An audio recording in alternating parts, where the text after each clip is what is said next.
Ladies and gentlemen, welcome to the Call of Duty League City Circuit Finals presented by Metro by T-Mobile. I am your host, Doug Sensor Martin, alongside my great friend for a very long time, Patrick X Price. Patty P, how are you doing this morning? Good morning, Pat. I'm good. It is morning here on the West Coast. Up early, but hey, man, we got $100,000 on the line for some 2v2 gunfight today. I'm super stoked to see who comes away with this. I know you are as well. Yeah, this is actually crazy to us, guys, because we're veterans of the Call of Duty scene. We've been around this scene for longer than a decade, and we've been playing Call of Duty ever since we were 12 years old. So we go back to 5 years ago, winning tournaments for around $5,000 a piece. Today, these players are playing for a stake of $100,000. The first place team in this tournament, guys, is going to get $40,000. And if you guys aren't familiar with 2v2 gunfight, it's only 2 versus 2. So if you win $40,000, that means each player is going to be walking home with $20,000. In our first semifinal match, we're going to be having the Dallas Empire facing off versus the Minnesota Rocker, followed up by the Toronto Ultra playing against Los Angeles Optic Gaming. Now, Patty P, I know that you said that you think that the Toronto Ultra are going to win this tournament, but before we get into that, I just want to let you guys all know that there's going to be 12 CDL teams. There's 2 groups of 6 teams in each round robin. Top 4 per group qualify for a single elimination bracket, and each series is a best of 3. Patty P, like I was saying, can you walk us through the round robin format? Yes, like you mentioned, Doug, we had two set groups, 6 teams in each. Every franchise was represented here. Dallas Empire through Optic Gaming LA, as you see, qualified out of Group A, and then in Group B, Atlanta FaZe through the LA Gorillas qualified. The big upset for me is the Chicago Huntsmen. We have Diabolic and Glory. You know, we know those players, Doug. We know that they're great players, and they didn't qualify out of the round robin, so that was surprising to me. You know, I think, like you had just mentioned, I think the Toronto Ultra is going to win today. They're my favorite. But looking at the bracket, they are the only team that dropped a map in the first round, right? Like, that surprised me when I saw that. Every other team went undefeated.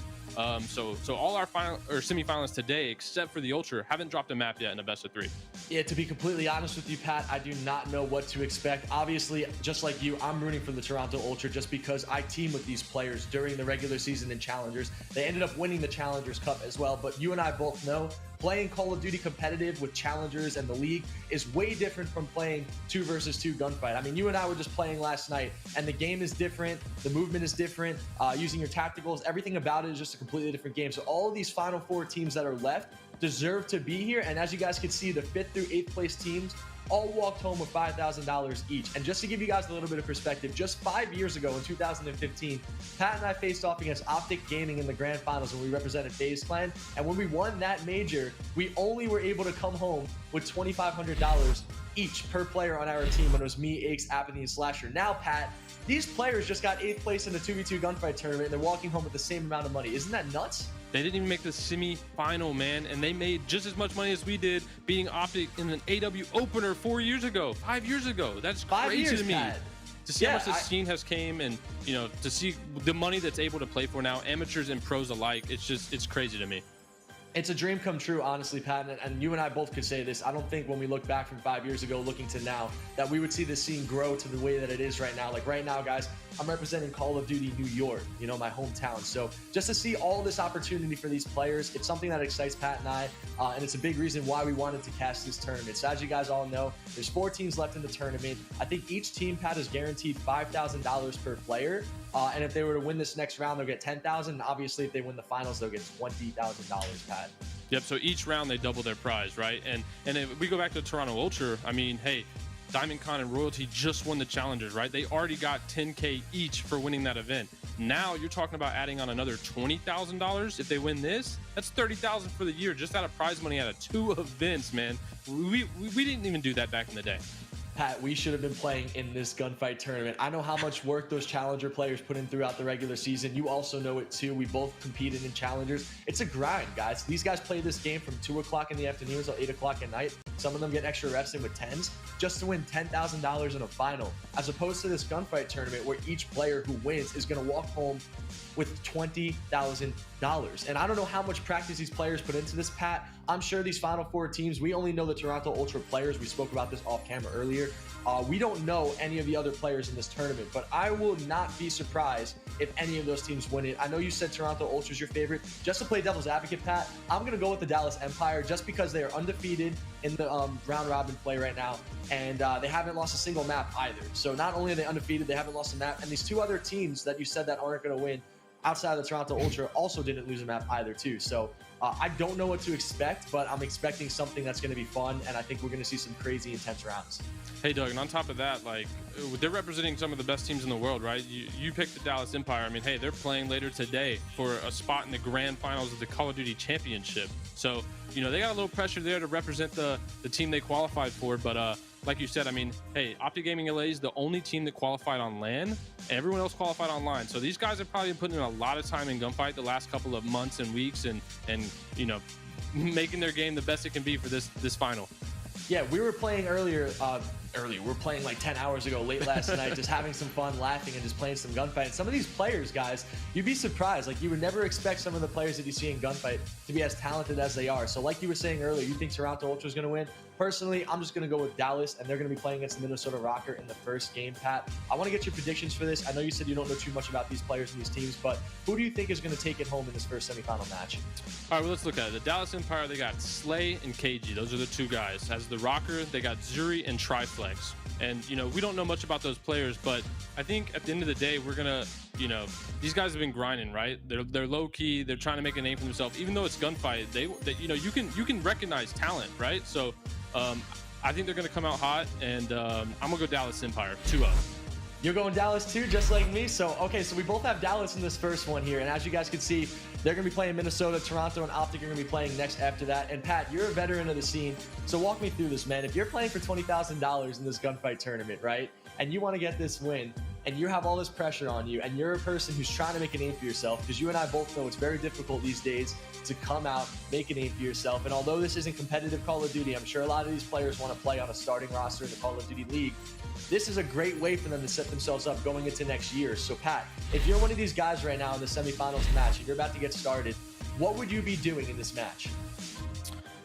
I don't know, Doug. I think it's going to be interesting. Like, we're talking about gunfight when we played for fun, and even these guys have been playing, you know, probably warming up for fun, but like, hey, there's a lot of pressure on the line now, right? There's a lot of money at stake. Before, it was just like the qualifying rounds, group play. You know, you've been in those situations. That is not the same as being in that bracket environment where, hey, win or lose, there's money on the line now. So, you know, for them, I think just stay calm. You know, I mean, it's gunfight. I think it'll play a little bit slower here as you can expect. So we'll see how it plays out.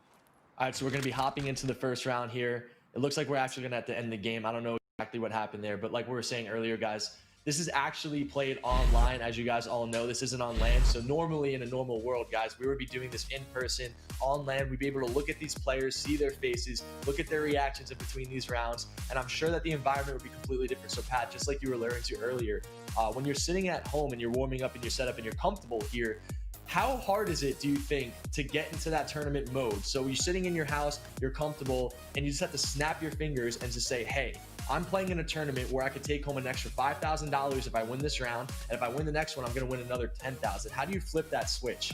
I mean, hey, I think it's as simple as refreshing that webpage, right? And seeing that prize pool breakdown. I mean, you see first place, that's $40,000, $20,000 each, man. And you know, I don't know the age of these guys, but hey, at any age, that's life-changing money, right? Like $20,000 over a weekend.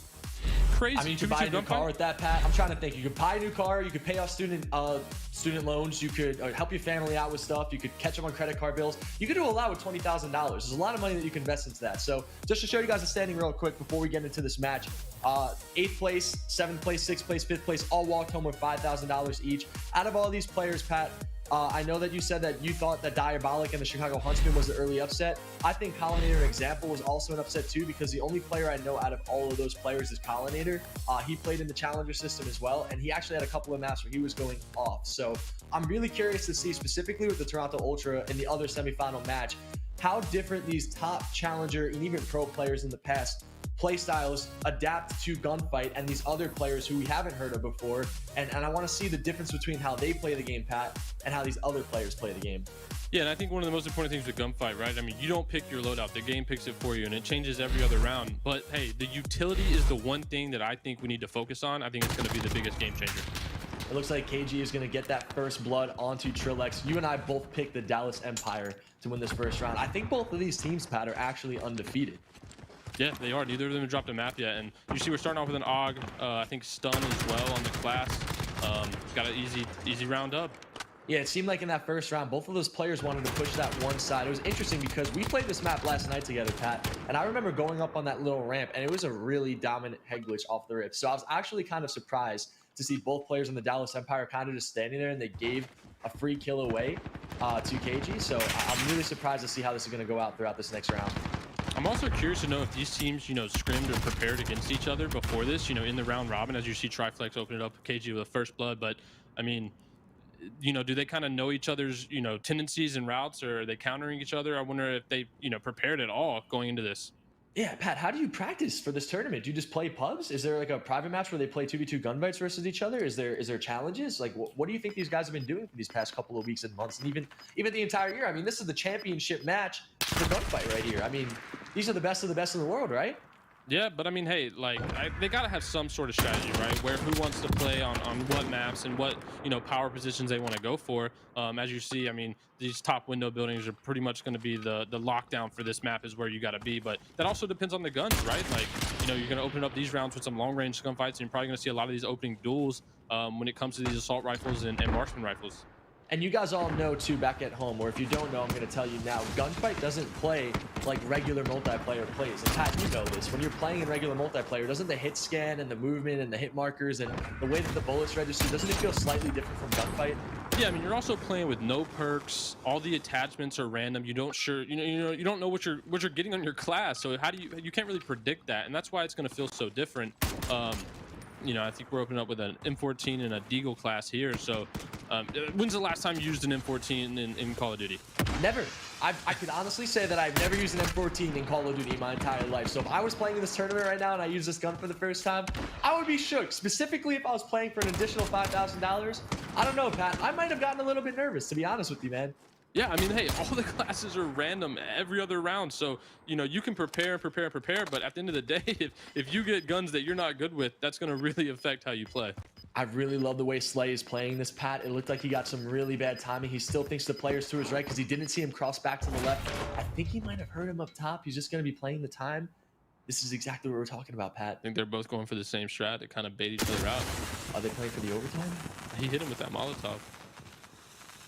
So it's just going to be a round draw. Okay, so they just didn't want to make a move. So that's what we were talking about earlier, Pat. When these guys are playing for a lot of money, they don't want to take any challenges where they think that they have a chance of losing the gunfight.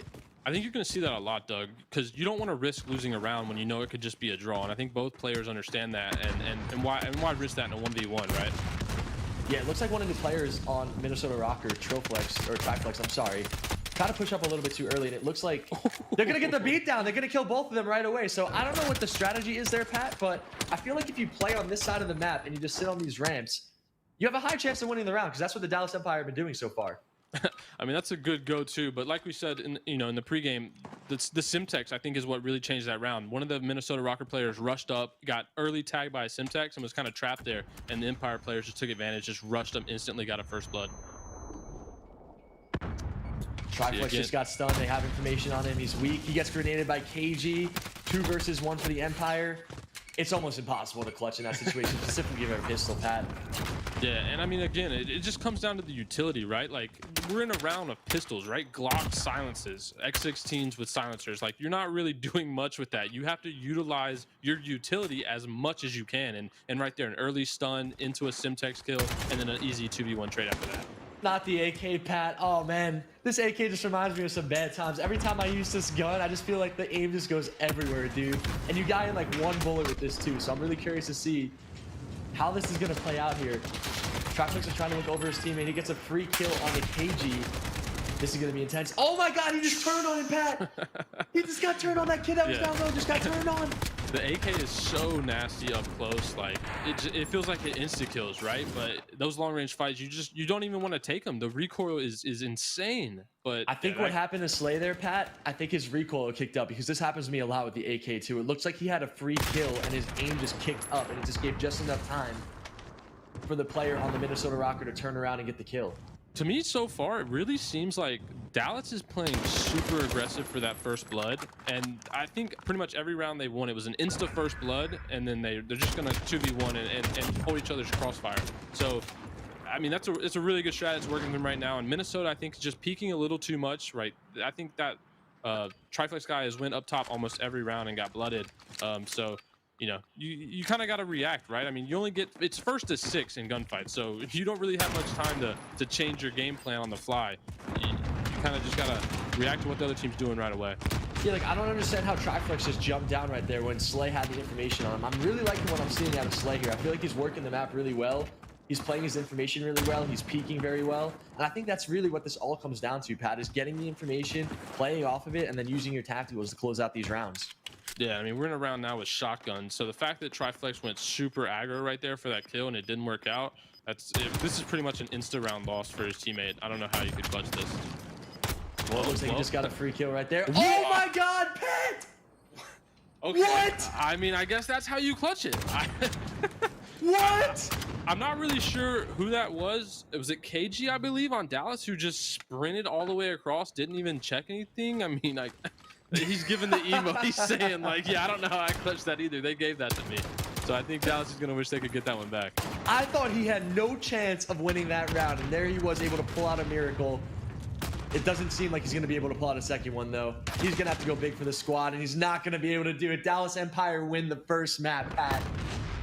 Yeah, Slay was just so aggressive early on in almost every round. I don't know his first blood tally, but it had to be at least 4 or 5. It was looking at the scoreboard. They both in double positive, so, you know, an equal effort throughout. But Slay was super aggressive on getting those first bloods, and I think that was the game changing for that round.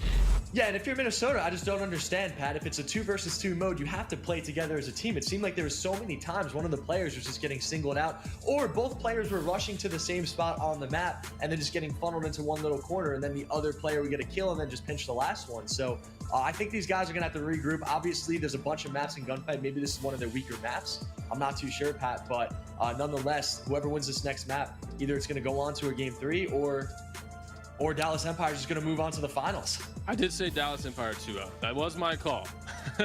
But hey, I mean, they just played super aggressive early on. I think the Rocker was playing, like you said, not together. They're very individual, getting blooded without a trade. You know, that's never going to be a good thing if you want to win. If you're getting first blooded and your teammate's not trading it, you're constantly man down. So Dallas Empire is going to take an early 1-0 lead. I think we have Speedball coming up next. I think that's the general, like, you know, best 2v2 gunfight map. That's my opinion, but I think a lot of people like that map. A lot of pro players play free-for-alls to warm up on Speedball. So I'm excited for that. But again, I think, you know, if Minnesota Rocker want to push this to a game 3, they really just got to play together. You know, eliminate getting first blooded without a trade, which happened pretty much every round in that last map. So we'll see if they turn it around. Well, I think Speedball is one of those maps, like you just said, Pat, where everybody knows it. It's such a simple map. It's such a fun map. One of the greatest things about Modern Warfare is Gunfight and the maps in Gunfight. And to me personally, I love Speedball. I feel like it's one of those easy maps to play. I think Bazaar was one of the newer maps that just got added. So maybe I'm just playing devil's advocate, Pat, but maybe Minnesota Rocker just didn't know the map too well, because it did seem like there was a couple of times they were getting caught off guard, whereas the Dallas Empire seemed like they knew everything that they wanted to do on that map. So moving into this next map, Pat, I think it's going to be a little bit more fair, a little bit more equal, and I think that every player knows how to play this map. So I think Minnesota Rocker actually have a chance to force a game 3. I don't know, Doug. I mean, you can say that, and they're probably telling themselves that, but hey, this is a match to double the amount of money you're going to make today, right? Like, you can't throw away maps in the best of 3. It's just, you can't do it, right? You prepared for this, so they need to be aware of these maps. But, you know, going into Speedball, they're gonna have to throw that one behind them, focus on the next one. But yeah, they just got to play together. Hopefully this map suits them better. We can get get to the third map. I think it's Rust, so that'll be interesting. But you know, again, it's just in 2v2 gunfight especially, I mean, and you know this is just like S&D and 2v2s, right? Like, you can't split up without a game plan, because you're just going to leave your teammate kind of high and dry if you die and he's nowhere in the picture to trade. So maybe they make those adjustments, and like you said, hopefully Speedball is a better map for them. They have to play in angles where if they're going to split up, and obviously in Speedball it's a much smaller map, but if you're going to split up, you have to play angles that even if you're going to get double teamed by a team, you could back down and get some cover so that your teammate can come and help you. And I think that's one of the things the Rocker players weren't doing too well in that last map, but they are playing extremely aggressive, and I think Speedball suits aggressive players. So Pat, honestly, I'm taking the Rocker to win the Speedball, despite the fact that Dallas looked really good, Slay looked really good. I saw a couple of great things I loved out of the Rocker. He clutched that 1v2 with the shotgun. So I don't know, Pat, I just think this is going to game 3. There's just too much at stake, and they're not going to go out with the 2-0. Another variable you can look at, Doug, is maybe the loadouts didn't suit them, right? I mean, they played 9 rounds, so that's 4 or 5 different loadouts, and we only saw 1 assault rifle. So hopefully they get some better loadouts for them going into this speedball. That is true, Pat. And let's see. Dayon Zuri is getting stunned off rip. I like the tactical use out of the Dallas Empire. It looks like they're playing extremely passive in the back of their spawn here. Yeah, and it's so important to get early information with those tacticals to kind of dictate how you're going to play the the round out, especially if you ever got pinned by a stun. Again, Dallas Empire Slay open it up with a first blood. I think that's been the story so far. Again, another shotgun pistol round. So maybe Zuri can do what his teammate did last one and get a 1v2 clutch. Pat, he's trying so hard to stay alive. Oh my God, he made that so close at the end. This is what I'm talking about though, Pat. It looks like they seem a lot more comfortable on this map because it seemed like Zuri didn't have much of a chance of winning that. He was weak, he was pinned, he was getting pinched, and he almost made it possible. He was almost to get that last kill with the shotgun right there. If he hit the shot, it would have went the other way. So, like I said, like this is just one of those maps where I feel like anyone could take it. Not to mention, his movement looks super clean. That he was kind of fading back and forth with those slides. An early trade, though, we got a 1v1, and a Molotov is going to seal the deal. So, 2-0 for the Empire. Wait. Did that just hit the wall? Yeah, he killed himself. He was weak, so it counted for a kill for KG. But yeah, that was a suicide. There's no getting around that. That doesn't look good. I like what I'm seeing out of KG here. He just got caught on the mount. Gets grenaded. So Minnesota Rockers able to win this round and make it 2-1. That's one of the worst things. When you have a mount play, Pat, and you can't see a certain angle because the mount doesn't allow you to, but then the other player's able to see you and they can pick you off. As a player, that's one of the most frustrating things, I'm sure. Yeah, and again, it ends with utility. And, Speedball, in its name, is going to be one of the faster maps we're going to see today. It's going to be constant action. Both these teams are playing really aggressive, so I do like that. But again, Dallas Empire, keeping with the story of this series, they're just getting the first bloods almost instantly, putting the Rocker players in a 1v2. So, I love the way they're playing this, Pat. KG's just laying down, waiting for information from Slay. Slay just called him out to him. This is similar to how they played that last 2v1 where they just kind of hold each other's crossfire. Now they're getting a little too aggressive. I don't like that. Their setup was good. Oh my God! Again, it ends in a 1v2. Oh my goodness, man. Pat! They just get too antsy, man. They had it. It was a 2v1. They had each other's crossed, and yeah, Zuri just absolutely obliterates both of them. So I don't know why that player went mid, Pat. He should have just hugged the wall and just came right up on the side.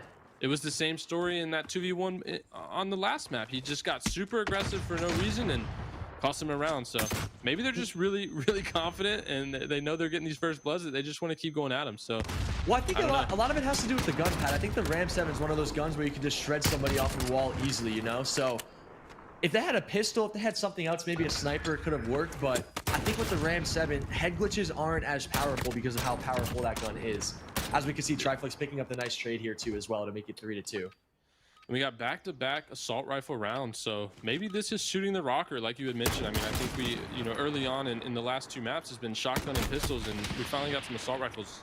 And as I say that, Dallas Empire gets an insta 2-piece and ends the round.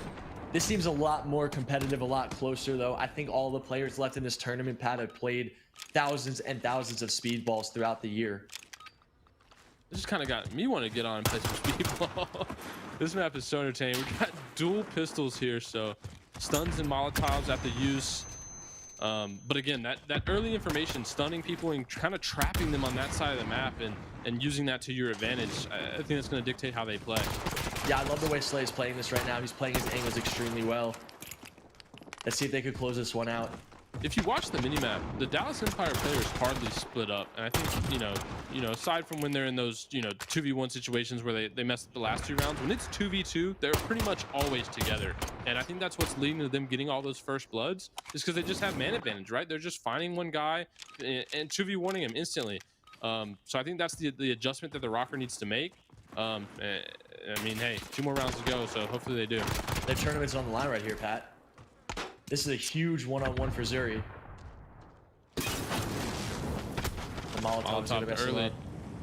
We can't see his health, but we know it's low. That was huge. They needed that round right there, Pat. But again, the Rocker player, I feel like he had him weaker. He had positioning. He just had to play it way more patient. They're getting really antsy in these 1v1s. I'm not sure what gun this is. This is a submachine gun, I believe. This is the first SMG round that we've had. Pat, is this the new LMG, the Finn? No, this is a sub. It's gotta be a sub. I mean, look at the barrel on it though. What is that? Like, is that an MP7 with like a drum mag? Yeah, it's definitely a sub, but yeah. It looks like the drum mag on the PPSH back in World at War. You remember that? 50 bullets in a 2v2, I would say, is more than enough. Oh, and you also have stim. Yeah. So get a little throwback to Black Ops 4. This thing sounds like a little pellet shooter. But I don't think KG has much of a chance in this situation, Pat. Yeah, Minnesota Rockers playing this patient. I think they're going to force him to make a play on the flag. Gets him really weak. Looking for the second. I don't think he's going to get it. They did a great job of just baiting him out there and just forcing him out to the middle of the map. And that's the most important thing about gunfight is knowing your timings and knowing when you can push, knowing when you can hold too. Yeah, and again, Rocker played that 2v1 perfect. I think Dallas has not played their 2v1s well. They basically just said, hey, we have the man advantage. You have to go for the flag. We can just sit here and do nothing. And they took advantage of that. Are they going to force the game 3 right here, Pat? I think they will. Nah, I think we're going to see a round 11. I don't think we're seeing a round 11. I think they're going to win it right here. I like the Semtex usage out of Zuri. Perfect. They do have stim. Both. That's true. They do get their health back here, yep. Dude, they stimmed up right away, dude. Little panics in. Both out now. They should be, both teams should be out of stim. So it's coming down to all the health left. 6 more seconds to the flag pop for overtime. Quick blood for Zuri. I think this is it. You were right. No chance he can come back out of that. Minnesota Rocker takes game 2. We're going to a game 3, Pat, just like I predicted. I always knew it, man. I mean, Speedball, this map plays a lot different from the first map that we just saw. I think a lot of this has to do with the the maps and the matchups in these maps as well. So I want to know, Pat, what's game 3? What do we have coming up next?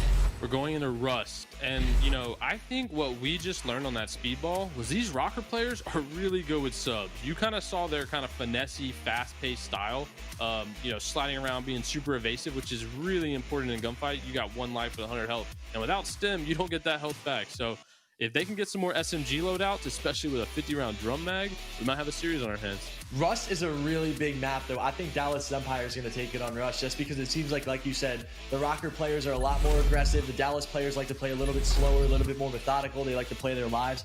I think Rust fits them a lot better than Speedball. So I think that Dallas is going to move on to this grand final. I don't know, Doug. You say that, but I think it's going to come down to the loadouts, right? I mean, so far, the Empire have been, in my opinion, the best assault rifle. You know, when they get the M14s or the automatic ARs, but those SMGs, if they get more of those, I don't know. We could see the distance. Yeah, I know you said Rust is a big map, but I think it really comes down to the loadouts.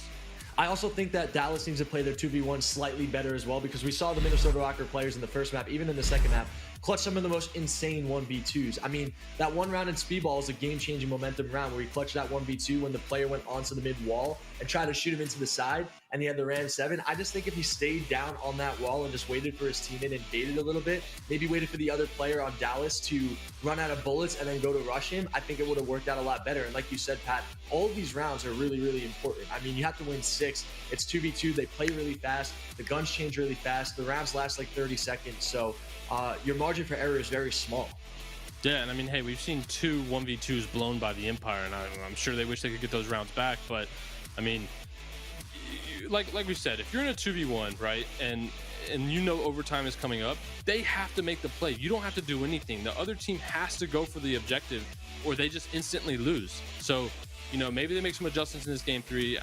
I'm sure they wish they could say, hey, we didn't do it, but we can go back and do it now. But that's not the case. We're going into Rust, and, you know, hopefully they make these adjustments. This is a $5,000 each match. I wonder how much Rust these guys have played, because hopefully they practice it enough, because whoever's going to win this is going to move on to the grand finals and have a chance of making $20,000. Pat, are you ready for this game 3?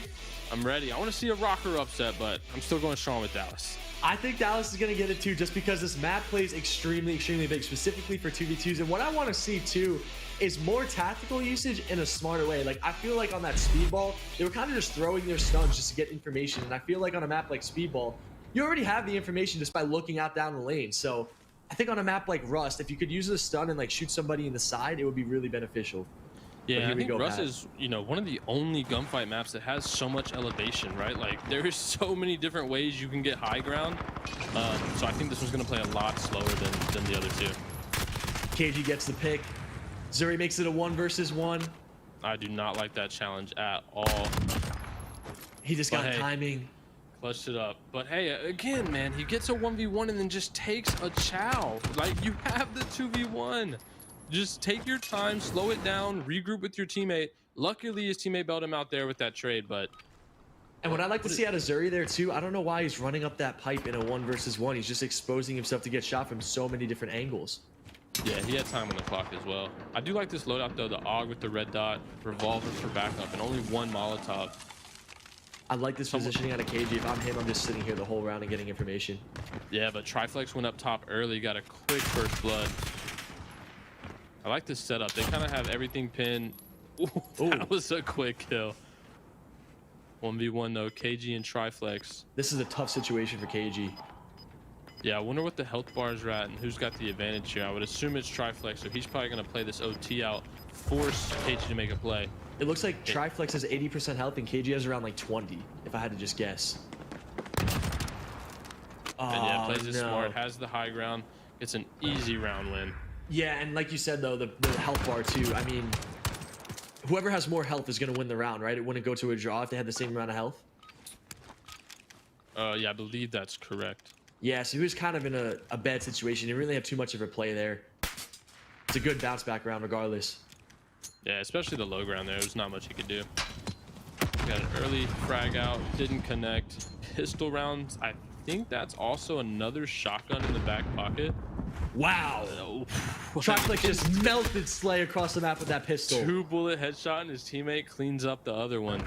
That was a good shot. Those pistols are deadly when they're headshots, man. There's really not much you can do. You can't even react. As a player in this situation, Pat, you gotta be stressing, hoping that you get some good guns, right? Like, this is just random at this point. You don't know what you're gonna get. Yeah, you're praying for your best loadout. I mean, Rocker's going to take an early 2-1 advantage, and like we said, these last 2 rounds have been pistols and, you know, submachine guns. That benefits the Rocker, in my opinion. Dallas, you know, wants those assault rifles, maybe even snipers that we haven't seen yet. Triflex is getting the high ground. I like this play. Again, they did this the round before. I think they've practiced this map the most because they've went for high ground almost every round. I think it's the most important thing on this map too, because is he going to get an early pick? No, he gets spotted. Oh my god, he almost got the pick on Zuri. Wow. KG is making the plays to keep his team in this tournament. And again, a 2v1, so Zuri's got to make a play for the flag. Yeah, he has no chance. I mean, with the way this map is set up, Pat, after that frag grenade just went off, he has no chance of winning this. No, absolutely no chance. Dallas Empire wins 2-2. Hey, they finally clutched a 2v1 correctly. So, you know, good on the Empire for making an adjustment there. 2-2. I'm calling it now. This is going to go round 11.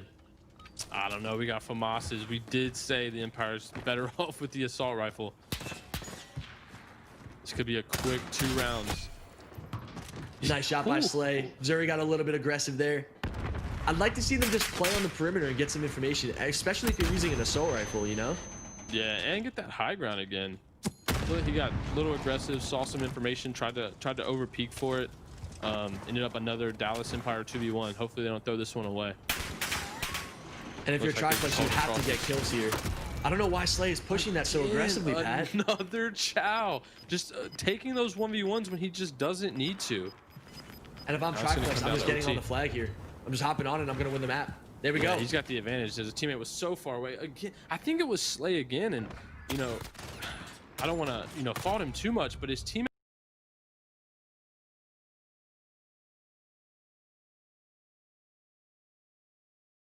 Pat, in a game 3, 2-2, first to 6, you have a 2v1 easy round win, and you throw that away. That's a dagger round, Pat. You can't make those mistakes in the grand final, in a championship match, in the semifinals, anything when it comes to a high pressure elimination game. You have to be on point, or else the other team's going to take advantage, and that's exactly what Minnesota Rocker was able to do there. Yeah, but he hasn't stopped, right? Like, it's just been his play style through the beginning since the first map. He just takes those early chows even in 2v1s. I don't know, like I said, confidence thing, maybe getting a little cocky, wanting to take some fights that he has no business taking. But it's not looking good. Down 3-2. Another assault up around that. Hopefully they can bounce back. I'm loving the way Zuri is playing this too, by the way, Pat. He's getting information. He's playing his cameras. He's playing his angles. He had a really nice camera shot onto KG for the 2 versus 1. Let's see if they can close out this round this time. I don't think so. They got high ground. They got locked down. Slay's got to make a play for the flag. He is starting to cap it, but yeah, there's really not much he can do after that. Great plays by Minnesota Rocker there, Pat. Yeah, the first blood from Zuri is going to steal that round. I mean, hey, it's 2v1 fight, right? If you get an early first blood and kind of get away with your life and a lot of your health, you're setting your team up for a round win. You got to be super, super cautious of how you play in these early 10 seconds and how much information you give away. And getting first blood, it cannot happen. Just to remind you guys back at home, whoever wins this map is going to be walking home with $10,000 each. Home with $5,000 each, which isn't too bad, but I mean, hey, 10,000 is better than 5,000. Hey, yeah, you always want to double up when you can. I think this is a I would say that's a bounce back round. Let's watch this in the final kill cam. That shot was nasty. Was it a headshot too? It had to have been. Yeah, wow. Headshot. That was sick. We saw Slay making plays on map 1. Now we're seeing KG making plays on map 3. I hope this goes round 11, Pat. We're getting closer. We need it to go round 11, man. I want to see a round 11 1 versus 1. It's looking like it. Dallas is getting aggressive bottom mid here. I don't think Rocker spotted him. But again, this is, hey, 2-shot body shot.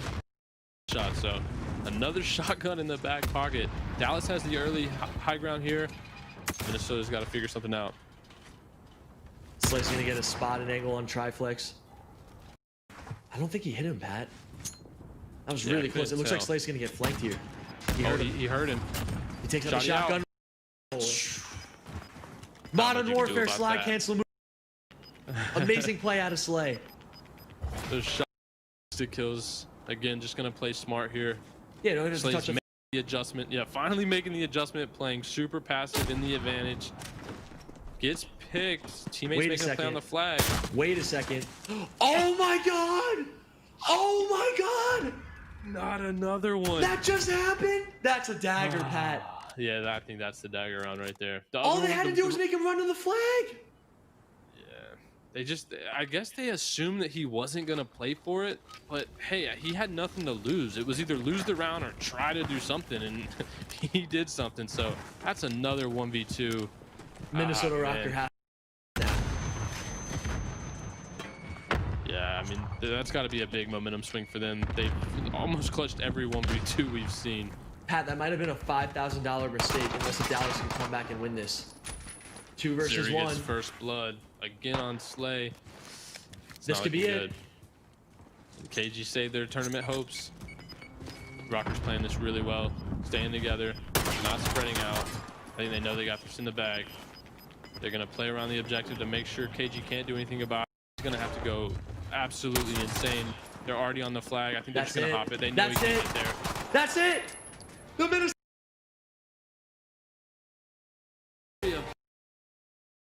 That was just ones. Oh man! And I don't even want to fault Slay because Pat, Slay went 2-7 on that. Like he was able to adjust, you know, like he got picked a couple of times. Once they got that blood, they made it a 2 versus 1. The dagger round to me was when it went up 5-3. When Slay got that blood, or it was the 2 versus 1, I'm not sure exactly who got the blood, but Slay stayed down near the flag, shotgun out, ready to go, and his teammate got picked, and then it put Slay in such a bad spot because he was an easy read. So, man, I feel like that was just a dagger round right there, Pat. After that, I just think that Minnesota Rocker had all the momentum, and I kind of feel bad for those Dallas boys because they looked so strong early on in this matchup. Yeah, again, I just feel like they anticipated the guy on Rocker giving up, right? And that's just not going to happen. You're in a 1v2. You got to make a play. You can't just give up. So I think they kind of dropped the ball there. But, hey, Rocker clutched up. That was a pretty insane series. I did not expect that. Too many 2v1s for my liking. But, hey, they made it to a grand final. And, hey, I think the swing rounds, too. I mean, Pat, we think that a round's going to be over 100%. And then we'll see, like, we're going to watch replay right here. These swing rounds are crazy. I mean, Triflex, there's 6 seconds left. The flag's up, right? He's in a 1 versus 2. He has no information. He's just running around trying to make a play. I'd love to see this from his point of view, too. It looks like Slay actually got picked. Yeah, and then he got the information on KG, so that was just unfortunate. Honestly, I thought Slay was doing a good job. I mean, he finessed here really well, but if you saw in the Empire setup, they really didn't. They kind of just held crosses, but kind of ignored the fact that he's going to have to make a play on the flag, right? It's going to come down to time limit. He has to go for the objective. And I don't know why Slay was laying out. He could have been more concealed, maybe in that little, you know, cover area right beside the flag. But he's gonna look, Pat, he's gonna look back at that. Mistake. He's gonna look back at that, and he's just gonna think about this all day long, all week long. Like, why did I just lay down right there? And as competitors, we've been through this before, man. Like, this isn't the first time. We made these mistakes millions of times over, and that's how we're able to perfect our class. So I'm sure Slay's gonna look back at that, and he's gonna say, why did I do that, man? Next time when I play, I gotta just play it a little bit differently. And that's what I love about these tournaments in this. Margin for error is so small. Like we saw, Dallas just kind of steamrolled that first map, Pat, and then Minnesota just came back and won the next two just like that in the blink of an eye. Yeah, like you said, they got off to a hot start on that first map, but I think the story of that was just the 1v2s. There was too many clutches. Rocker just clutched up, right? They clutched up for $5,000. Going to solidify them taking home at least 20 now that they're in the grand final. So we'll see who they face off, but I'm sure they're feeling good. They're in a great spot. It's not a bad Saturday afternoon and come home with $10,000 minimum, maybe able to double it, but they're gonna have to play either Optic Gaming Los Angeles or Toronto Ultra. Now, you and I both know the players in Toronto Ultra very well. Royalty and DiamondCon, like you said, they just won the Challengers Cup. Royalty's actually one of my great friends. We've teamed together in the past. We've had a lot of fun. We just teamed a few months ago. He's definitely one of my good friends. I am pulling for him to win this, but I don't know. Minnesota Rocker was resilient. They made a lot of great plays. Triflex of that 1v2 was the play of the game for me. So you just said that you think Toronto Ultra is going to win this next matchup, Pat, but I don't know what to expect, man. Royalty told me himself earlier today, these gunfights are a lot harder than they look. So I just think it's anyone's game at this point, Pat. Yeah, I mean, hey, it is gunfight. You have new loadouts every other round. There's, you know, I mean, they probably come in, they have the skill advantage and maybe the, you know, experience advantage. But if they get pistols and shotguns and snipers, there's really no telling what could happen. So you think they have the advantage going into it because they are veterans, right? These guys have been playing a while. They just won a major challengers event. I don't know. Maybe we'll see an upset from the Optic Gaming LA, but who knows, man? That last series was crazy. Pat, the way I look at this, I think that Royalty and DiamondCon put so much time into challengers and so much time into competitive Call of Duty. I don't know anything about the Optic Gaming Los Angeles players. For all I know, they didn't even play challengers. Maybe they just only grinded gunfight. And if they spent all of those hours just playing gunfight, while Royalty and DiamondCon played substantially less amount of gunfight from these players in Optic Gaming LA, I could see Optic Gaming LA winning this. I don't even think it comes down to a skill thing. I think, Pat, that these maps are so small and so easy to just learn that if you get able to get more reps on them, like Optic Gaming LA might be able to, then they could win this, because I don't think Royalty and DiamondCon have played as much gunfight as these other two guys on Optic Gaming LA. That's a good point. They definitely haven't. They qualified in the Toronto qualifier for the City Circuit, which was just recently, I believe in July. You know, Optic Gaming LA qualified back in March at the LA Home Series, and they qualified on LAN. They're the only team remaining that actually qualified on LAN. So, you know, that was 6-7 months ago. I would assume they got a big advantage going into this. I would also assume that these guys have been playing gunfight this whole time too, Pat. I mean, like you said, March. Were you at that LA homestand, or did you guys actually? That was your homestand, wasn't it? The Los Angeles Guerrillas? Yeah, the split. Yeah. I was there too, and that was the last event before the pandemic. So if these guys have been playing gunfights since LAN, and they were able to get that experience on LAN and be in that high intense, high pressure situation, they've probably been playing a lot of wagers. They've probably been playing a lot of challenges. I would not count these guys out. They also are the only team that hasn't dropped the map left available in this tournament. But first map is Shipment. This is really going to benefit Royalty and DiamondCon, in my opinion, because I feel like this is one of those maps where you don't really need too much practice, because these guys have been playing this map just as much as anybody else has too. Yeah, that's true, Doug. But we got an interesting opening round. We got pistols and grenades. A good first blow with the grenade. The utility is going to be so important on this. Kind of just trapping your opponent, you know, in those crates, in those, you know, areas where they can't cross back, and using grenades to do all the damage. And this is where you're going to see the experience too. You can see Royalty and DiamondCon just sitting back, playing their lives extremely passively, and then pinching just at the right time. All of that, like you said, was opened up from the first frag grenade by Royalty. Yeah, I think that's the big difference you're going to see between Toronto Ultra and the other teams is, you know, they're not going to blow those 2v1s. They're not going to throw away their lives when they don't need to. They're going to play it patient, and they're going to secure those round wins. They know how important. This goes to 6. These rounds are, you know, go very fast. There's no guarantee with some of these loadouts. So I think you're going to see the experience show. Looks like they're saving their frag grenades. They were trying to get information with the flash. I'm curious to see if DiamondCon is going to cook the frag. It looks like he is. They're playing a lot more patient than I expected. You know, that could just be how shipment plays out, but you know Royalty, he plays on a, you know, a really high sensitivity, super aggressive player, but they're playing this really slow and patient and kind of, you know, forcing this overtime out. Diamondcon just did a really good shot right there. How about Royalty? And it looks like they're gonna get this pinch. Diamondcon just got blooded. Can Royalty clutch it out? Let's see. I love that play out of Royalty. It seems like he wasn't able to get that final pistol shot to go in. Optic Gaming tied this up 1-1. Great play out of Lokura to pick up that kill on Diamondcon and finesse his life long enough to kill Royalty. Yeah, he actually made a really good play around that crate, kind of baited Diamondcon out while Royalty was kind of calling him out what he was doing, but got a quick pick on Diamondcon and then, you know, ended up getting that 1v1 while Royalty was trying to cap. But we're going back to this marksman rifle, one shot to the head. Oof. That's a shot. You're going to see a lot of this out of the Ultra players, Pat. Once they get that first blood, I'm sure that they're just going to back up and regroup with each other and play their number live advantage. Yeah, I think Dallas is probably watching the series wishing they did that from the last. But yeah, I mean, they get these early man advantages and then they're just gonna, you know, force the opponent to have to make a play. And that's really hard, right? If you're on the opposing side of that and your teammate's dead and you're in a 1v2 and you know the other team is not moving, they're making you go to them. It's not a hard, you know, it's not an easy way to win. At the same time, though, Pat, a lot of these situations, like Diamondcon on that kill on Lokura, like Lokura easily could have won that 1v1. Sometimes they just don't go your way. So I think it's all about just taking high % chance gunfights and just trying to stay alive at the same time. But it's not always going to go your way. I mean, right there, he was just a half centimeter off from the left to get the kill and make it a 2v1 in favor of Optic. Yeah, it looked like Diamondcon just got a little bit better reaction time. Got that trigger pull off a little split second before opened up with the first blood. But hey, they spread out 1v1 now. Easy shotgun kill for. Oh wow! Oh, so all right, right there, they both missed that first shot. Both of them missed. They both missed. They both whipped the shotgun. But Georgie just made the play. I wish I would have seen Royalty either run backwards towards Diamondcon there or kind of run forward towards him, because it looked like Royalty was just a sitting duck laying down in the middle of those barrels. If you notice, a lot of these 1v2s came from players who were just laying down holding a cross, and with a shotgun that's probably not the best play to make because he got surprised by Georgie and just insta-killed. But going to the AK, our least favorite weapons in gunfight. Oh man, they're throwing out the decoy grenades too. Lokura's holding the cross. If Matt peeks this, he's gonna be toast.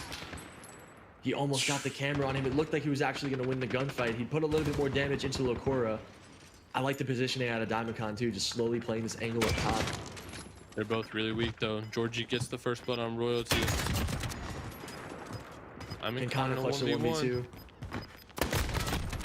Good nice camera. That heady's hard to beat. He came around that corner fast. If you slide cancel that, Pat, there's not much you can really do, even if you're hitting the pre-aim just like Georgie is right there.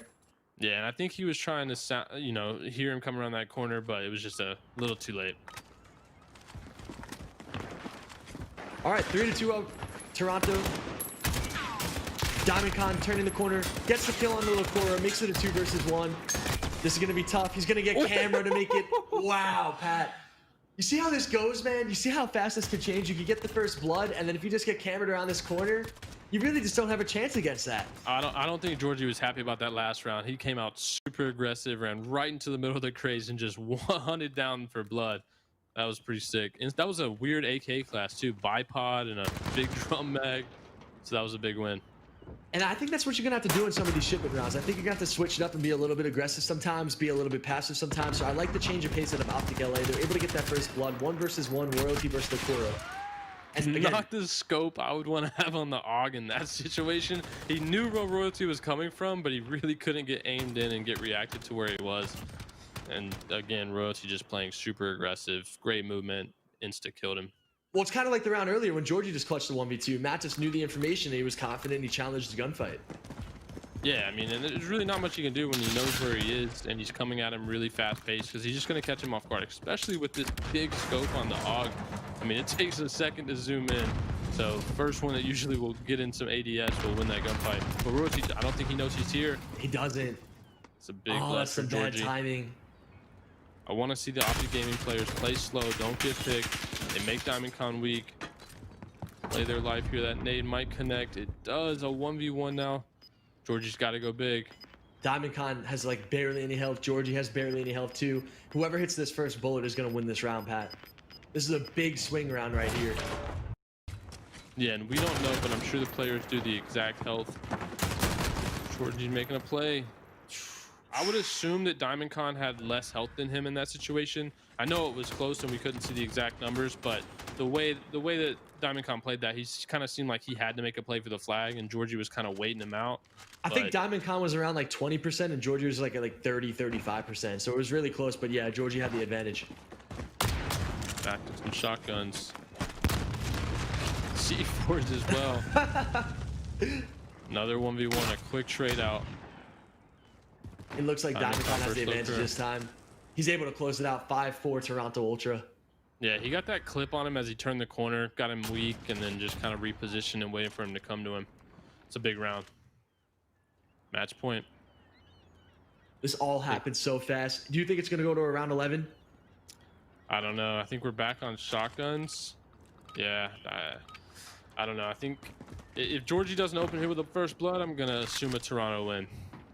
I like this setup though. Royalty's playing aggressive. Diamond looking over, going to give him early information. Yeah, and insta first blood. I like Royalty with the shotgun. I was about to say it before he even got those 2 kills right there, but they played that beautifully. I love the way that he finessed up to that barrel and just waited around a second and just popped up just at the right time. And then he had that little dumpster to go back and forth with and play with his bait. So Royalty with a great round right there. 7-6, 9-5 from DiamondCon. Jorgi, 7-7 Locura. A couple of gunfights that could have went his way that just didn't. Overall, Pat, I thought that was a really close game 1. I think Shipment is going to benefit Toronto Ultra, though. Like I said a little bit earlier, these players have known Shipment for a decade, right? So I'm really curious, Pat. Do you know what map 2 is going to be? I can check for you, Doug. I really want to know. I believe we are going to stack. Okay, I don't know how much Royalty and Diamond kind of played that map because they played a lot of Shipment, but I'm sure Optic Gaming LA have a lot more experience on this map than Toronto Ultra does.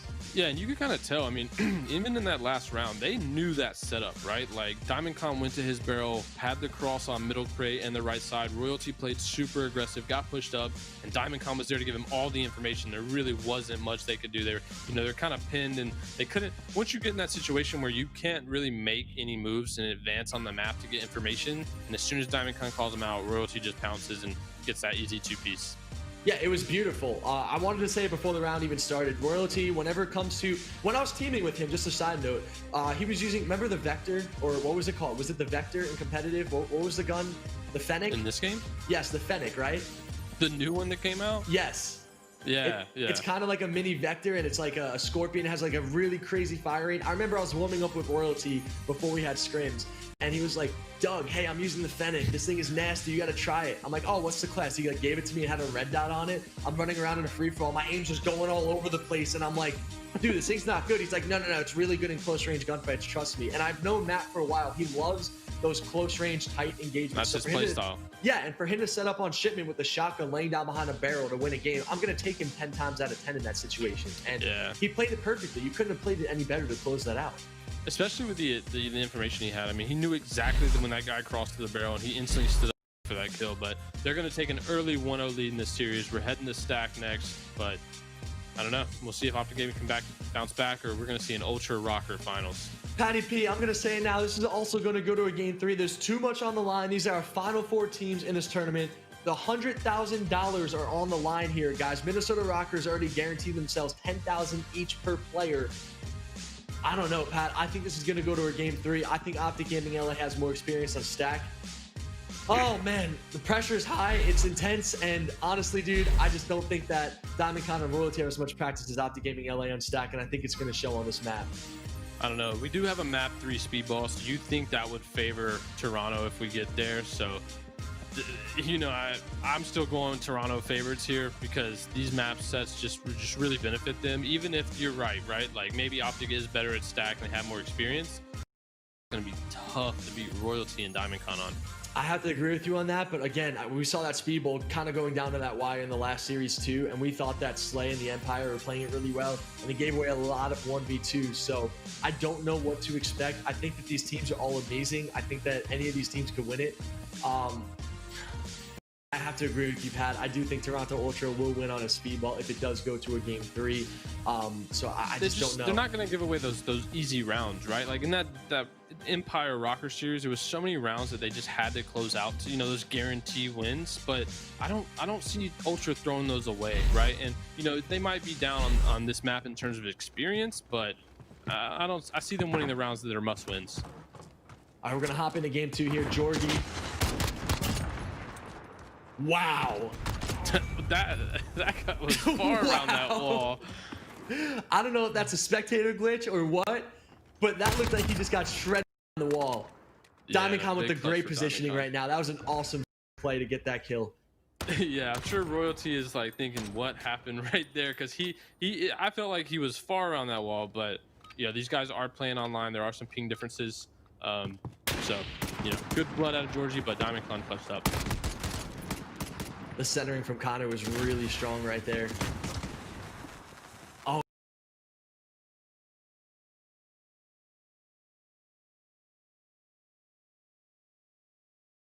This is kind of what we were alluding to earlier, though. Just kind of just running out at a player, even though they're weak. I mean, it's obvious that Lokura is going to go up on the steps and look for his read at Matt.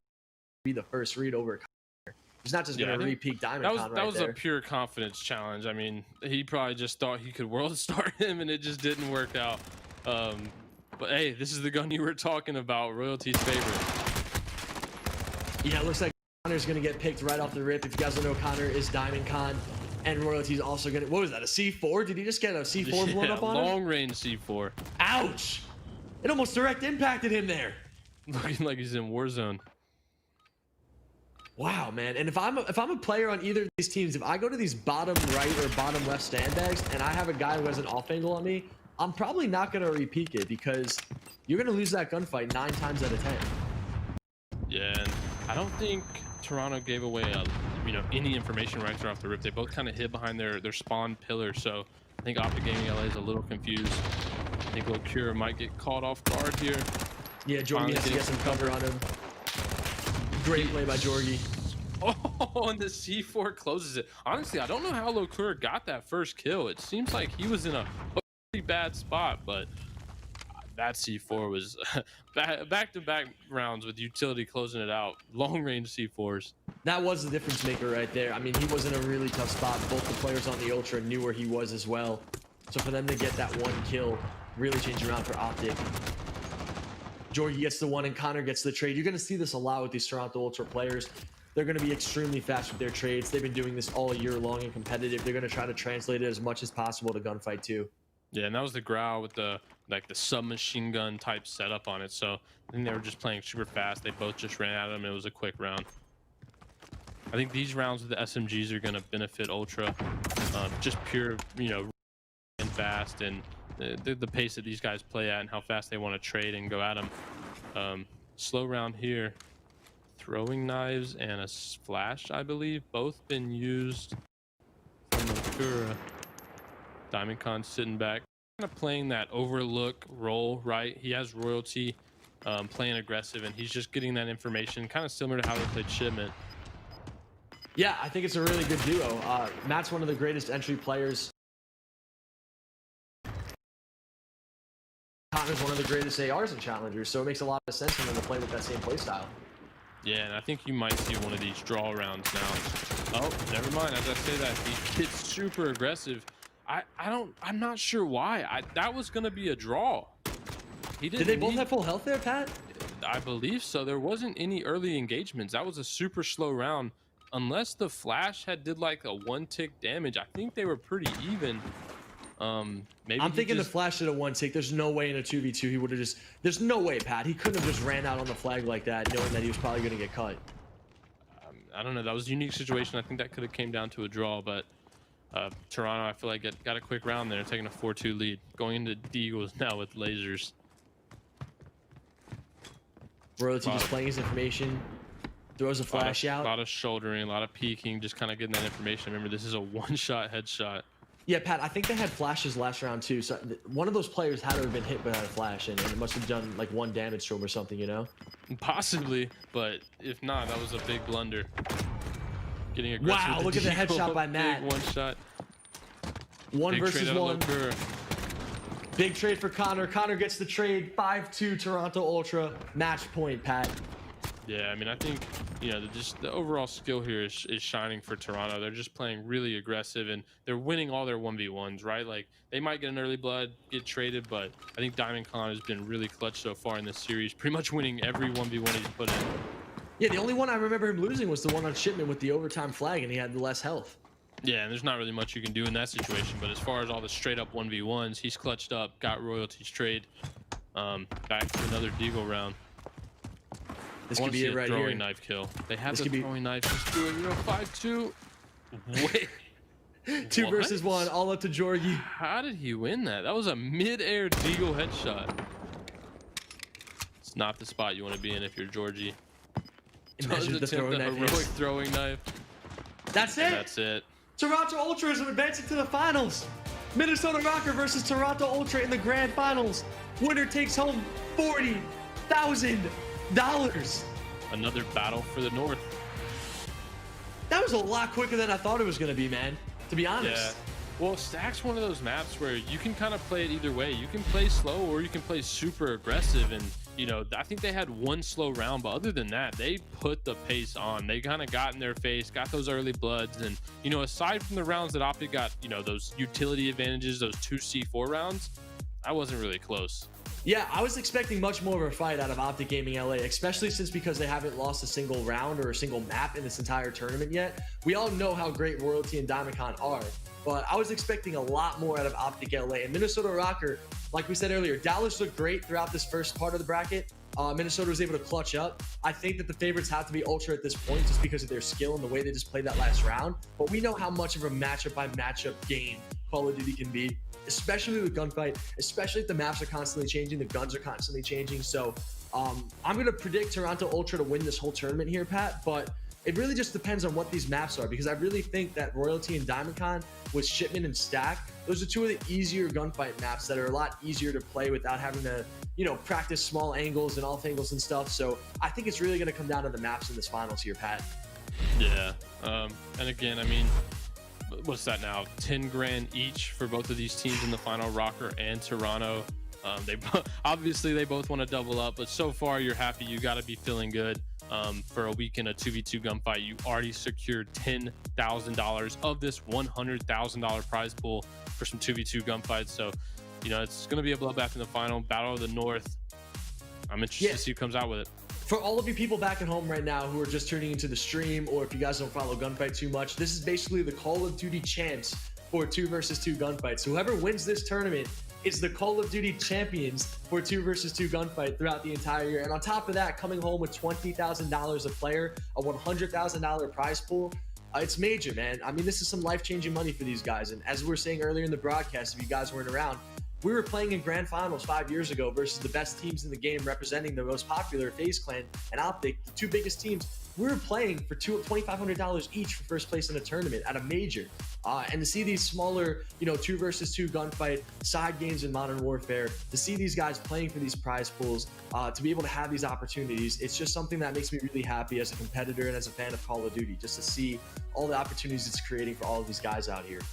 Yeah, and I mean, anyone could have played in this, right? I mean, even if you go back to the 3 events before the pandemic hit and online throughout the rest of the year in these qualifiers, you got a chance to represent one of these franchise teams in this and to fight for your chance of $100,000. And I don't know, man, like I said, we had the Chicago Huntsmen upset early, but Toronto's basically been tried and true this whole time. Just won the Challengers Cup and going into the finals of the city circuit. That's back-to-back championships for these guys, and a lot of money that you can brag about that. I think that if you're a player on Toronto Ultra, if you won this Challengers Cup and you're looking to get a spot as a starter in the CDL going into year 2, and right now there's teams that are kind of saying like, oh, I don't know. If you win this gunfight, I think it's guaranteed, Pat. If you're a gunfight world champ, if you're a Challengers world champ, you have the medal, you have to get into the starting roster next year, right? What more can you do as a player if you're trying to come up and get to that next level? Yeah, I mean, that's basically as impressive as a resume as you can get. Pretty much the most prize money as you can throughout the year in the amateur scene. But yeah, I don't know. I mean, maybe some of these guys deserve it. We'll see how that plays out in Roster Mania once the season concludes. Hey, 30 grand if you won Challengers Cup. That's all you really need if I'm DiamondCon or Royalty. But as you see here, we got the you know, so far the placings and the prize payouts for everyone, I don't know, man.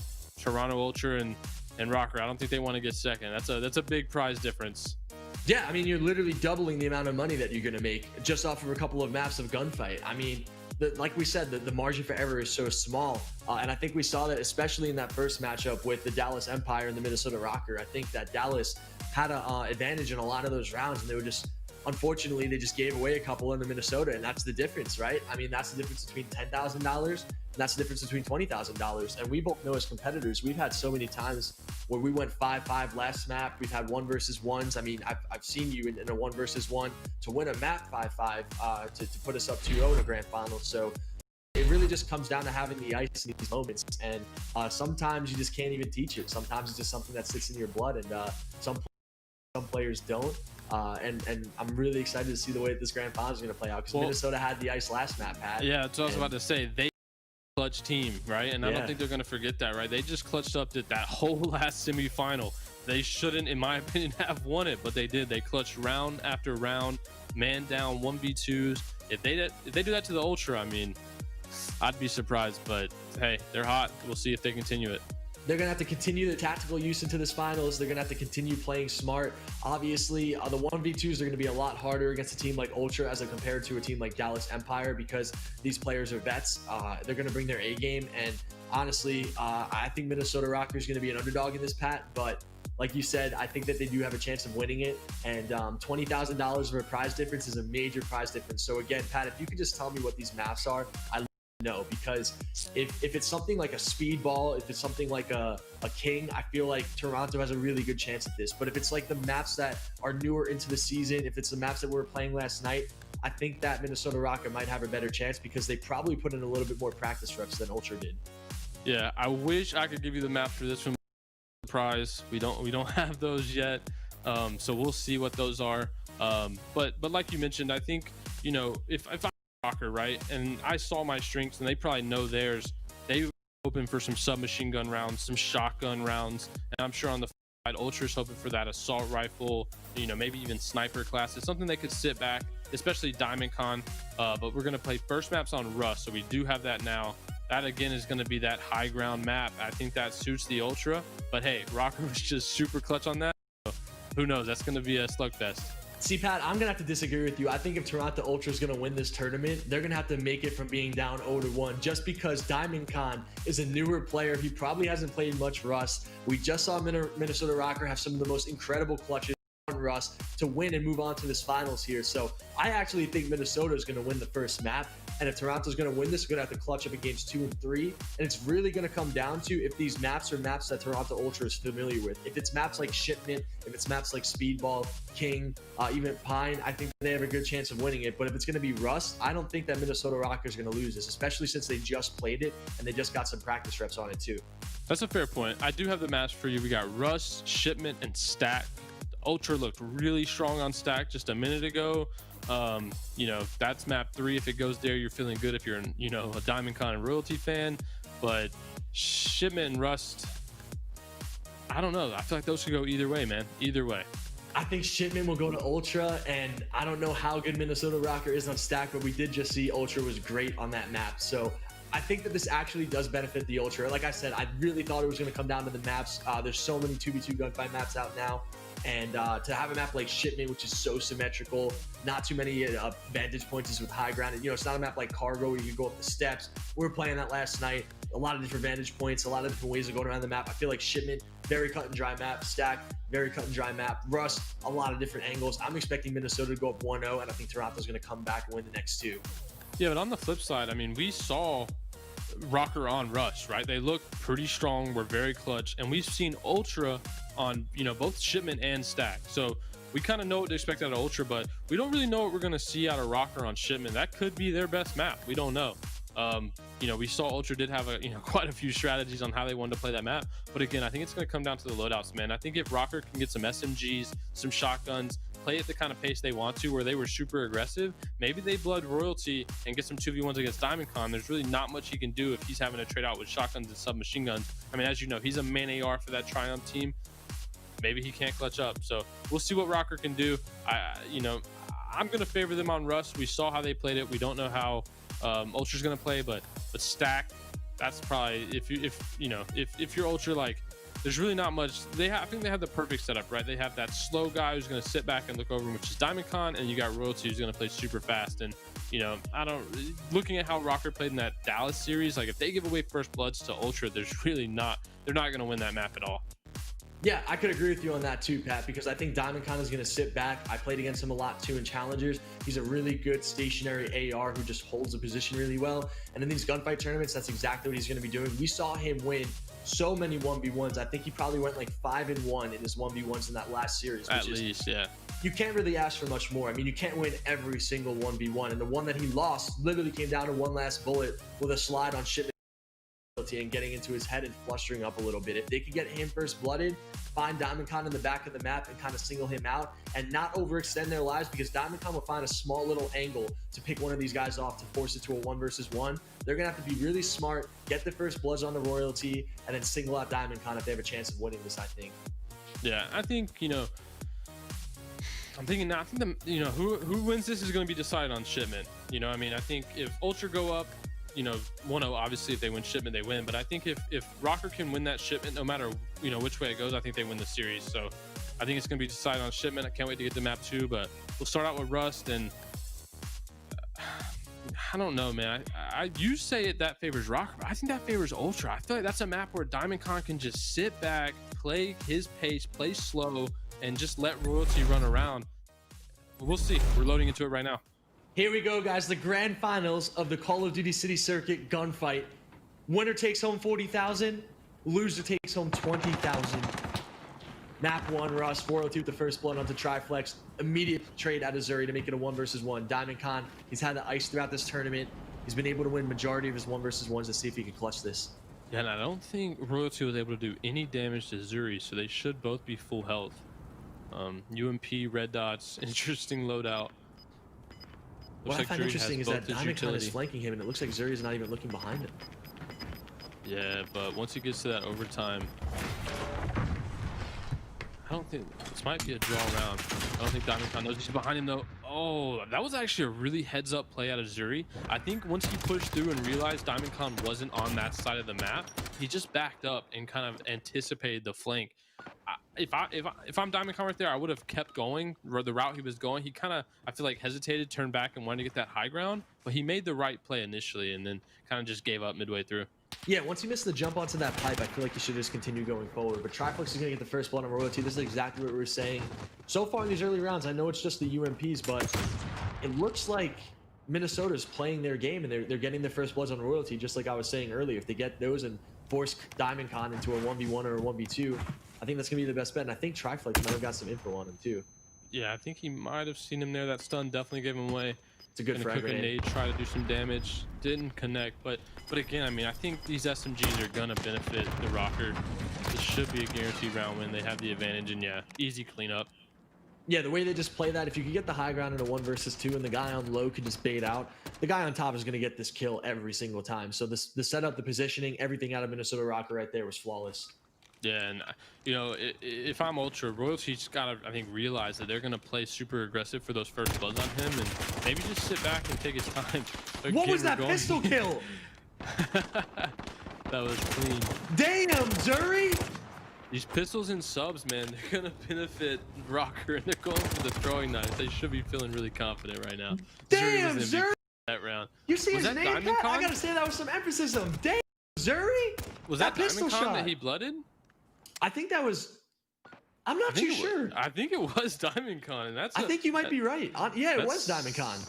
That's something you gotta win, especially as a main AR player. You're someone that's used to those angles sitting back, but sick blood out of Zuri. Wow. I did not expect the 3-0 start. Royalty gets the first blood. This is going to be a really big bounce back round that they're going to need. But if anyone could clutch it, it's going to be damn, Zuri. He's going for it. Royalty using that cover to his advantage. That was a tough round to win, but I like the confidence right there that I saw out of him, though. He was feeling himself, and he didn't really have much of a play. Shotgun back pocket. That's that's all you could hope for if you have a pistol when you're just on that heady. But a 3-0 start was hot. Let's see if Ultra can bounce back. They're gonna have to win at least another 2 rounds here to make or at least win this to make it a 3-2. I mean, you can't go down 4-1. You know how hard it is to come back from that. They do have FALs, which should benefit Ultra here. Shotzzy in the back pocket. Your guy Zuri in the 1v2. I'm sorry, his name is Damn Zuri. All right, I'll let you make sure you specify every time I call him. When I see him make a play, I'm gonna give it some hype. I gotta say it how it is. That pistol kill got me going. It's the grand finals and he's showing up. He's trying to take home the money. 1 versus 2. If he could clutch this, I'm gonna lose my mind. If he knew that the player was right behind there, could you imagine? Ultra's playing this really slow, forcing him out. He's gonna get shot in his back after this. Not much he can do. That's I mean, hey, that's what you want to see out of Ultra, right? They get the 2v1 and then they play really passive, forcing them out to make a play on the flag, and there's not much you can do. That's flawless execution. Well, Pat, if he was a little bit more to the left, that means that DiamondCon wouldn't be able to get an angle and he could have captured that flag after he killed Royalty. That would have been a dagger. You see how quickly the momentum could change in these rounds and the split-second decision making? Yeah, how fast they play out. What was that? Just killed him. I might have to start saying damn triflex after that. DiamondCon had an easy 1v2 lined up. Oh man, he's gonna regret it if he doesn't win this. Though. He had them both pinned and lined up together. Yeah, but your boy Zuri's gotta have full. DiamondCon is really low. He's got the advantage. DiamondCon has to come to him. Hopefully that nade does not tag him. It doesn't, and that's a solid win. He's gonna be really upset about that when he looks back. He had both of those players lined up. That was an easy collateral right there for DiamondCon to win the round and make it 3-3. You didn't give your boy any gas for that clutch. I'm disappointed in you. I mean, the way this is going, I just think that, you know, honestly, I thought DiamondCon should have had it. I mean, he had Dan Zuri right on the side, you know, right on the side, ready to get the kill. And maybe it's just Zuri's day. You know, maybe it's just his day. Maybe he's going to take down the money. 1 versus 2 for Damn Zuri! Damn, Zuri! This guy Are is you not serious? playing around. Look at him go. He just gunned the #1 SMG KD in the Challengers Grand Final Championship. Royalty. He had the highest kill death ratio as an SMG, and he just straight gunned him. He's coming for his 20K, man. That was sick. He's coming for the money. He's coming for the roster spot. He's coming for everything. He's DMing fellow on the side. Hey, I just gunned Royalty. You might have to relook into this. Yo, were you able to drop this guy? Spot? Were you able to get in this spot in Modern Warfare 2 in the previous Rust, or is that new? This has to be new. I don't remember any of this, honestly, Pat. I think they changed a lot of it around. Yeah, like a lot of mantle spots. Another 1v1, DiamondCon and Zuri. I feel like we've said this the whole map. You know Zuri's gonna win it. It's not even gonna be close. Easy win for Damn Zuri. Minnesota Rocket win game 1, 6-2, convincing win, just as I predicted, Pat. I knew this was gonna happen. I'm just gonna toot my own horn for a second. Just give me my moment. As we can see, Damn Zuri, 10-2 performance. MVP. If Minnesota Rocker win this, they're gonna have Zuri be the MVP. Triflex is thanking him for that performance. That was actually absurd. He clutched almost every round, got every blood, did everything he had to do to win that map, and that wasn't even close. I mean, Pat, the only deaths he had was when he was in a 1v2 and he got pinched. What more can you really ask for out of the kid? Rust is his map, bro. That's just all it is. Damn Zuri owns Rust. Well, moving on to map 2, like you said, it's going to be Shipment, and then we're going to be moving on into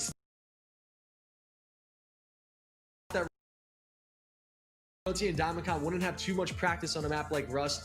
Obviously, Royalty played it a lot. I do not think DiamondCon did. On Modern Warfare, though, I don't think Royalty played it that much either. I mean, like we said, the Rust that we're used to from Modern Warfare 2 is slightly different from it in this game. So I just really think that Minnesota Rocker had a lot more practice for this. They obviously just played it into the semifinals earlier. So I'm not that surprised that Ultra went down 1-0, but I am expecting a bounce back on this Shipment because this is a map that they're very acquainted to. They know it very well. I'm sure they had a lot of practice on it. So if they're going to win this, I think they could win this next map and force it to a game 3, which honestly, Pat, I would have no idea who's going to win at that point.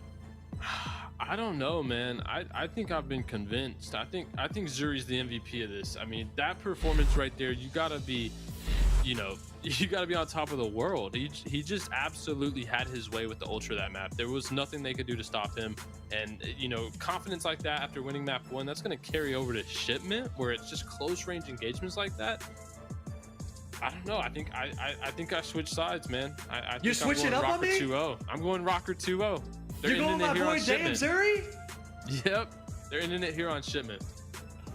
Well, I mean, he hit a couple of crazy shots, starting with that pistol shot across the map on DiamondCon, and ever since then, he never looked back. But if anyone can bounce back, it's going to be these guys on Triumph, or on Toronto Ultra. I'm sorry, they're players on Challengers Team Triumph, but they bounce back. They're very resilient. They've been in this situation before.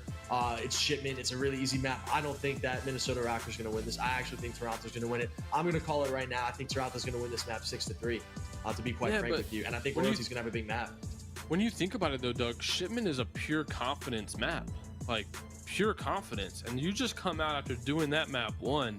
I mean, like, I don't know. I think Zuri's just going to close it out. He looked, I mean, dude, like you said, there really wasn't anything he could have done better that map. The times he died, it was just like, you know, it was out of his hands. He was in a bad position and the round was pretty much over anyway. I think he's going to come out and fry again. He looked phenomenal that map. He's going to do it again. I disagree with you, Pat. I think aBeZy is the man. But if I know anything about these guys, DiamondCon and Royalty, which I know them extremely well, they have a lot of money on the line. They want to get out on top. They want to win this money. They're going to look back at Russ and say, you know what? Forget about it. First of all, we're not going to play this ever again. Second of all, we haven't played this map that much to begin with. We know Shipment. We know our game plan. We just played this map in the series before. We had a decisive win. I honestly just think that Toronto's going to win this 6-3, and I think it's going to force a game 3. And like I said, at that point, Pat, I don't know who's going to come out on top. I really don't, but I just really think this is Toronto's map to lose. We'll see. We're loading in right now. We got pistols round 1 again. Uh-oh, this is DiamondCon's kryptonite. And we got aBeZy on the feed. What's he going to do? He just won a DiamondCon. Oh, I don't think he knew he fell down. He did some damage on him. I like how he got across the map over here. He's going to pet. He just caught him in the side. He had no idea. Zuri's playing this so well. He got the extended mag on the pistol too. Oh, that was close. He could have had that one. That was close. I think he was a little weak from the initial chow as well. No, he wasn't weak at all. He had 100 health. It was a full on 100. Yeah, it was 100. He just turned slightly a little bit later than Royalty came around the corner. I think that was the difference right there. And for Royalty as well, I mean, he played that with the utmost confidence, and that's what I'm talking about. I mean, he's a veteran of the scene now at this point. He's been around for a while. He has a lot of accomplishments under his belt. And he's not going to let a map like Russ affect him going into map 2. And that's what I like to see out of a player like Royalty, just bouncing back and being confident, especially in a map like Shipment. I want to see him going around and just being the most confident version of himself, win or lose. An ego challenge, some tough gunfights. Absolutely. Hopefully no 2v1s though. Let's see, I think Royalty's in the middle crate here. They don't have any information on Ultra. Flag. Yeah, this is a good setup too for the overtime flag. DiamondCon might get picked. Oh, he actually wins the gunfight on Triflex, and that was a good clap. Did you see how fast he just shredded DiamondCon? Yeah, well, he would have to have been weak from his teammate. At this point, I don't even know. It looked like he was only hitting him in the head. I wouldn't be surprised if he wasn't weak. He had to have been weak. There was a gunfight on his teammate's screen right before it switched to him. There's no way he wasn't weak at all. I'm guessing Triflex whiffed every bullet, and Zuri just insta-vacuumed in the head. Wow. Oh my. What just happened? We have to see this replay. How did he? What? How did he kill him that fast? What is that? What sense is he on, Pat? I'm gonna have to text this guy after this and find out. That was one of those 2020 like insta flicks. That was absurd. I've never seen anything like that. And that was a headshot? Oh my god. That was actually insane. This is a 3-0 start for the Ultra. This is a great start. This is what you want to see, man. I don't think Royalty's died yet. I agree. I think he's gotten every final kill in all 3 of these rounds. Oof. Good thing we're staying on board with him. This guy is nasty. This guy's been playing pubs with this gun for sure. There's no way you hit a shot like he just hit without just grinding serious hours with this gun. Triflex should try to hit a crazy shot. I wish Royalty backed up right there, but regardless, 1 versus 2. DiamondCon gets 1. Unable to find the trade. Minnesota Rocker. Good bounce get them round they really needed right there. Of course, it's our guy aBeZy. He has had DiamondCon's number throughout these 2 maps, no doubt. I don't even know if you can be mad if you're Rocker on how you lost the round before that. Like, Royalty just instantly killed 2 of them. So in their mind, they're probably down 2-1. So we got the 8K with a red dot. I like where DiamondCon is. If he could just turn around, he could have seen him. Zuri gets the blood. This is a good spot up in this crate. You're kind of protected from all angles, and you get to kind of peek about the map as you want. I'm curious to see if he jumps down and challenges. It looks like he's going to see him. He knows he's here. He knows he's here. He gets the kill. All right. Big bounce back round. Royalty versus Zuri fight right now on Shipment. Was that a damn Zuri 1v1 on DiamondCon again? Yeah, and he got the kill right before that. So technically that would have been an ace. I'm going to need our producers in the back to find out the engagements with Damn Zuri and DiamondCon, because I swear he has probably killed him at least 10 times in this matchup so far. Make that 11. First blood, Damn Zuri and DiamondCon. He's going to get baited. This 1v2. 2 quick bounce back rounds for the Rocker, tying up 3-3. Damn Zuri just taking over. Like I said, he came out hot on the Rust. I know Royalty started hot on the Shipment, but that was 3 quick rounds and I think Zuri got 6 kills right there. The resiliency out of Minnesota Rocker is quite impressive. The way they were able to bounce back versus Dallas, the way they were down 0-3 in this matchup. DiamondCon finally kills Damn Zuri. That might be the switch right there. That might have been all he needed, because I swear I don't think DiamondCon got him once this entire series so far. So to be able to get that trade, putting them up 4-3 after losing 3 rounds in a row, really big bounce back round. Yeah, and they got super aggressive with MP5s. I think that caught them off guard, especially after losing momentum, losing 3 straight rounds. I don't think the Rocker was expecting, Ultra to play that fast. They just ran right at him and forced those gunfights. But back to more MP5s. If anyone has experience with the MP5, it's the Ultra players, right? Yeah, they've been using it all year long, especially Royalty. Oh, wow. Was that Triflex? Yeah, Zuri got the blood and then Triflex ended the round. That's when Diamond's gotta win. Oh, that's why he's a main AR, Pat. If he's got the M4, he's not missing a bullet there. You might be right. Oh no, we're going back to pistols. This is Zuri's playground. Pistol shotgun. Let's see what happens here. 4-4. This is the burst pistol as well. I think it has a laser on it, so gonna have some good hip fire if they don't pull out that shotgun for close range. If Minnesota win 2 rounds, they come home with $40,000. It's over. Toronto's gonna have to win these next 2 rounds to force a game 3. Zuri taking some damage off the rip. If I'm Zuri, I don't even know if I'm using the shotgun. His pistol shot is on fire. At this range, I feel like you have to use the shotgun, right? Royalty with a huge kill on Triflex. Does get some early damage. And yeah, there's really not much you can do. I don't know. I would have liked to see Zuri stay kind of, in that, going for first bloods with that pistol. It was the burst pistol with a red dot, so maybe he could do exactly what he did the DiamondCon the round before. That shotgun that's a tough one to use. It's a slow reload, but DiamondCon comes big with the trade. Match point for the Ultra. Will this go round 11 and Minnesota Rocker wins right here? Or is how much damage do you think that shot just did? It had to do like 10. Like nothing at all. You can kind of see it on DiamondCon's character. It looks like it did around like maybe 20, maybe, yeah, maybe 20, 18 or so. Royalty loves this crate. He's played it almost every round, getting in there with a shotgun. I'm liking that Rocker are finally sticking together. That's something that they weren't doing early on. Now they're playing these early rounds really together to get info. Triflex gets super aggressive up top. Big first blood by Royalty. Royalty. Zuri with the trade. Wait, where was Zuri? Why was Zuri looking the other way? Did he not know that DiamondCon went behind him? No, I think he thought he went to the right. I think Triflex might have called him out that he saw him there, and once he traded Royalty, he just expected him to go the other way. Wow. Zuri again with a Tim bomb, though. I mean, there's really not much he can do, more. He needs Triflex to step it up. They're going into stack. He's dropped 20 kills so far in 2 maps. He needs his teammate to help him out. Listen, if Minnesota Rocker are able to come home and win this tournament, you might as well just give $35,000 to Damn Zuri. I mean, at this point, this guy is putting on. You can't ask for much more out of him. I mean, between the first map and just clutching everything and getting 10 kills, I think he went, 10-2, right? 10-2, 10-3, yeah. And on this map, he just went 10-6. I thought that they really had a chance of winning that. I think did they go up 4-3 at some point, or they were down 3-0? Yeah. They tied it up. They went down 4-3. They tied it 4-4. They had their opportunities and their chances, but they let Royalty get into some really key spots. The middle crate, laying down, DiamondCon just playing the bait on him. I mean, that's the perfect way that you want to be seeing that out of the Ultra. And I was 1 round off of my prediction, Pat. I said Ultra 6-3. It looked like they were going to do it. They were up 3-0, but they lost a couple of them. Minnesota very resilient, coming back and losing 6-4. Game 3, $40,000 on the line here, Pat. Who do you got winning this for Stack? I mean, if you just look at the stats, right? Damn, Zuri has a 2.0 right now. He's 20-9 in 2 maps. You got to think he's Unreal. hot. He's on top right now.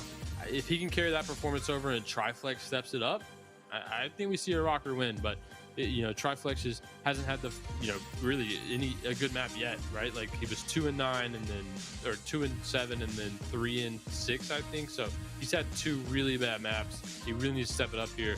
Zuri's like, hey man, like I got you on my back. Just you know, take a little weight off and I'll get us this dub. So I'm trying to remember, Pat, going back to that last, I'm sorry to cut you off, but going back to that last match with the Dallas Empire, did Triflex have any major key moments in those games? Because I remember seeing Zuri a lot making plays. He had one of those 1v2s. One of those 1v2s Triflex had.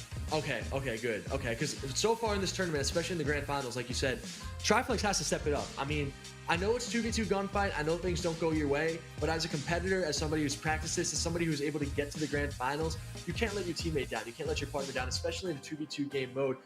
Even if you're not going, 10-6 or 7-7, even if you go like 4-7 and you clutch a 1v1 to win the round, like you just gotta limit those first bloods, right? Like if you're Triflex, I think you need to kind of sit back and realize your team's hot. Like just don't put them in 1v2s. Play more together, stay together, work the map as a unit. You're going into stack, which that's going to be important. I know that's kind of one of those maps where you do have a kind of one guy sitting back looking over another. But I mean, hey, like Zuri's hot. You gotta assist him any way you can. And I think the best way to do that right now is just to stick together and play those trades efficiently. And we're going into stack. We're gonna see if Ultra go with that same setup they had in the last series where DiamondCon sat back, Royalty got aggressive.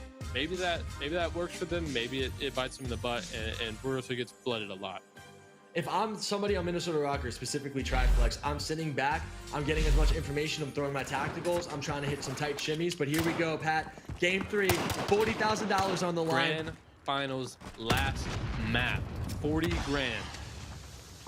We're on board with DiamondCon. He's going to throw a smoke to his right. They're going to get mixy with the shotguns and see if anybody is brave enough to push. Obviously, there's so much money on the line here. This is a $10,000 swing map, literally a $10,000 map of gunfight right here.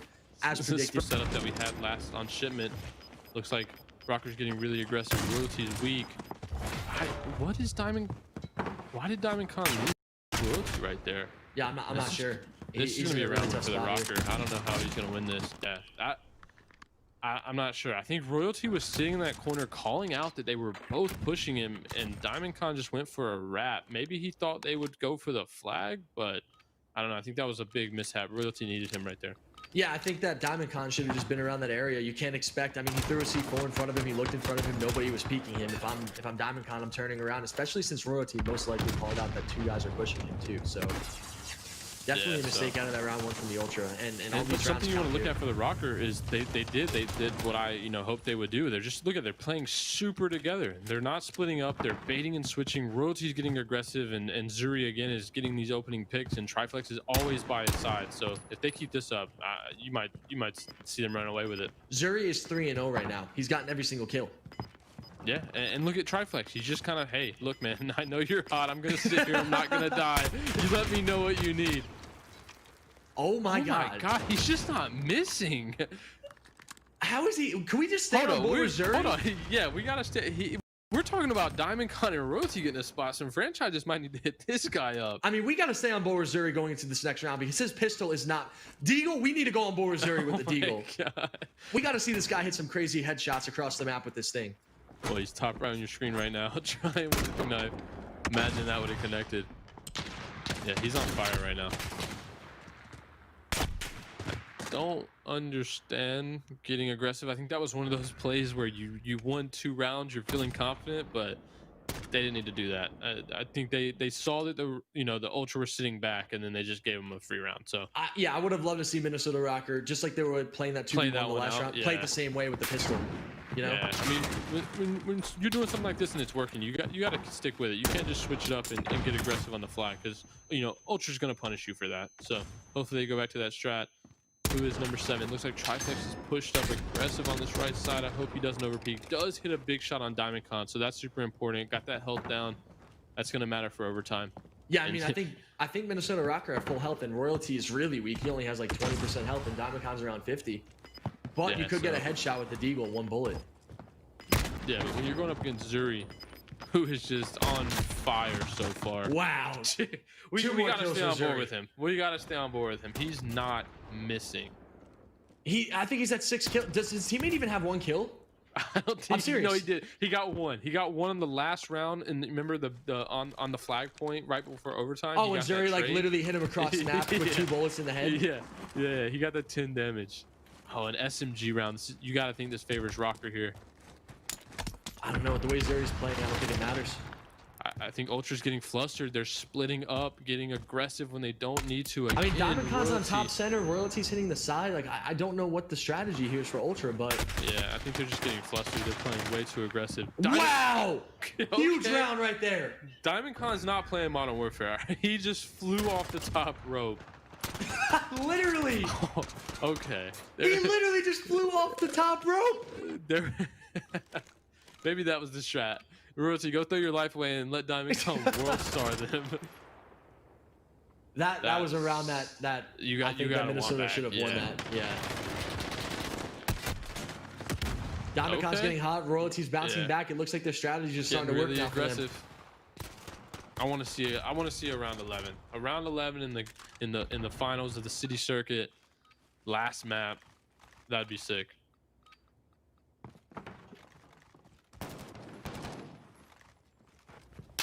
All right, so put on board with DiamondCon here. I think this is a AR. They're going back to their bread and butter, which is DiamondCon sitting back. But I like this out of Rocker. They're not getting too aggressive, not getting too zealous, not wanting to peek. Hopefully Triflex stays on those steps. I don't want to see him push up. Royalty's in a great spot though. This is a good 50-50 play. This is going to work out really well in his favor. Or getting blooded. Looks like Triflex is going aggressive on the flag. We need Zuri to watch his back. He is watching his back. They should have a good setup right here. This should be a first blood for Zuri. Oh, he lets him get by. Royalty with the play. Royalty with the play. Oh. Zuri had like the right idea, but if you see right there on the Codcaster vision, he just wasn't watching the back door. He was watching the back steps, and that just costed them. That could have been an easy win for the Rocker. But Royalty clutched up. Man. And to think, wasn't the Rocker up 3-0 in this? Or 3-1? Yeah, I think it was 3-1. They came out super hot. Zuri was like 6-1. If I'm Royalty, I'm just playing this crate the entire rest of the match. I don't know what DiamondCon was doing. He should have been looking over his teammate there.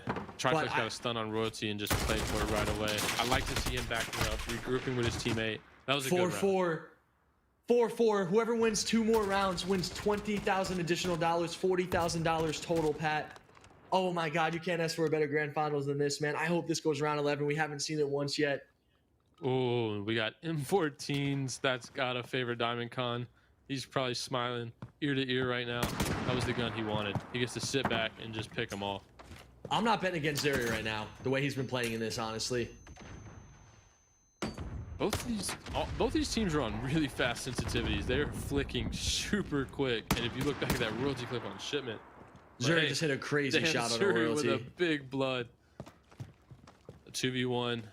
They cannot throw this away. This is super important. This goes up 5-4. Play your life. Good Zuri with another kill. This is exactly what you want to see out of Triflex, though. I think just bait for his teammate. I think he might be at 9. He's won off his 10 bomb in every single map. I think Triflex has 1 kill at this point, and Zuri has 9. Yeah, Zuri's just getting every C's. But hey, Triflex played that smart right there. He didn't throw away that life and let Zuri come for the trade. But yeah, you got to be nervous if you're the Ultra. This is a big round. Match point for the Rocker, Pat. $20,000 round. I'm predicting Zuri first blood, 2 kills. There it is. Getting aggressive. There it is. Oh, he got 1 on Royalty. Here it is. It's over. It's over. The Minnesota Rocker win. 6-4. And Zuri with another 10 bomb. Oh no, Triflex got the kill at the end. No, but he got the first blood though. Oh, look at the stats, man. I was off. He dropped 28 kills in 3 maps of gunfight. He averages 9 kills a map. That was insane. He earned it, man. He was the MVP of that whole tournament. But hey, congratulations, $40,000 to Damn, Zuri, and Triflex, representing the Minnesota Rocker. Wow, that was impressive. $40,000. Damn, Zuri better be getting at least $30,000 dollars of that prize money after that performance in the finals. Pat, what is your thoughts overall? Final 4 matches, this championship match. Just tell me what you think about all this, man. I mean, I think that was a completely different rocker than we saw versus Dallas, right? Like Dallas, they looked against Dallas, they looked a little flustered. They were playing too fast. They weren't together, but they came out hot against the Ultra, and damn, Zuri was on fire. 28 kills in 3 maps. He had at least a 2.0 KD. He couldn't be stopped. He was the MVP, and hey, man, we expected Ultra to show us something, but damn, Zuri wasn't playing around today. Yeah, I completely agree with you, spot on. I think the story is all about damn Zuri, right? And after that pistol kill he had on the rust across the map with Connor, I just want to say congratulations to the Minnesota Rocker. Thank you guys all for tuning in. This was the City Circuit Gunfight Finals. Minnesota Rocker came home with $40,000. I'm going to be signing off here. My name is Doug Spencer-Martin alongside Patrick Aches Price. Thank you guys so much for watching. Enjoy the rest of CDL Champs weekend. And we're out, guys. See ya. Have a good one, guys.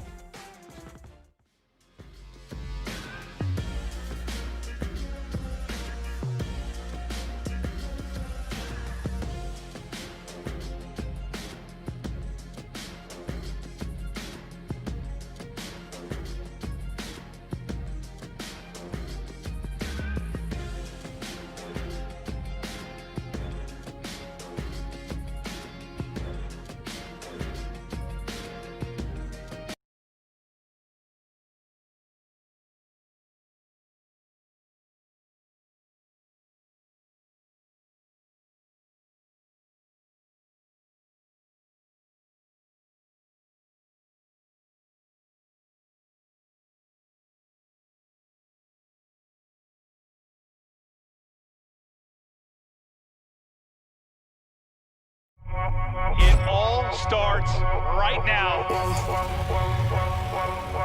What happens when the bright lights of the stage become the warm glow of your monitor? When the echoes of glory don't come from the adoring masses, but from a set of headphones. Do you let change consume you, or do you answer the call? Stand up, prove it doesn't matter where or when or how. It's madness! This is your team's call to glory. This is the Call of Duty League Championship. The time is now to reach out, touch greatness. The Battle of the Tight! What a rampage this is! Oh my! For the truth! They close it out! Make them stop and say, hear your team's name reverberating in eternity. And now, glory is just a heartbeat away. The time to put your stamp on this new era is now. So soak in every moment, because this is your call to be the best, to be the first, to prove once and for all, the road to glory wasn't given, it's been earned.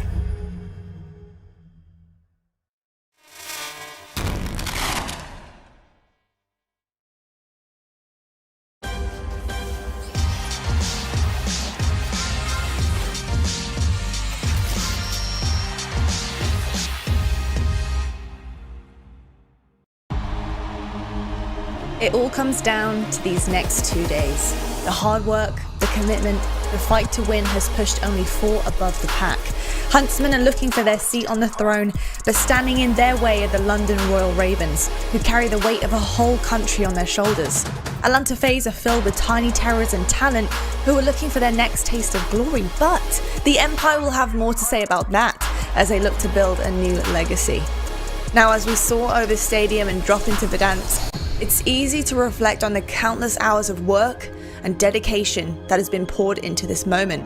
And over our Champs weekend, obstacles are going to be the cost of greatness for our 4 teams. Pride, place, and millions of dollars on the line, with only one team that can earn the right to call themselves the Call of Duty League champions. Who will it be? Well, we are here to find out. My name is Lottie Van Prague, and I'm going to be hosting your Champs weekend alongside 2 incredible people who of course have been here doing their best to analyze all of the incredible Call of Duty action we do have coming your way and have throughout the playoffs. Is Pac-Man and Nameless. Gents, of course, we were just a second ago in our new US Air Force Command Center. Had a new little drip for Champs, of course. Pac, how are you feeling, man? It's day one of Champs. Big stuff on the line today. So are you feeling pretty powerful to be watching all of this unfold before you? I'm super hyped. I feel super blessed to be here, just be able to watch this Call of Duty with all the things that are going on in the world. And here we are, watching the best teams in the world compete for the highest prize that's ever existed in Call of Duty. What more could you ask for? It's amazing. I don't know. Maybe I could ask for a chip. I'd love to be on one of those teams and winning potentially that amount of money. Nameless, how are you doing today, pal? Good morning to you. Good morning, good afternoon, good evening to wherever you are. I feel fantastic. Today is going to be absolutely insane. I'm kind of angry I had to wait a week to watch this after how it ended last week. I only wanted more, and now we finally have it. Can't wait for the games to begin. I feel you, brother. I feel you totally there. But of course, it is Champs now. It is exactly what we've been waiting for. Let's take a look. Without further ado, of course, our US Army schedule. Beginning your Champs, we have London Royal Ravens taking on the Huntsmen. Then our Game Fuel marquee match is going to be FaZe versus Empire. And then, of course, we have our elimination final. One of these teams is going to be going through. One is going to be going home. Big stuff on the line. Of course, on Sunday, it's our CDL game day presented by Game Fuel. It is our championship match. It feels kind of surreal to actually be saying that out loud. I cannot believe we are here right now. It's pretty incredible. We're gonna have a look, of course, at our bracket too. But I just want to ask Pac, with our matches that we're seeing today, what are you looking forward to the most? I know we don't have too many coming out of it, but out of our two, is there one that's really standing out to you here? Yeah, I'm going to have to go with the Huntsmen Royal Ravens matchup, just because on paper it seems like the Huntsmen should have a huge advantage going into that match, but that Royal Ravens team that we saw last week is scary. They clutched up, they won the domination when they needed to, and then we have that Seany guy. Who was that guy? We have that. Big Seany on the map. We have no idea what kind of Royal Ravens we're going to see. That's super exciting to me. We don't, and that's exactly what everybody at home has to decide. We have our perfect bracket challenge here, presented by Metro. Let's see who is going to be ruling the day. We got I don't know at the top of that, and do you know what, pal? I'm with you. I don't know either. This is so tough. We're coming into Champs, and anything could happen.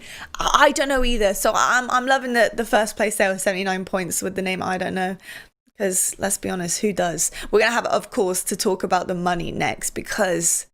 Guys, you know the prize pool, people at home. YouTube, come on, you've seen it. Look at this board. It's a lot of money on the line, Nameless. I mean, so much pressure coming into this. And do you think, right now, I think for everyone at home maybe wondering, does the money have any kind of factor at this point for the teams? Like, is the pressure because of the money, or is it because of the name and the glory that's given at the end of the day?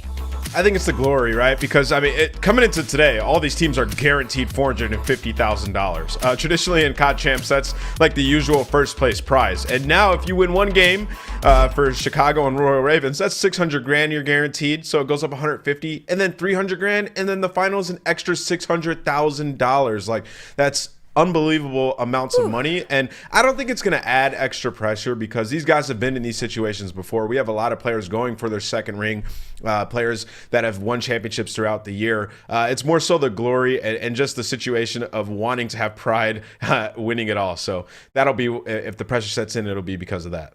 You don't think playing 100%. For 1.5 mil adds a little bit of pressure? Yeah. I think it adds. I think in the beginning. I think in the beginning of the tournament, you don't want to get knocked out and be the player that made that mistake and cost your team that kind of money. But like Ann said, it is also they've also been in these high pressure situations before. But I don't want to cost my team that. I don't want to be stuck in that 1v1 at the end.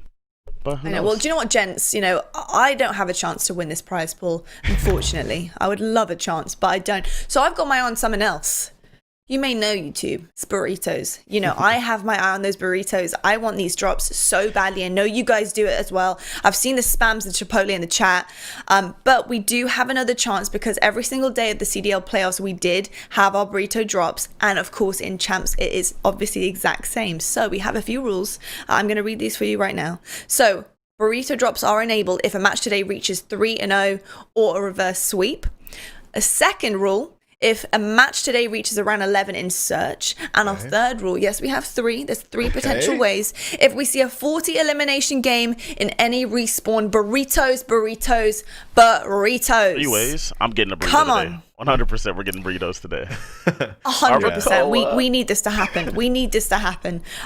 Yeah, I have my eye on the barbacoa, rice, lettuce, sour cream, cheese. I'm gonna dream of that in a little bit. I'll just let that sink in. Man. Gotta go chicken, right. double chicken with the guac. Like that's the play. Hello, cat. Okay, chicken name. I'm not going to judge you, man. I'm not going to judge you. But you know what? Talking about judging, we have something very, very special on the line. Of course, it is our MVP presented by Astro Gaming. Huge stuff coming across here. You know, we'll be crowning a championship MVP presented by Astro Gaming. So stick around after our final match tomorrow to see who will be the lucky winner of this personal award. And then, of course, these incredible custom prizes. Got a Meister watch, custom Astro A40 TR headset, and of course, look at it, the MVP trophy, baby. Look at that. That is slick. That is a slick daddy trophy. That I love that. So big stuff coming into here, and yeah, so much on the line this weekend. As I'm like having to say all of this to you guys, I just realized how important this weekend is. It's absolutely huge. So, talking about this weekend, gents, of course, we need to talk about our teams that are going to be in it to win it. So, first of all, we do have our heavy hitters. We've got Atlanta FaZe taking on Dallas Empire. And Pac, I want to talk to you about this one because, you know, obviously, our flip side of things, it's going to be a very difficult matchup. We know it is Dallas, FaZe, big teams here. But 2 that stand out to me here on, of course, Atlanta FaZe is Simp and Cellium. These 2 are just huge. They're a huge part of their team. The way that they perform is just incredible. Their stats speak for themselves. So why are these 2 so important to this Atlanta FaZe roster? Well, Simp, since he burst on the team, a lot of young players have that stigma where it's like, oh, they're super fast and super aggressive and all that. But Simp has the best awareness that I think I've ever seen on someone who's so young into his career. He's always knowing what's going on the map. He's such a hard kill. Probably the hardest kill in the entire scene. He's a playmaker at all times. And then you have Cellium, incredible player in all the respawn modes. He's good with a sub, dominant with an AR. Both these guys are staples on a young team, and they're both fantastic at what they do. Elite players playing for an elite team. I mean, what more could you ask for from those 2 guys? I don't know, man. I don't know that. Well, hey, win a champs. I think that's a big ask. Simp already did that, though. No, exactly. But, you know, obviously on the other side of things, Lamus, I'm heading over to you. Dallas Empire filled with some big dogs and filled with legacy, of course, trying to make a new legacy. But we got Clayster and Shotzzy. My kind of like question to you, Nameless, is whether or not Clayster and Crim can kind of coach Shotzzy and iLLeY into this legendary position where they're able to actually get this champs win, because obviously they've done it before. But is Shotzzy capable of doing this? I think that they've been coached throughout the season, and then now they're finally entering their final form. These guys have won championships throughout the year. Shotzzy is our regular season MVP, and what makes him special as a player is we learned very early on how elusive he was on the map. He had some of the best movement that we've ever seen in Call of Duty. He's a very difficult kill, and he's a nuisance, and on top of all of that, he has an incredible shot and game knowledge and minimap awareness. So he's almost one of those perfect SMG players that is going to do damage in any position you put him in on the map. And then for Clayster, in their one matchup they've had so far in playoffs, he was lighting it up with a 1.32 in hardpoint. And typically throughout the year, he's been their X factor. When he's on point and hardpoint, they look darn near unbeatable. They do indeed. I'm really excited to see that matchup today. I think it's honestly going to be a showstopper. But talking about showstoppers, gents, and I'm sure, you know, this is kind of bittersweet moment for you guys to remember too, but that Huntsmen Optic Gaming final, I mean, that was huge. That round 11 1v1, it stuck with me in my dreams. I've been dreaming about it, thinking about it. And for you guys at home, if you did miss it, check out this very special moment.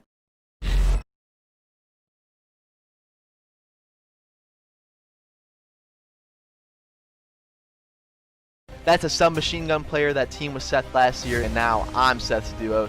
Where? TJ. He was in bomb. Let's go! And Huntsmen win it! Envoy gets the kill in the 1v1! You win the 1v1 versus Tej, the Iceman. I was too icy that day, and I came out on top. They move on! It's madness! The storyline of our team would be actually absurd. A lot of these guys are chasing their second ring. 2 rings for 4 of us and 1 ring for Dill. Like, it would be crazy to think about. Goal is to beat London beat whoever else they put in front of us, one step at a time, one map at a time. That will be the motto going into this next weekend. We have that clutch factor. Under no circumstance can you count us out of a series.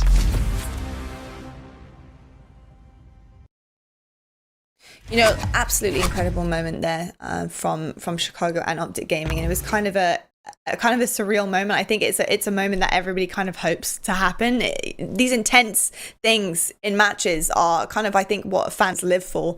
I mean, obviously, Pac, what was going through your mind in that 1v1 situation? I mean, edge of your chair, sweating, shaking. It was crazy. It would all happen so fast, really. And what our Envoy said was true. They have that clutch factor. That's what they have. They've been into all game 5s.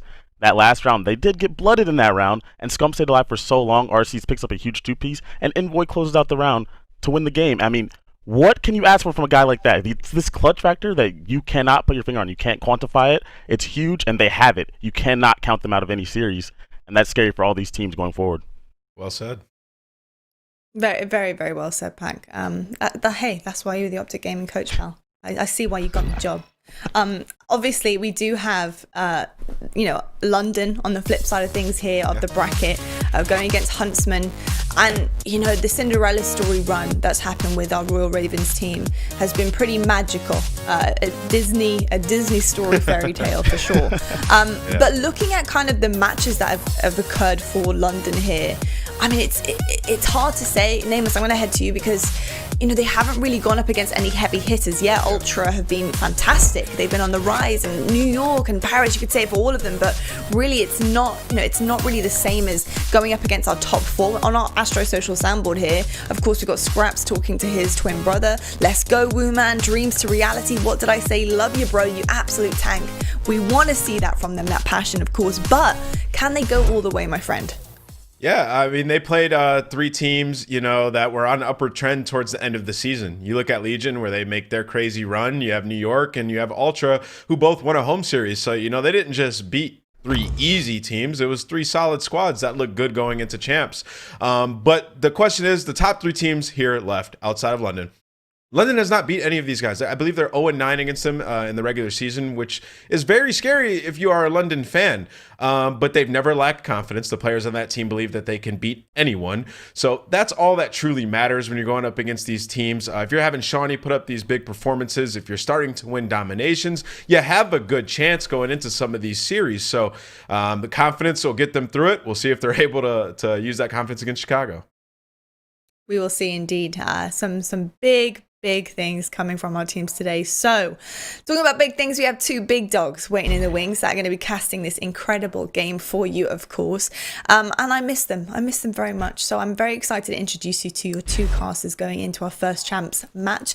And that, of course, is Miles and Chance. Gents, hello, welcome to day 1 of champs. How are we feeling? Lottie, we're feeling very, very good. I think mostly because somebody turned the air conditioning on down here in the US Air Force Command Center. But it's very cool to be down here. It's a little different. I mean, we're dressing everything up for Chance. You and I are dressed up. We're ready to rock and roll into what will be a truly historic weekend of Call of Duty. But we do have a fun one ahead of us again. London Royal Ravens against the Chicago Huntsmen. I mean, Nameless hit the nail on the head for me personally. It's a tough one, Chance. I mean, this is going to be a real uphill battle for London, but they're the underdogs, mate. I mean, they can get it done.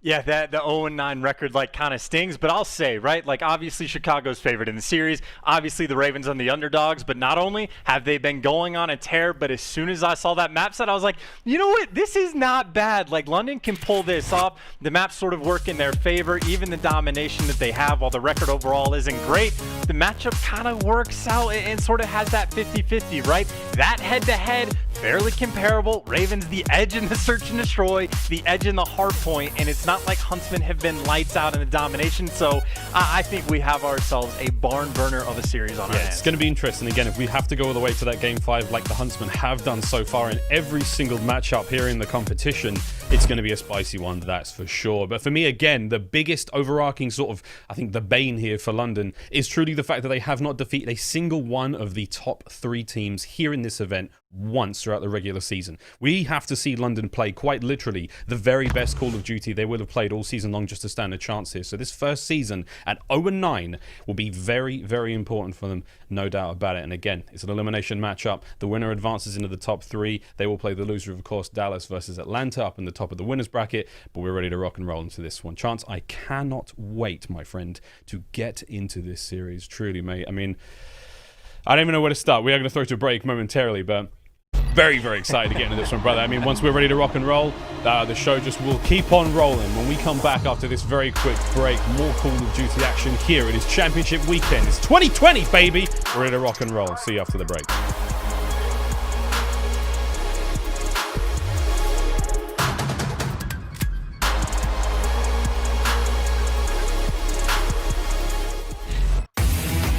This is dangerous.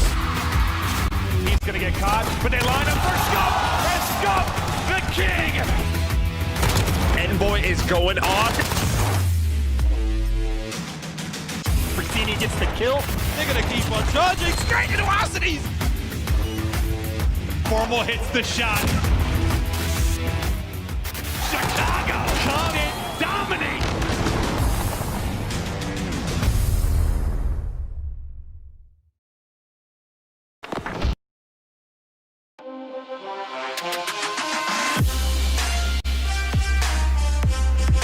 He's too bloody strong. But at 0 doing damage. He's not stopping anytime soon. Again, Skrapz has got his number. Beautiful reads from Wuskin. Raven putting them down.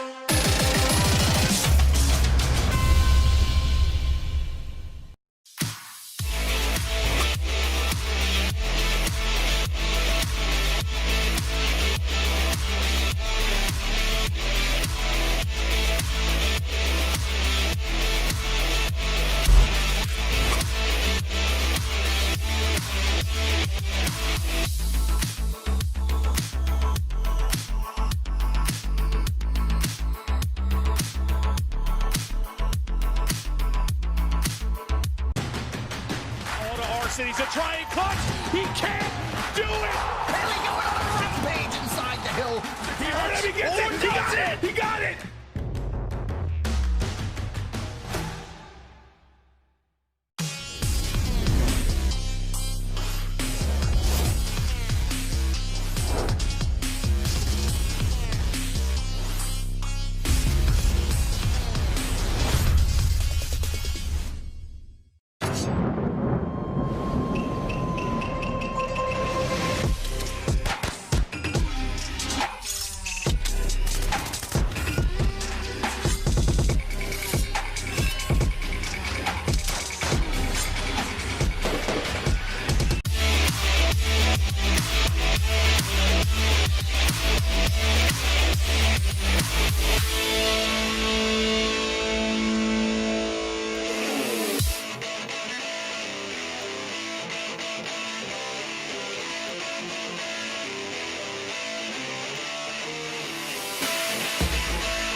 Call of Duty League is brought to you by Metro.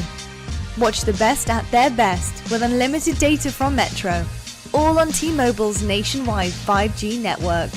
Metro, everything you need to rule your day. Scump Gaming, the official controller of the Call of Duty League. The United States Air Force. Learn more at airforce.com. Save money at the restaurants you love with Grubhub Perks. Use code CDLChamps at checkout to get free delivery.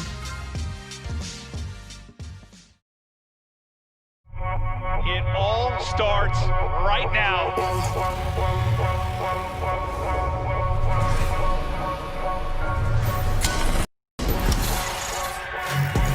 Glory is just a heartbeat away.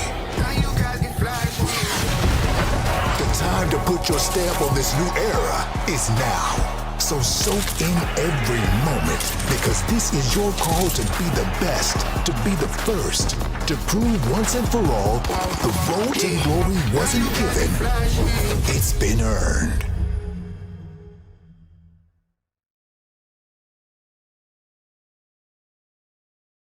Hello and welcome to the 2020 CDL season retrospective presented by Grubhub. I'll be your host, Clint Maven Evans, alongside Joe Merck DeLuca. It all started January 2020 in Minneapolis, Minnesota. We had our 12 franchise teams. Now the stage is set, the seeds are set. It's time to talk playoffs. First, I'm going to kick it off talking about London. I don't think many people saw them getting into the top 4, but somehow the Ravens get it done. Another team we did not see coming. Optic Gaming starting bottom 4 and then making a run. They had a great run, but it gets shut down by the Huntsmen. The other two teams we have in the top 4, the Atlanta FaZe and then the Empire as well. Dallas, never say die. Playoffs are in the books. It is now time for championship weekend. Joe, you fired up? Maven, who doesn't love watching the best teams in the world compete for the most money we have ever seen? It is going to be legendary. Oh, wonderful.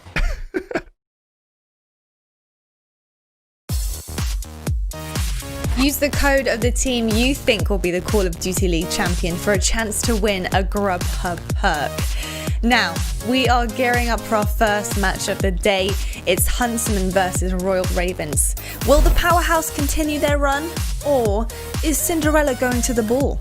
We will be discussing all of this and more in just a moment, but before we do, let me welcome another addition to our desk here for day 1 of champs, and that is, of course, Professor Astasio. And I say Professor Astasio because study, we're having our first ever study session with you, so I want to learn some things going into this match.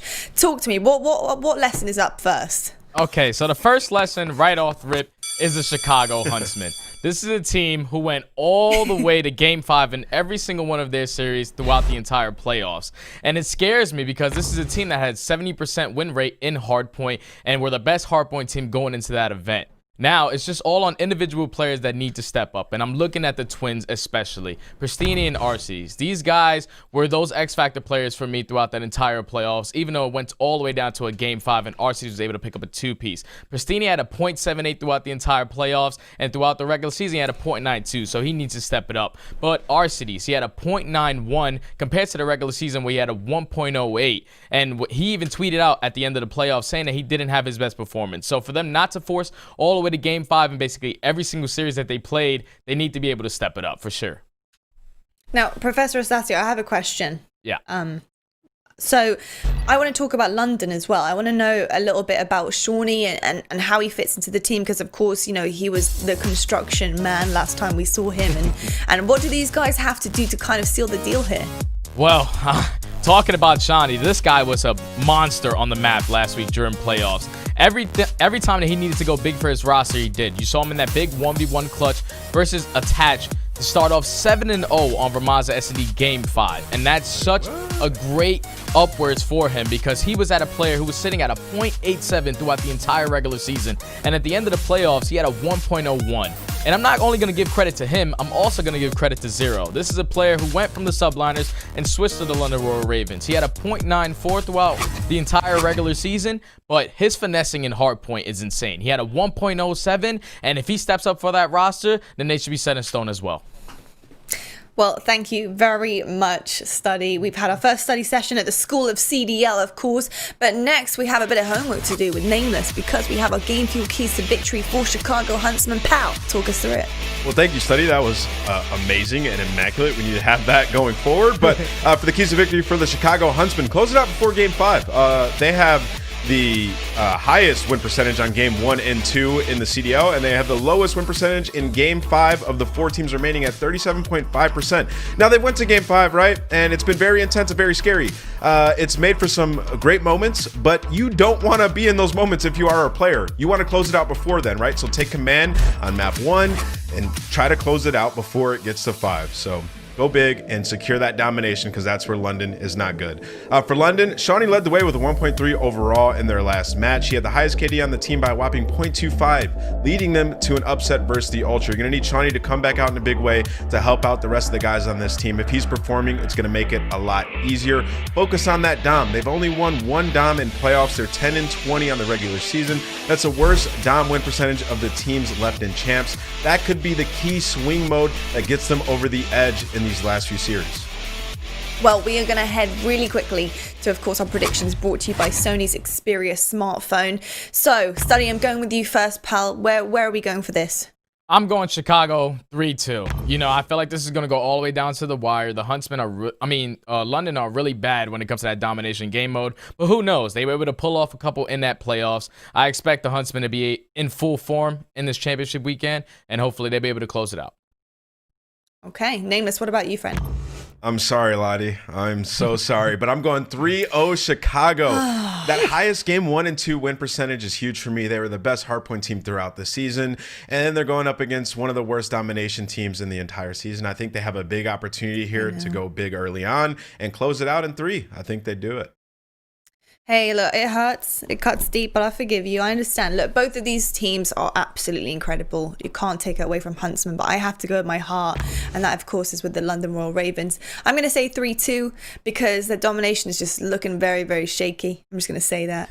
But, you know, hey, I believe in them. So I'm heading over right now to your two casters who are going to be doing the most through this game. It's our match 1 of champs. I'm so excited to get into this one. So Chance and Miles, take it away, fellas. Lottie, thank you very, very much. It is now time to roll across the ground floor of the bunker and get us on screen. I wonder if that works. If I shout on screen, it happens just at the right time. I may never know, Chance. But, mate, you know what I was thinking? I was like, I'm glad they put us landscape, but between my hair and beard and the fact that you're such a tall and powerful man, they might have had to put us portrait. But, mate, let's get into this one. This is truly going to be an absolute banger to start off the day here. Again, the championships have always been exciting. COD Champs has been a long-running staple here in the esports world, and now with a slightly different look, we're ready to rock and roll into this one. And, mate, this is going to be a big one. I mean, have you got any gut feelings going into this one just before we get started?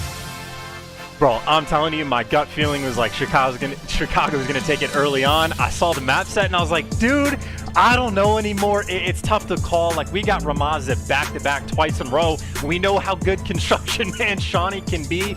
And it really is one of those things, like, I tried to get my Doctor Strange on, tried to see every single possible outcome, and I could see it all. I could very well see this going to a 3-0 towards the Ravens because the maps are actually pretty good for them.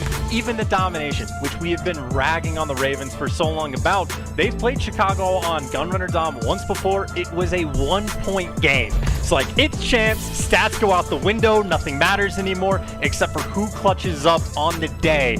And I think the Ravens, at least the balls in their court, could force this to a great series. A great series ahead of us, no doubt, as we now get into game number 1, our first match here at the CDL Champs weekend.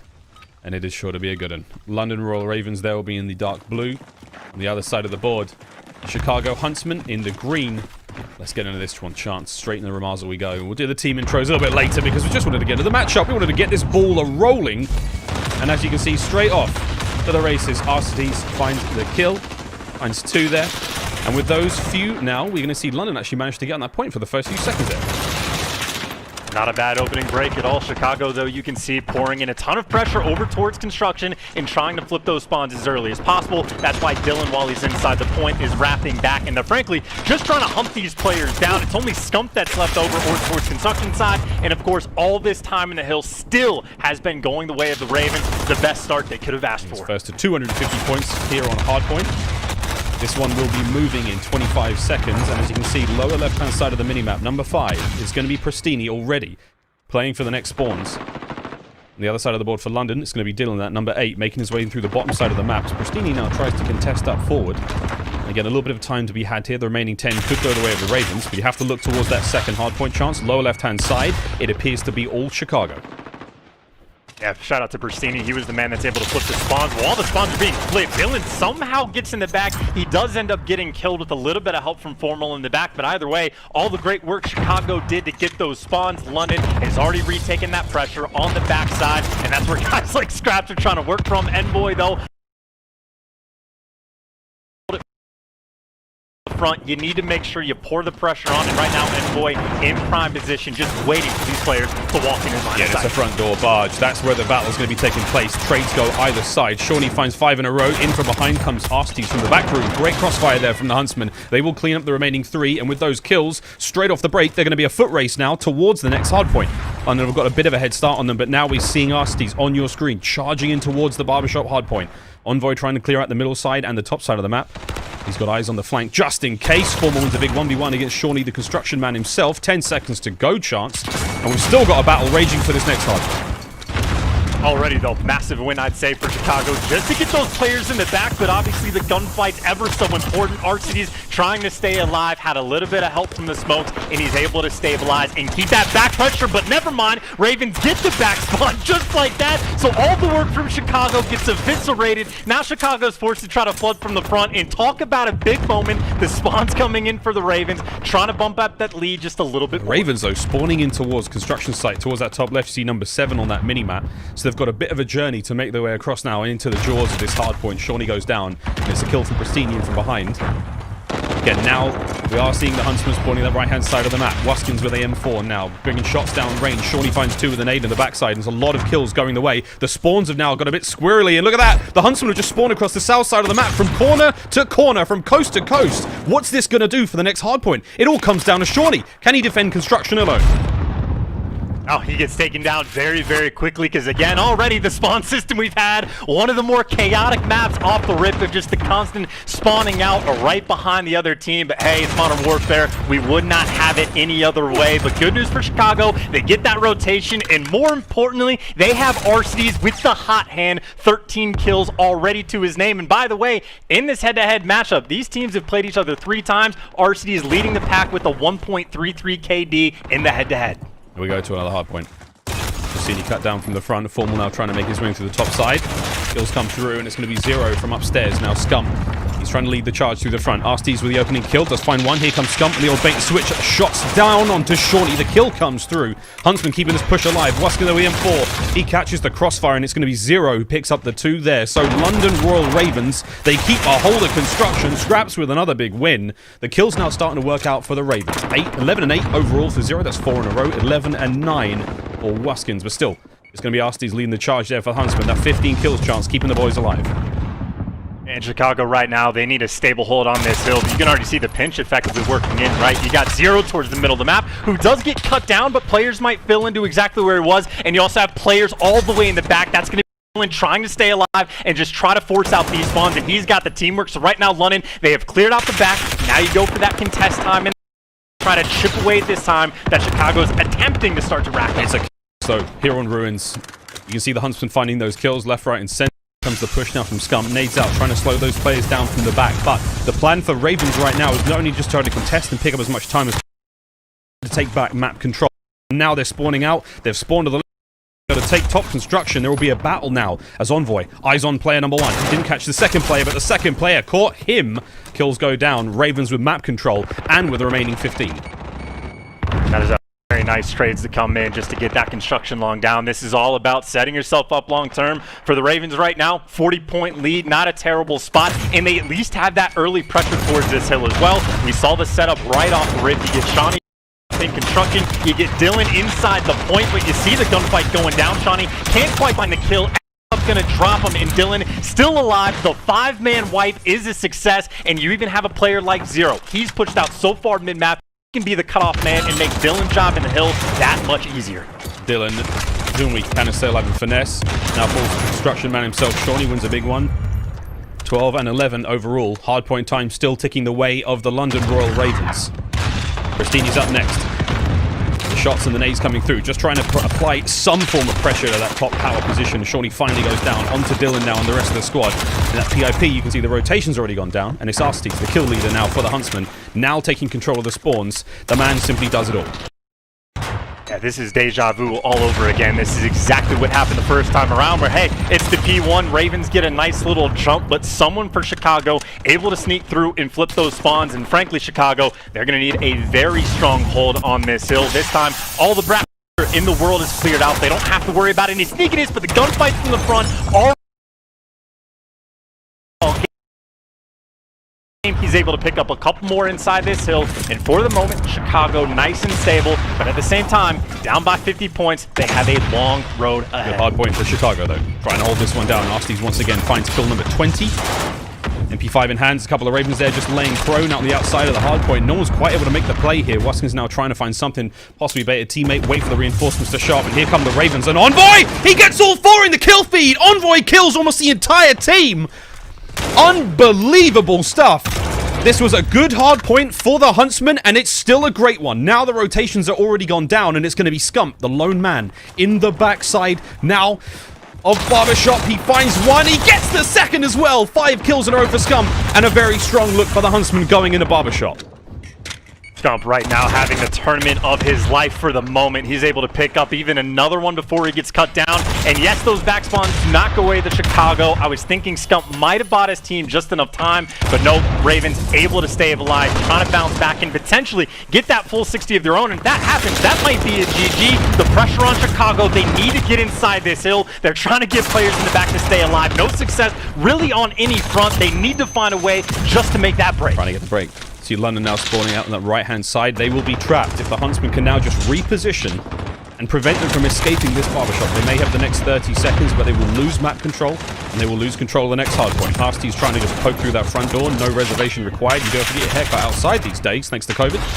And I can assure you, it's pretty dangerous, but nowhere near as dangerous as these players are. 20 and 18 overall for Envoy. They're heroics, keeping his team in this one, and you can see already Arcitys making his way out across map. Huntsmen, they have trapped the Ravens here in Barbershop.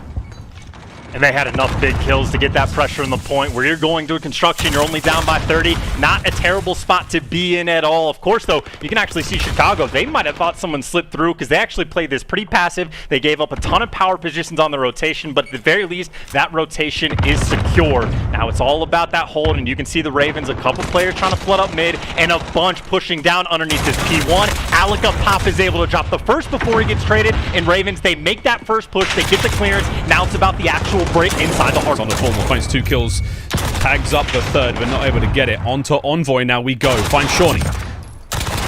Can't quite find the kill on a Wuskin, but still, the presence is being felt here. 25 seconds remaining on this hard point now for the Huntsmen, and Skrapz wins a big one. That's going to be number 3 in a row. 20 seconds remaining here. Not enough to get the win, but going to put the Ravens within spitting distance of map number 1. And they're already now battling for ruins. It's going to be Seany on the other side of the map now, trying to contest, trying to contend. Smokes come through. This is for the hard point flip, and potentially for the map. The stick comes through. Seany stays alive for the time being, but is it enough to get his teammates in there? The Huntsmen now swarming chance over the next hardpoint.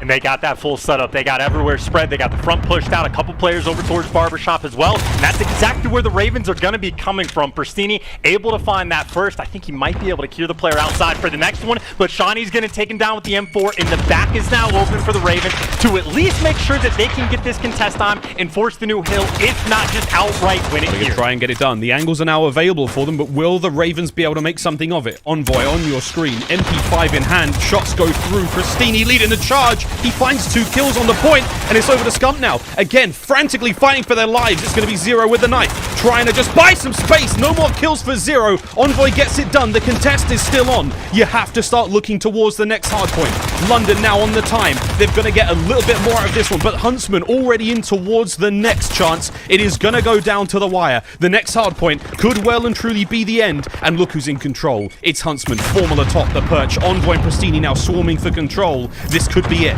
Ravens got to make a clean break, and the map could be theirs. Ravens just need 7 seconds. They need 1 break, and Zero with those 2 kills might have the opening. Players up top of the M4, but the cross is not covered, and Zero able to get through, contest inside the hill. But again, Ravens, their job to stay alive, pick up these kills. The pressure is not on them. Chicago, they have to get the perfect wipe, or the game is going to fall. Finds 2 kills. Skrapz with a teammate. Contest is still on. Right now, London have managed to get a player off, and you can see from the overhead, it's going to come to Zero once again. 4 in a row before going down. It is so close. Huntsmen have to contest. They've got to get on the point. The Ravens have managed to make it clean, and with that, a few more seconds, the Ravens could call map number 1 theirs. 224 to 250. Ravens take map 1. in the start that they needed. Dear Lord, Miles. Everyone is expecting Chicago to win this series, and you even heard Nameless talk about it. The map 1 and map 2 win percentage, Chicago is the best in the league at getting off to those hot starts. The fact that you come out on Rammaza map 1 and take the Huntsmen down, that is a massive just relief. You feel the stress just oozing away in the plays that London was able to make across the board. Honestly, probably the biggest one in my mind was the 3-piece that Skrapz picked up over towards construction. He did not have the best start to the game. That's where he started to turn things around, and frankly, he bought his team about 15-20 seconds for that scrap, going completely massive on that hill. But with a 26-point game, I mean, there's any number of different things you can look at that you would want to go different if you're a Chicago fan, or that the London Royal Ravens did incredibly well. But either way, they got that ball rolling, and I'm telling you, Miles, I saw the map set, and I knew we're going to have a series on our hands. We've got a damn fine series on our hands with one map down, but for those of you who have just joined us, to give you a little teaser on the teams who are now playing in this one, ladies and gentlemen, put your hands together for the Chicago Huntsmen.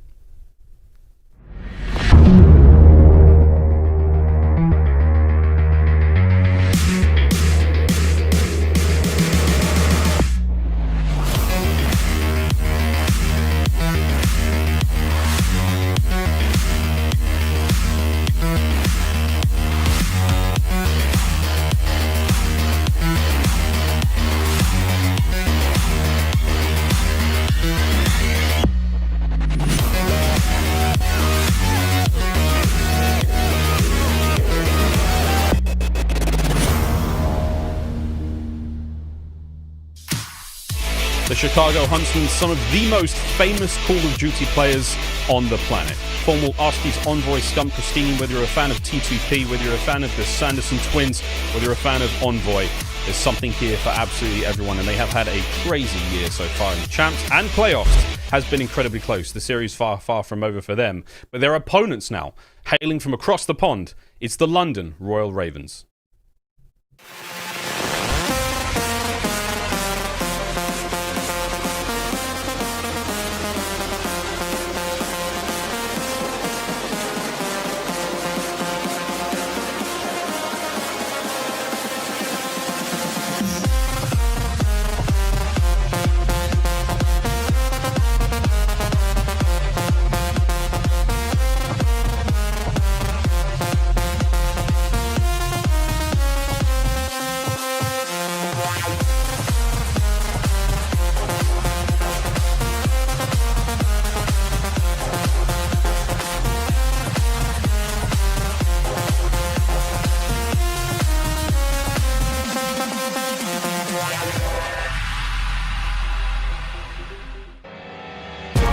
The London Royal Ravens looking to take a tremendous upset here in the Call of Duty Championship. Skrapz, Zero, Dylan, Seany, and Wuskin. And again, we know we're one map down so far in the series. Search and Destroy is coming up next. But we've got to do our housekeeping, friends. We've got to make sure that all these pieces get out there.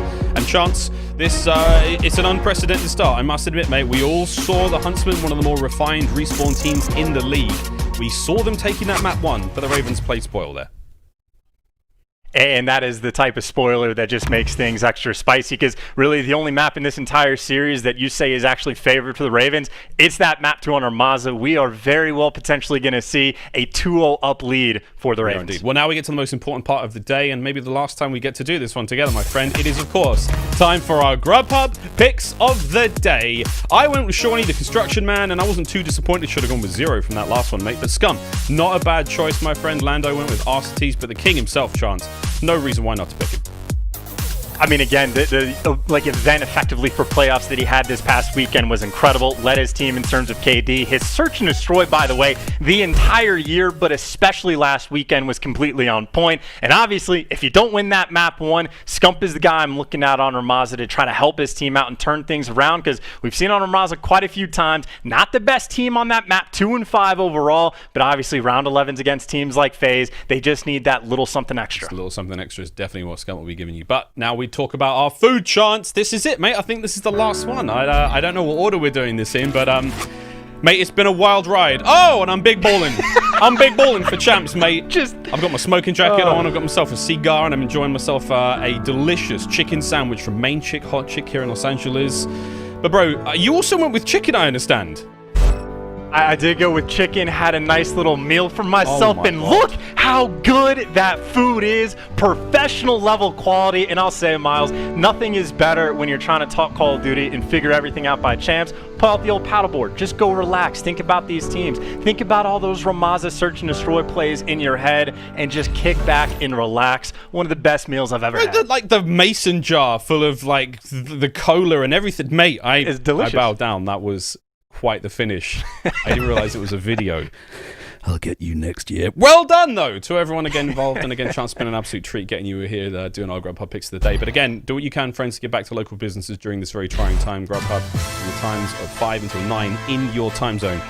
We're giving orders $30 or more, $10 off. Go to the perks section of the app. I think we're almost ready to rock and roll into the game, my friend. Champs has already been a delight. I hope you're enjoying the show from down here. We're underneath Stadium. We're in Verdansk, coming at you live from the US Air Force Command Center. And someone definitely turn the AC on in here because it's nice and chilly. Nice and chilly, but the gameplay, Miles, is on fire, as hot as it can be. And that's a little bit too easy of a setup, but again, this Ramaza S&D, London Royal Ravens, 3-1 on this map, which is a great record, but I will say it's also their least played S&D map in the game. They've been saving potentially a little something extra for champs, and of course now for the side of Chicago Huntsmen, their S&D has been their saving grace, make no mistake. Even in playoffs, they have that 4-2 record so far, and all the Game 5s that this team has been going to, the S&D is of ever importance. But this bounce back is not going to be easy in the slightest, of course, with the lack of information, even for the side of Chicago, that they're going to have on the Ravens team. It's going to be a tough one to bounce back from. And we're getting it started with Ravens on offense. You have to think, a team like Huntsmen, for how there's only so many times a trick's going to work on them. A lot of experience on that squad, and a great set of GMs and coaches, everyone, you name it, everyone across the board there in the Huntsman organization doing what they can to make sure the squad is as well oiled and prepared as they possibly can be. Envoy shots into the smoke, finds the first. Skrapz can't quite get it as well as the kills come through, and now we've got a little bit of presence here on that B site for the Ravens. The gun shop starts to explode. Skrapz shuts the door. Good manners there. Shawnee's trying to clear out the top side. It's going to be on Arcitys. Not too many players there have made the rotation across map, and it's Zero who gets the party started down low. He and Skrapz in a two-man push. Scump now. Managed to find one kill in the opening rip. He knows there are two players, the minimum below him in this 3 versus 3 situation chance with 35 left on the clock. What a dance this has been. That dance is on Scump, right? As long as he's alive, this is going to be super difficult for the Ravens to get that bomb down. And of course, time is ticking. Skrapz thinking about making his way up top. The dead silence is there. The play is open. Needs to find the gunfight. Takes down Scump and Prestinni. Not quite fair for the trades, but still 17 seconds left. And you know Formal's up top, ready to take these players down as soon as they make a move towards bomb. Prestinni able to find the second in Wuskin. We see him in the situation. There is not a lot of time on the clock. He's got to fly, and he's trying to hunt down this kill. But of course, Prestinni, he's just going to hide in a corner. And Wuskins, he's got to fly. 1 second left to find it, and not enough time. Chicago Huntsmen get that first round on the board and had just enough in their back pocket to have that saving grace to get those kills and the players on board. Oh, wow. I did not realize the final kill cam there. Prestinni was gifted the kill onto Zero as he flew out the window. Again, the perks of dead silence. Great defensive round there from the Huntsman to get this one started, Chance, and at any moment that could have gone either way. Heads up play from Formal coming in late. He managed to hold his ground on the outside, making sure that no one got in towards the A site, just in case there was a bit of a sleight of hand play there, but wonderful stuff from the Huntsman. Now on offense. Bomb there in the hands of Prestinni. Bit of early information gained there from Arcitys with that stun grenade. Knows there is at least one defender here. Formal from up top. Again, all the tricks come out here at Champs. We've seen this one a few times throughout playoffs. And now it's going to be footsies for both of these teams under the table. The kills now start to go through. The Dylans drop out early on, Chance, with a minute remaining now on the clock. Huntsman with a very strong amount of control over the B side. I will say, though, there is still Zero either up top. Well, up top, and Arcitys knows he's there. Maybe you pressure him out the back and try to get the bomb down or make sure the nade's on point. The twins with the chemistry. Shawnee, though, is able to trade out and take down Formal, who is responsible for the flank. And now that flank is wide open. And Scump and Prestinni, they got to figure something out, and they got to do it fast. It's a 3v2. They're both trapped in this building top of B. And you can see right now, 30 seconds on it. All you have to do is make sure the bomb carrier doesn't get anything down. Skrapz is now watching the flank to see if anyone's going to go for A, and that's going to be an open lane that Prestinni may take it. If he checks his corners, this could be huge, but there's Skrapz, a big win. Great shots there from the Marshal. Finds the kill, and now it's all down to Scump. 1 versus 3. 10 seconds remaining. He can get all 3 kills. Or he can plant the bomb. Potentially neither. That's going to be it. Another round now, done and dusted. Another one to the clock. But the Ravens, they now level it up. And I will say that is a towards the end, right? As soon as you take down the 2 players, one in tunnel, Formal is over on the top plat area, you take down those players on the flank, and you just say, hey, it's a 3v2, Chicago, the ball's in your court, and Wuskin's the spot he has up top. He's never going to peek. He's never going to waste his life. If that bomb gets planted, then he goes for the instant challenge to take him down, and of course, Chicago knew this. They try to go for the rotation, but the passive setup was perfect from the London Royal Ravens. It's evident that both squads extremely well prepared coming into this match, giving them that week to get things all sorted after playoffs. I think was a bit of a bonus for both. Still on your screen, the bomb carrier now for the Ravens. Makes a bit of noise down low, trying to just bait some action there, but you can see the defense now from Huntsmen. They're at A, 3 in towards B, but they're very deep. They're giving up site control so they can get a shot on that open bomb carrier. Prestinni, through the foliage, he finds one. Nice adaptation there, making things a little more difficult for London. 45 on the clock. And you saw Ravens immediately. As soon as that shot comes through, they just start that immediate rotation over towards A. And Formal, by the way, has been on point over towards construction all year long. Dylan now on the approach. But Prestinni hits the second shot on the cross. Envoy takes down the player on the bomb. And just like that, 2v3. Shawnee might be able to get that bomb down. He doesn't. He actually finds the shots there. He's waiting for the squad to roll up and help out. Shawnee, though! A bold, daring engagement, charges forward, finds the kill. Is this enough time to get the bomb down, though? Teammate's got to get there to help out. Formal's going to win the fight from upstairs. Bomb may go down. It's going to be Shawnee versus Formal on the stairs. Can Shawnee retain his crown in construction? No. Arcitys comes in. Makes it tough. And the diffuser's going to be there. Around the... Shawnee trying to make difficult. But the Huntsmen in the 3v1 situation chance should have all been theirs. And I will say, shout out to Prestinni with the sniper. This is probably the least sniped upon map that we have, at least this year. And it is very specific situations where you can pull it out. And obviously, the first one is nice. It's a common spot through the vines. But to be able to spot and hit the shot on the second player on the cross, those are the types of shots that basically just solidify the round. You go up 5v3 in man advantage. It is difficult to lose after that, especially with how clutch Chicago has been in search. Of course, now back on the attack. Might need to figure out something a little bit different, as defense has been thriving early on Armazo. Looks like an aggressive one now from the Huntsmen. Chicago makes their way right across the top side of the map. Me and Shawnee, this lone defender here. Down low.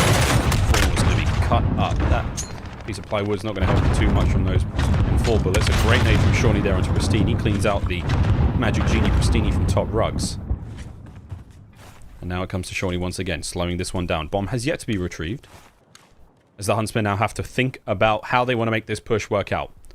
Kill from Scump would be huge, just opens up a bit of a laneway in towards B chance, but they're playing this very slow. 45 on the clock.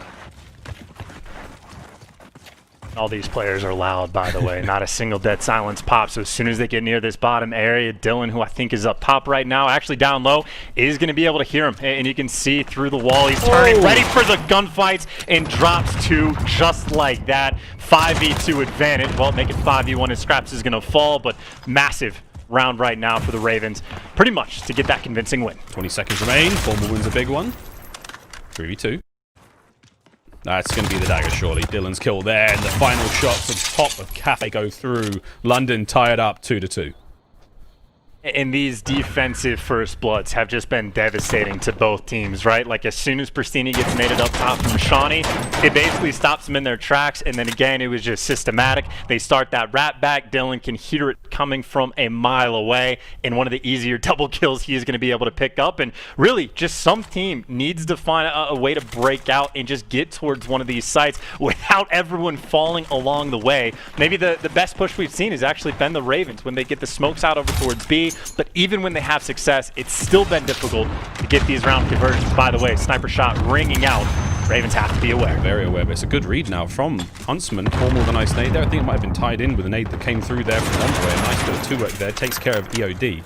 Perk that allows you to survive a single frag grenade. Now Formal backs up.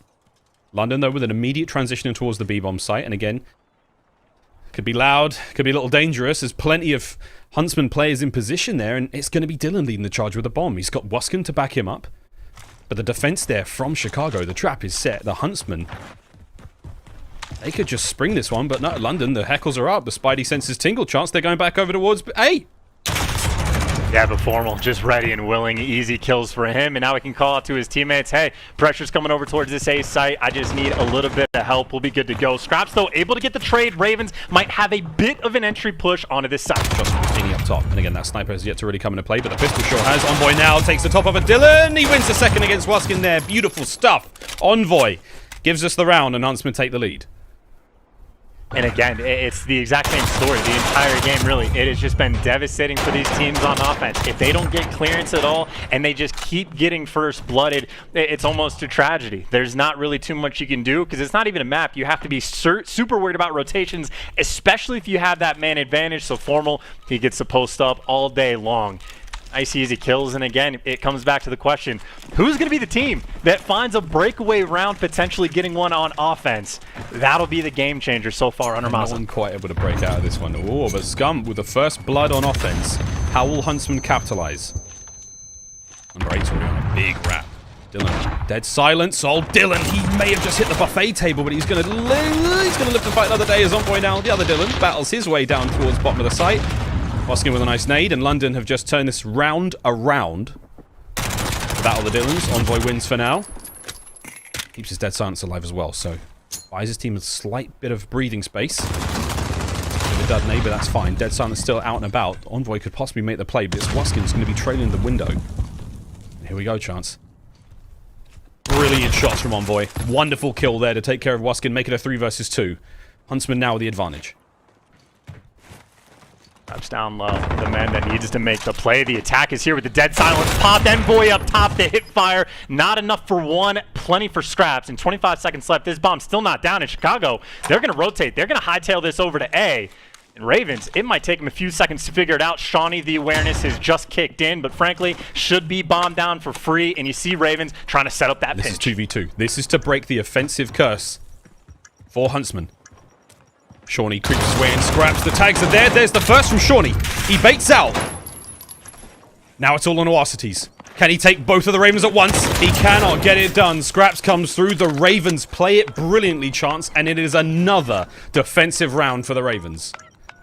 And just great decision-making from Skrapz as well, right? Like, you think that's just a beautiful round for Chicago. You got Envoy up top that he's able to get the clearance kill. You get the man advantage. And to a certain extent, you do have a fair bit of site control as well. Skrapz knows this, pops the dead silence, goes and hunts Envoy down, gets that shop control back in your favor, and now that B site control does not exist for Chicago. And yes, they made a nice call to go for that rotation, but you saw the teamwork towards the end. Skrapz and Seany making sure that they pinch in on construction at the exact same time. And again, 6 rounds, defense has won in a row. Some team just looking for that clearance, looking for that offensive break. The story. Can London find the first offensive round win? It's been very narrowly missing with the HDR there again. We've seen the AX50 time and time again. Envoy's going to get first blood. There onto Seany. Is the trade going to be there? A brilliant shot into the back of Dylan there as Envoy finds himself 2. That's 8 overall. Kill number 3 in the round. No, not quite. The nades come through in chance. We've got a few Ravens here on the point. The remaining 3 now going against the 5 Huntsmen. Can they get this bomb down to B? Wuskin's just trying to find any kill he can get, but Chicago not really giving him anything to work with. Scump, he's not peeking the window anytime soon. Arcitys might do a few spot checks, but frankly, the onus right now is on the Ravens to get this bomb down. There is no rotation coming in, and even though Zero potentially could think about a flank, Formal still posted up in construction. Maybe a bit of a bait coming in as one player from Chicago wraps out, and the timing couldn't be any better. Skrapz made his move at the right moment. Shot is shot. And there it is. Bomb goes down. Envoy now versus Zero. Envoy wins it. 2 members of the Ravens left. Envoy with a great round. 3 kills all in all. Arcitys finds the other. And now for the final push. It comes down to Wuskin. And he's down and out. 30 seconds for the defuse. And there we go. Chance. It's another defensive round. But the Huntsmen get it done. Another defensive round. The one thing I will say, I think Chicago has been putting themselves in better spots on offense, right? We've had quite a few rounds for Ravens.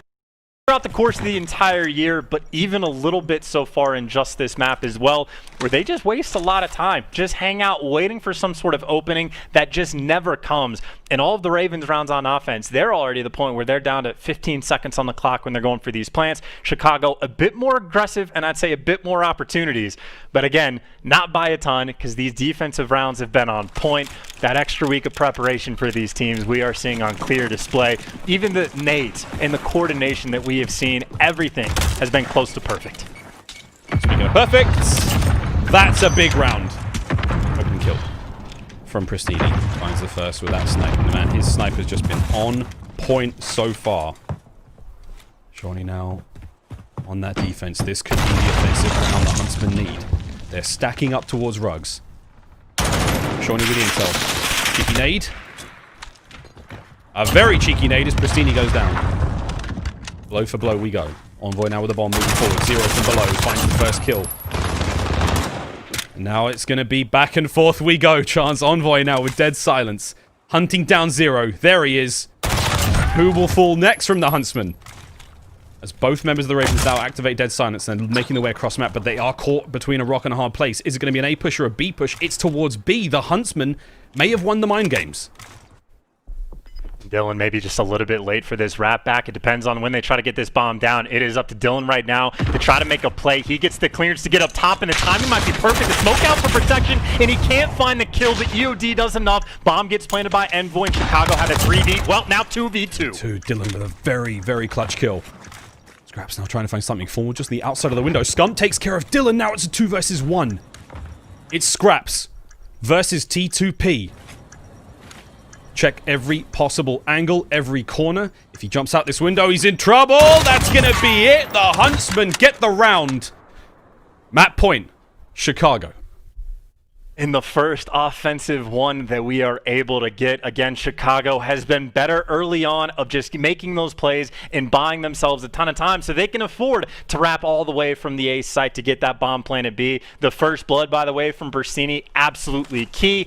Opens up a lot of pressure. You can start getting that flood, and even though the odds get evened out, eventually they had that man advantage with the dead silence plays coming in from Envoy, and Dylan gets forced to give up the B site. The timing from Chicago, absolutely perfect.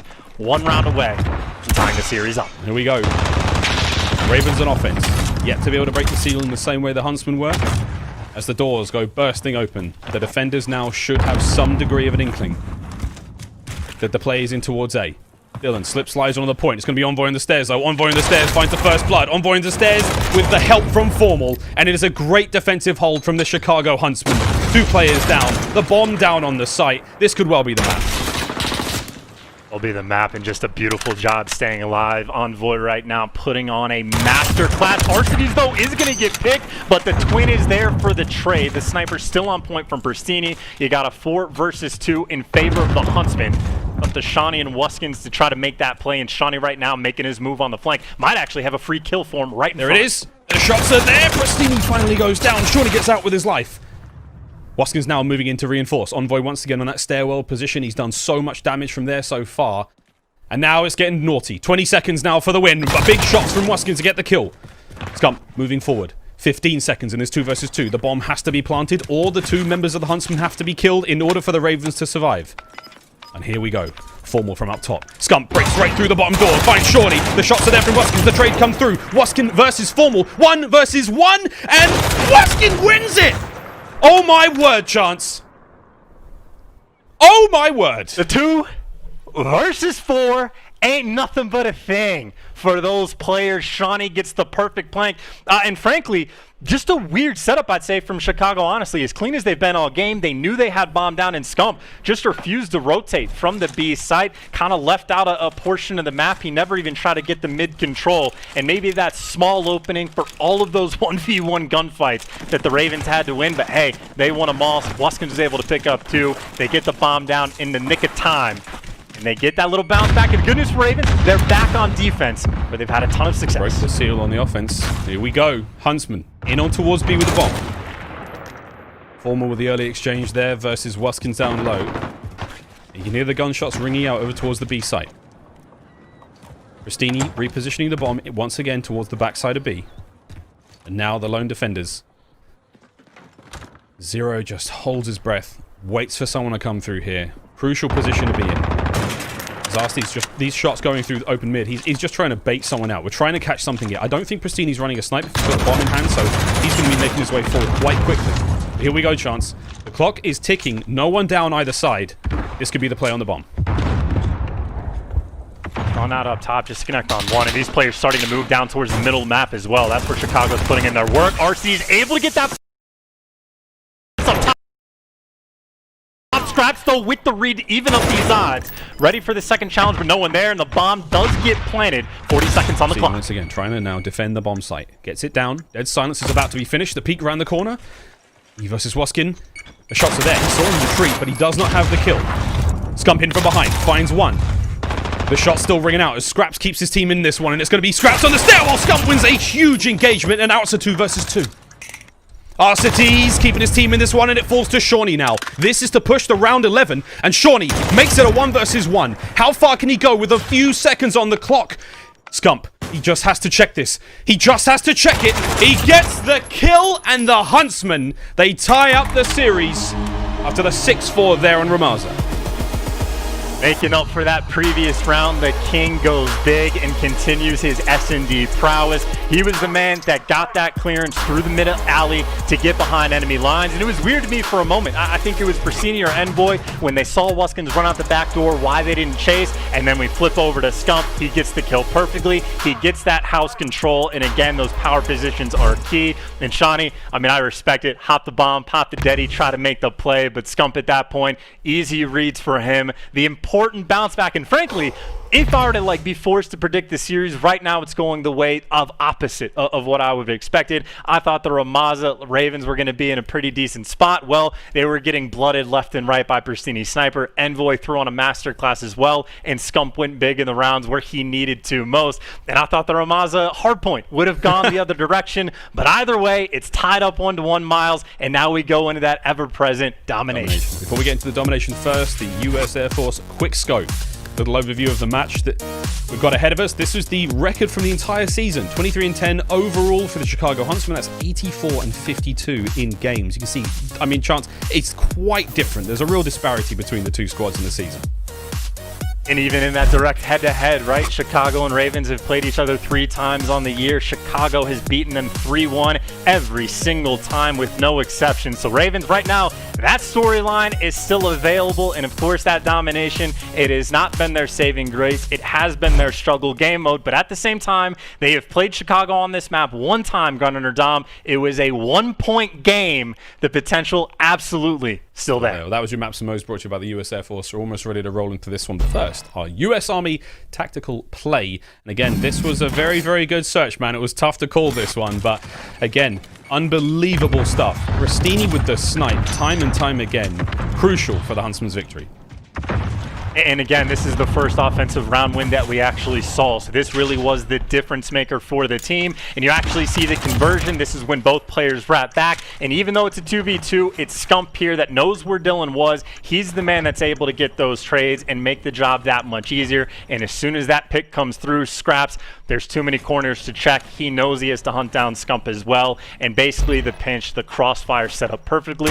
Scump over towards the stairs from the window, and Formal, well, just waiting for the challenge to come out. But it was what, 6-7 fucking defenses in a row, and finally team is able to make that break on offense. The difference maker. It was also the difference maker for the Ravens as well. But man, unbelievable stuff. The search and destroy not going the way that the analysts thought. Again, this is going to be a tight series, mate. And of the domination coming up next, there's going to be a very exciting one indeed. Can London continue to upset on the maps and modes that we don't think they'll win, or will Chicago walk away with the series? We'll find out after the break. This is the Call of Duty League.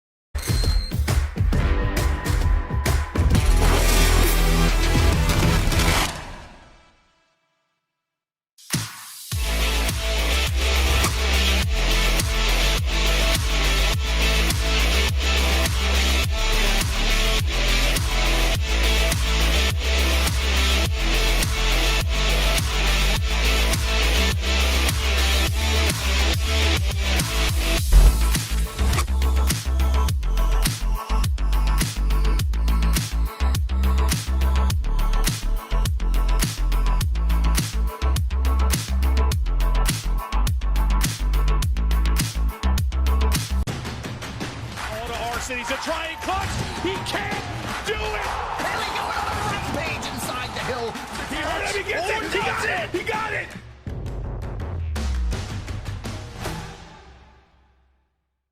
Rule your day with Metro by T-Mobile. Get one line of unlimited data for just $40, so you can catch the most epic dubs and replays all on T-Mobile's nationwide 5G network. Rule your day with Metro.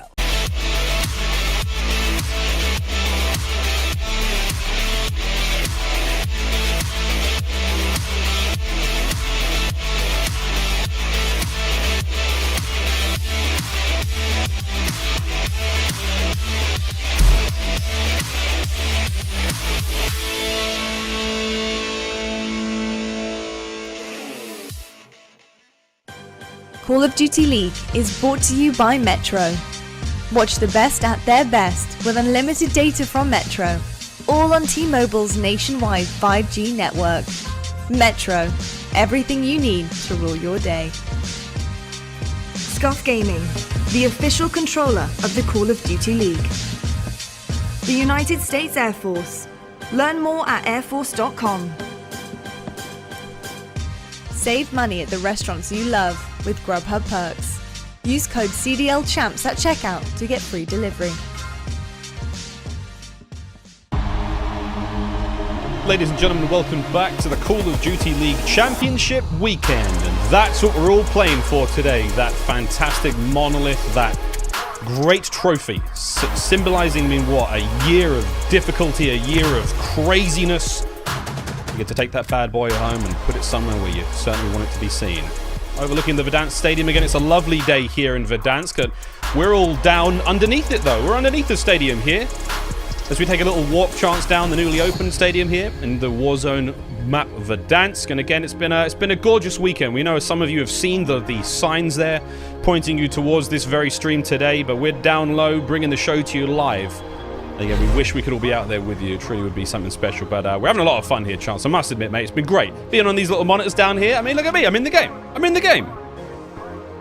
It's been my dream always to be in a Call of Duty game, and now we've made it in a very strange way, but I will take it for the broadcast setup that we have. But frankly, I'm just looking forward to the actual gameplay because both maps that we've had have been down to the wire. 6-4 in the S&D, 26-point game I think it was that we had in the hardpoint, and I do not honestly expect the domination to be any different. No, but Chance, let's face it, mate. Anything can happen here. It's Champs. We tend to forget all about whatever stats we have walking into the year because it all happens. Anyway, we've got some fun tweets on board here. This one comes from Gerbo XL. Whoa, shout out to Game Fuel and COD League for hooking me up with some ATL FaZe gear for the playoffs. Victory has never tasted sweeter than in this can. Look at that. It's nice Atlanta FaZe gear. He's got himself the red Game Fuel there to match up.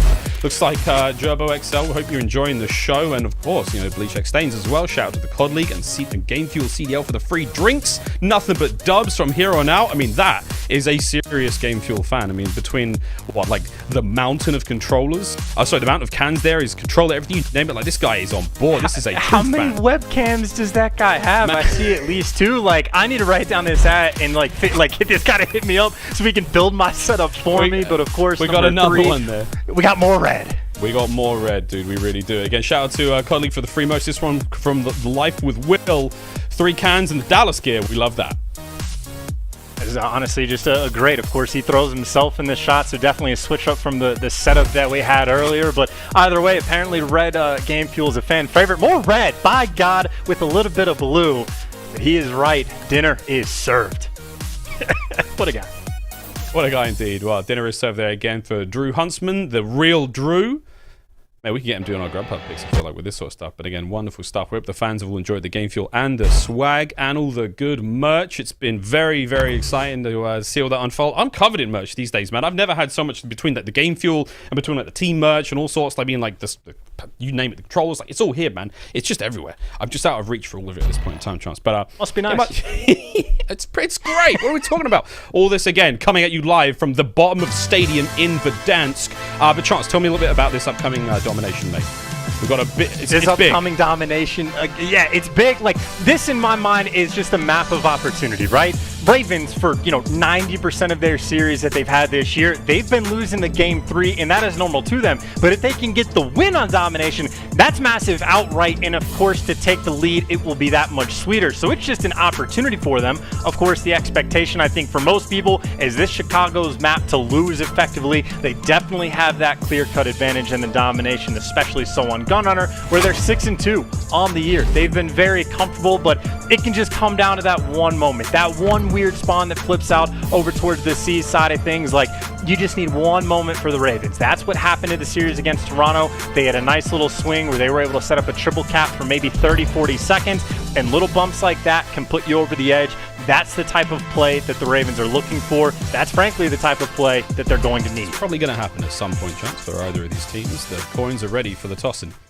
Here we go. Map number 3. Both teams tied up 1-1. Either squad looking to take the lead here in the series. And again, an elimination match. The loser goes home. The winner advances to that top 3. And here we go. Right off the rip. C and A flags captured. 0 Skrapz find the opening kills. It looks like B is relatively safe right now as the Ravens cut their way through. Skrapz can't quite get the third. Former's little bunny up there makes it that bit harder. Now we see a lot of love towards that B flag. A massive win from Wuskin there. But the trades come through, and it looks like it could be a Huntsman flag at B. That's actually the perfect response as well, because all the kills early on went to the Ravens. They get that advantage, but then they get wiped collectively, and that means the B flag can go the way of the Huntsmen. They could potentially get a good setup that they won. Envoy, frankly, if he's shooting like that, that is not going to be easy to stop. But actually, B flag never got capped. I thought the Huntsmen were going to be able to get it with 2. They still had not quite that final tick has come through, and Skrapz able to shut down potentially 2 players. Prestinni finally there, and the B flag finally, after a minute of gameplay, goes to the Huntsmen. Finally goes to the Huntsmen, but chance, the real question is for how long can they hold on to this B flag with the Ravens now nipping at the heel. I think now's a great time to go into an Astro Gaming listen in with the Chicago Huntsmen. He's on the heady, Yeah, go C. He had to run away. He pushed ramp, He's boxed. Got one. I spawned A. Oh, shit. P3 weak. We spawn back A still. Yeah, I'm neutral. Good neutral. Good job. I'm seeing the boxes. Yo, dirt. Let's go for B. Let's go middle. Behind me. Go for B. I smoked ramp. He's gonna be dirt or green. I'm nading P3. Grab shot me. There's nice. 2 C. One shot P3. One shot P3.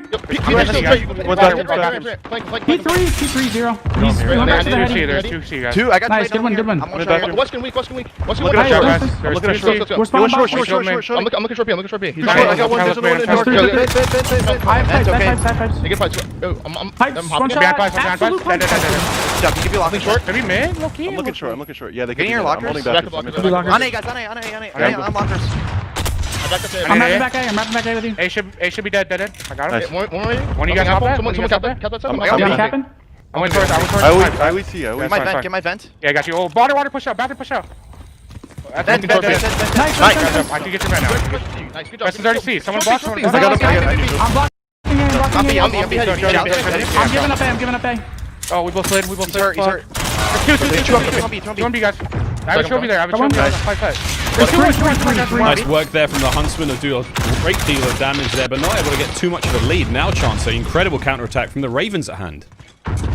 Yeah, Wuskin goes huge. He was able to pick up 3 on the point. Now you got Chicago effectively turtled up and a little bit stuck on the backside of tracks. And well, Dylan does get beamed by Prestinni, who can't quite find 0, but he got enough shots in that Scump's there for the cleanup kill. And we have 4 players for the Huntsmen trying to flood this D flag. And frankly, they are dropping every single Ravens player in sight to the point where Formal, he's going for that quick wrap back towards the safe flag. And you can see why, Dylan, as soon as he gets there, Formal is 1 step ahead. Great job identifying the counterattack and stopping it from really manifesting there. It's going to be 0 trying to make his way in through that side of the forest, but the Huntsman on the defense, beautiful work. That was going to be Formal, number 1, far left-hand side of the minimap, and number 3 there. That's Envoy on the A flag. So beautiful crossfire there from the Huntsman to cut the players down from the Ravens, and here we go. Skrapz trying to find an opening through the middle, as Dylan once again pops smoke, charges right on through. The flank is safe once again, as Formal's got his number. Formal takes care of the second now, and Envoy cleans house also. So the Huntsmen make the A side of the map safe. The overextension not quite possible there, as the Ravens have to lick their wounds and back on up once again. Huntsman nice and stable for the moment. You see that vent room control has been on point for the Huntsman. The comms were a staple point for those guys. But of course now Dylan smokes out. He doesn't have to flank this time. Just needs to get that pressure on the B flag. And well, only has one player to help him out, but at least gets the neutralization. You see in the feed, Dylan and Wuskin's lighting it up. Someone's going to sprint through the smoke. Dylan able to clear that player out, but not enough clearance to get the cap. It's only the neutral that comes through. And you see Chicago, Johnny on the spot, right back to that B flag to capture it right back up. Fantastic objective awareness there from the Chicago Huntsmen, making sure the flags don't really leave their hands for too long, and that is really what's allowing this very slight lead they've got now over the Ravens here in map number 3. 30 seconds remaining, give or take. As we go now towards the end of the first half, and the Huntsmen, it's been a long-fought battle, but they've just managed to pull this one away, Chance. And again, we heard the comms, we've seen the positioning from them so far. It's been a great run of events now. Can the Huntsmen repeat that success in the second half? Will the Ravens be able to do what they can to bounce back? It's going to be a little bit more than a 20-point lead going into the second half. Not the best situations for the Ravens to be in, but I think they flip over towards good side, so it is not out of the realm of possibility. But I will say, just the amount of control Huntsman had that entire time. You got Formal at 13-5. That just means he gets to post up and just take these easy gunfights in the back. And of course, we know he's not going to miss, and the snap is on point as well. But just basically a super stable game, right? You get the AB set up, Ravens start putting the pressure on the B, you get the clearance, and then the immediate wrap backs every single time we're coming through for the Huntsmen. And then Ravens respond and go to A. They get dealt with. Now they have to try for the B push, but Huntsmen consistently were one step ahead and want to take full advantage of the 24-point lead that they have. Excited to see how this round's going to open up. A grab looks like there may be, yeah, it's going to be overextension towards A. It's going to be Prestinni hitting the wrap immediately. Is anyone there on the defense? It's going to be Seany. He wins the fight. He keeps the flag safe for now. Scump's there as well. Does Seany take them both out and keep that A flag safe? It looks like the teammates have managed to win the battle over towards B. Scump keeps the run in the middle of the map going, and they're not giving up on A. They're all in, mate. It's done. A flag is now looking very vulnerable. It's only on Wuskin's on the defense. He goes down. Ravens now have to scatter from that B flag back in towards A. Try to make something happen. In the meantime, they're capturing C. I mean, we're spinning plates over here, boys. We truly are. Yeah, you were right about that A flag being a little bit tasty for the Huntsmen, but actually, yeah, Dylan might want to go back and actually capture that flag, get that final tick to come through. So right now, it is a 2-flag setup for the Ravens, and frankly, all the pressure Huntsmen just put to go capture this A flag, they can't even get it. The triple cap ends up coming through, and yes, they should be good to get C back quickly. But we have, what, a 24-point lead at the half? There's been just over a minute that's gone, and they've already reduced that lead to 9, and they still able to stabilize with the AB setup. The Ravens, this has been the biggest moment of the game so far. Great moment of the game so far for them, and I'd love to hear it from their own mouths. Chance, it's time for an Astro Gaming Listen In with the London Royal Ravens. P3, Sean, P3, I didn't close you. One shot, I didn't close you. Finish, guys. Gonna heady weak, Scump. Heady there. Kills, just finished. You're off in the vent, I'm pushing it. I'm playing C, man. I'm fighting vent now. And boiler. Really, can boiler, speak and be. Four. Let's go. One's already on spawn, it's free. Remember, Captain C's well. Gonna push out the back, I spawn back right. In the corner, Troy. Back C. All over it. I want to go B using it. They're going B. I spawn B. Can I be? I spawn B. I'm going to help you. Vent dead. Can you guys, I smoked it too. You gone off. One's on the cart as well. You give me cart there. I got naded. I got naded. Boiler B. I'm gonna get B. Push me out, dead. I'm not doing that.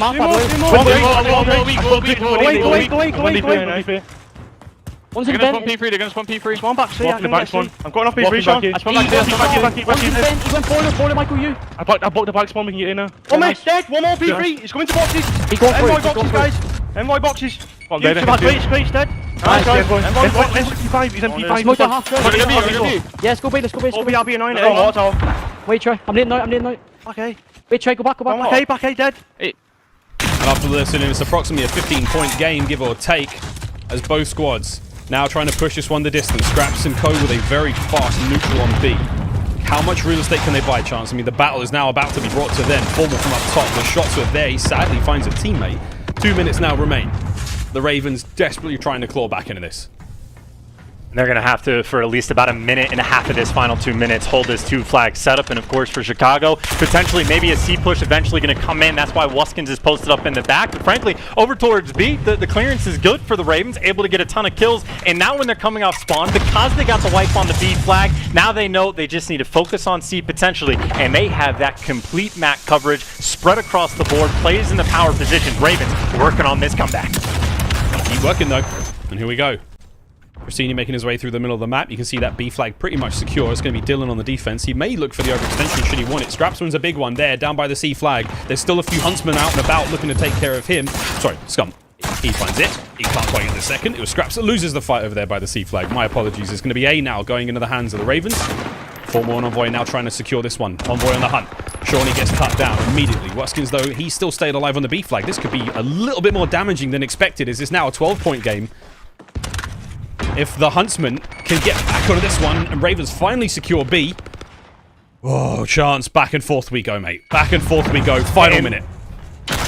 Yeah, 45 seconds left, 11-point game. The Ravens 2-flag setup is not going to be enough. Eventually, they're going to have to make the play, but they are getting decimated along the way. Dylan tries to be the playmaker. Formal always there in the B flag neutral, potentially getting capped up by Scump, but Scump doesn't need the flag. He needs the kills, able to pick up one, and now starting to push out to look for even more. Going, 25 seconds out remaining, and again, where is London going to be making the push from? They've got to get themselves onto the B flag. They have to have someone overextend towards A as well. 20 seconds remain. It's still relatively tight. The chance it could well be it. 15 seconds on the clock. And with these final few shots, we could be seeing the Huntsmen taking the lead in this series. It is going out with a bang. Tied up 1-1 after the exciting search and destroy. And now after the Dom, 2 great rounds. Huntsmen will finally take the lead in the series, 2-1.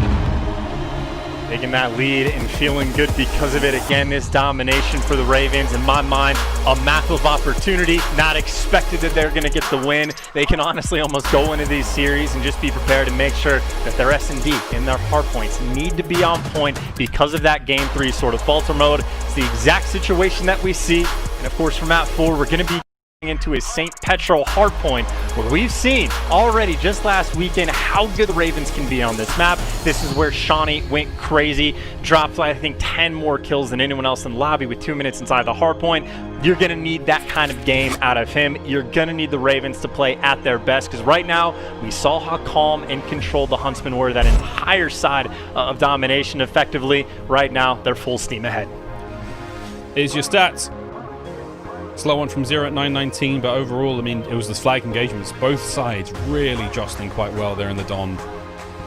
We'll have a look at our damage dealt lead one in just a moment as well, Chance. I mean, this has been a great series so far, mate. This really has. It's far from over, but now it's do or die time for the London Royal Ravens. And, mate, again, they have to play the very best Call of Duty they've literally played all year long, just to manage to find a win over these teams. They haven't managed to beat the Huntsmen once. We've seen a home series final with them. It was a 3-1 victory to the Huntsmen there.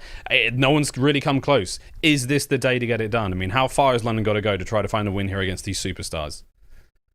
It's a long road ahead, right? Just how difficult it is. Like, you have one championship as a total combined for the entire team of the Ravens, and that's 0. He won a tournament back in IW. It's been a long time since any of these players have tasted gold. And then you go to the flip side. Chicago's won a couple tournaments just this year, and it's not just total tournaments win that they obviously just blow the Ravens out of the water, especially with that T2P duo. You also have 4 world champions on the side of the Huntsmen. It is champs time. This is when those players are at their absolute best. And even the stat line we just saw, right? Like, Formal's having a casual game, going with like a 1.6, 1.7 KD. Scump's dropping 24, leading the lobby. Like, this is the best Scump we have seen this entire year, and he's had a good year anyway. He's just kicked it up a notch for this tournament.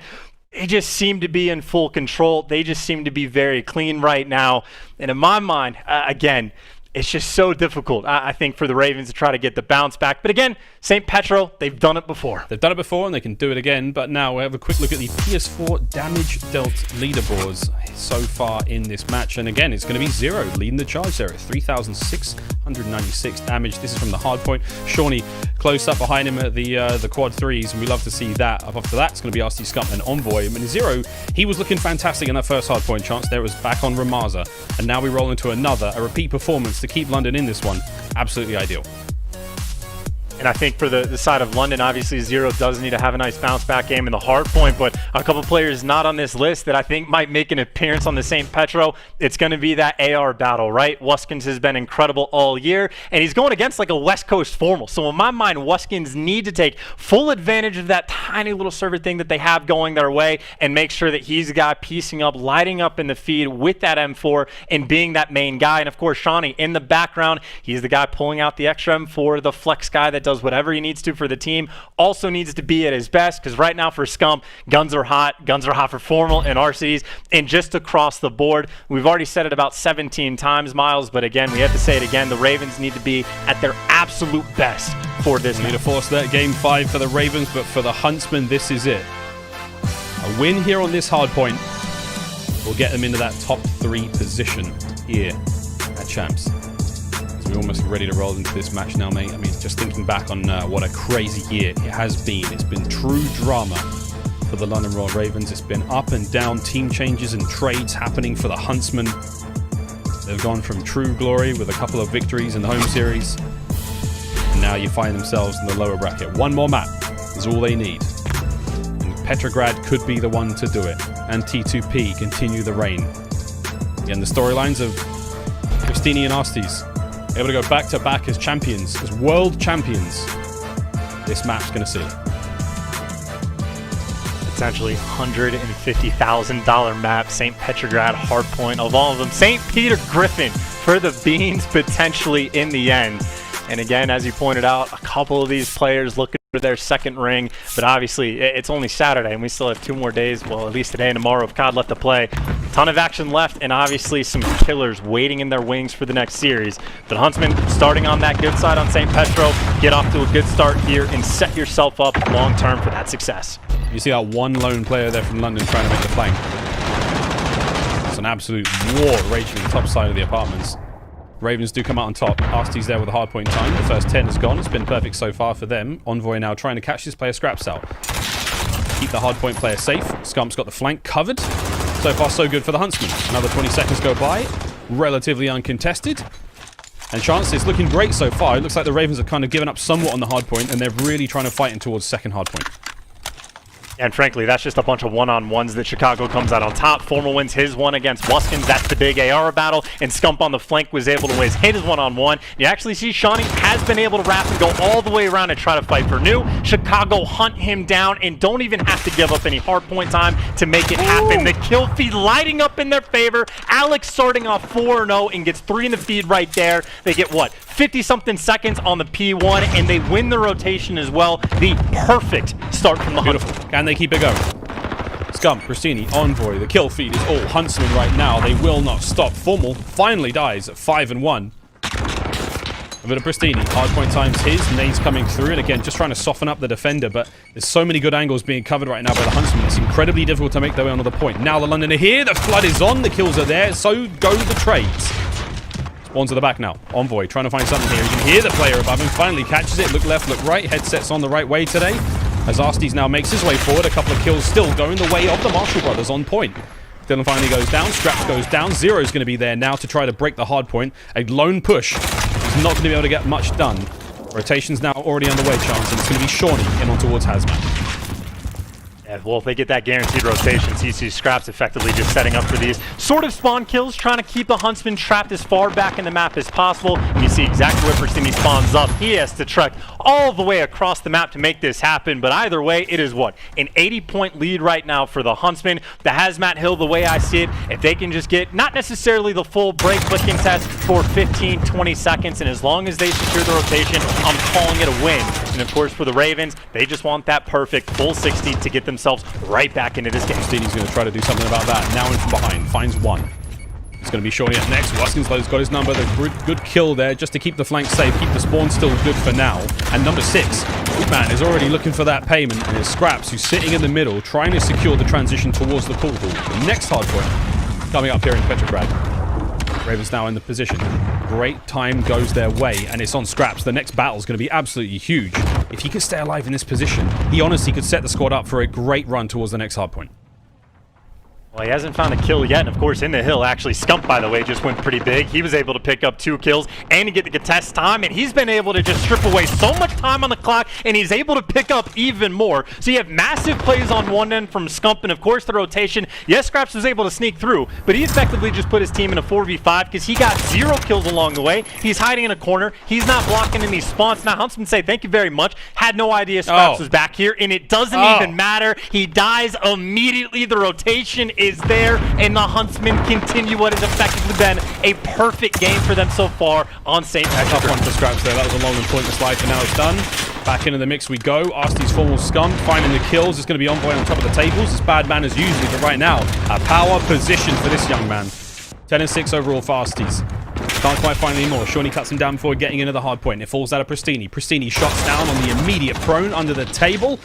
Just keeping these players back, and it's once again Envoy, 11-6. 3 kills in a row for him.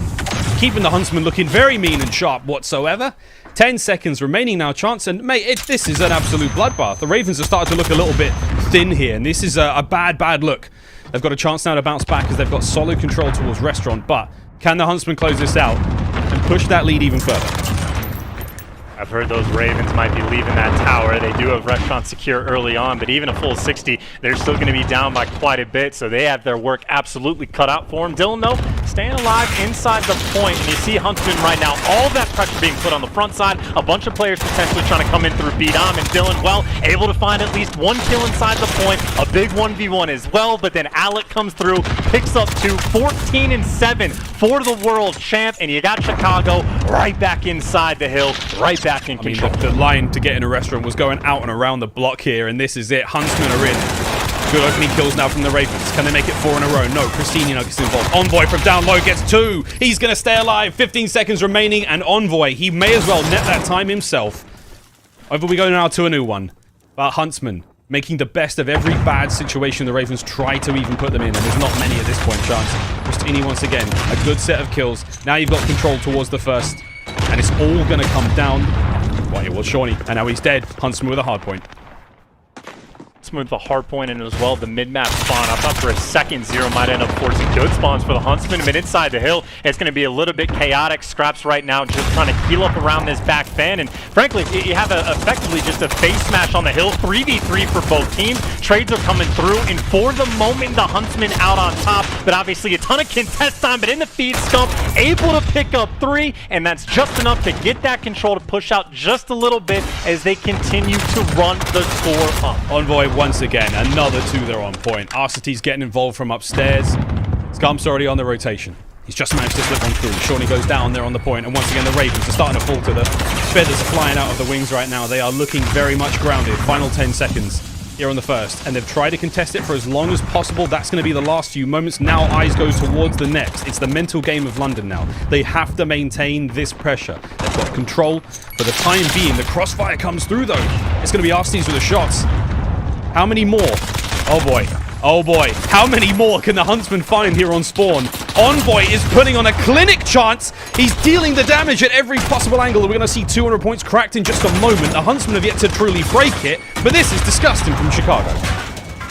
This looks like they're just trying to warm up for the rest of the day. The road on Saturday for either one of these teams only gets more difficult from here, but obviously the Huntsmen in full control. Maybe not the worst hill in the world, right? 30 seconds left on the point. Raven looks like they're going to be able to get nice and secure with it. They get that team wipe, and Huntsmen now forced to rotate. But at the same time, anytime I look at the scoreboard, it is just so far and away above in favor of the Huntsmen, who going into Hazmat Hill, as long as they don't completely drop the ball, stabilize, and even get 30 seconds on board, they're going to be in a fantastic spot to win the game. So of course for the Ravens, they're going to need this break. They somehow have to find a way to maybe not win the rotation, but get in this hill in the next 10 or 15 seconds. This could be it. This could be the very last map you see the London Royal Ravens play, unless they can get something going here. Into Hazmat they go. From upstairs, Zero cut down immediately. Envoy once again holding the line. This is the Chicago Huntsmen's Hazmat building. Arcitys posted up towards the rear. There is 40 seconds remaining on the hardpoint clock. Dylan finally manages to make his way in. A 1 versus 1 now against Prestinni as Zero takes care of that. Once again, the Huntsmen still pushing forward. It's been a decent break. Dylan with another clean kill there. And this is a good look as the Huntsmen now spawning on the far left-hand side. Ravens chance. They may have bought themselves a lifeline. I mean, honestly, a beautiful hill, chipped away a ton of time, and they are still going. It looks like finally there might be the clearance, but Dylan able to pick up 3 before he gets dropped, and it looks like those final 15 seconds actually might be contested. You have Ravens pouring on all the pressure, trying to strip away every single second that it can, and frankly, those are at least a great attempt, a great idea. But of course, it's going to be Huntsmen, 20 points away, and they win the game. But we go into another money hill where potentially a full 60 can get locked down. But again, Ravens, they had a beautiful job on Hazmat. They still have to play damn near perfect. Have to play perfect. They do have the hard point for now, but you can see the Huntsmen spawning all around them, and it's going to be number 4. It's going to be Scump. He's going to make the entry kill if he can on the shorty. He catches him, nading. Scump's in the hard point. He manages to get in there, and now it's on a Wuskin to try to make the break. But there you go. Arcitys, the rest of the Huntsmen show up. Scump gets a good spawn, leads the charge, and now you've got Pool Hall. You have to break this now, London. You have to get in there now, get in there and go, as the contest is going to be there for a moment. But Scump, he may have just put his team in a great position to push this game further. 20 seconds left, and again, Raven, it is do or die. They've done just enough on this hill, just about, to make sure that they can't lose it here. Of course, with that rotational restaurant, well, they get that first entry kill. Seany able to win his one-on-one, and they are keeping this game alive. All that pressure on the backside, they're trying to stack up around restaurant, and we go again. 3 hills in a row now that the Ravens could have lost on it, but they are still have fight in them. Still trying to make these plays, and Seany again, still alive in the heart. Bombs have got to be clear. Time now to just sort of forget how to feel and play your heart out. Skrapz trying to find these players upstairs. He's got shots in. Dylan, 0 find the kills. 1 remaining member there of the Huntsmen upstairs. As once again, the Ravens have to play this absolutely perfectly. 35 seconds remain. They have to hold on. They have not had a lot of success in this hard point. Scump waiting for the opportune time to go for the break. There's the first kill. Now he makes his way forward. The King has risen and he's making his way on the point. Can't get another one there on the Shawnee. Arcitys there to pick up the pieces. That could well be it, Chance. That could well be the map 5 now for the win. Huntsmen are looking to break into the top 3 here, and that's it. The contest is there. Envoy with the kills. It's done. The Chicago Huntsmen finish it up there in the hard point, and they will move on to the elimination finals. Would you have it any other way? The final 3 teams we have to survive this year to fight their way on champs. It is the teams that from day 1 were the top 3 in the game. And frankly, there's really been no clear-cut moment where any team has held that #1 spot permanently, where it's been divisive, or decisive, I should say. Today and tomorrow will be the decider who can reign king, but frankly, for the Huntsmen, hell of a series they just had. They falter on the map 1 Ramaza. A couple spawns just frankly do not go their way, but after that, full steam ahead. Clutched up in the search and destroy, cruise control for the domination, and then flip the switch and kick it up a notch for that final hard point. They got the ball rolling, and they effectively turned that into a $150,000 warm-up match to get ready to be fed potentially to the beast, where the juggernauts now are going to be going at it. 3 teams left, Miles, and as expected, the 3 best teams in the game. It's poetic, almost.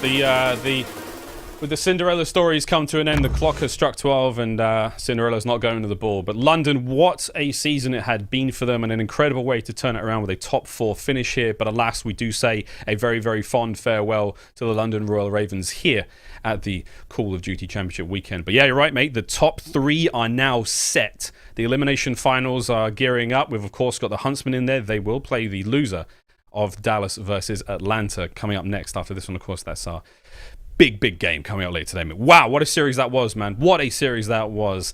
Let's have a quick look at our Scuff player of the game. Chance it was going to, of course, be that restaurant hill. The final few moments, the exciting conclusion to this hard point. Actually, no, it wasn't the conclusion. It was just the restaurant hill, because it was insane.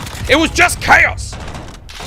If you say so. Genuinely can't remember it. There's too much that happened in this game, but already what I'm seeing is, in my mind, just that scoreboard. How basically straight across the board, Formal 14-4, he's hanging out. iLLeY with the other AR, that secondary guy, also keeping up that level of production. And Huntsmen, again, just the lead that they're able to accrue for themselves. Envoy with a perfect hip fire to pick up quite a few of these players. It was straight across the board, right? Everyone played out of their minds. They took turns on who was going to go off. I think this map, it was Envoy that was able to throw up, I think, 31 kills on board with like 1 minute and 45 seconds in the hill. He played fantastic, but it is just everyone firing on all cylinders. And frankly, one of the bigger storylines potentially we've had for the Huntsmen is last weekend, even with the success that they did have, you had the Twins, right? Like a .76 and .78 respectively for both Prestinni and Arcitys. This series alone, they are just playing out of their minds. Some of the best Call of Duty we've seen from these teams all year long. And of course, you see them making it to that losers final, waiting for this next match to be completed to see who they have to go against. It was a 3-1. I think it was Pac-Man called the 3-1 victory. Nameless had a 3-2, and it could have gone either way. When you look back to how tight the the search and destroy was, because of course the hard point was a relatively open and shut case. London did a great job there on Ramaza, but that search, man, there were a few rounds where it really could have gone either way. I mean, the opening, 4 rounds. The first 2 went to the clock, and it was just defense after defense after defense. Mate, what a series that really was. Well, we've got a little bit more news coming our way, of course, here at the Championship Weekend. But challenges, mate. Challenges, Chance. We've got some news. We've got our regional winners of the Call of Duty League challenges. And for APAC, and again, I say good day to my mates, Sets. Pred got it done. There's Crimsix there. Fighter and Swifty, they managed to win that one. And the European side of things, it was going to be Team War. No massive surprise there. They were dominant all year long. Vortex, Harry, Dave, Denza, and Afron. What a name that is.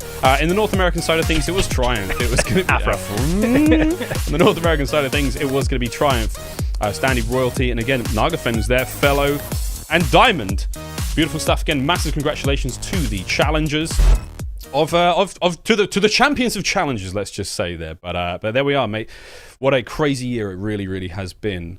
We're going to now dive over to Lando, who I believe has got our PlayStation instant reaction with someone. Chance, I mean, I can imagine who it could be. I mean, do you want to talk to Envoy? Do you want to talk to Prestinni, Arcitys, maybe even God? Who knows? You know what? Talk to all of them. Well, why don't we find out in just a moment as we roll across the bottom floor of Verdansk here and find out who he's chatting to. Lando, take it away. Thank you so much, Miles. Yes, it is your instant reaction brought to you by PlayStation. I'm Lando, and joining me is good old Envoy from the Chicago Huntsmen. Envoy, what, man? The last time that we talked, it was in that big, Game 5, Round 11 versus iLLeY. I think Maven deemed it the 1v1 heard around the world. Tell me, does a clutch like that ignite the team with confidence now coming in here to Champs Weekend? Oh, it for sure does. I mean, we have so much momentum behind ourselves after, that win and now this win versus the Ravens. We feel unstoppable. Well, I got to ask you too, right? Kind of on topic with that, the team manages to get the job here done versus the Ravens, kind of in kind of that same kind of, well, I could say kind of and level with that debate or that conversation about momentum. It wasn't an easy task here versus London, but do you guys feel like the week break you have here versus London kind of helped you overall in the series, considering how hot that this London team looked in that elimination bracket? It might have. I know for all the teams, it was actually really hard to get practice this week. And I mean, I know London didn't even scrim this morning, and we got a scrim in versus Dallas, luckily. So I feel like we were a lot more warm than they were coming into the series. Now, I got to ask you too, in terms of, search and destroy, we talk about, how this has kind of been deemed as, at least from your team, from an outward perspective, it's kind of been deemed on, like, is this really the mode for Chicago Huntsmen that they can kind of rely on? You guys managed to get it here versus the Ravens, kind of been deemed as a very solid S&D team throughout the entirety of the year. How does search and destroy feel right now for the team? It feels honestly probably like our best game mode. In the month break leading up to playoffs, our S&D improved immensely, and we actually expanded our map pool to basically all the maps. So we could play any of them now, whereas, parts of the year we couldn't play some of the maps, or we weren't as confident in playing those. So S&D wins championships, like people say. So it's definitely the best game mode to be good at all the maps on. That's for sure, man. Well, that was your instant reaction brought to you by PlayStation. Envoy, thanks so much for joining us, and best of luck later today. Thank you. Absolutely. Well, Champs Weekend has only just begun, folks. When we come back after the break, it is our Game Fuel marquee matchup, Atlanta FaZe versus Dallas Empire. Don't go anywhere.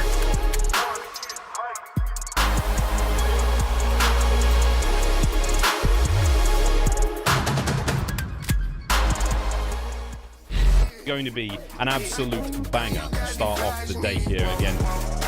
Just trying to hunt these players down. It's only Scump that's left over or towards construction side, and of course all this time in the hill still has been going the way of the Ravens. The best start they could have asked for. Skrapz wins a big one. That's going to be number 3 in a row. Huntsmen have to contest. They've got to get on the point. The Ravens have managed to make it clean, and with that, a few more seconds, the Ravens could call map number 1 theirs. True push onto this side. Any up top, and again, that sniper has yet to really come into play, but the pistol shot has Envoy now takes the top of a Dylan. He wins the second against Wuskin there. Beautiful stuff. Scump breaks right through the bottom door. Finds Shorty. The shots are there from Wuskin. The trade come through. Wuskin versus Formal. 1 versus 1, and Wuskin wins it. Oh my word, Chance. Scump, he just has to check this. He just has to check it. He gets the kill. Chicago hunt him down and don't even have to give up any hard point time to make it happen. The kill feed lighting up in their favor. Alex starting off 4-0. Huntsmen are looking to break into the top 3 here, and that's it. The contest is there. Envoy with the kills. It's done.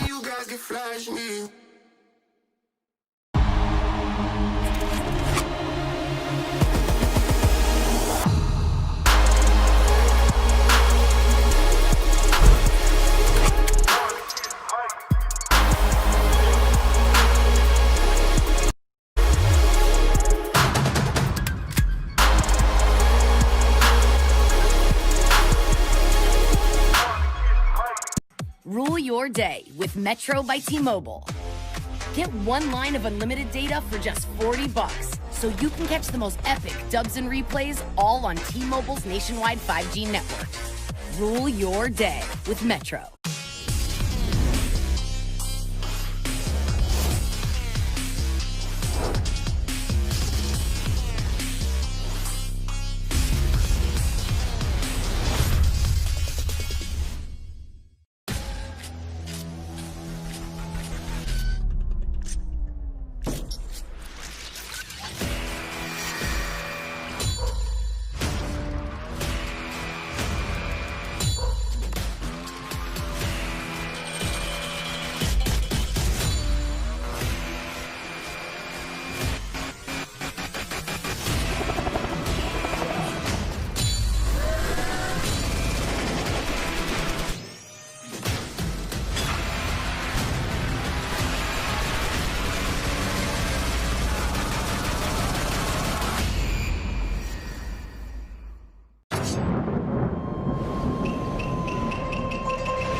Call of Duty League is brought to you by Metro.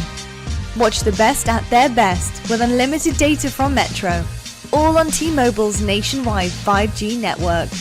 Metro, everything you need to rule your day. Thank you to Xperia by Sony, official mobile partner of the Call of Duty League. The new Xperia 1 Mark II smartphone brings you the ultimate mobile gaming experience, with a cinema-wide 4K OLED display and more technology to enhance your gameplay.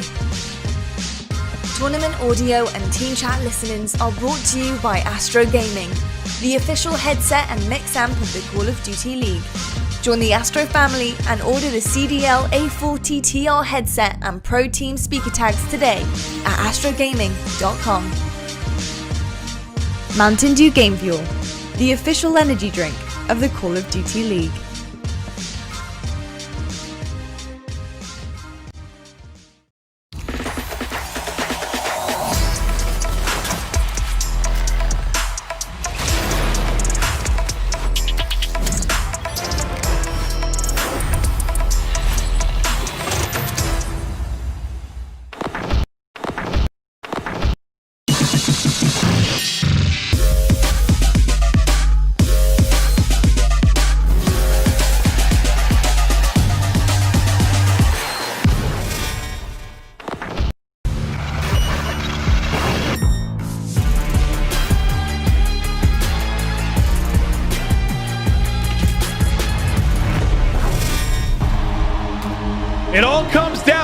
as 3 teams remain battling it out for that glorious trophy. But it is time for our Game Fuel marquee match. And Joe, we've got 2 squads, and FaZe and Empire now in our winners bracket final that have faced off a lot this year, more than any other team. They have played 6 times this year. FaZe has owned it 5-1. Are you pumped and ready to go, Joe? The 2 best teams in our league, the number 1 seed versus the number 2 seed. This is what you want, right, Clint? You got Chicago, the number 3 seed. They just won a match. As you said, the top 3 teams in the world. It all comes down to a couple more matches. Oh, this is going to be nuts. This is going to be absolutely nuts. It's crazy. Think about the entire year, all the matches, all the home series, and the 3 most consistent teams, the 3 top teams throughout the course of the year. Well, they're the 3 teams left as we go to bang these matches out over the next 2 days, but this is going to be absolutely wild, and we're going to be doing our Astro MVP postseason award tomorrow. So we've got more awards coming, more stuff to showcase for the primetime talent that have gone off in the playoffs and in championship weekend. And Joe, look at what they're going to be taking home. Ooh, that is pretty. Who doesn't want to be the MVP, especially in the postseason? You want to win the championship, and that's what these guys are going for. It's a little tough, though, right? Because for teams like Atlanta and Dallas, they've only played 1 match and went to a game 5. So it could be these next couple of days that really decide that, and I'm sure it will be.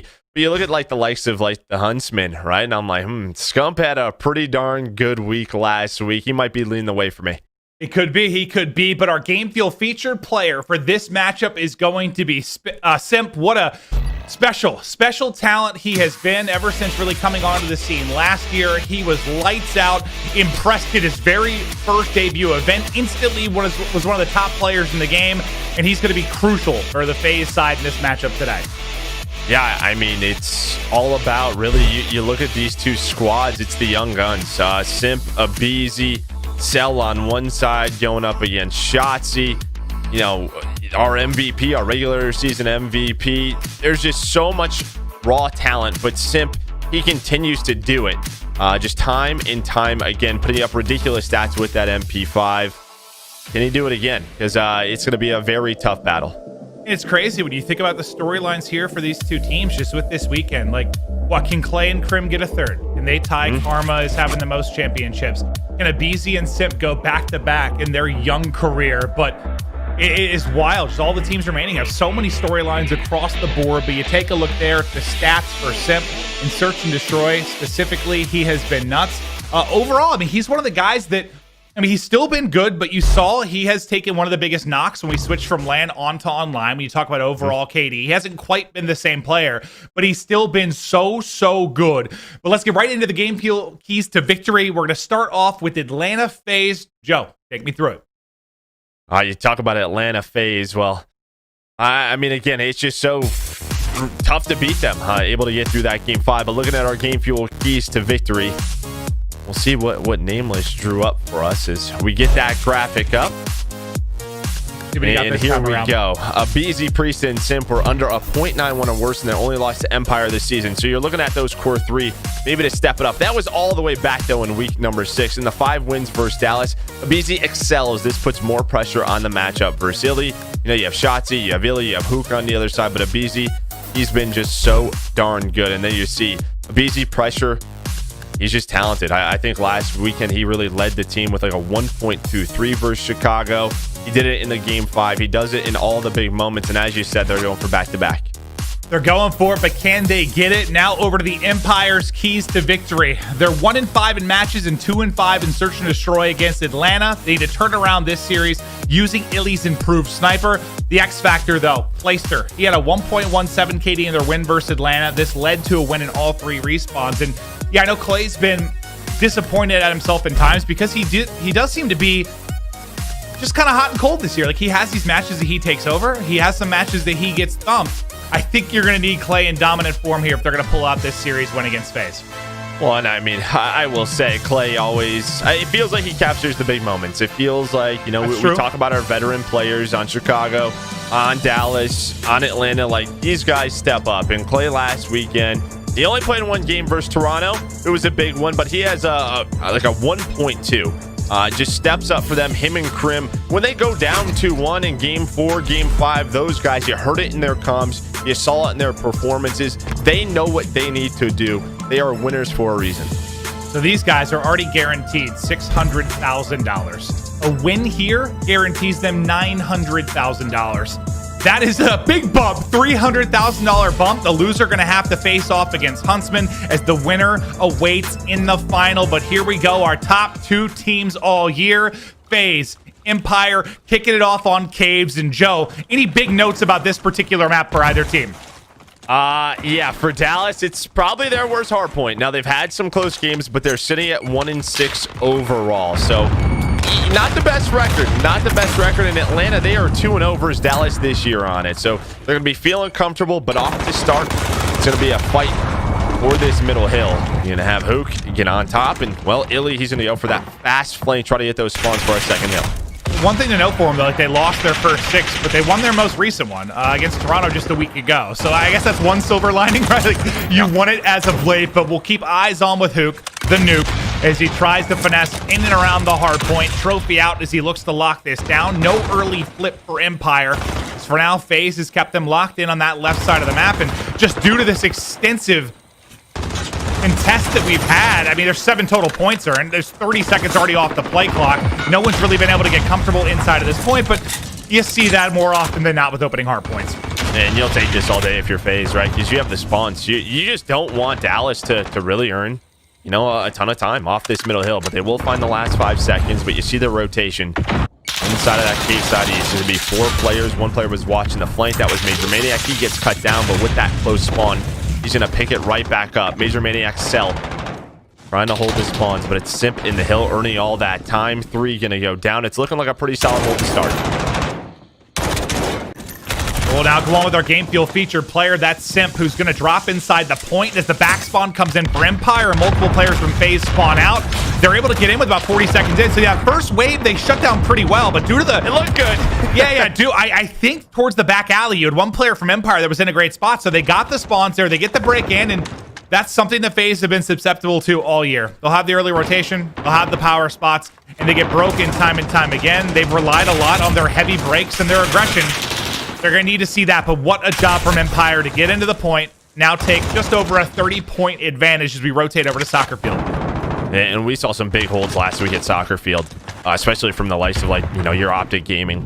So they know they can get right back in this one. But as you said, Atlanta has been a break team all year. When they have shown, like, some, I don't know, weaknesses, it has been in their ability to hold these pushes. And there we go. Again, behind iLLeY's 2 kills, he's going to at least buy Dallas Empire some time. As we're on board with our game fuel featured player, Simp just cutting off the reinforcements from Dallas. Almost a little turn and burn there onto iLLeY, but he will end up dropping. We'll stick with him through the respawn as he'll now try to get more involved towards the hard point. Dead Silence up to get back into the action quickly and get eyes on Spiral and Broken. They're able to pick up 1. iLLeY's got his number again, though. The final 20 or so seconds should go to Empire. You get the early rotation for FaZe again, but yeah, this has been great for Empire. You're in this spot where you're not really having the early rotation, but you're breaking within 20 or so seconds into the points. You're able to still retain this lead, but at one point, if FaZe is able to lock these down, they'll be right back into the swing of it, and they've got another chance here at Cave Side West as the kill feed lights up red and FaZe get rolling. Can they do it better than they did last time? And you see the way that Atlanta FaZe are playing this hill. They actually want the right side of the spawns. They're going to try and get majority this time and win the rotation to our final hill. Dallas know that. They play for it. They're trying to do the same exact thing.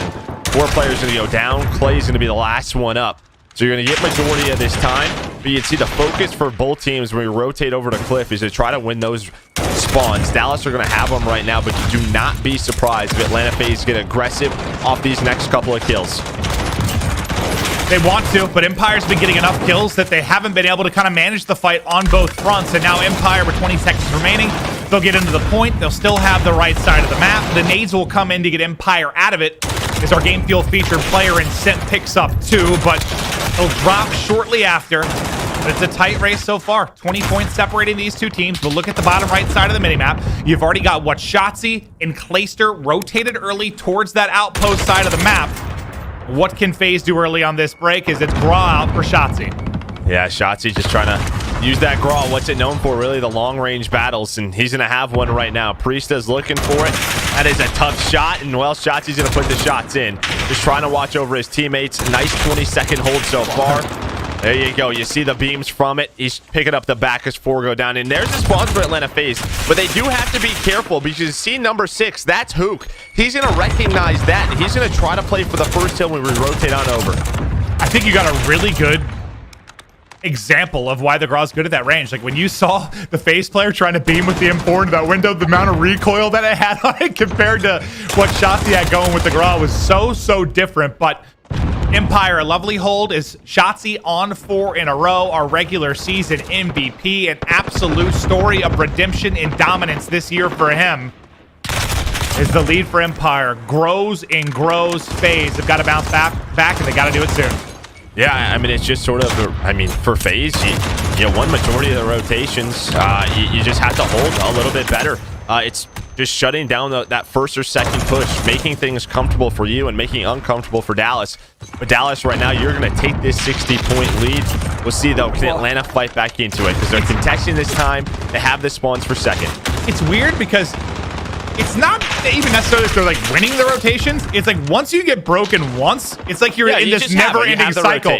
Yeah, you're in this like cycle where you have it, you lose it, you have it, you lose it. They keep getting put in this spot. But another solid stretch of points for Empire, and this might define the game. If FaZe can't hold on to Cave Side East this time around, if it's an early break from Empire, this map's over.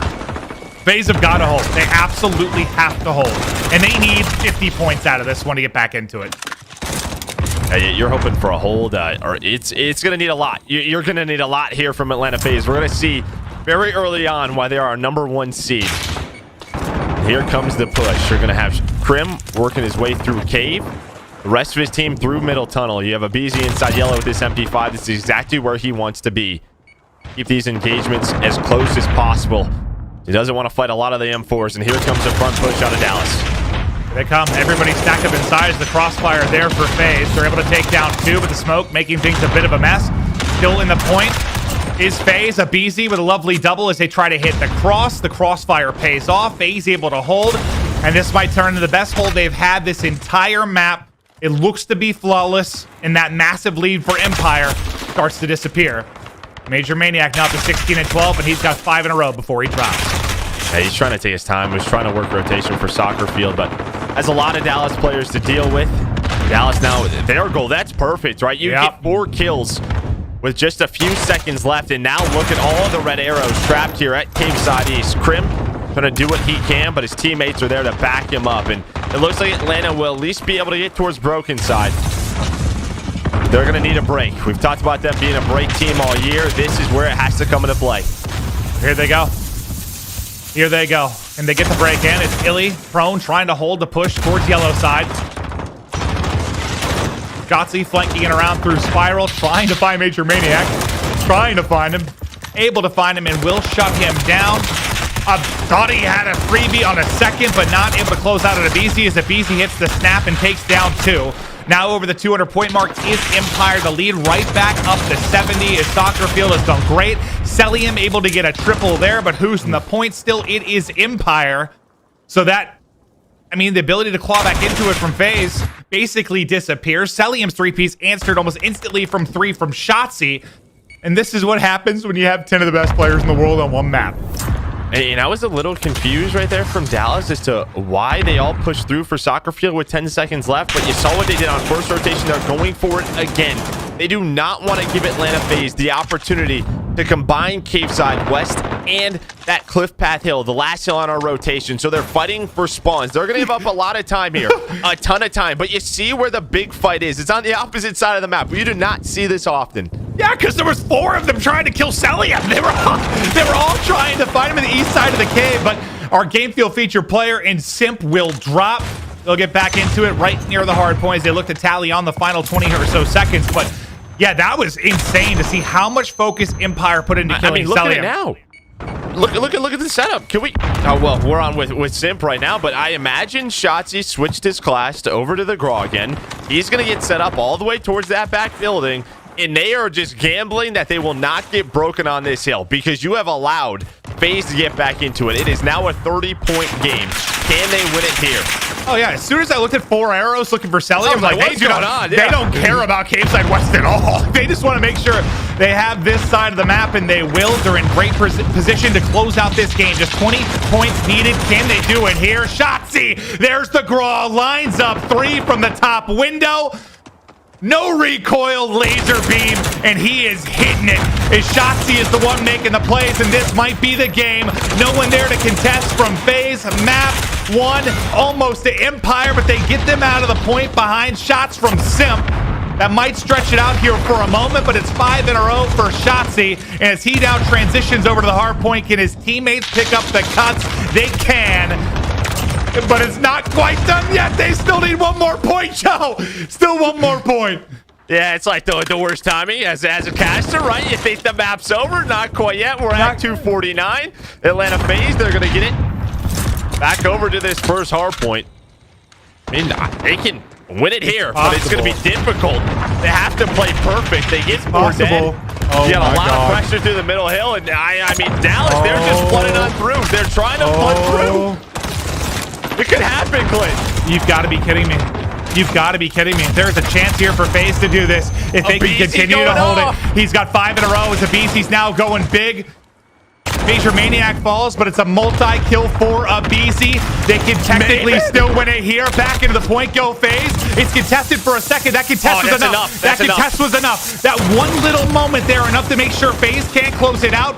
But now they somehow have to focus on making sure Empire can't get a single second in the point. And also rotating, but Crim goes huge, gets into the point and closes it out. But I got scary for a second there. I think Empire fans were getting a little bit nervous.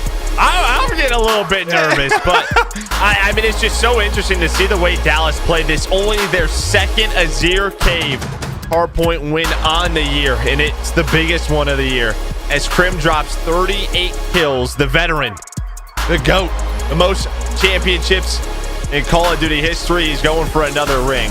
A big game out of him, but man, I just love the way they play that. It's interesting, you know, playing for Cliff the way they did. I don't think they probably play that way if they don't have as big of a lead as they had, but man, it almost catches them. Almost. But Empire get it done. What a map it was. Unbelievable stuff. I thought they might do it. I thought FaZe might do it. That was If it's insanity. another hill, maybe. If it's another hill, maybe. But that first hill is tough to play that perfect time and time again. Well, you think about just like how close the spawns are. Like they just had to. They got like 3 or 4 squad wipes. It felt like just wiping them out, but they kept spawning. Then finally, Crim goes huge. Empire get the map 1 win, but we never got a chance to meet our squads. And now you find FaZe in an 0-1 hole. They're gonna bounce back, but let's meet our Atlanta FaZe.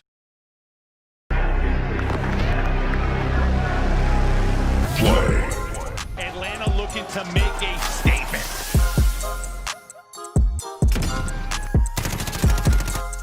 Have we even seen the peak of his ability? 1, 2, 3 for MajorManiak. Cellium is the best player in the game. He might be the MVP if he keeps it up. He's not, baby. What an individual play from Priestahh. FaZe dominate the late game.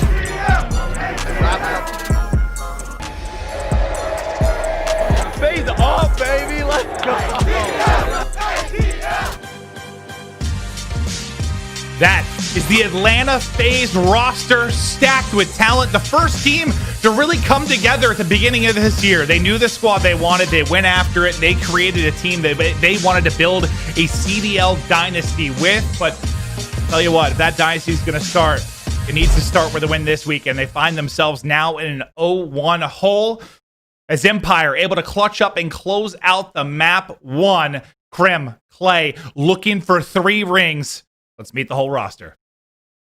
The Dallas Empire very well may be the best team in the Call of Duty League.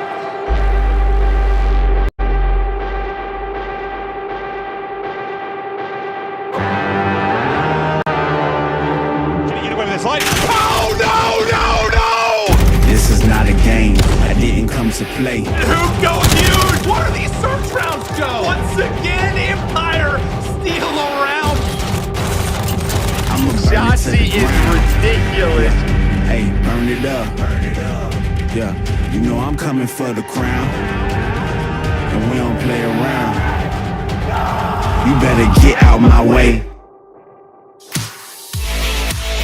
Joe, when this roster first came together, we knew it would be special. What really stood out for you? Oh, well, obviously you have the leadership here. You have the veterans in Crim and Clay. But a lot of the talk was just around the young guys. I think especially iLLeY and Shotzzy. We knew Huke. I mean, Huke, you know, I talked about Cammy like last week, maybe being one of the more underrated players. Huke is probably up there right next to him because he's just been so darn good and consistent for these guys. But it's just these rosters are stacked, right? So that's what just makes both of these teams so special. They certainly are. And now I want to get to our Sony Xperia smartphone predictions and where we went with it. Joe, who'd you have in this matchup?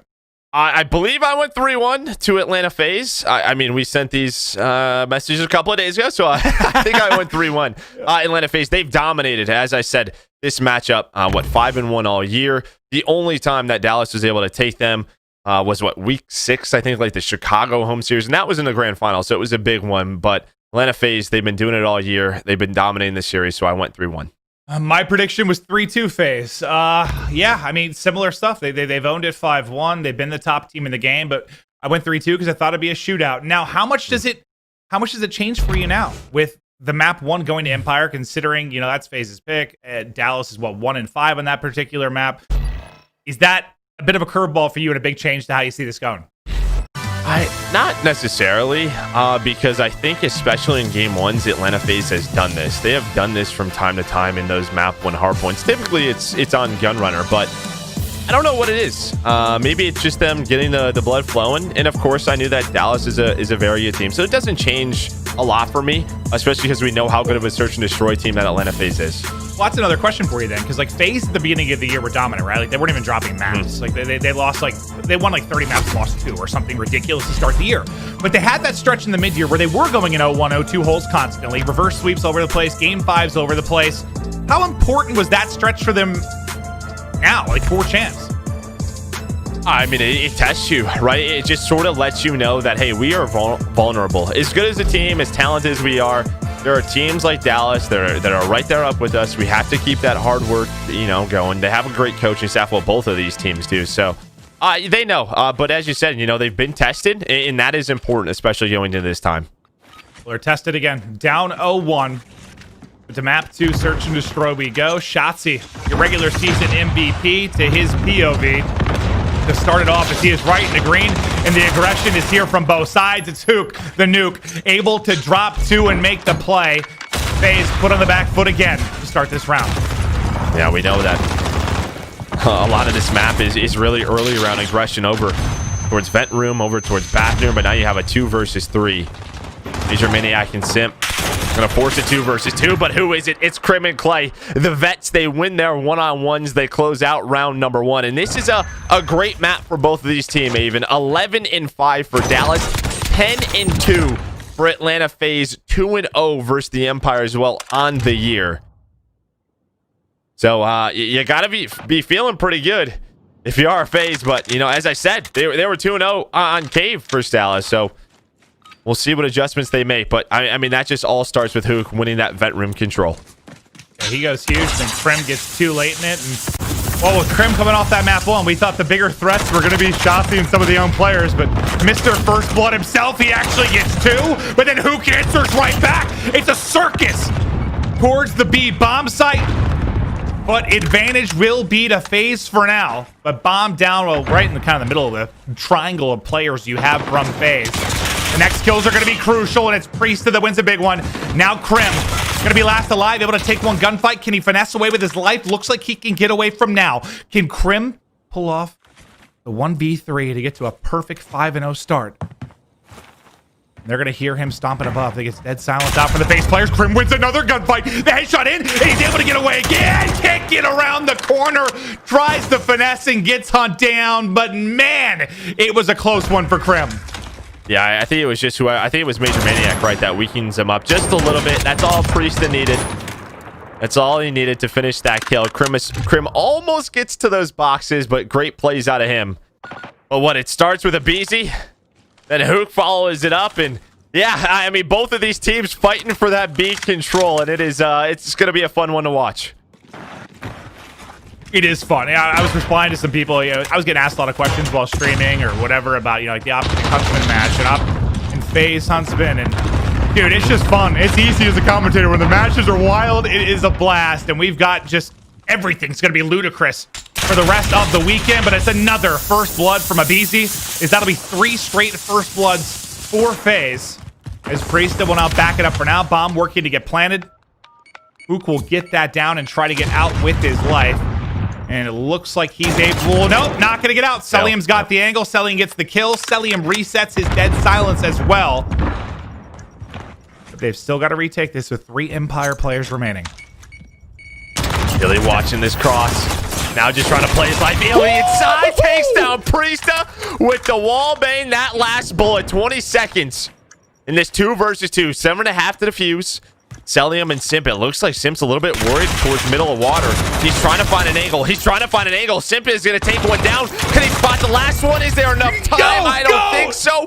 iLLeY is going to clutch the round. And man, what a play by iLLeY inside of vent. And think about it. Like, it was the turn on there to hit the shots, but then also, I mean, the reason he's able to get a couple shots to get the kills because he also hits the Simtex. Like, that little teardrop over the top does a little bit of damage, just enough for him to finish the kill with the M4. But yes, some individual brilliance out of iLLeY. And just think about it. I mean, we talk so much about first bloods, and yeah, usually they are one of the single biggest stat lines for Search, but it's now 3 first bloods for FaZe. They've only got 1 round win. Those are a little bit different, right? Because these are such fast rounds. Just instant trades. Yeah, they're instant trades. So yes, I agree. I thought the big kill right there was Cell on the Huke to make it a 4 versus 3. That is like another first blood in itself to give them that man advantage. They have to be able to clutch that one out. But iLLeY's the playmaker. He does it again. It looks like Huke. I don't know exactly what he's looking for. Maybe a name pops up through that window. We'll have to see maybe what he sees, because we talk about saving stuff for champs, and it looks like he's doing it, but the nades come in. Simp, he's gonna find a kill that should open up the site, but it's Shotzzy and Clay. We're gonna make this a 3v3. We just talked about having numbers, and they throw them away again. Is it going to be another frustrating round? Now the dead silence push comes in from Shotzzy. That'll get reset. aBeZy will drop. Empire now with numbers. And bomb down for FaZe right on top of the B site. MajorManiak trying to work all the way around, but there's just not a lot of time. He's got to go. 20 seconds now remaining. He's trying to get in position. Water to mid-cut. Cellium looking for some kind of opening, but at some point you got to try to make a play. They know they got to go. MajorManiak going to drop. Cell gets a kill, but simply running out of time. The peak should come in from Huke. He's able to win that fight, but look at where Shotzzy is across the map. Dips all the way back into depot. Stays alive. Knows the bomb can't get down. Another round to Empire. Another first blood for FaZe. Some frustrating rounds. Yeah, I mean, you have a 2-man advantage. I don't know if they just try to... I think you had a nade kill come in.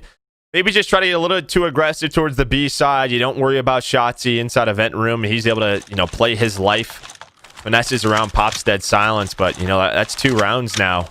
You have that man advantage to be able to close them out, as we'll see what changes FaZe is going to make on defense. It looks like they're still going to play aggressive. MajorManiak going to be on this rock. It's really passive this time from Empire, but there's another first blood for FaZe. All 5 to FaZe. Simp trying to push over with Deddy, but Crim holding the back minecart is ready and waiting. And that looks like that's what the setup was for Empire, trying to bait out some aggression, get a free pick. But unfortunately for them, Clay drops early in the round, and now it makes this play style all the more difficult. FaZe just have to try and lock him in. And it looks like they're doing that here. MajorManiak able to take down another. Crim will fall as well. 5v2 to FaZe. And I actually think that Crim's nades right there, I think Huke probably thinks that player, MajorManiak, is still on the rock. Where when he makes his way all the way up towards Turbine, they don't think he's in that spot. So he ends up getting caught. So that's a nice reposition out of MajorManiak.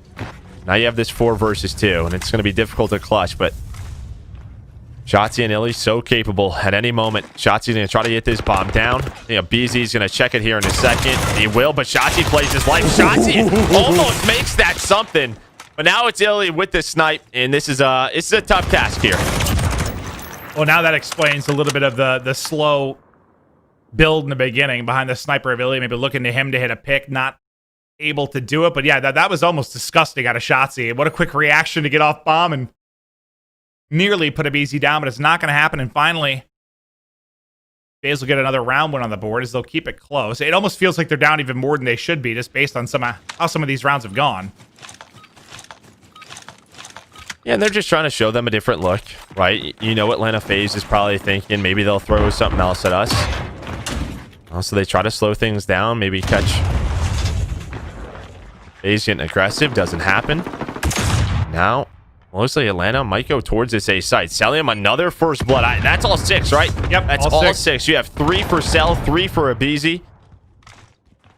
Simp trying to make his way through. He gets great timing. Crim, though. Crim's going to be behind him. Oh, Let's see how this plays out. Crim's the one that can slow this down. Simp, though, is going to flank him. But thankfully, it's not too much damage. 4v2 now for FaZe. aBeZy takes some shots, be able to back down. You've got one Empire player inside a vent room. The other in iLLeY trying to wrap back. Shotzzy does get 1 kill before he drops, but now 1 versus 3 for iLLeY. Pulls him off bomb, but too many players to deal with. We're all tied up at 3-3. And I like that very fast rotation from Atlanta FaZe. It does get... obviously, you're setting up Simp because what is Simp doing? He's getting inside of Crate's position. Anytime they rotate back to B Dallas, they would probably get caught. But you had Crim up in a solid spot over at Forest. But it's just after the Cellium first blood, what is Dallas thinking? Okay, they got a fast first blood. They're probably going to try to execute right away, maybe behind a couple of smokes. But that doesn't happen. They quickly decide to go to B. And it pays off. Can Empire get a first blood? That's the question I have. Can they do it? Can they? No, they can't. Priestahh will get it. Now 7 first bloods for FaZe. Trying to get to the side of shots with MajorManiak there to get the kill.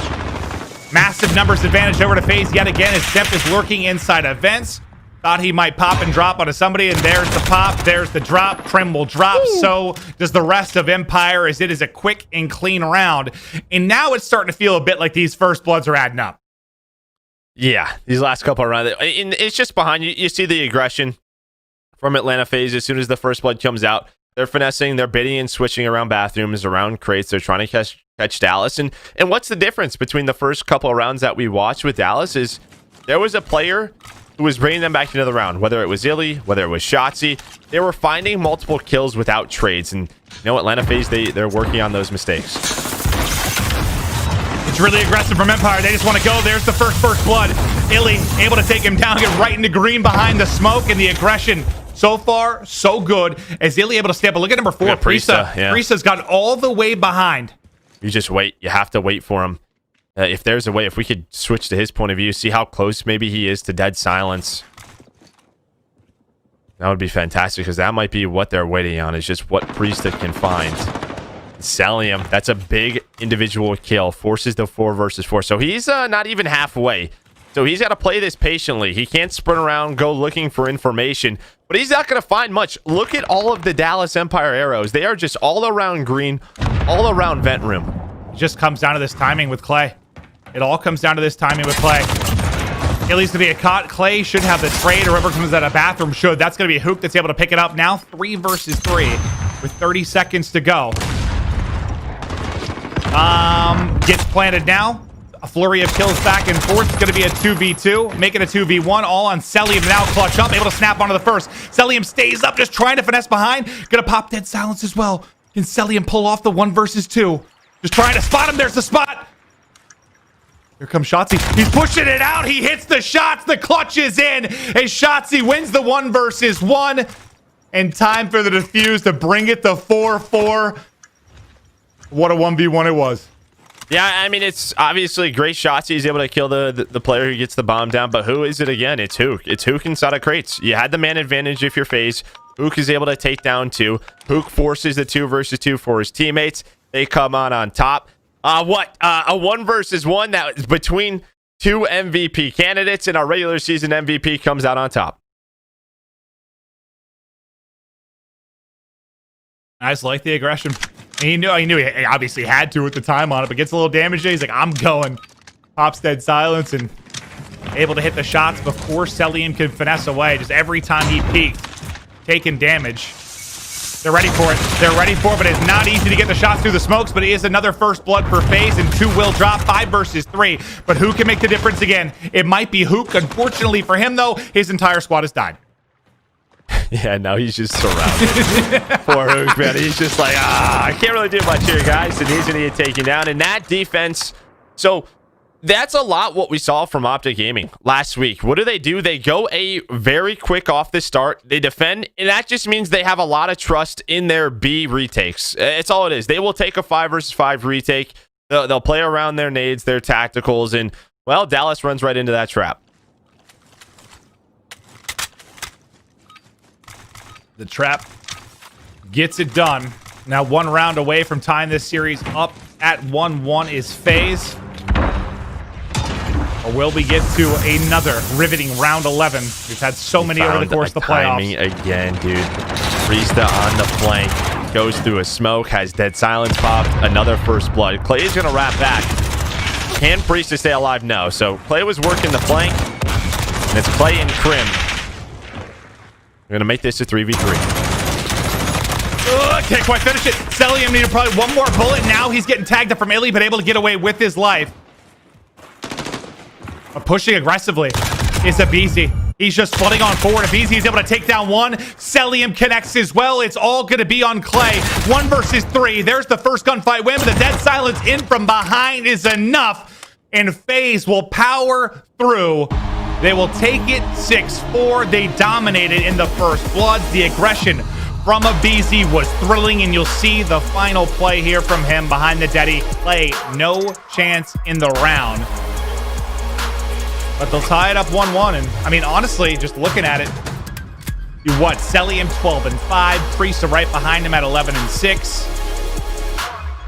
It feels like, I mean, FaZe probably could have blown them out if they controlled their numbers advantage a little bit better. Probably a chance to run away with it, but Dallas keeps it close. Unbelievable matchup. Joe will be back with us here shortly. Oh, I think Merc is back. Joe, you there, buddy? I believe I'm here. Hello. Hey. I know we lost you for a second. I missed you terribly. Like, there's very few moments in my life that you're not a part of right now because we stream together, we game together, we cast together, and when I lose you, even for a couple of seconds, my heart cries. Yeah, I have no idea why, but my camera just sometimes shuts off and it forces. I don't know. I have no idea why, but it's been happening today, so we got that issue solved. But yeah, I mean, Atlanta FaZe, they've lost this map 2 times all year. I think Dallas challenged them, especially early on. It was the individual plays from iLLeY, from Huke, that really kept that game alive. But it was the first bloods that were owned by Atlanta FaZe, and the game ends up owned by Atlanta FaZe. So now we have ourselves a series.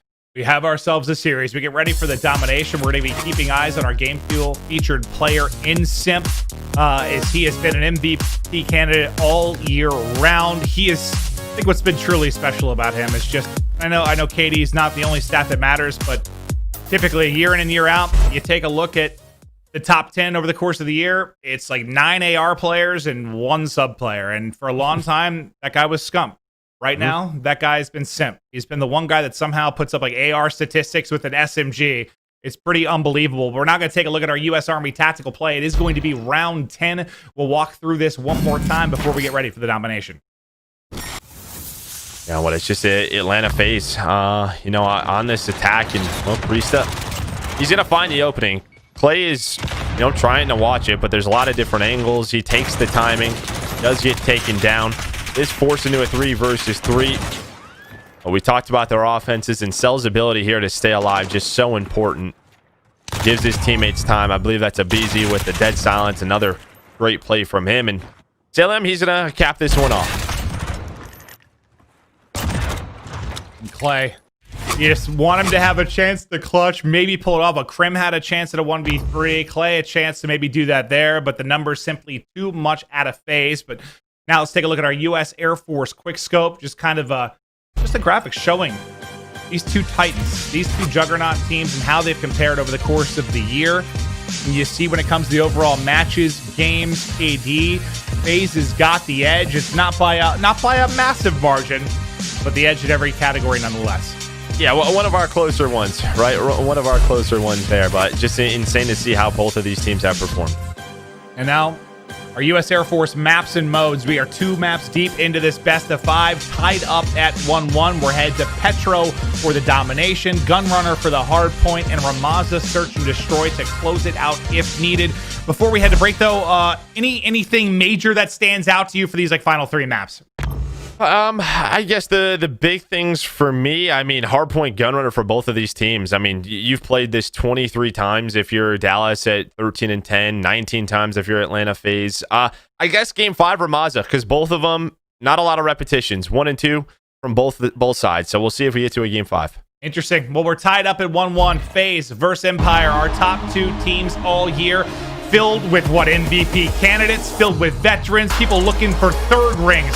It is a ludicrous matchup, and $300,000 extra on the line.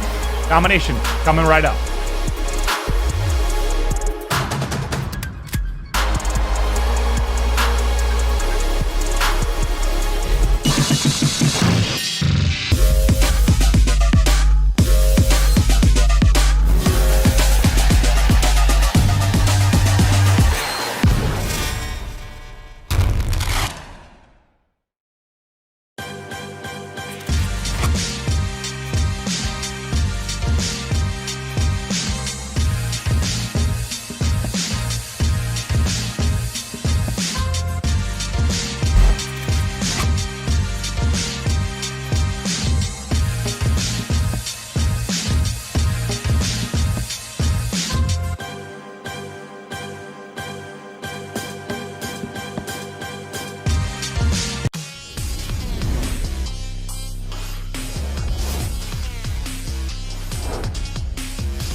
Arcitys a trying clutch. He can't do it. Haley going on a rampage inside the hill. He heard him. He gets it. He got it. He got it.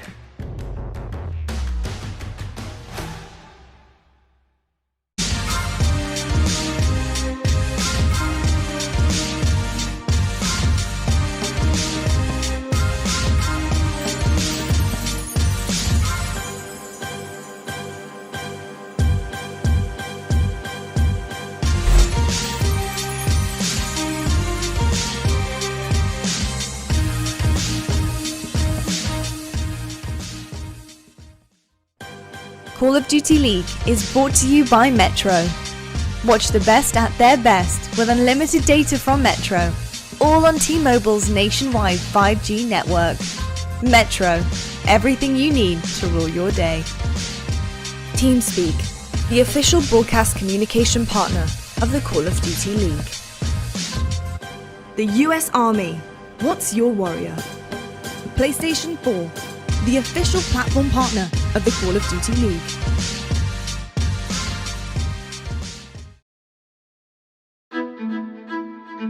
Okay, so I'll just start from the beginning, I guess. My name is Preston Grinder, I go by Priestahh, and this is my behind the controller. I was born and raised in Denver, Colorado. I lived in Littleton majority of my life. Childhood was very up and down for the most part. You know, I had really good moments, really bad moments, and then there's moments where I was just very focused on myself, just grinding and kind of just doing what I had to do. Really, the only thing I did outside of gaming was just skateboarding. Me and my brother hung out a lot, so it was either we're skateboarding or we're playing Call of Duty. So I was actually more into skateboarding. That was like what I was gonna pursue.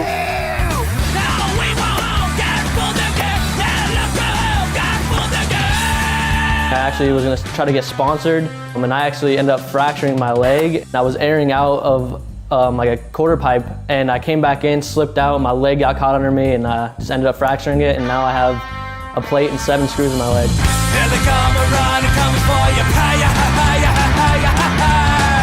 That's kind of what led me towards just gaming more, because skateboarding and gaming were my two passions, and that's kind of where I started just gaming all the time.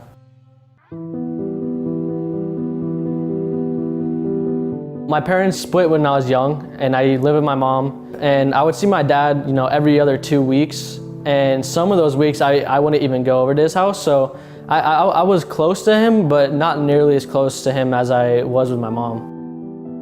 About 4 or 5 years ago, my family got into some arguments, just fights that were happening.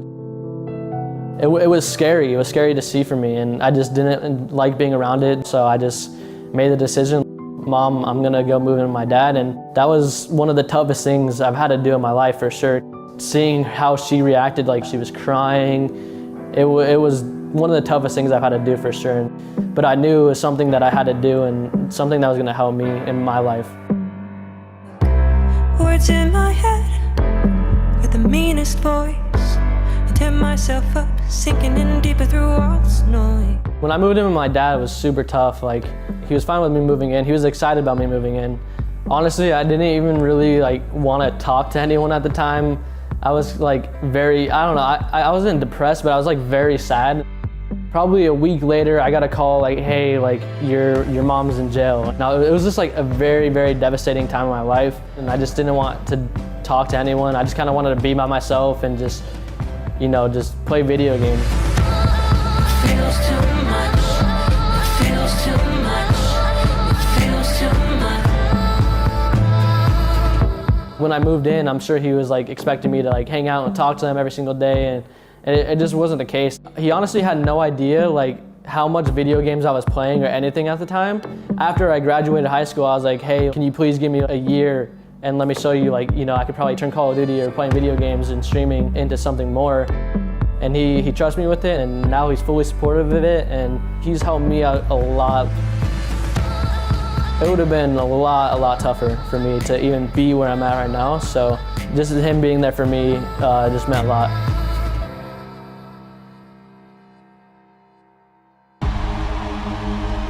Welcome back to our Game Fuel Marquee matchup. That was a beautiful piece. Stuff behind the controller with Priestahh.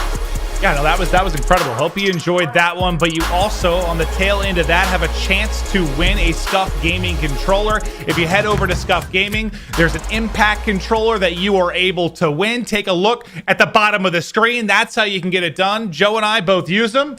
Oh, well, I need to make sure I don't knock my whole set over. But look at this. Yeah. Don't break anything, Maven. Don't break anything. Look at this one. I got a new faceplate on it. That's where that talent comes from, right there, baby. Yeah. Woo! I know, it's gorgeous, but now just like you. Thank you. Less me making out with controllers and more focusing on the matchup at hand. We're all tied up 1-1. We're getting ready to go into the domination, a match we have been so excited for since we knew it was setting up last year. So when you think about how stacked both of these squads are, FaZe, Empire, just a reminder in case people are joining us a little bit late, how this plays out. Both teams already guaranteed $600,000. The winner of this is into the final, guaranteed a minimum of $900,000. Loser has to go on to play Huntsmen for a chance to get into the final. Winner will be waiting for tomorrow to play in that final, but just 3 teams remain. We hope all the viewers coming in, if you're veterans, if you're new, we hope you're enjoying the broadcast and some crazy matches here for this CDL. Well, let's get right back into it. Loading into St. Petrograd for map 3. And this is a very good one for Atlanta FaZe, 6-2 overall. On the other side for Dallas, I haven't seen him play this much. 2-3 on this map. Typically, you see him play a lot of Gun Runner, a lot of Hackney. So, Atlanta gets them on maybe one of their weaker dominations, but it's a little bit different, right, Clint? Because they've had a week to prepare for each other. You typically don't have that, in a Call of Duty tournament. So, you're going through the veto process. You probably know what you're gonna play. We'll see what Dallas have in store for us. Empire were 1-6 in map 1. That didn't seem to matter a whole lot. Right? That's what I'm saying. It's a little bit different. Flurry of kills from Empire to kick it off. 3 for FaZe will drop. That'll be CB control out the gate for Empire. Is Shotzzy in this position will try to lock down top restaurant. You can put pressure on the spawn side of FaZe. You can take a look at the bomb side as well, but FaZe have gotten here now. Restaurant control will go over to them. They look to get out, maybe get a neutral onto B, touch it for a second, but then you see the rest of the kills go over to Empire. Huke able to take down 2. In Obviously, I'm talking about this a lot because we cast over them a bunch last week, but that start reminded me very much of Optic Gaming. And I thought Optic Gaming last week on this map played one of the better styles we've seen all year. Just that very fast B-cap. You have another player sort of play low like we just saw, and they're just going to keep rotating in, forcing Atlanta FaZe basically to try and make a play inside of this restaurant, and we'll see if they can. Is Priestahh and aBeZy going to find those kills? Simp with a third, Cellium with a fourth. That's what they needed to do. 4 going to go down, and Simp, he is snuck all the way through towards C. This could be the big moment for FaZe. Let's go right into an Astro Listen-In with Atlanta FaZe. One shot on B. Grab some water. You come B, one shot. Back has on me. Blue core dead. You come B, Clay's and has somewhere on me. I got him. Nice. Track. Good shit. Let's go. Nice crack. One guy. Court right now. He's going deep, Chris. Top has. One flank me from bar. From bar going. Blue court. Getting out of here. He's gonna go kitchen. Hold this two. Blue court iLLeY. iLLeY's gonna be in our kitchen or something, guys. Fine. Yeah, he might be A. There one's water street out. I'm naded C. Dad, I get the water. You guys got water street? Back flower on you. I kill him water. Listen, someone hold A. Back tree. I'll play it. He's laying down. Back tree dead. Nice. I'm pushing up. Playing A. Give me another one. I'll tell you where I spawn him to. FC go kitchen. I'm holding a tunnel. Top has. Give me water street. No, I'm in the back still. I don't see him has. One's on me blue. Back right. Back right. Back blue. Back right. Dead. Nice, I have your help. Prim done. Crash. Keep holding these two. Everyone else. Yeah, has to see. Yeah, try to get top. Yeah, I'm trying to get top kitchen. You guys gotta hold. They're stacking. Help him. Enemy line. One on line. On B. Shotzzy or blue. Backtrack. The track. Mid. He's a bust up. Hop that. Nice. Keep holding this. Press water. I'm holding track. Back first track. Hit your mid tracks. Pass on both shots. And came up bar. iLLeY. Joe, what do you see? What'd you like? I mean, you saw Simp staying alive right towards back C. I like their comms. They were playing a lot around the kills, though, right? Just trying to get that C flip. Doesn't happen. And now look, 5 go down. It's a couple of big plays out of Dallas in the listen to keep them in the game. It's another big play out of Dallas right as we get out of it. Now with a 2-cap and the neutral, this lead is going to grow quick. Yeah, it's like the listen-in stopping cursed them or something. Everything fell apart. 5 go down. Now they're just trying to get 1 point back, and they're not able to do it because Huke is still here, just like Simp was doing on the other side of the map, just keeping pressure on the home cap. Now Huke is doing from that position as well. They're finally able to win it.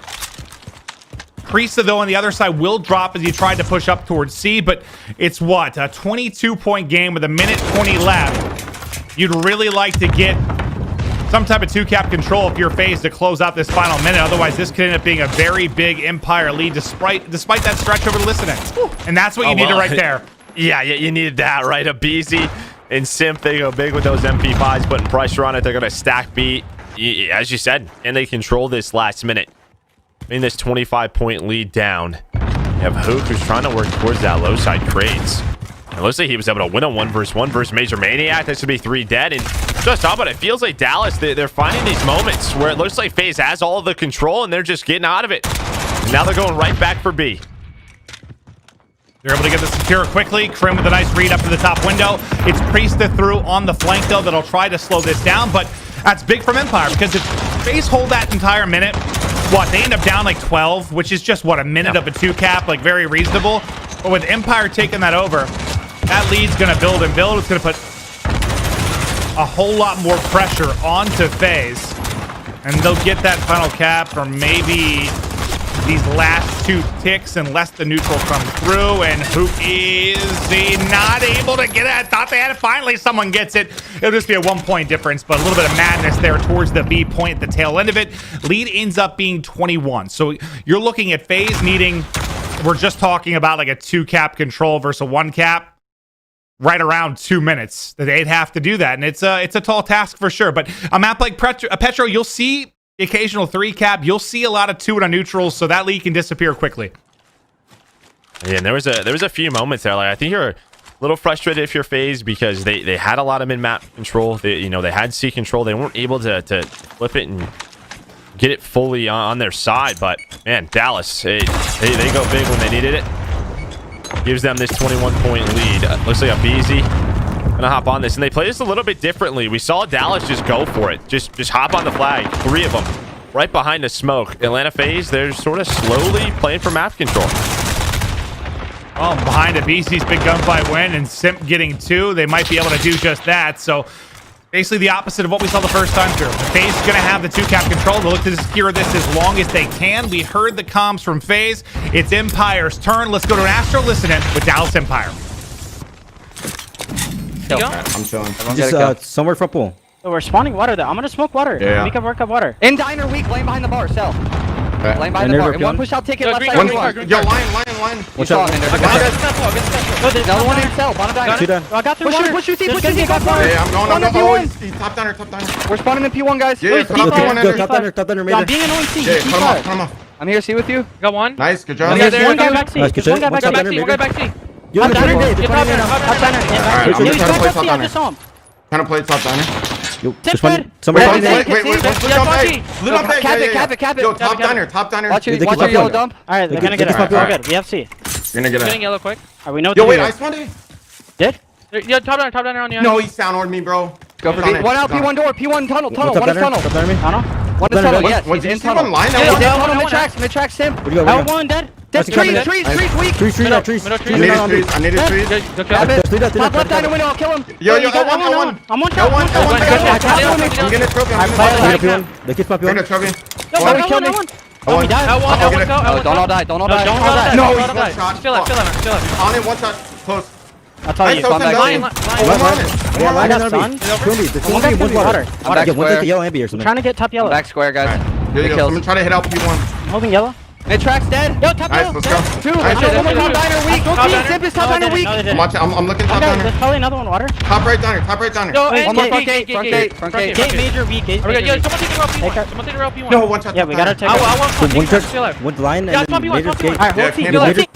Well, the lead has evaporated, Joe, as much as 21, now down to a 2-point advantage as FaZe still have a B control, but Spawn's now kind of all over the place. FaZe back over towards C. One player there in Clay trying to lock that down. Empire also trying to secure A at the same time while pushing out B, as it's insane all over the map.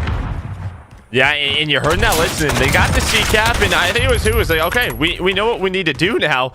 And they all have B. And I think it was Cellium who got 3. MajorManiak picked up the 4th. And that was an opportunity, you know, that they had to really maybe close out the game. They would have had CB control, but they all get taken down. You heard Clay like multiple times, don't all die. They did. And what happens from that? Atlanta FaZe, they get C back, and now everything slows down a little bit. You see the lead now up to 5 points. I looked at Cellium's kills after he got that last triple, and he had 16. I was like, I swear he's had 3 triple kills. I don't. Yeah, I multiple times around this B flag. Yeah, it felt like he had way more just based on some of the multi kills. But there, aBeZy able to lock down 2 on water side of the map. 11-point advantage for FaZe. Cellium inside the top window, looking to pick up the kills, but his teammate able to take it down. That 10-point advantage still, absolutely, you can overcome that if you're Empire, but it's getting close to that point. You're gonna need 2 in a neutral, and pinning them in is FaZe. MajorManiak, great job holding down that train side of the map. You've got 2 players still locked over, holding down B as well. Look how deep the spawn is for Empire due to Priesthah's pressure up the train side of the map. He is just locking it down over there, keeping it so they can't get anywhere near the point. You have the 2-cap if you're Empire, but you're gonna need a neutral and maybe a 3-cap as well. Can they hop onto it? This is the big gunfight, but aBeZy's able to take him down. Yeah, it's just that lead, right? You can play around the neutrals if you're Atlanta FaZe. They know that. Like 14 points with about a minute left. One player trying to hang on a seat. You have what? aBeZy on that side of the map, just trying to be annoying. On the opposite side, Atlanta FaZe, they're going to lock down A. And behind Simp, 26 and 16. It looks like they're going to win this map, but it was so back and forth. There were a couple of key moments for both sides. But Atlanta FaZe, they clutch up in the second round.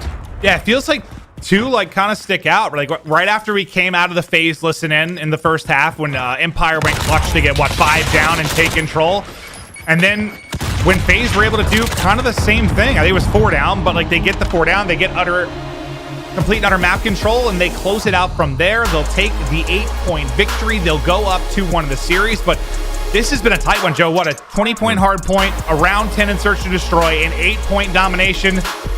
It's what you would expect with two top teams battling it out with this much money on the line. Well, I mean, last time these two teams faced off was Toronto, right? The last home series. It was a 3-0 for FaZe, but it was a 30-point hard point. It was around 11. It was a 5-point domination. All three of those game modes were on Gunrunner, but you know, like, yeah, they know what to expect versus each other. You have the talent. It comes down when we talk about, you know, the best teams in the world. A few moments. That's what you just saw on map 3. Atlanta FaZe now up 2-1. You know, it's funny too when you think about another little kind of storyline here with.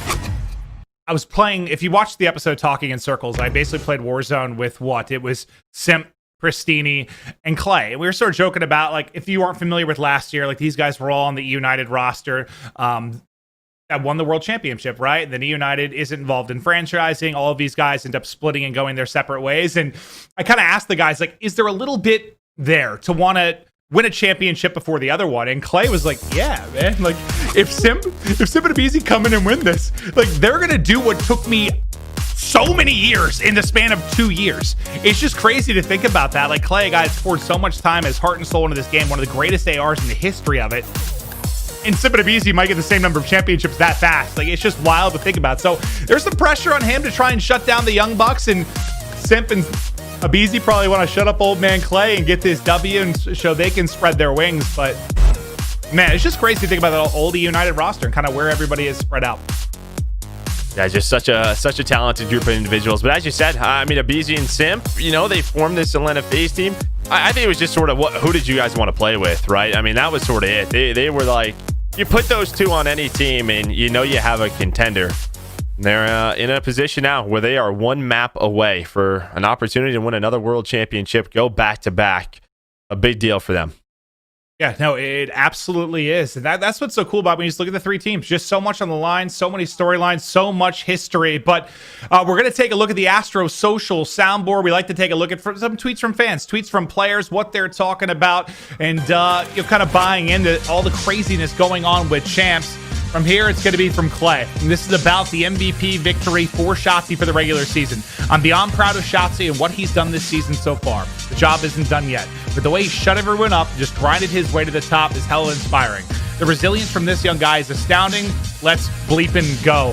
Yeah, it really is. I mean, Shotzzy took a ton of flack. A ton of flack. Everyone was coming at his throat early, but he steps up. And Joe, what did Hastro have to say?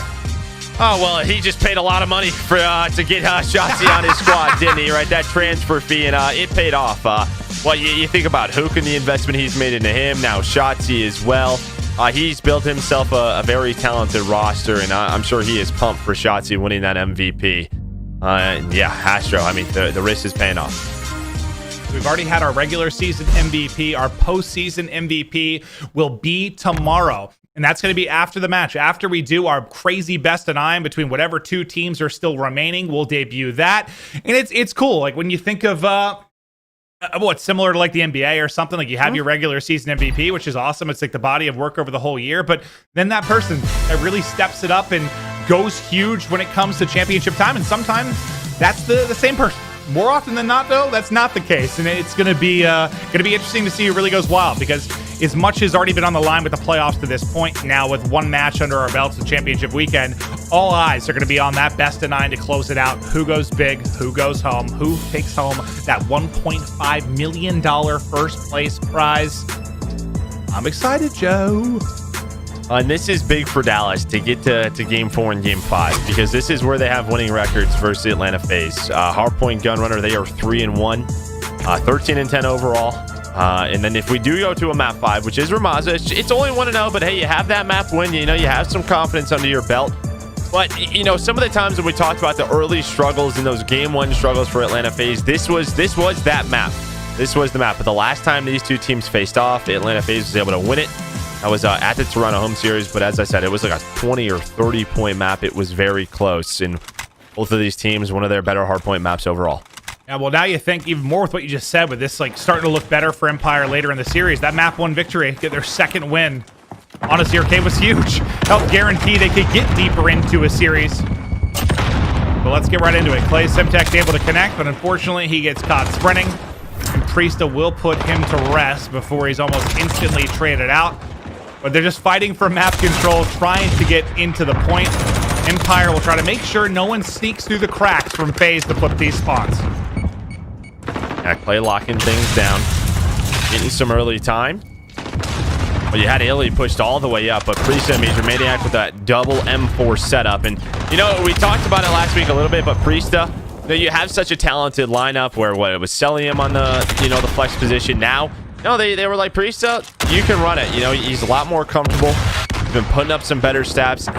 He's been a real... I mean, he can do it all. He's really improved ever since, you know, switching to this second M4. Yeah, it just really highlights the talent, the talent that you have on this FaZe roster. Is Priestahh now on 6 in a row, but there are a lot of players, maybe most players, in, you know, at this caliber that can run a sub or an AR, but to do it as effectively and efficiently as everyone on FaZe seemingly can, it's pretty wild to have that type of composition.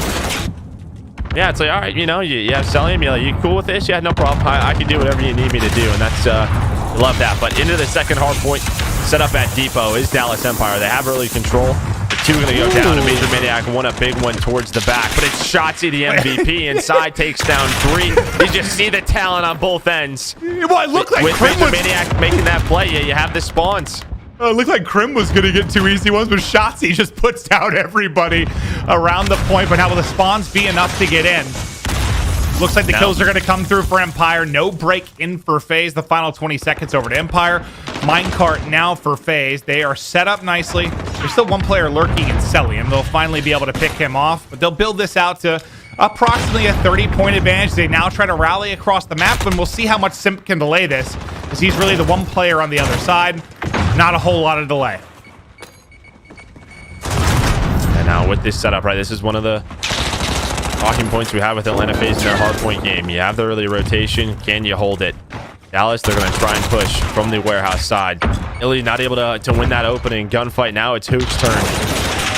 MajorManiak on this minecart, trying to do what he can, putting bullets into multiple players. On the opposite end, it was Shotzzy trying to go on a big pinch, but Simp was ready for it. Lead change looming as FaZe continue to hold inside of minecarts. Smoke is going to be out. It's going to create a bit of a messy situation. The hip fire going through, doing some damage, but MajorManiak there to get the kill. There's been a couple of team kills for FaZe through this hard point, but fortunately for them, they find the kills on the rest of the Empire roster to hold on. Now Empire get in with just under 15 seconds remaining, so they'll get the remainder of that time. They'll retain a small and marginal lead as we get ready to head into our next hard point over at Crates, and you've got kind of a 3-on-3 situation building on this side of the map. Yeah, but it was Simp who had the positioning. They weren't ready for it over towards Turbine. Teammates not in the hill. Shotzzy was able to take down Priestahh, so that gives them some time to work up the map, maybe get some more nades on it. You see the kill feed all red right now, so they're going to earn this time. As we're on board with our Game Fuel feature player Simp. On a 3 spree, finally gets taken down. Yeah, but he was huge, though. Just kind of alleviating pressure from that side of the map, and you get some comfort time there for FaZe to now push open what would be their biggest lead of the game as that starts to grow. They'll look to lock down the rest of this time, but spawns looking good for Empire. As Simp fell, that side of the map opens up for Empire. And they can get set up nicely for Warehouse, but 4 are going to drop quickly coming off a spawn and near the point from Empire. They'll start to back it up now. But you get a ton of time in that hard point if you're FaZe. Now can you get a break? Almost 40 seconds. Yeah, it was, what, 78 to 70. So you get 39 points there. We'll see now. That makes losing Warehouse not that big of a deal then. No, not at all. And you know they love to break it. And they're going to try to. 3 go down for Dallas Empire. It's going to be Shotzzy. Clayster to try to hold on. Simp gets in. Can he check the right corner? He can't, but does he buy enough time? Clayster and Shotzzy, they take down all 4. They take down all 5. What a hold out of that duo. They're able to shut it down. Massive moment for Empire. As it looked like there was a threat for FaZe to get on through, but it's not going to happen. Clay and Shotzzy get it done. Can they do it again? Half the point already gone. And another lead change coming in. Is Clay now on 5 in a row? We'll swap over to his POV. He's only got 24 bullets remaining in his M4. We'll see how much more damage he can do, but not going to be much as everybody from FaZe now backing it up, looking to get set up for our second set of rotations. And we'll see if anyone can sneak through for Empire. Maybe get a flip on these spawns. Going to be a big gunfight for iLLeY. iLLeY's able to win it. He's going to try and push through. Can Cellium get him on the cross? Cellium not able to hit the shot, so iLLeY's going to be a threat from this position. And they're going to have to focus on him. And what does that do? That opens up the hill. It opens up the hill for Dallas. They can start to earn some time, but there's one player left near the hill towards green. That's Priestahh. Finally, they shut him down, and that's all iLLeY's doing. He is just a thorn in the side of Atlanta FaZe right now, just staying alive, finessing around on a 3 spree. Can't get the 4th. They're earning a lot of time now, around a 30-point lead, and Shotzzy may have snuck through, but it looks like he was spotted. Yeah, it's like by the time you pick up one, another one gets through. But yes, a nice pickup and read. So, I mean, I think that's great plays out of Empire. Good job by FaZe in at least picking it up and making sure they still hold on to the spawns. Just everyone trying to make the play to give that little bit of edge to their team with how close these first 3 maps have been. But it is just, this match has been just insane as far as the back and forth and how many lead changes we have had. A bit of a seesaw, but it'll be FaZe into the point first. And you've still got what? Pushed up outside of bathrooms with MajorManiak. He's going to get caught, but on the other side, it'll be aBeZy for the minecart side of the map. And they've got to worry about his ability to maybe flank this push coming in, but he's still dealing with his own one-on-one, and he's going to lose that to Shotzzy. So the focus will go to our game field feature players. It's Cellium, Simp finessing inside of the point, trying to stay up, but the flood is here from Empire. And as you said, like you had a lot of map control if you're Atlanta FaZe with aBeZy outside, but Dallas, they just ignore him. They just ignore him, but now aBeZy off spawn, trying to get back in. Another break here at Depot. As iLLeY, Clay, and Crim all going to find kills. The last 20 seconds should go the way of Dallas. And they're getting closer and closer to getting us to a map 5. What a break it was for Empire. Talked about it a lot in the map 1. They were able to break time and time again, and they do it again there. FaZe, though, obviously still in striking distance, and this was one of their better hard points throughout the first set of rotations. They locked it down nicely here at minecart, survived a couple of team kills, but were able to stay up. MajorManiak was massive through that great bit of cover there at the minecart, and he'll get right back into position here to work with Simp. 3 kills go to FaZe. Yeah, and sometimes on this hill, it's just a matter of, well, I guess any hill. Are your field upgrades up? Do you have the trophies down? Can you try to dodge some nades? Because you know that's what Dallas is doing. They're coming off spawn. They're smoking out the cuts. They're trying to get those Semtexes on you to make you weak. So it's a little bit easier for the gunfights, and I think they have. Every single time we've been here, it's been all Atlanta FaZe. Nice teamwork, a nice setup, shutting down the Empire. It's the Game Fuel marquee matchup, and here's our Game Fuel featured player. It's Simp doing what he can, trying to finesse his life and trying to rack up that time, but as the utility comes in, so does Empire as they push through, and they'll get the tail end of the hard point, but they'll be up, around 25 points once it's all said and done. And then this is a hard point where FaZe did well again. They get approximately 40 points on this last time through, but it's Empire that's been kind of breaking or locking down some of the big money hills outside of minecart. And Simp actually did take down a second before he fell to Shotzzy.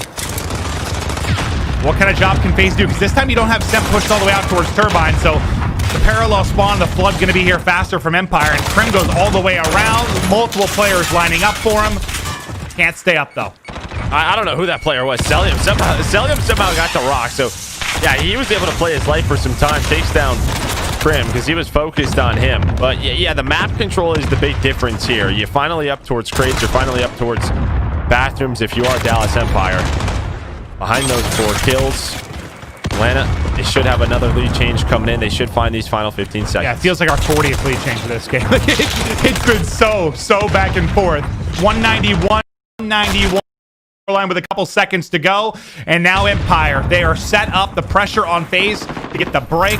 Technically, can you close it out here? Yes, but you're gonna have to be perfect. And who's that lurking towards mid? It was Crim, but he's gonna get caught as I think he tried to flank Priestahh.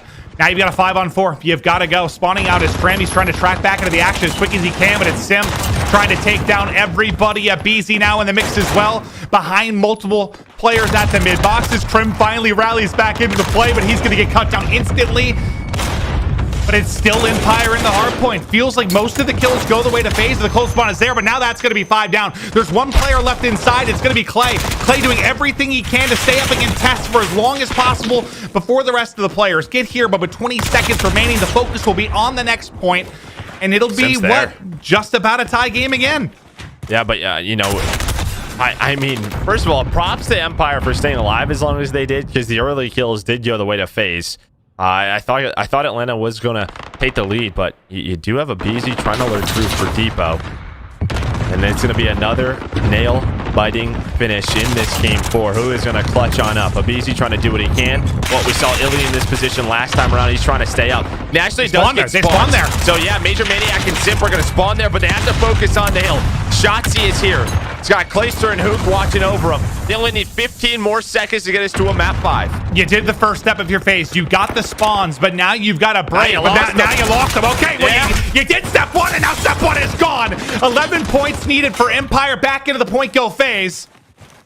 As Empire are going to put all focus into next, but Cellium is already here. 5 kills through on the kill feed for FaZe, but everybody from Empire spawning safe at the next point. Going to pop in 15 seconds. We'll be looking at nearly an exact tie game again if FaZe get the remainder of this time. MajorManiak really the lone person in an aggressive position. He's at least able to take down Clayster, but now look at the rest of the FaZe members spawning out. 239, 239. The point's going to pop.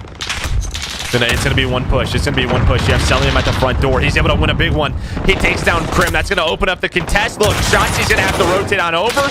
2 more seconds for Dallas. 2 more seconds for Dallas. The contest is here. iLLeY and Huke go big. That's going to be 4 dead in Dallas. Empire, they get us to a map number 5. What an insane map it was. 239 going into the final point. And Empire, they hold on. I feel like we've had all map 5 as of late, and I'm loving every second of it. I do not mind this. Holy moly. I mean, there's a couple of key moments, as there always is between these two top teams. What you think of the warehouse hold by Clayster and Huke on that first set of rotations gives them so much time. You have the spawn flip there. What Shotzzy and Huke do such a good job the last half of that game, or the last rotation of that game, the force phase, they have to push the last hill. They flip the spawns, but taking a look at the stats, man, you have a couple of 30 bombs on both sides. They get outslayed. Dallas Empire, they get outslayed. The only person positive is Clayster at 31 and 23. But they win the map. It doesn't matter. And well, we see that sometimes in this particular title. There's a lot of useless kills on the map. We've seen people get outslayed and still able to take it, but what a riveting map 4 it was. It's all going to come down to a 5th and final map. They've gone to a map 5 twice. Atlanta has won both. When you talk overall records in game 5, Atlanta is 10-3. Dallas is 6-3. I believe. I'm making sure I'm looking at this right. Is that correct, Joe? I believe that's correct. Don't worry about it. We'll look at it after break. It doesn't even matter. It doesn't even matter at this point. Like, it's a game 5. It all comes down to this. Securing an additional guaranteed $300,000 with a game 5 win here. It goes down right after this quick break.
Arcitys to try and clutch.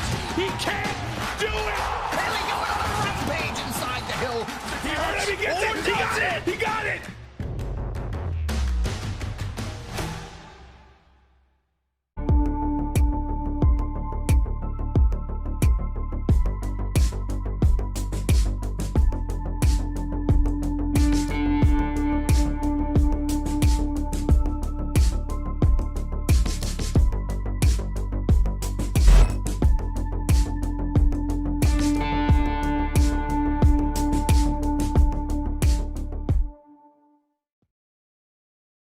Want to play search and destroy like a pro? Here's some S&D recon from the US Air Force.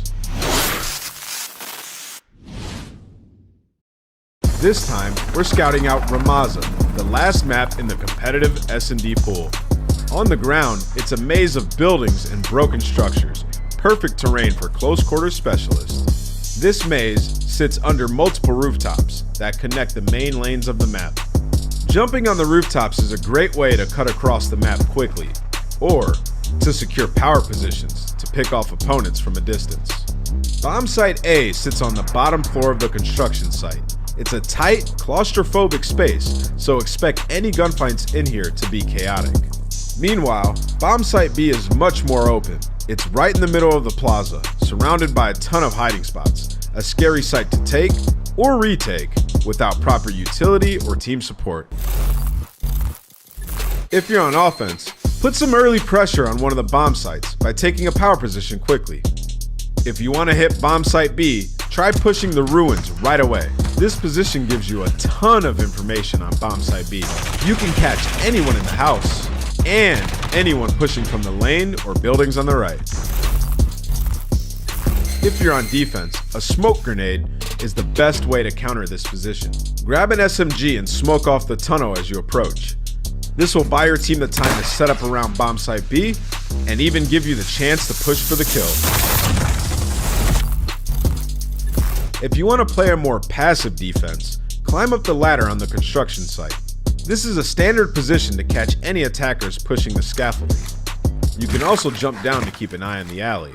But if you jump onto this spot, you can even get an angle across the rooftops and catch anyone pushing through the other side. If you're on offense and want to contest the high ground for yourself, check out this spot from CDL Pro, Pharaoh. As soon as he spawns, he runs right into this little room, hops up on the table, and peeks through this little window. Your vision's limited, but this is a super sneaky spot to catch any defenders pushing the scaffolding or pushing through mid-map. If you're on offense and want to do something extra cheesy, run through the ruins, into the alley, and jump on top of the barbed wire fence. This wide open position makes it a pure surprise play, but hey, if it worked in a pro match, it might just work for you too. There's your S&D recon for Ramaza. Good luck down there.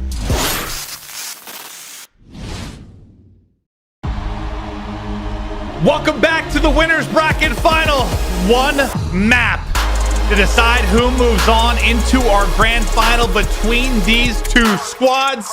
FaZe, Empire, it's going the distance. We thought it would be a battle, and I think that last map really showed how close they were. Like I know this series as a whole has been very close, but the sheer number of just back and forth lead changes you had in that one was truly something special. 239 going into the final hard point.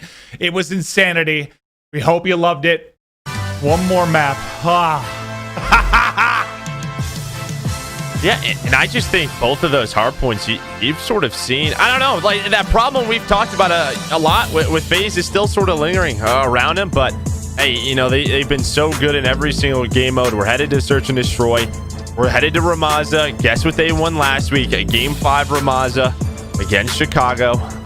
They've been in this position before. Both of these teams 1 and 2, but we talked about it. Doesn't matter at this point. They've prepped for it. They've had a week to prepare. They know what they're looking for. Just comes down to who can come out on top. Well, one of the big things we talked about in the map too was how lopsided the first bloods were, right? For FaZe, they were just dominating. Cellium and aBeZy had like accounted for the first 6. Empire struggled in that regard. Can they improve it here? One more map to decide who moves on and who plays Huntsmen for a chance to get into the final. Here we go. Empire. We'll get bomb in hand first. We'll see what the split looks like. It is a fast hit towards the B site. Well, Huke, I think he jumps out just before that smoke comes out, but he does get a kill. A nice nade from Huke to at least, you know what? Yeah, the first blood is there, but that's what I was saying, right? We talked about it in map number 2. Those first bloods, there's a couple where it's like, yeah, they got him, but there's a trade right after. So it's into a 4 versus 4. And everything just sort of slows down for a little bit right now. Looks like Shotzzy's going to want to rotate towards this A site. You have Clayster up towards top rugs. MajorManiak's going to be the lone guy for Atlanta FaZe to try and lock this down. I don't know if Priestahh is top platform. Well, they find him. iLLeY takes him out. He was a big first kill taken out of aBeZy. He's been the playmaker. I think I saw a tweet from JCap where he said aBeZy's the best player in the game right now. They want to get him off the map as quickly as they can. 3 versus 2 now for Empire with just under 30 to go. Trying to work this plant. A site wide open. Cellium and Simp. 2 of your finalists for the regular season MVP will try to somehow break in and get this done as Empire stack up all around construction. You're not going to have dead silence. Cellium's just going to have to try to force his way through. They both have M4s. Going to have to take duels.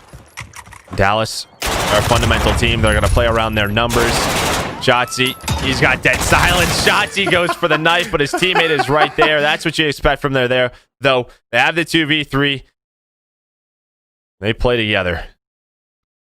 What was the big moment in that first round where you think things really shifted? Down Priestahh. Yeah, taking down Priestahh. Because I imagine Dallas, they did their research. They know where MajorManiak likes to play on rotation towards that A site. We've seen him in that position before. It's a crossfire. Priesthah's watching it from top middle platform. They take him out first. You see iLLeY's just like, all right, I'm going to play my life now. The next player up is MajorManiak. It's tough to win a 2 versus 3 and retake that A site. Empire strike first. Now can FaZe strike back. aBeZy's able to get across bridge. The hit building towards A. iLLeY's like in a great position. And what is that out of Clay? What is that? Okay. Prep. Okay. The wall bank goes through. Cellium will drop. First 2-3 to Empire, but they do answer back. Huke is going to fall. Who's that still lurking around the site? Still going to be Clay all the way top. But they bring it back into a 3 versus 3. You had a 5v3 advantage for Empire, but only for a moment. aBeZy going to get caught. Priestahh going to get caught. All now on to MajorManiak in a 1 versus 3. Bomb down in a very precarious position.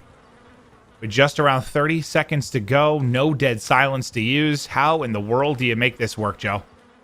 They know his position too, right? So you have, Clay just taking his time. There we go. All the M4s are set up for it. Clay does a great job inside construction, playing his life. Yeah, I mean, iLLeY was caught out because he was in a position where he's going to get a kill, probably instantly get traded. So, it does come down to that 3v3.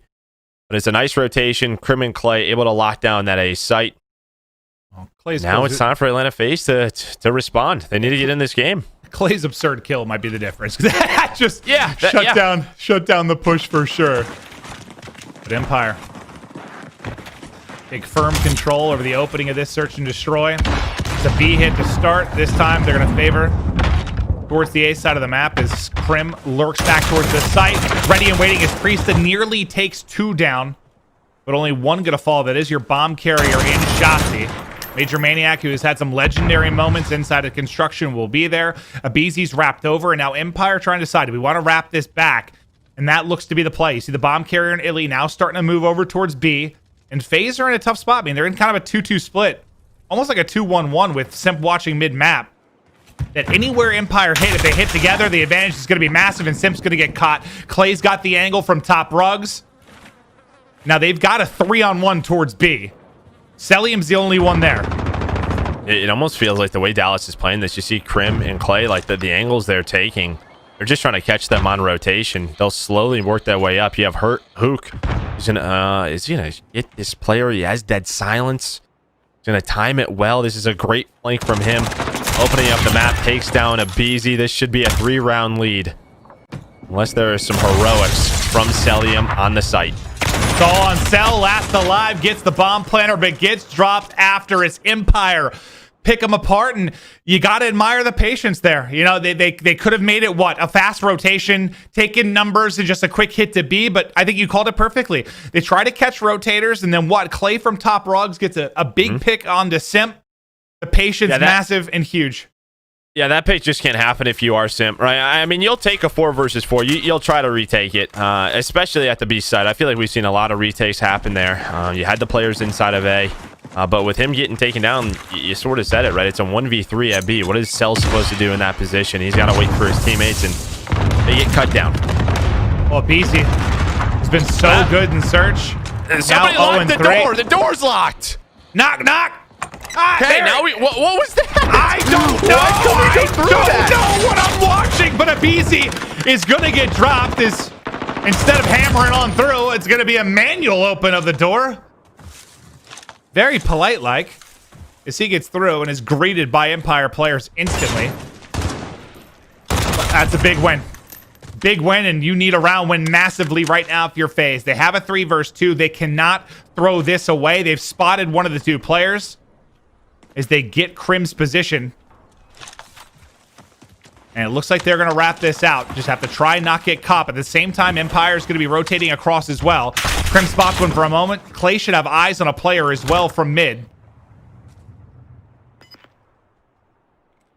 This is a little scary. He had to get this bomb down. And Clay's just creeping on up. And nobody's here to trade, by the way. So Priestahh, he might have to fight this first. Okay, and he does. That could have been really bad for Atlanta FaZe, but they clutch it out. It was like it's the Grizzly vets versus the youth in that one. And I'm just trying to figure out if Dallas figured out a way to lock doors, because I don't know what was happening, but aBeZy, he just couldn't get through.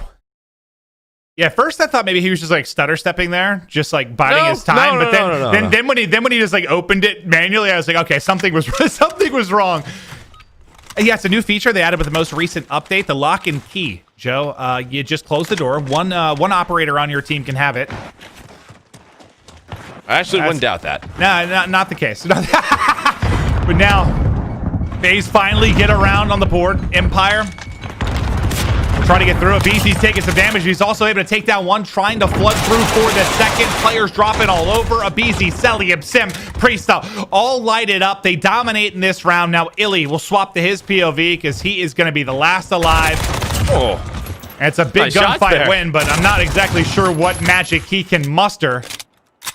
They'll end up dropping 3-2 to Empire. FaZe go back-to-back rounds to get right back into it, as Priestahh with Dead Silence able to close out the final kill. Yeah, just mid-map aggression there from Atlanta FaZe. They were ready for it. They shut it down. One of the cleaner rounds you'll see on Ramaza. Usually it's a lot of back-and-forth battles, rotating bomb site to bomb site. Now 2 in a row for Atlanta FaZe. Can they tie this back on attack? In aBeZy 1-5, this is, I mean, a lot of the times when he's that entry player, it comes down to a couple of key timings, but you know what helps? He had his way last week. What helps with entry players? Being able to enter the doors, Joe. Yeah, I get it, yeah.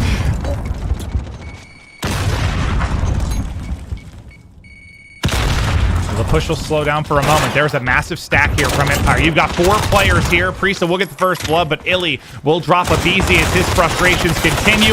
iLLeY goes for the finish, but Simp, the Guardian Angel, hits the snipe over the top, and what a shot it is. What a shot it is. Just, switching it up, pulling out the sniper, and he's right place, right time. Sometimes that's all it needs to be. Is now to be Clay. iLLeY thought he had a freebie.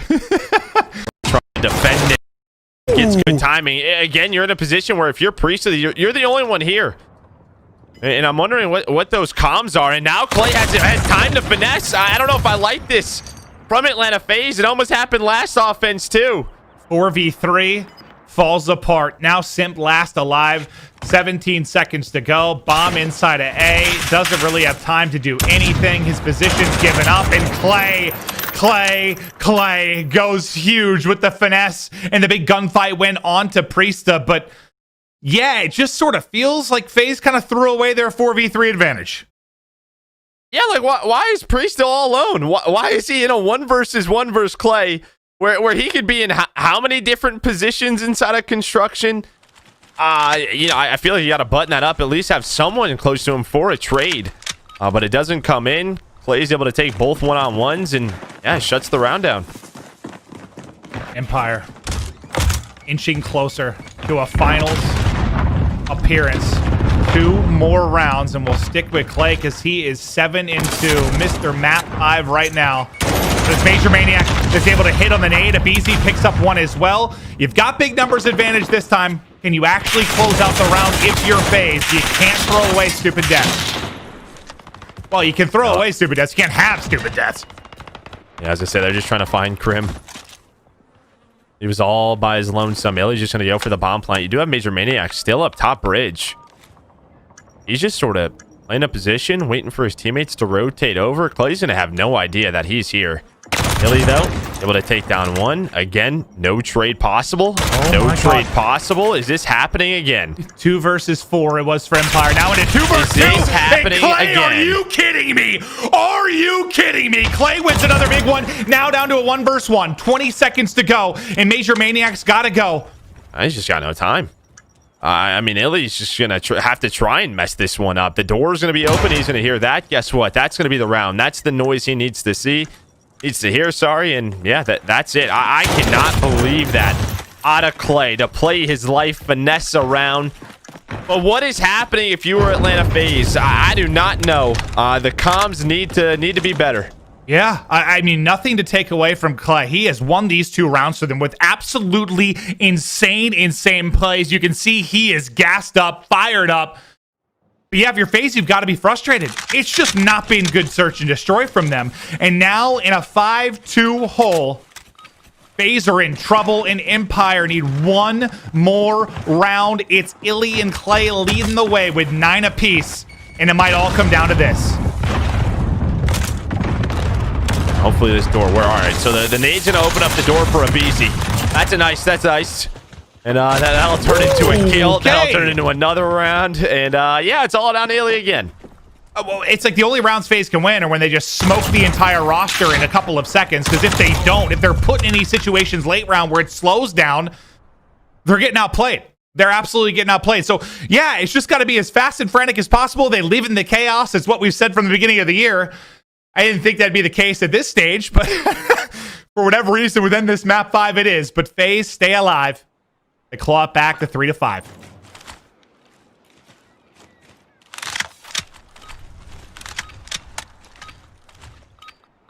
I guess the good thing for Atlanta is you know you've been in these rounds, right? Just fix those small mistakes and knows it'll happen. But to win 4 rounds in a row, that is quite a mission to do. Simp, though, gets aggressive towards B. He's going to find the first blood.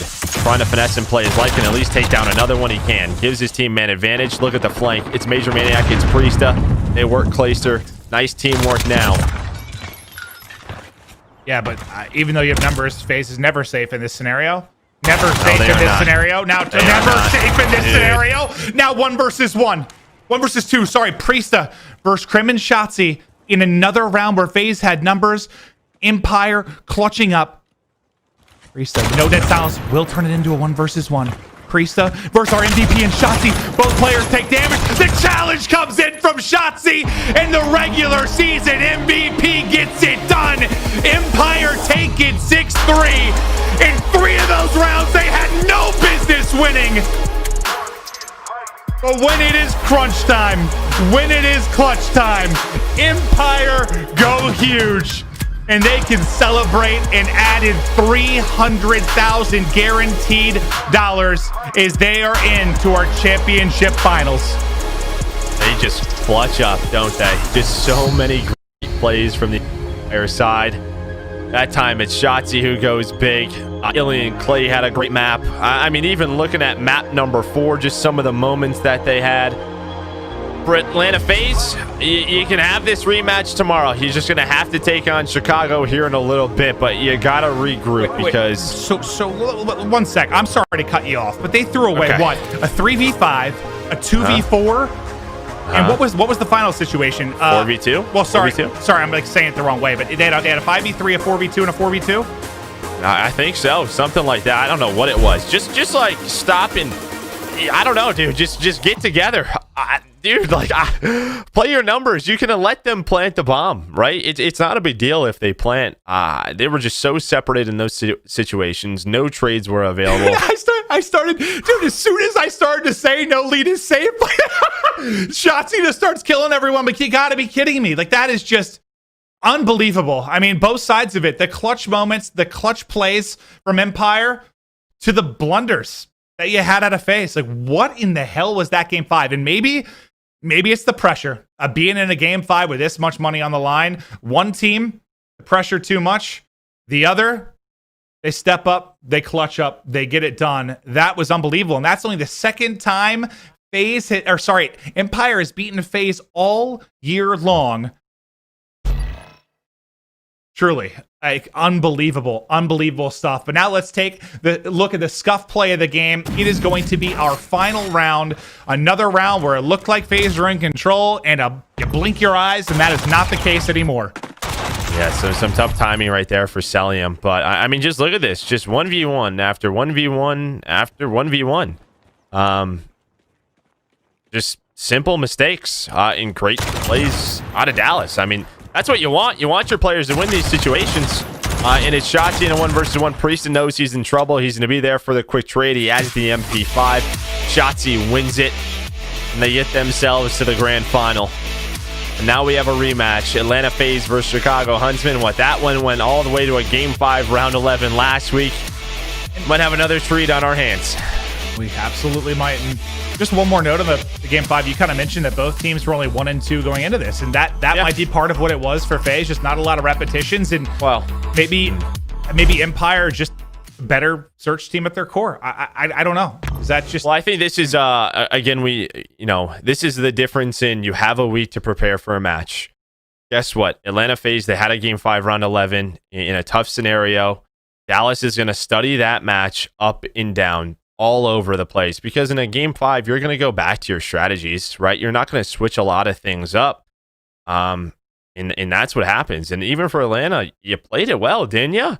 You have the man advantages, you have the 4 versus 2s, you have the 3 versus 5s. That's what you want.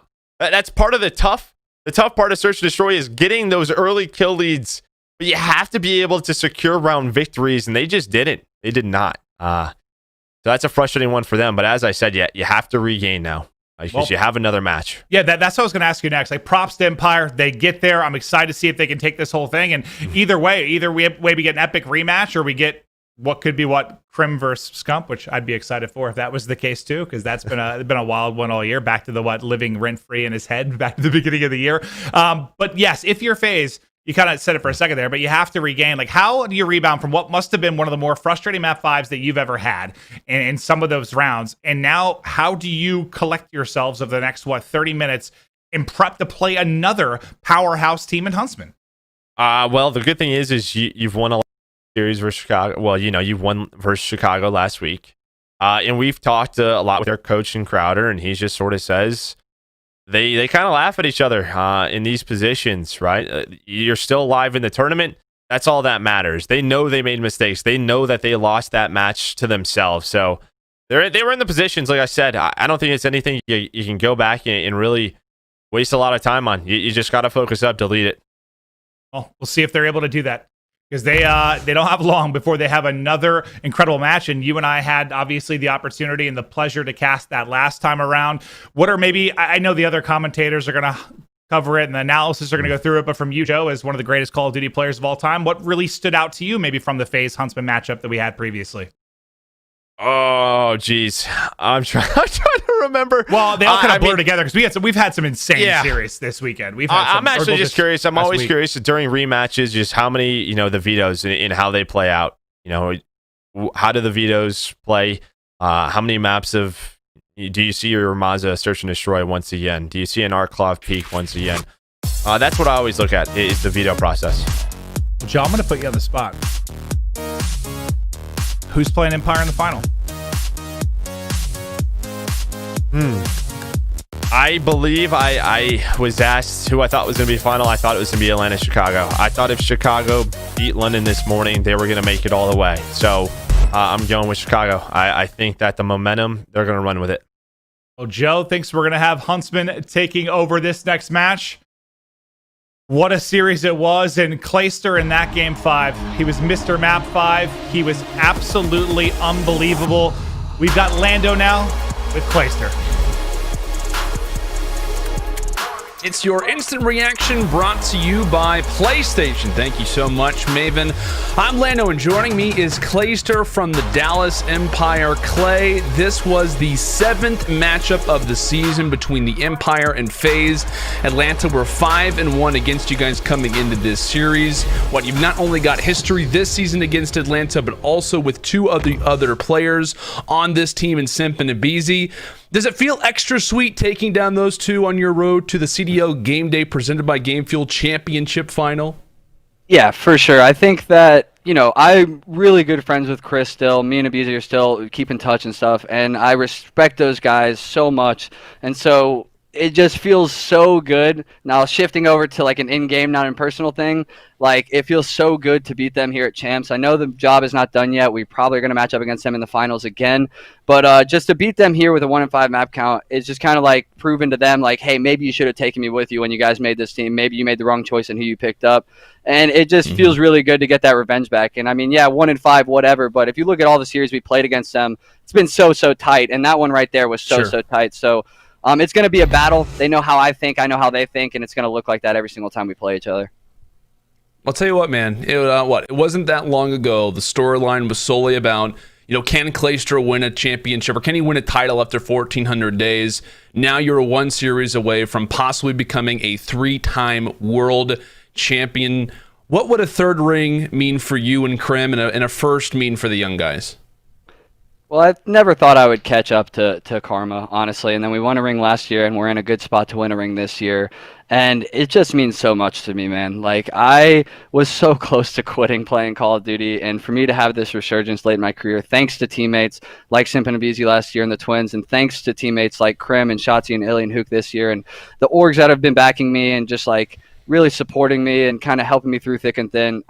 It means so much to me, man. And I like I've said this a couple times before, I enjoy winning, especially rings with the other guys who have never won it. Like, yeah, okay, me and Crim have done this a couple times now, yeah? Like, it's going to be good for our legacy. It's going to be awesome for that. But to win for those guys who have been putting in the time day in and day out, that's what's going to bring me the satisfaction. Bringing the W home to the Empire and for Hastro and for all the fans that watch us, that's really where it means a lot to me. And I'm just glad we have a chance to do it this year.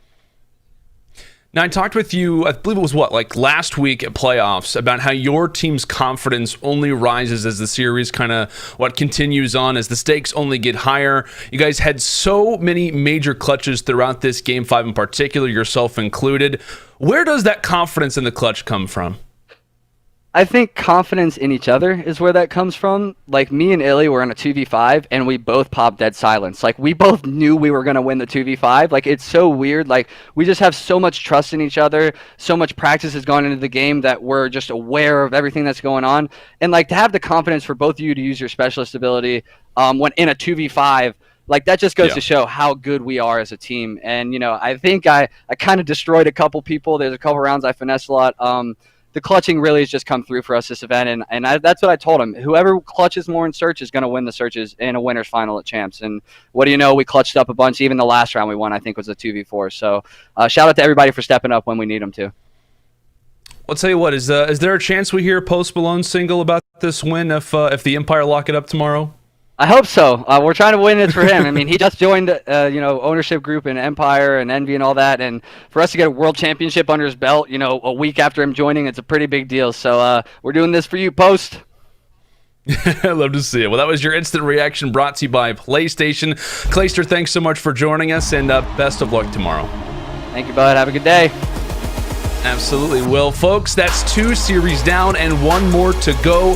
Who will meet the Dallas Empire in the CDL Game Day presented by Game Fuel Championship Final? We'll find out right after this break.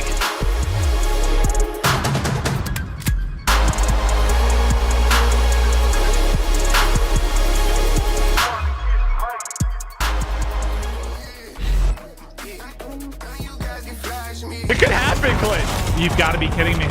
You've got to be kidding me. There's a chance here for FaZe to do this. If they can continue to hold it. He's got 5 in a row as aBeZy's now going big. It's contested for a second. That contest was enough. That contest was enough. That one little moment there, enough to make sure FaZe can't close it out. Off the 1 versus 2. Just trying to spot him. There's the spot.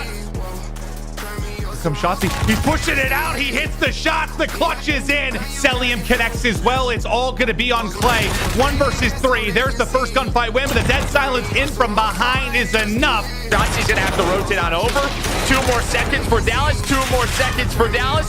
The contest is here. iLLeY and Huke go big. That's going to be 4 dead in Dallas. Empire, they get us to a map number 5. Clay trying to defend it. It's good timing. Again, you're in a position where if you're Priestahh, you're the only one here. Now Clay has time to finesse. I don't know if I like this. 2 versus 4 it was for Empire. Now into 2 versus 2. It's happening Clay, again. are you kidding me?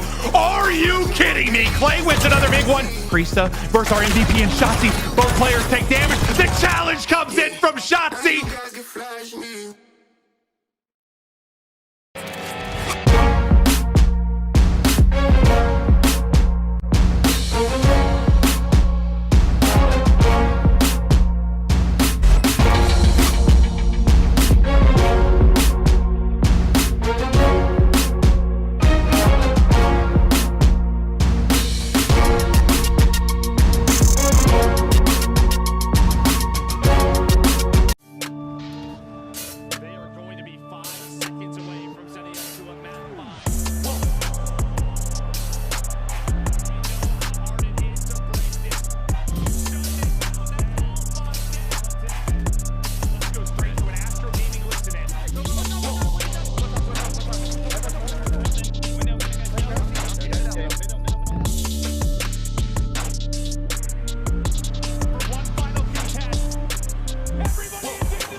Arcitys a trying clutch. He can't do it. Haley going on a rampage inside the hill. He heard him. He gets it. He got it. He got it.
Call of Duty League is brought to you by Metro.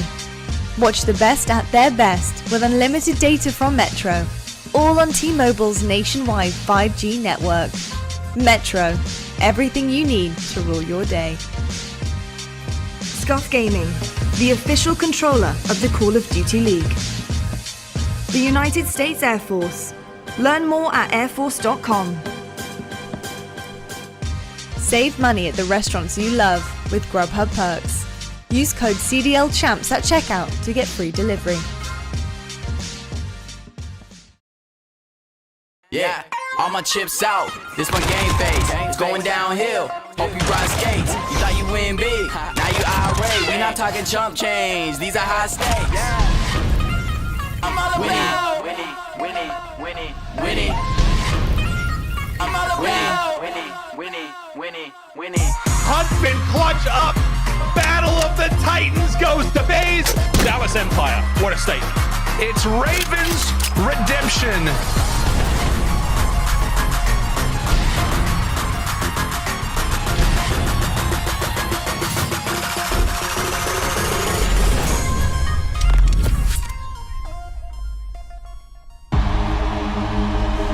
Hello everybody and welcome back to the Call of Duty League Championship weekend. As you can see, this trophy means more now than ever before. This of course is the beautiful CDL trophy that one of the teams that are still in it to win it are going to be picking up by the end of tomorrow. I mean, kind of crazy, you know, obviously coming into our beautiful US Air Force Command Center where we're all just, you know, we're waiting here, we're all chilling. It's really good. We've got some cool like little mini fridges in the back that we're all just grabbing some stuff from, and game fuel of course. And yeah, it's pretty chilling here, isn't it, boys? Pack, you know, it's a pretty nice command center just to be chilling in and watching champs from. I'm loving it in here, loving the matches, loving where I'm watching from. It's great. Amazing. Nameless, are you loving it too? Absolutely fantastic. You know, we got Miles in the back, you know, chatting some rubbish, and then we're just all hanging out, you know, watching the games, having a fantastic time, and the stakes keep increasing. So it's been amazing so far. They do indeed. Well, you know what? It's actually finally time to announce our Scuff Team of the Year.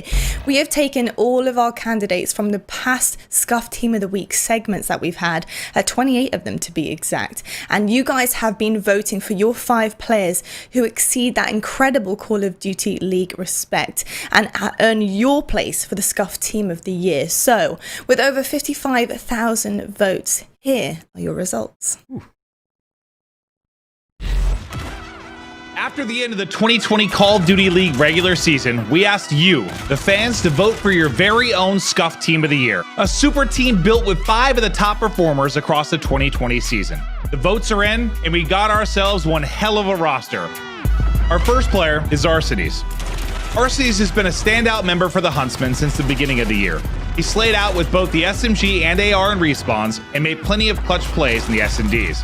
When you look at Arcitys' numbers in-game, his value is undeniable. But what makes him so valuable isn't his in-game play. It's how he operates as a teammate. Arcitys has often been called the mediator of the Huntsmen. Whenever the team's getting frustrated and the comms are starting to get chaotic, it's Arcitys' voice that breaks through the noise to refocus the team on the task at hand. There are plenty of good pros who can shoot straight, but it's great players like Arcitys who remind us that a player's success is determined just as much by how they act out of game. Next up, it's Shotzzy. Originally hailing from a completely different competitive scene, Shotzzy had a ton of hype behind him in the preseason. But after flopping 2 events in a row, many were quick to point out his lack of experience. However, in his 3rd event, the LA Home Series, Shotzzy shut up the haters with his first major COD title ever and began his astronomical ascent towards the top of the field. The combination of his buttery smooth movement and his precise gun skill made him an absolute menace in the respawns, with his years of competitive experience no doubt coming through in his calm and focused decision-making in search and destroys. Third, it's Octane. There's no sugarcoating the fact that the Seattle Surge had a rough regular season, but it doesn't mean this guy wasn't still frying. Even though his team never finished above the top 4 in the regular season, Octane's individual play still shone through the Surge's bleak performances. Octane regularly scored one of the top overall KDs of every single event, and even clocked some of the highest average hill times of the league as a main AR player. Octane's value to a team is simple. You give the man an AR, you park him in a power position, and just make sure nobody hurts him while he mows down everyone who pops up on his screen. Your 4th player, Simp. He entered the 2020 Call of Duty League as one of the most talented new players in the scene, and throughout the course of the year, Simp has cemented his name as one of the best all-around COD pros in the game. His slaying in the respawn is unmatched. He's the only player this year to break 50 kills in a game, and he's consistently logging some of the best event KDs from tournament to tournament. His search and destroy play, top-notch as well. His years of grinding S&D tournaments have earned him the grit and experience to clutch up in the tensest of moments against the other best players in the world. Simp's only been competing in the pro scene for about a year and a half now, but it's been a while since we've seen a player this dominant across multiple titles. And finally, it's Envoy of the Huntsmen. It's hard to stand out as an individual when you're on a roster stacked with star talent with a laundry list of accolades. But even on a roster as stacked as the Huntsmen's, Envoy still managed to shine. In the respawns, this guy was all over the map, working objectives for his team. Whether he was hitting an early rotation or cutting off enemy respawns, Envoy forced his opponents to worry about him constantly. In the S&Ds, he was somehow even better. He carried far more than his fair share of S&Ds for the Huntsmen, and even scored the first ever ace of the Call of Duty League. And there you have it, your 2020 Call of Duty League Scuff Team of the Year.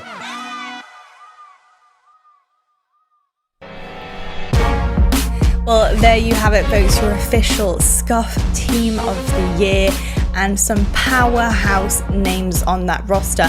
But check out what they will be winning, because I mean, we got a custom Team of the Year jersey signed by Joe Perez and matching Scuff controllers that will be headed to these players. So hats off to this dream team, and thanks so much to everyone who voted. Some absolutely incredible things that are up for grabs there. Big stuff. Scuff Team of the Year. Gents, I want to know your opinions on this. Yeah, what do you think of our Team of the Year for 2020? The fans did an okay job voting, but me and John are just talking about it. Like, there's some people who kind of got disrespected off the list, right? Like Cellium, come on. Cellium should be up there, right? Like, who do we replace though? I mean, it's got to be Octane. It's got to be Octane. I mean, Octane's obviously phenomenal, right? Definitely the best player on the team, but his team wasn't winning matches, right? So for me, it's just hard to put them on that list. But I mean, he's no doubt an unreal talent. I would have had aBeZy on my list for sure. But yeah. It is what it is. It's only five spots, you know. It's only 5 spots. Then it's tough, but no, a huge congratulations to all of the players that were selected for the Scuff Team of the Year. An incredible performance all around from every single one of you individual players. Now, gents, we need to move things along here, because the day is moving, and so are our teams. They're moving everywhere, here, there, everywhere. We need to discuss right now, of course, the match that we're going to be seeing. It's Chicago versus Atlanta FaZe. This Huntsmen FaZe matchup is going to be an absolute banger. Again, we're seeing it for the 3rd time. I'm very nervous. It's coming to this point now. I know somebody's going to have to go home again. And it's terrifying. It is really, really terrifying. And I think both of these teams right now could really do it. I don't know, honestly, which one is going to actually have the upper hand here. But based on what you've seen from them today so far in their respective matches, Pac-Man, who would you say right now has the edge for you? Well, it's tough, right? Because Atlanta just lost both of their hard points, which is the scary part. Chicago is obviously a really strong hardpoint team, but I would throw out all the past matches out the window, right? This is a completely different game, a different scenario. This is Champs Sunday, or Champs to get knocked out, to get to the finals. And it's just, I would lean towards Atlanta, but the way that they just lost those hard points kind of scares me. They did get clutched up on at the end of those games, and I don't know. This is a really tough match to call, really. It's super hard to pick. I mean, you think about their last series, it comes all the way down to a game 5, the very end, and you know, on one team, you had somebody who was significantly underperforming. If he plays a little bit better, and I mean just a little bit better, they have an edge in this series. So I almost want to lead towards Huntsmen from what I've seen and the progression and the improvement on those guys, because what we saw out of Huntsmen early on in playoffs was, Envoy and Scump just going off, playing fantastic. Right? Can they keep this up? They've absolutely kept it up in every single match. And Prestinni bounced back in the series immediately after that. They've been battle tested, and they're coming off of a win today. So all those things, I'm going to lead towards Huntsmen in this series. To me, that's the deciding factor too, right? Can Atlanta FaZe bounce back right away? Like they just lost a really close series where they threw away a bunch of winnable rounds, and now they're going against a team who's in a great mood. They won on top of the world. It's just, can they flip the switch immediately in that hard point and get it going again? Yeah. I think it's hard to say, because I think you make a great point with the hard point with Atlanta, and it is scary. But when you're coming up against an on-fire Dallas Empire, I think it's really hard to judge exactly how well their hard point or how badly their hard point is going. Because if you look at Chicago and the way that they played London won that first hard point pretty convincingly. We had a lot of damage coming off of the London players. Like Trey was up in the nearly 4,000 damage. I mean, that's kind of huge. And the fact that Chicago couldn't really answer back at that point. And then you look at the other side of things with Atlanta and Dallas. Yes, Atlanta did get outslayed in the hard point, for sure. But the numbers were still up there. And it's kind of hard when you're coming up against a team who are really on point with their respawn right now. Again, Dallas Empire. I think it's really hard to judge. So maybe based on that, we could actually be seeing a pretty even playing field in regards to respawn. So yeah, I'm kind of worried for Huntsmen if FaZe kind of bring out their clutch factor that we see in the game 5s, if we do go the length, they're in trouble. But I honestly, I don't know. Like you said, Prestinni didn't have the best series last time, and since that time, he's been playing phenomenally. If he played better, they would have taken that game 5. I mean, there was a round, I believe, where MajorManiak ended up getting a 3-piece top construction. He wouldn't even have been alive if Prestinni got that kill. But now we're seeing the championship level Prestinni, so that does give a more of an edge towards Chicago this time around.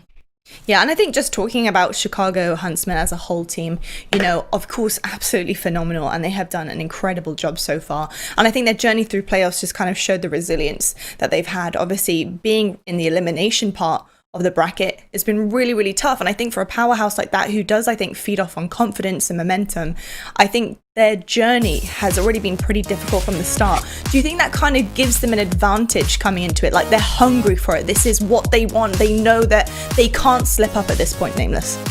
Yeah, I think over the course of this tournament, there's a lot of things that give Huntsmen sort of the edge here. You have people playing a lot better. You know, they've been battle tested. They know what was going wrong, and they've fixed it already. They've made those adjustments already. I mean, they have more matches under their belt than FaZe in this tournament. You know, FaZe just coming off of their first loss of the tournament, and they have to make those adjustments in 30 minutes. Huntsmen had a full day to do it, right? So I think that, you know, all those things being said, like, it does give them an edge. But, you know, you're talking about FaZe, a team who has not missed the semifinal, the best team across the entire year, a team that has 5 players with takeover ability, and a team that's already beaten you in this tournament. So it's a very tough match to call. And if you look across the 3 teams that we have left, they were our top 3 in the season.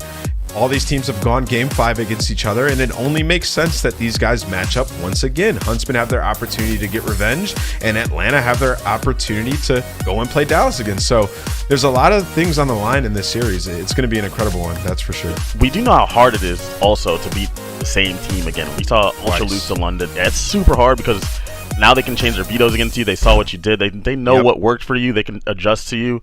And they're hungry. They're hungry to beat you since you already knocked them into losers. It is really difficult to beat the same team back to back. So, I don't know. We'll see. We will see. I think this match is a lot closer than we think. Honestly, it could be so even right now. So let's talk about what these guys actually do need to do to seal the deal. And of course, that is coming from your boy Nameless. Let's go to the game fuel keys to victory. We start with Chicago. Pal, what have you cooked up for us? Yeah, I think we just talked a lot about what they need to do. The most important thing, you know, you see those things on your screen right now, Scump and Envoy show. They both have been playing incredible. Use that momentum from the big win today. They both have been excelling in all modes, giving them a massive boost. They both have increased 0.06, 0.07 in their KD from regular season into playoffs. But the big story here for Huntsmen is Prestinni. He got clapped last time he played FaZe. Point blank, period. He was the reason they lost against FaZe. If he can come out here and not get clapped, they have a good chance of winning it, right? So he has to step up big time for the squad. Savage. He does. Savage. Go on, move on. I want to know what's happening for Atlanta FaZe here. Yeah, in the last series versus Chicago, aBeZy had a 1.18, empowering the team in respawns. Him performing respawns helped neutralize and improve Scump from Chicago. I mean, you had Scump and Envoy dropping bombs every time they got around the hill or up close and personal. They were making waves around the map, but aBeZy had an excellent series as well. I like to focus on him on FaZe because when he's on point, they're so damn good in the respawns, right? Like, he's that player who's always in front. He's flying at the other team. He's so aggressive, right? So when he has a 1.18, it feels so natural for them to just all take over the map. So be looking at him. I just want to say, Nameless, you could have a side job as a medication advertisement reader of the potential hazards that you could be finding in side effects with medicine. You read those so fast. It was like, game fuel keys to victory. Thank you so much. Terms and conditions apply. It's like, whoa, I have to go quick. You know, you got to be on point in honor of talent. I thrive under pressure. You were on point. And the question is, my friend, how are our predictions? Are they on point today? Let's have a look right now. So we're going to go to our Sony Xperia predictions, of course. Pac-Man, what are you feeling for this matchup? This is super hard. This one's hard, but I'm gonna stick with my gut feeling, and I'm gonna go with FaZe 3-2. I don't know. I think they're gonna clutch up in the S&D this time around and not give away so many man advantage situations. Okay, I understand that. Okay, what about you, Nameless? So before the tournament, I made a bracket, and I had Huntsmen versus Empire in the final, and it's looking like it's probably going to happen. I'm going with the Huntsmen. I think they're going to take it 3-2 this time. Prestinni's going to come back. He's going to go hard, and he is not going to have a 0.5. He's going to have like a 0.9 this series. They're going to win. Okay. He's passionate about this, folks. He's passionate. He wants to see victory here. Well, you know what, guys? I don't know, okay? I don't know. I'm not sure, but I'm going to have to pick something. So, considering I'm in green today, I'm going to go with the Huntsmen. There we go. And that is my only reason. These two teams are incredible in their own rights. This could go either way. So I'm going to say 3-2 Huntsmen. I'm hoping for a killer match. But without further ado, I think it's time to start heading over to our match because we do have an incredible one for you guys. It's the last one of the day. I hope it's an absolute banger, and heading this one up, we do have Miles and Chance. So we're going to head on over right now. We're going to have a walk through the US Air Force Command Center as we head on over to your two boys. We're going to be in your ears for this one. So Atlanta FaZe versus Chicago Huntsmen. Miles, Chance, what's up? What's up, Lottie? On screen. Boom. I don't know if it worked, but I hope it did. Chance, we have got one hell of a match ahead of us, my friend. The elimination matchup of the century. Mate, it was the most sought-after series in CDL history. We were given it. It was a blowout. But now Destiny's given us another chance to take another crack at this one. These two teams have already met once thus far in playoffs, but what an exciting and fitting end that one of these teams will have in the season. That truly is insane, right? Like, this is a matchup that we genuinely waited months before we finally saw it. And then the first time we did, Chicago just, like, slapped them around 3-0, and it just ended so fast. And, like, that was super lackluster. But, of course, now last weekend, it was the Game 5 barn burner. It was a round 11 on map 2. Round 10 for the Game 5. Everything was as close as it could possibly be. And honestly, Miles, I expect nothing less for this series once again. Nothing less whatsoever. Well, Chance, it's time to get these teams out here. The night is dark and full of tiny terrors. Please put your hands together for the Atlanta FaZe.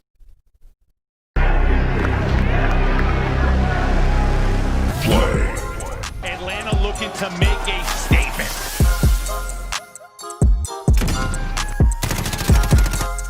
Have we even seen the peak of his ability? 1, 2, 3 for MajorManiak.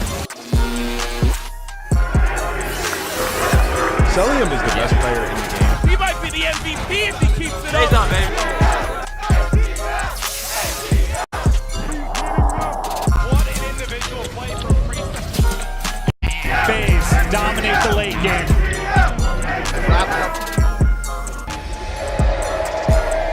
FaZe off, baby. Let's go. Atlanta FaZe now looking for a shot at that grand final once again. However, they do have to go through the Huntsmen again. MajorManiak, Cellium, Simp, Priestahh, aBeZy. 5 of the finest names in the CDL. A true squad of monsters if we've ever seen them. However, Atlanta FaZe do have to continue to make the run. How well will the mental game prove now that they've taken the loss from the Dallas Empire, going up now against a hot Chicago Huntsmen squad? Do they have the way? Do they have the means to go all the way? Well, there's no Snow White for these Huntsmen who will be on the hunt to take care of these dirty monsters there in the woods. Ladies and gentlemen, the Chicago Huntsmen.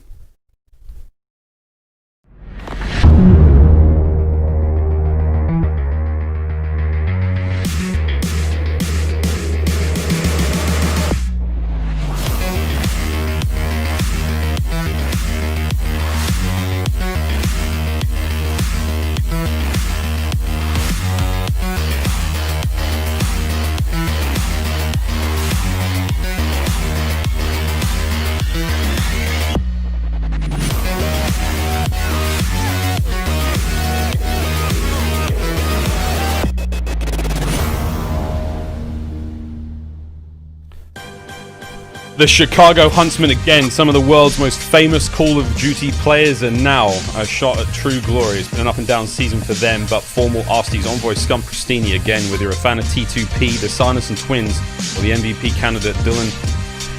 Envoy Hannon, right there, smack bang in the middle of the screen. There's something for everyone in this roster, and there's a lot of fans at home looking to see them bring home the dub, but they got one more team to get through before they can find themselves in on Sunday. Game face is at the ready now, Chance. This is going to be a big one. It's going to be a nutty one, right? Like, all the different theories that we had at the start of the year when rosters were being built, like, I think Empire, the perfect example of, like, we have the young guns up and coming, matching with the veterans. These are the two teams, Chicago and Atlanta, that just, like, pick up all the juggernauts, find the best players in the league in order, and just throw the bag at them, try to get those players. So these are the two, again, just juggernaut teams head-to-head, 4 world champions on one team, 2 on the other. Ex-teammates you got as well, but that head-to-head, maybe it slightly favors Huntsmen just because of the map count, but the way I see it, it was a game 5 last time, and we have 4 of the exact same maps outside of the map 1. The entire series is just the same in order, so it's a run back. Everything is going to be close. All of these teams now have had a week to prepare for each other. Make sure you get those strats just as on point as you could be. And Miles, like, I just want to get into it, man. I'm just getting excited. Mate, we will. That was the Quickscope brought to you by the US Air Force, and now maps and modes, and Chance is right, we are running it back. The only map that is different is going to be that first hard point on Gun Runner. Now, Chance, again, it was a close series before. It was a game 5. It was an absolute humdinger, but now with a slight change, I mean, do you think the vetoes have been won? I mean, how important is that change, the Gun Runner hard point coming up first? It's honestly super tough to call, right? I know the Huntsmen fans are going to be very happy that their team banned Ramaza. They have not had great experiences throughout the year. Even if they win that map the majority of the time, it always seems to bite them. And obviously, we saw Chicago lose that map earlier on to London. So they get rid of that and switch it to a Gun Runner. And when you look at the map records on the head-to-head, there's no clear-cut distinction. It's 11-9 on the side for the FaZe clan. And, of course, on the Huntsmen, it's 8-7. So both barely above that 500 mark. It's not the primary map for either one of those teams, but they're both solid at it, and frankly might be the most important map of the entire series for Chicago to try to get that ball rolling, because again, everything else is slotted in to be that exact same type series, so maybe they don't want to see the exact same game 5 where they fell just short against FaZe in a 6-4 fashion a week ago. 6-4 fashion, game 5, that was the story of Huntsmen getting here. Outside of that series versus London, it's been a game 5 every single time. What if we see something a little different? Now, don't forget, friends, while we're rolling through these games, we do still have a chance to win a burrito. Chipotle, that's right, free burritos every day. If it's a 3-0, if it's 40 kills in a respawn, or if it's round 11 in a search and destroy, you're eating tonight, my friends. And I'm thinking burritos for dinner now. Chipotle? Yeah, exclamation mark Chipotle in the chat. Double chicken, double veg, bit of guacamole, brown rice, you name it in the bowl. Why not? Give it to me. I'm ready, Chance. Give it to me. The game, the burrito bowl, you name it. The burritos are great. I want the round 11. Like, honestly, looking at the maps, I'm not really expecting to see a 40 bomb on Gunrunner St. Petro. I'm kind of surprised we haven't already seen a round 11 today, or maybe we did and I'm forgetting. But either way, these two teams as tight as possible as last time. 1 round 11, 1 round 10, and again, the maps are the exact same. It's just about getting that ball rolling and who can clutch up more. And this is honestly where, like, some of that veteranship might really come into play, right? For Scump and Formal, not their first rodeo. It's like their 6th or 7th rodeo. They've been here before. You have to imagine the pressure that they feel doesn't impact them in the same way that it might for players like MajorManiak, who last year at Champs fell out much quicker than that team was ever expected to. Now this is the deepest run outside of Simp and aBeZy that these players have made. This is the moment to get this win and make sure that they can attempt to get that revenge on the Empire. They're very close, but obviously for both of these teams, one of the most difficult possible matchups they could have in the losers You're finals. absolutely right, man. This is a tough one. I mean, again, for these players, yeah, MajorManiak, Cellium. You know, Cellium was a rookie last year when it came to Black Ops 4, and he had a few moments where it was like, okay, this is clearly a very skilled player, but this is uncharted terrain for him. This is, you can see the nerves coming into effect. I wonder if that's going to be the case for a few more of those Atlanta FaZe players. I mean, as skilled and as talented as they are, when push comes to shove, when the matches are as serious as they are, and, you know, we're playing, like, a match that's worth, what, 600? Like, this match is worth $300,000 if you win it. Like, that's an additional $300,000. That is a lot of pressure. Chance, no predictions, brother. We're going into this one. We're going straight in. I don't have the wherewithal to predict how this series is going to go. Again, it's a run back, one change in the map count. Otherwise, it's going to be identical to the first time they met here in playoffs. My friend, a privilege and a pleasure. Atlanta FaZe versus Chicago Huntsmen. Let's do this. Then one of the most important things, of course, in this series, not even just this Gunrunner as a map, but you have Atlanta, who obviously immediately coming off a loss in a devastating fashion. They were very close to securing their spot in the grand finals. Obviously, they fall short, and they have, what, 20, 30 minutes, whatever it's been to regain. And, of course, Chicago right now, they had their match a couple hours ago this morning against the London Royal Ravens, got the ball rolling, and beat them in a 3-1 fashion. They have momentum on their side, but they're the slightly less fresh team. It's really just about FaZe. Can they bounce back? Can they regain in that short amount of time? And of course, for the Gunrunner, that's the map. We're going to find out very quickly what our answer is. More importantly, a Ram in the hands of Envoy, who loves to mix it up on this map, whether it be an MP5, Uzi, or Ram. Well, he's the guy that likes to be a little bit different. Or just have to keep that in the back of your mind. Pulling out all the stops here at Champs. You can't take anything with you into the next game, and Envoy knows that better than most. Here we go. Gunrunner up first. Envoy with the Ram in hand. Up high he goes. Arcitys may find that first blood in mid. He actually finds the second, so Ram hasn't had to do a whole lot just yet. There goes the kill, and it's a beautiful start from the Huntsmen. A couple of early kills, and now the overextension. Trying to flip spawns. Ram in hand once again. Envoy finds kill number 2. Can't get the third. Simp's going to be there, but a solid attempt. Now finished at what Huntsmen trying to flip those spawns.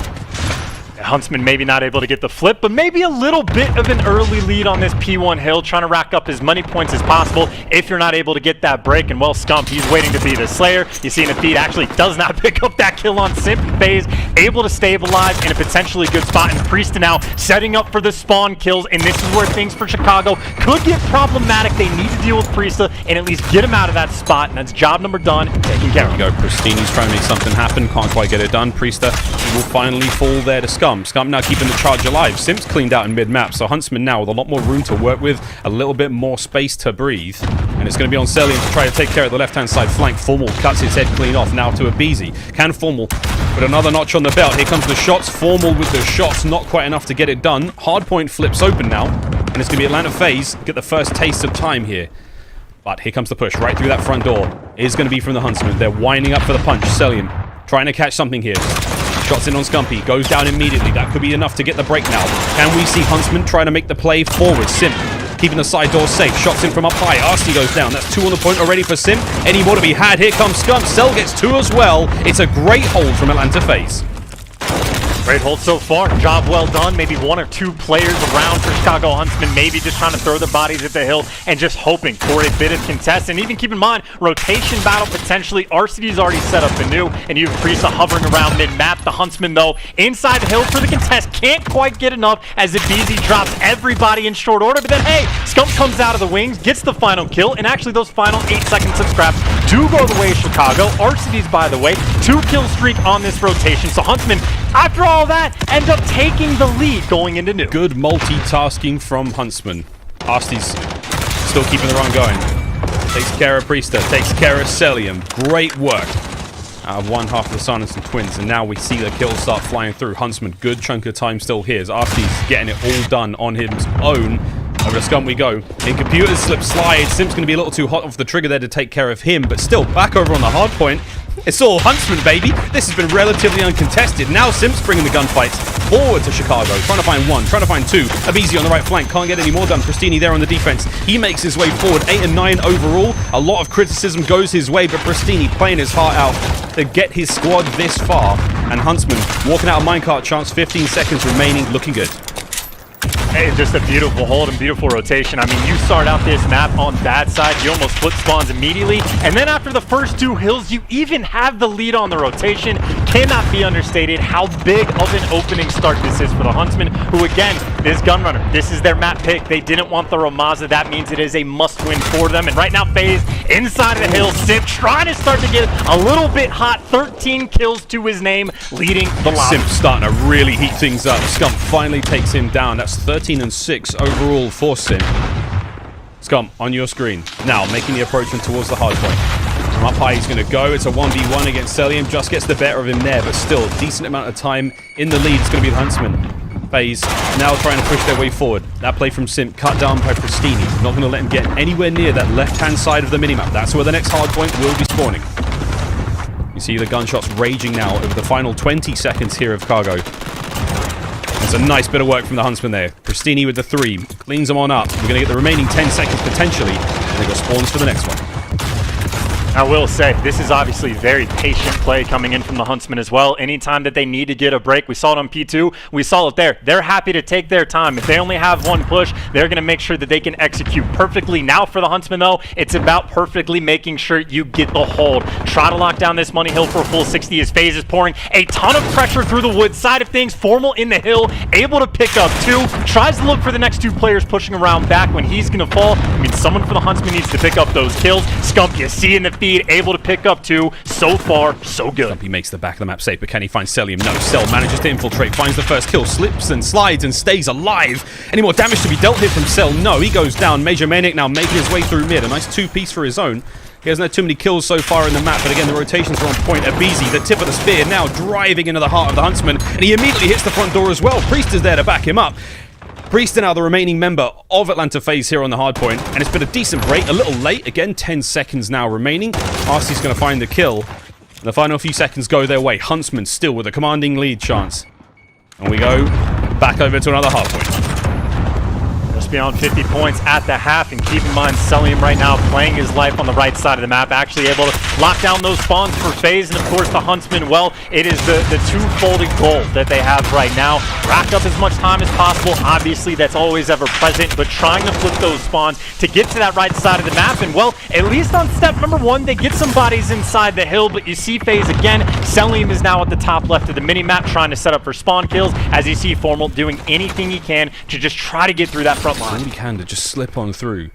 He does go down eventually, and that's going to be at the hands of Simp. Makes safe the spawns. You see Huntsman, far left-hand side of the map, have to make their way through the middle, pick up as much time as they possibly can, but they want those right-hand side spawns. They want to be in towards the next. Priestahh's trying to slow them down. A good bit of a kill there comes through from Prestinni once again. MajorManiak now, the next line of defense, finds the first. Sim's cut up through middle, and again, Atlanta FaZe not able to take too much time from that opening hard point, but now we go in towards second. And it looks like it's theirs to be taken. They're going to get a solid 15 out of this one, I would say, before the Huntsmen even get close enough to truly contest. But here we go. FaZe have been pushed back. The Huntsmen on the approach. Best clearance FaZe has had this entire game. Unnecessary to get at least close to that full 60. Prestinni, though, on the attack, dealt with. You got players trying to flood in the front, dealt with too, and Arcitys is going to fall as well. Best hold FaZe has had so far this entire game, and frankly, they get these final 35 seconds. They were getting beat on just about every single hill. They'll be right back into the game, but now Huntsman starting the flood. A couple players trying to slide through the front, but they get dealt with once again. Now Scump effectively that lone man, looking for any sort of scrap time he can get. He's got one teammate to help him, and at least for the moment, he's able to get through, try to stay alive, and picks up 3, and maybe doing just a little bit to give his team that bump, take away a few seconds from FaZe, and make sure that you are nice and secure on that rotation. Huntsmen have the exact setup that they want. Scump bought so much time for the squad there on that hard point alone. It was Formal, the other half of T2P. When he spawned up in mid-green, he went straight towards this next hard point. Flips open. Mine entrance it is. A good bit of work to get Atlanta FaZe back into this one, but here we go. Formal finding 2 kills from mid. Envoy gets cut to ribbons. It's going to be Prestinni, though. He's watching the soft underbelly of FaZe, trying to catch those players out on the rotation. Formal once again. 2 kills in a row to his name. At M4. One of the most legendary in all of COD, now being put to work. But can it take the push now from FaZe? 3 members making their way forward. Scump finally makes his way into the fight. Prestinni gets himself 2, and it's a solid hold. The hardpoint's changed hands for a fraction of a second. The Huntsmen staying alive here. 20 seconds left chance. The minecart's been very good to them. This has been Huntsman's hill through and through. You're exactly right. They have to be winning maybe 90-5 on this hill and this hill alone. Bumped up past that 40-second lead, and Cellium, well, he gets decimated. The number of FaZe players that just died trying to cross to the hill, it was 90% of them. aBeZy finally gets through, and then he gets cut down along the way. So Huntsmen, they are very happy on this minecart hill. And frankly, on that rotation, potentially Envoy could have made the play. He does get dealt with, and now FaZe nice and secure over towards his cargo containers. But we know how that next hill is going to be. FaZe, they want as much time as possible, and already Prestinni able to pick up 2 and get him out of the hill. For it as well. Prestini's trying to push his players forward. It's a dead silence play. How many more can he catch coming out of bathrooms? There's 1. Up high, MajorManiak does just about get the kill onto him, and now FaZe still got an opportunity to get onto the point. Trophy systems have gone down. MajorManiak now from up high. Once the smoke clears, it should be easy picking, see what he can find, but no, looks like the Huntsmen look pretty safe at this point in time. And once again, Prestinni far left-hand side of the map, locking down spawns for the next one. Every step of the way, Huntsmen have been 1 foot ahead. Can they keep this one going as FaZe? Now they start to foot race across the map. It's going to be number 5 leading the charge. It's going to be aBeZy in Cellium in the forest, but you can see the respawns there, the reinforcements for the Huntsmen now starting to fortify this position. It's about a 35-second game going into this hill for FaZe. They can give away a little bit of time because they don't get the early setup, but not any more than 30 seconds. Prestinni knows the pressure might be coming all the way around the back of the map, and if it doesn't, Scump is going to be there on the side. And frankly, FaZe, all 5 players converging on this hill at the exact moment they need to. Scump able to take down 1, and the break is there. Envoy is able to pick up 2. Scump's able to pick up 2, and the first push is stuck. Great bit of work now from the Huntsmen. This is good kills coming through. They have to contend with another wave now of FaZe players coming forward, but Envoy from behind. Envoy with the 2. He's cut those reinforcements to pieces. Scumpy, he and Arcitys on point are just going to eat him up, and it's going to be a 25 points for the win now. Huntsmen looking to turn heads and stun the COD world with this opening map win. Prestinni pushing the front line back. aBeZy's in trouble. You have to get on the point. 10 now for the win chance. We could honestly see Huntsmen do it here. There needs to be a contest. No one from Atlanta FaZe is in a position to get this one done. The final 5 seconds now ring through. There's the contest. Is that going to be enough to get the win and the tick? It's over! Huntsmen take map number 1. 250, 166. Honestly, dominant fashion. About as clean of a gun runner as you could ask for. And again, a necessity, I think, for Chicago Huntsmen to get that map win. That was the only switch up that we had from the previous series. The game 1 ever important. And shout out Prestinni, by the way. He dropped a .58 in this series last week. He's the guy that needed to step up, and he goes, what, 32 and 28, 49 seconds in the hill, leading the lobby and slaying. That is a massive win for the Huntsmen to get. Big start to the series. Atlanta FaZe have yet to complete the regain from the loss against Dallas Empire.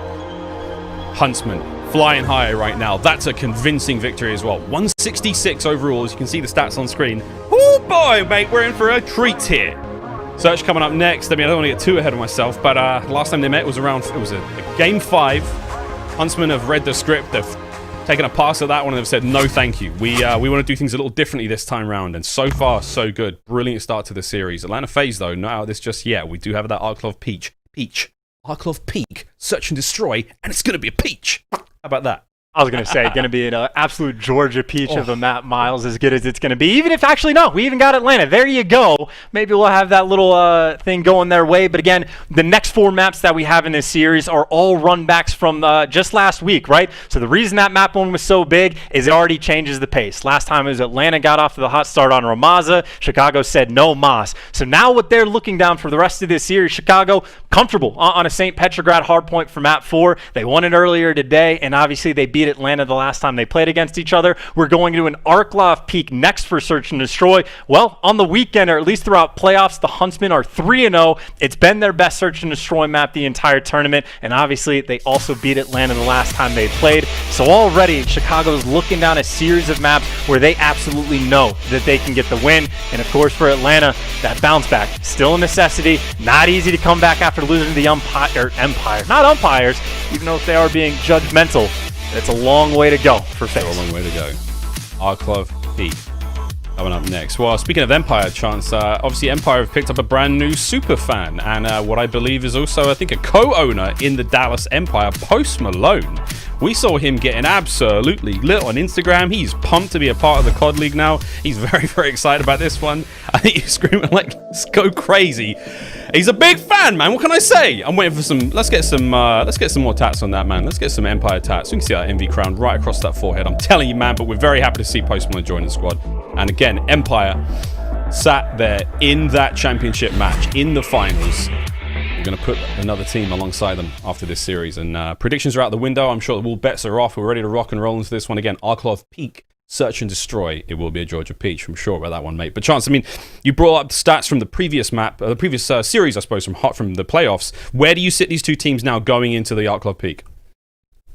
I think this is going to be a super tricky one because, again, they've had that extra week to prepare. And obviously, if you're preparing for something that might go to round 11, it is all about the details. So there was a couple themes from the map the last time these two teams played, one of which was Envoy, doing a great job on offense for the Huntsmen of watching the flank. He had a ton of different little angles that he was working from, and it seemed like he was constantly successful of just sniffing out those flanks and making sure nothing bad happened. So now if I'm FaZe, I'm thinking, okay, maybe we leave him alone on the flank. Don't even bother with it and go for those heavier stacks on defense over towards that A site. Of course, though, both sites going to be available. Both teams are very happy to wrap it back and forth in whatever direction, but in my mind, almost it seems like what we've seen, and this is something Clay talked about in his interview, all these teams are neck and neck. The round 11s are expected. All of the rounds are sort of won in fashions that are like typical. Like everyone has it down to the nitty gritty. It's all about those clutch moments, right? Who's going to be the one team that makes up for the bad situation they're put in because they didn't get those first bloods? Who can clutch that first 2v4 type situation? It's those type of hero plays that are going to win either team this map. Maps and modes brought to you by the US Air Force. iLLeY coming up next. That gun runner domination smack bang in the middle of the series will be a fun one. Of course, Petro hardpoint, we've seen a few of those so far today, and if we have to go the distance, Ramaz the search and destroy. Now, chance, it is time to get into game number 2. Atlanta FaZe, Chicago Huntsmen. Let's get into this one, my friend. And again, the search will be a big win for the Huntsmen. Their first pick goes their way. FaZe with a strong record here on iLLeY Peak. The question still remains, though. I mean, who's got the mental fortitude to keep rolling one map after another? And again, the question remains, can FaZe recover from that big loss against Dallas and now bring the fight to Chicago? iLLeY Peak, one of the toughest maps for FaZe to have to go into as well. Chicago, obviously, well-oiled, already been mentioned, but they're 3-0 throughout playoffs and champs on this map, even if some of those have been super tight. But I think this might genuinely be one of those maps where first bloods just reign king. Whichever team is able to get that early advantage in the round, both teams incredibly capable of capitalizing, and neither team really makes a ton of mistakes. Every now and then one slips through because it's Call of Duty, that happens, but well-oiled machines. And already for FaZe, you see the opening break, a ton of players leaning mid-map, but they're not in a rush of any sort. They're playing for picks. Well, the player playing for picks, definitely be formal, watching that mid-map push. I don't think anyone saw that, so great shots from Prestinni. Not necessarily a wallbang, but the damage dealt there through the side of that house, that second floor, does go down. MajorManiak's going to be the first to fall there for Atlanta FaZe. Now on Envoy, watching the trench towards that B side of the map, so north side of the mini-map. Arcitys, is he running a sniper as well? That was a... He is running a sniper as well. I've been waiting for this for a long time, Miles. You can run a double snipe setup on this map. You can do it on Piccadilly, and it is incredibly difficult to deal with. We've not seen a dual snipe setup since, what, Piccadilly way back when. But it hasn't seemed to phase Atlanta too much as they've managed to pick up a couple of kills. Formal and Scump, T2P, still in the running now to keep the defense alive. It's going to be Scump, just trying to watch those two players coming through middle. Cellium on the far left-hand side as they overwhelm the B site now. Can they get those players on the inside? Scump, dead silence activated now, trying to find his way forward. As he tiptoes silently forward. Any eyes on mid-map? No, there are two players now on the inside of the B-bomb site. Goes down, Scump! Can't quite catch the player on the escape. Bomb's gone down. 40 seconds now before it goes bang. Scump and Formal now playing retake.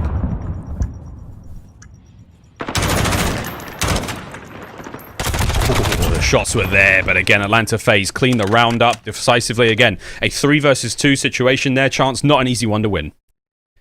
And that is just a ton of one-on-one gunfights that just come up big, right? Like you have Arcitys, maybe over challenges a little bit over towards trenches because aBeZy tears his head off. But you go up, what, for immediate round 1, 3v5 for FaZe where they just make it look clean and easy towards the end. Talk about a massive just sigh of relief for the team. And frankly, now that we've seen the double snipe setup, it did not pay off, right? Towards the end, that might be the last time that we see that potentially for the entire year. But Formal not going to shy away from it, not when he's got the hot hand. Looking towards this A site. Back in towards A. Snipers up. What can he find? Gunshots through middle. That's going to be aBeZy just trying to lay some covering fire, and covering fire is not going to be enough to stop the nade come through. Prestinni, first blood now for the Huntsmen. Forward still watching over the A site, watching over that long line of sight. And MajorManiak's the only player nearby there, but again, low trench. He's going to be well covered. Expecting a push there towards the back of that broken house. Nades are starting to come through. is the smoke. Cellium now pushing his way forward. This is a strat we've seen time and time again. Don't find anything towards B, hit the wrap immediately, and getting behind the attacking team. Keep in mind, Envoy has been the guy watching the flank for his team, and right now Cellium is creeping up behind him. By the way, the trades come in because of the nade. MajorManiak able to take down Arcitys. 4v4, and that flank right now is wide open. Huntsmen have no idea Cellium is behind enemy lines. Scump. Trying to find something. Cell's on the play. Here he goes. Is he going to be able to catch anything? 20 seconds remaining. MajorManiak on the front line finds Scump. Cell goes down from a snipe from Formal, and now it's a 3 versus 3. 15 remaining. A nice shot from Formal to find number 2 in the round. Can he find a third as he makes his way on towards the bomb site? Final 10. He's got to grab it. Can he make the arm? Is he going to be able to get kills? Anything? No. FaZe with another round on the board. And just no time. That was such a wild round from the Huntsmen where, you know, they get the first blood. Prestinni, by the way, 2 for 2 in the first blood category, but no conversions coming through. And frankly, they just sat turtled in their base for so long that by the time they wrap out, Cellium actually got great timing on the flank. Even if he gets dealt with, obviously you see the time on the clock. There was just no hope of that. As soon as the picks come through over towards trenches for FaZe, pretty much a GG, at least for the round. Now, despite the fact that 2 first bloods have gone to Huntsmen and how clean and easy and mistake-free I was expecting this game to be, right now FaZe taking full advantage. How long can they keep this one going? Again, this could be the mental reset that Atlanta FaZe sorely needed. Oh, I think no, but aBeZy does get caught down there. Prestinni just caught well true wind of that player, but it doesn't matter. Priestahh with an opening kill. 4 versus 4. The bomb has made its way very, very close to that B house. It's going to remain on these players once again. Formal with another big snipe. He has been on point so far. The bomb down in a very open position. He does have eyes on it. It will be difficult to catch a sliding player on the pickup there, but Simp, he's going to go for it. Simp's going to go for the bomb. Oh, there it is. He does get out. We heard the 50 cal shots. 2 of them there. Simp dodges, ducks, and dives. Retrieves the bomb. And now the play is still at foot. 4v3. Scump. Makes it a little bit harder now for FaZe to try to find something here in this 4 versus 2 chance, but they're going to be able to get on the bomb site. FaZe has already clutched a few times, but those doors are super loud. Huntsmen have to know what the play is. A couple players wrapping through to come mid-map. Envoy's got the bomb check. Player number 1 falls, and the second falls in short order. This has now been 3 rounds in a row where Huntsmen get a pretty strong advantage, where Formal is sniping everything in sight. The man doesn't miss unless you got a wall for cover. And that is the first round Huntsmen have actually able to convert. But frankly, I mean, in my mind, and to a certain extent, at least off the rip on the rounds, they've had the hot hand. It's all about those mid-round adjustments.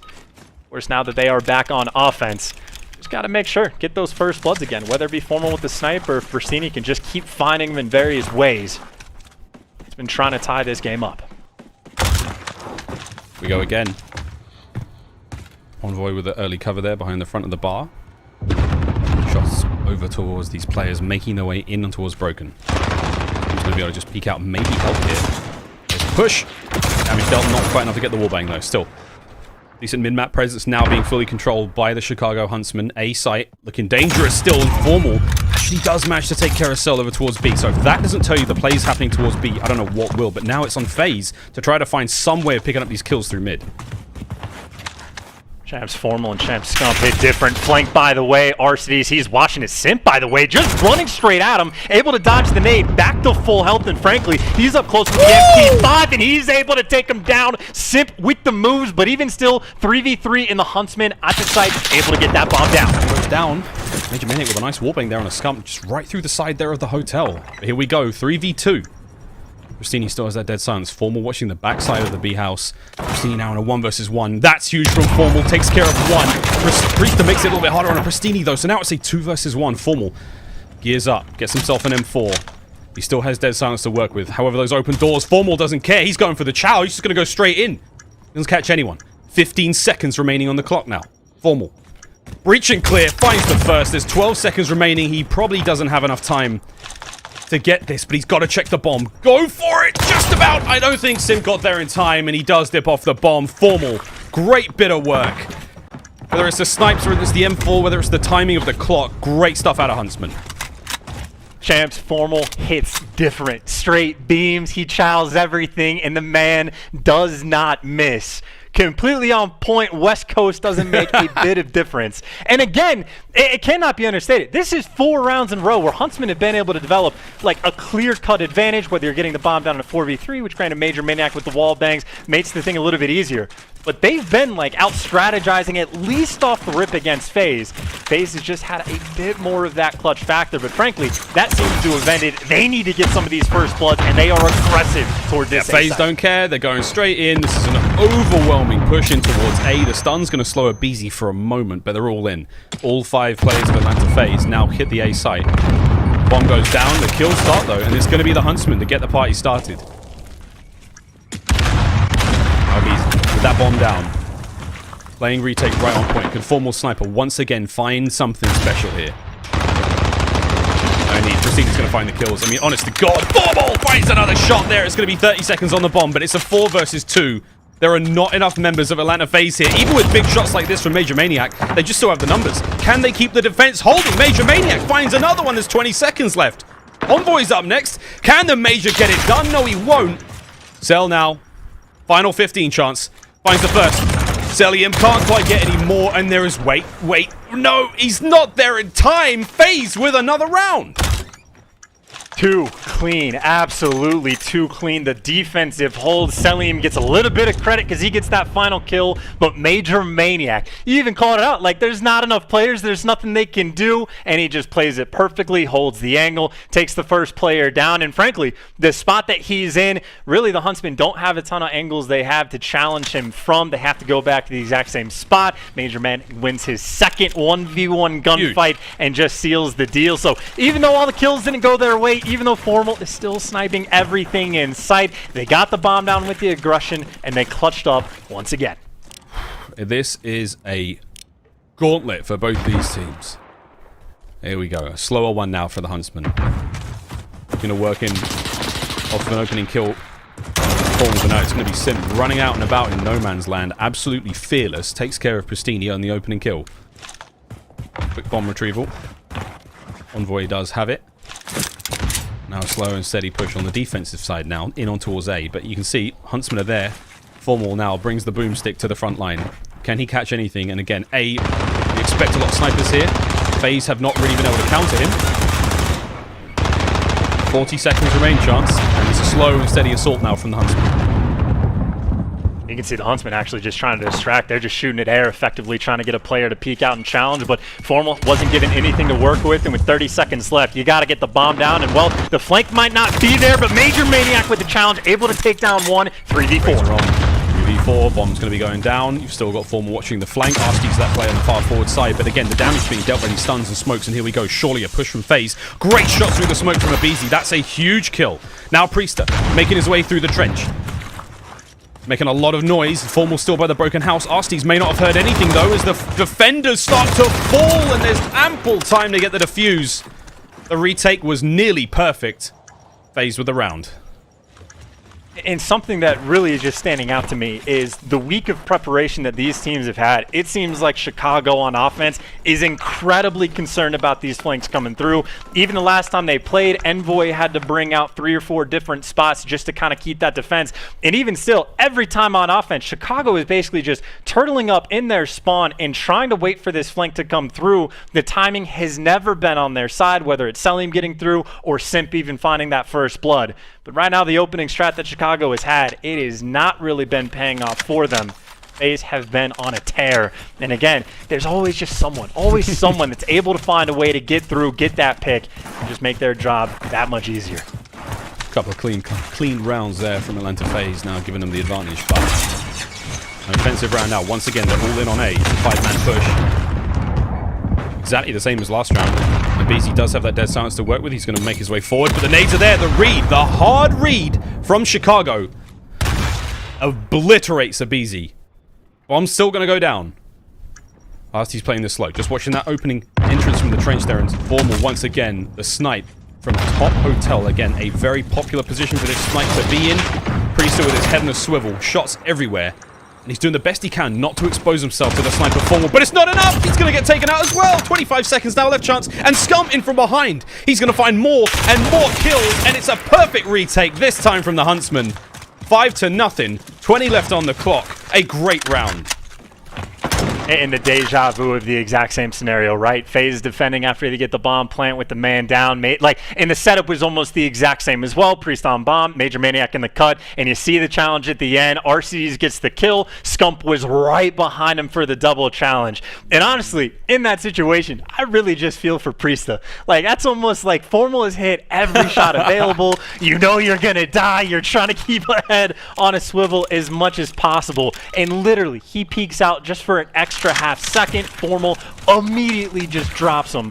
Having a fantastic game so far, but obviously FaZe still in the lead. Chicago, they need something different on offense, and they're going for the A push. Going for the A push. Formal puts the sniper away, but oh boy, FaZe bring the sniper out. I mean, this is one of those moments you're like, okay, they made a good read on us, and this is going to be a very tough fight to win. But here we go.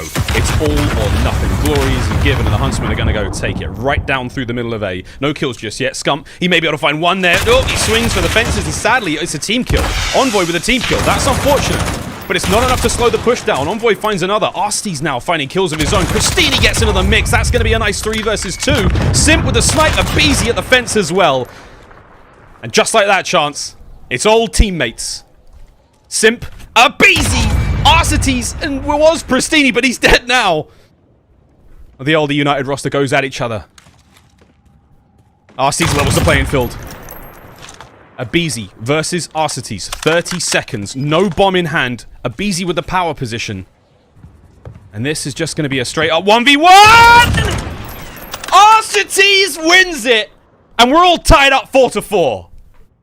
Arcitys just adopted the tiny tears, his brand new children, and aBeZy, honestly, if they were just able to flip spots, if it could have been Simp up top and aBeZy a little bit closer, it would have been perfect. But he felt the pressure, he wanted to be down low, he needed to be closer to the gunfight, and it just was not favorable to him. Huntsmen with the Knights bounce back, the adjustment was there with the strategy, just the hard 5-man A push, just commit to the gunfights, the trench push on point.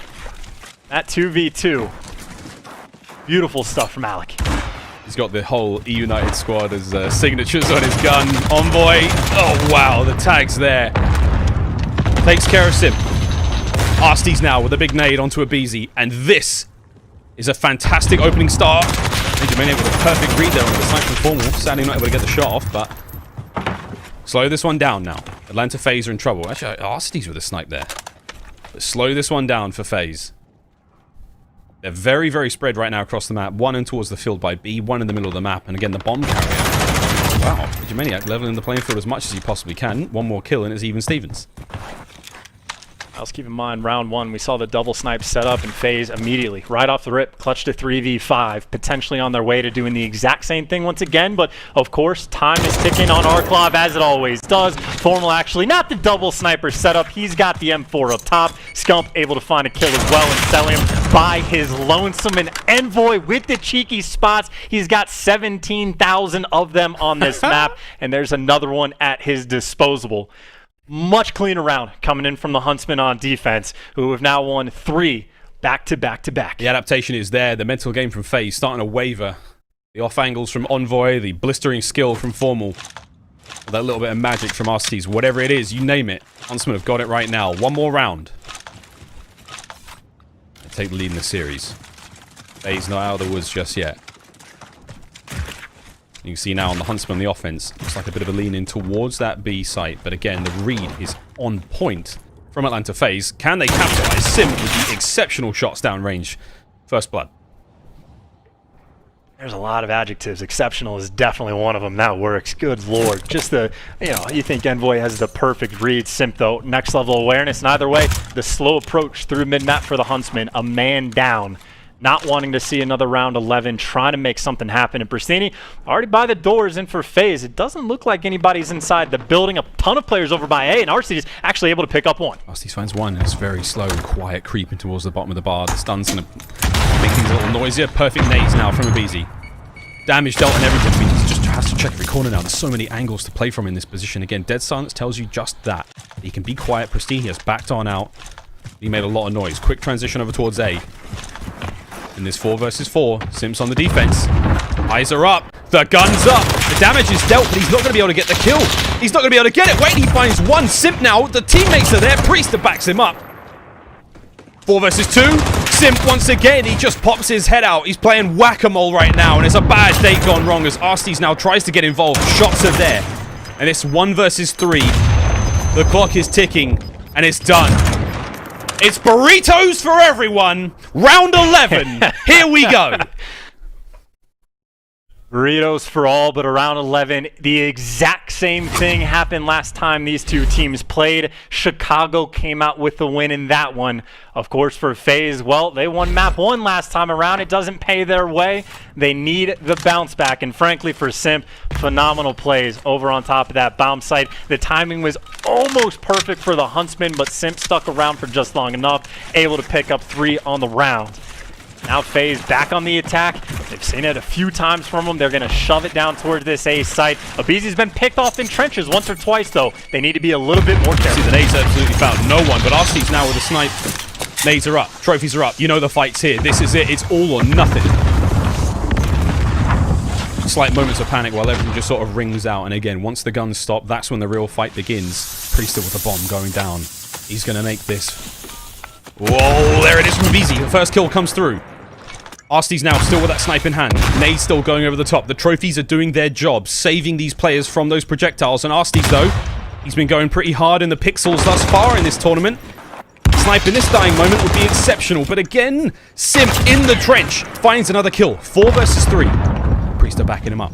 Over the top comes Envoy, finds the first kill. Shots are going to be there. MajorManiak backs on up once again. That broken full position as Priestahh takes care of Scump. It's a 2v3. It's now a 2 versus 1. Prestinni, you've got to do the magic here. 10 seconds remaining. Finds the first kill. Prestinni makes his way forward. He's going to run out of time on the clock, and it's going to be done. Cellium, he hides just long enough, and the big brain plays for either side come to a close. Atlanta FaZe tie the series up.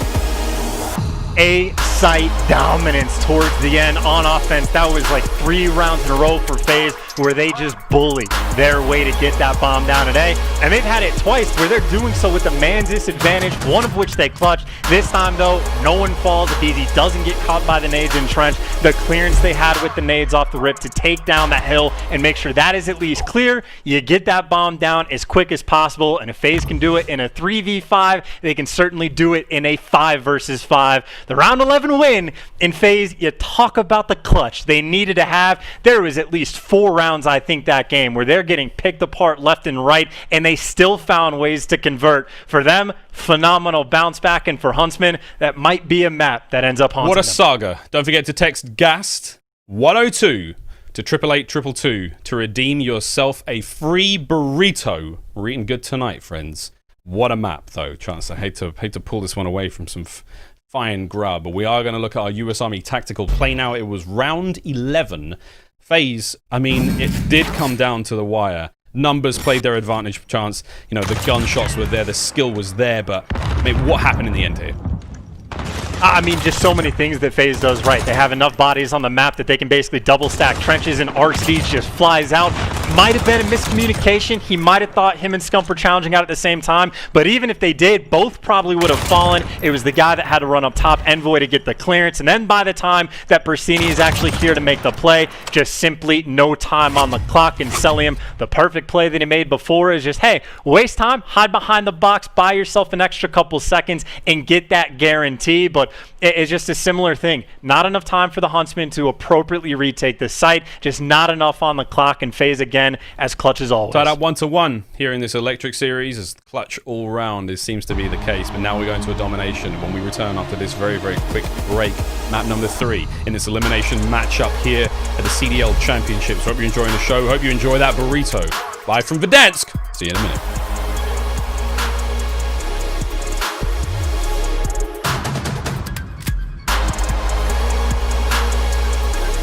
Call of Duty League is brought to you by Metro. Watch the best at their best with unlimited data from Metro, all on T-Mobile's nationwide 5G network. Metro, everything you need to rule your day. Thank you to Xperia by Sony, official mobile partner of the Call of Duty League. The new Xperia 1 Mark II smartphone brings you the ultimate mobile gaming experience, with a cinema-wide 4K OLED display and more technology to enhance your gameplay. Tournament audio and team chat listenings are brought to you by Astro Gaming, the official headset and mix amp of the Call of Duty League.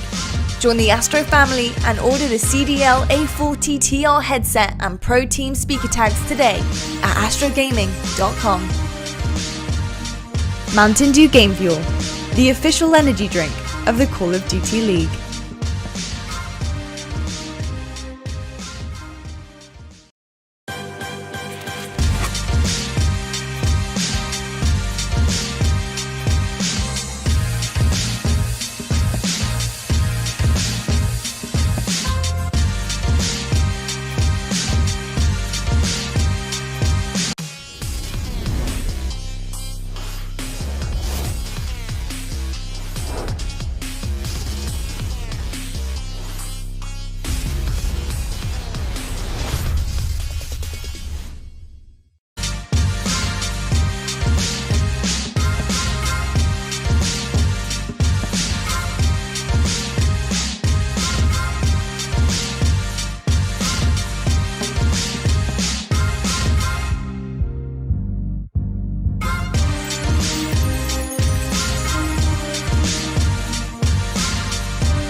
Call of Duty League is brought to you by Metro.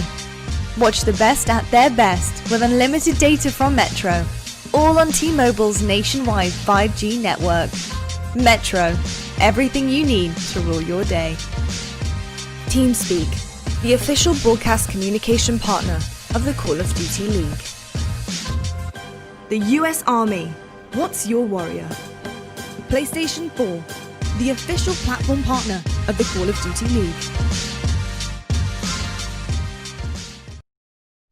Why, hello, I didn't see you there. Welcome back to the Call of Duty League. It's champs, baby. It's championship weekend, and we're here live from the underbelly of the Verdansk Stadium here in the US Air Force Command Center. It smells fantastic down here, quite musty. It smells like victory.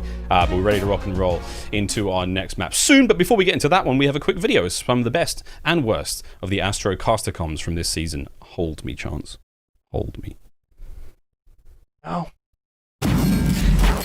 And we are on camera, the hotter it gets, and I start removing pieces of clothing. Like, I've got both socks here. I just... Oh, nice, Clay. This is love. It's just love. Well,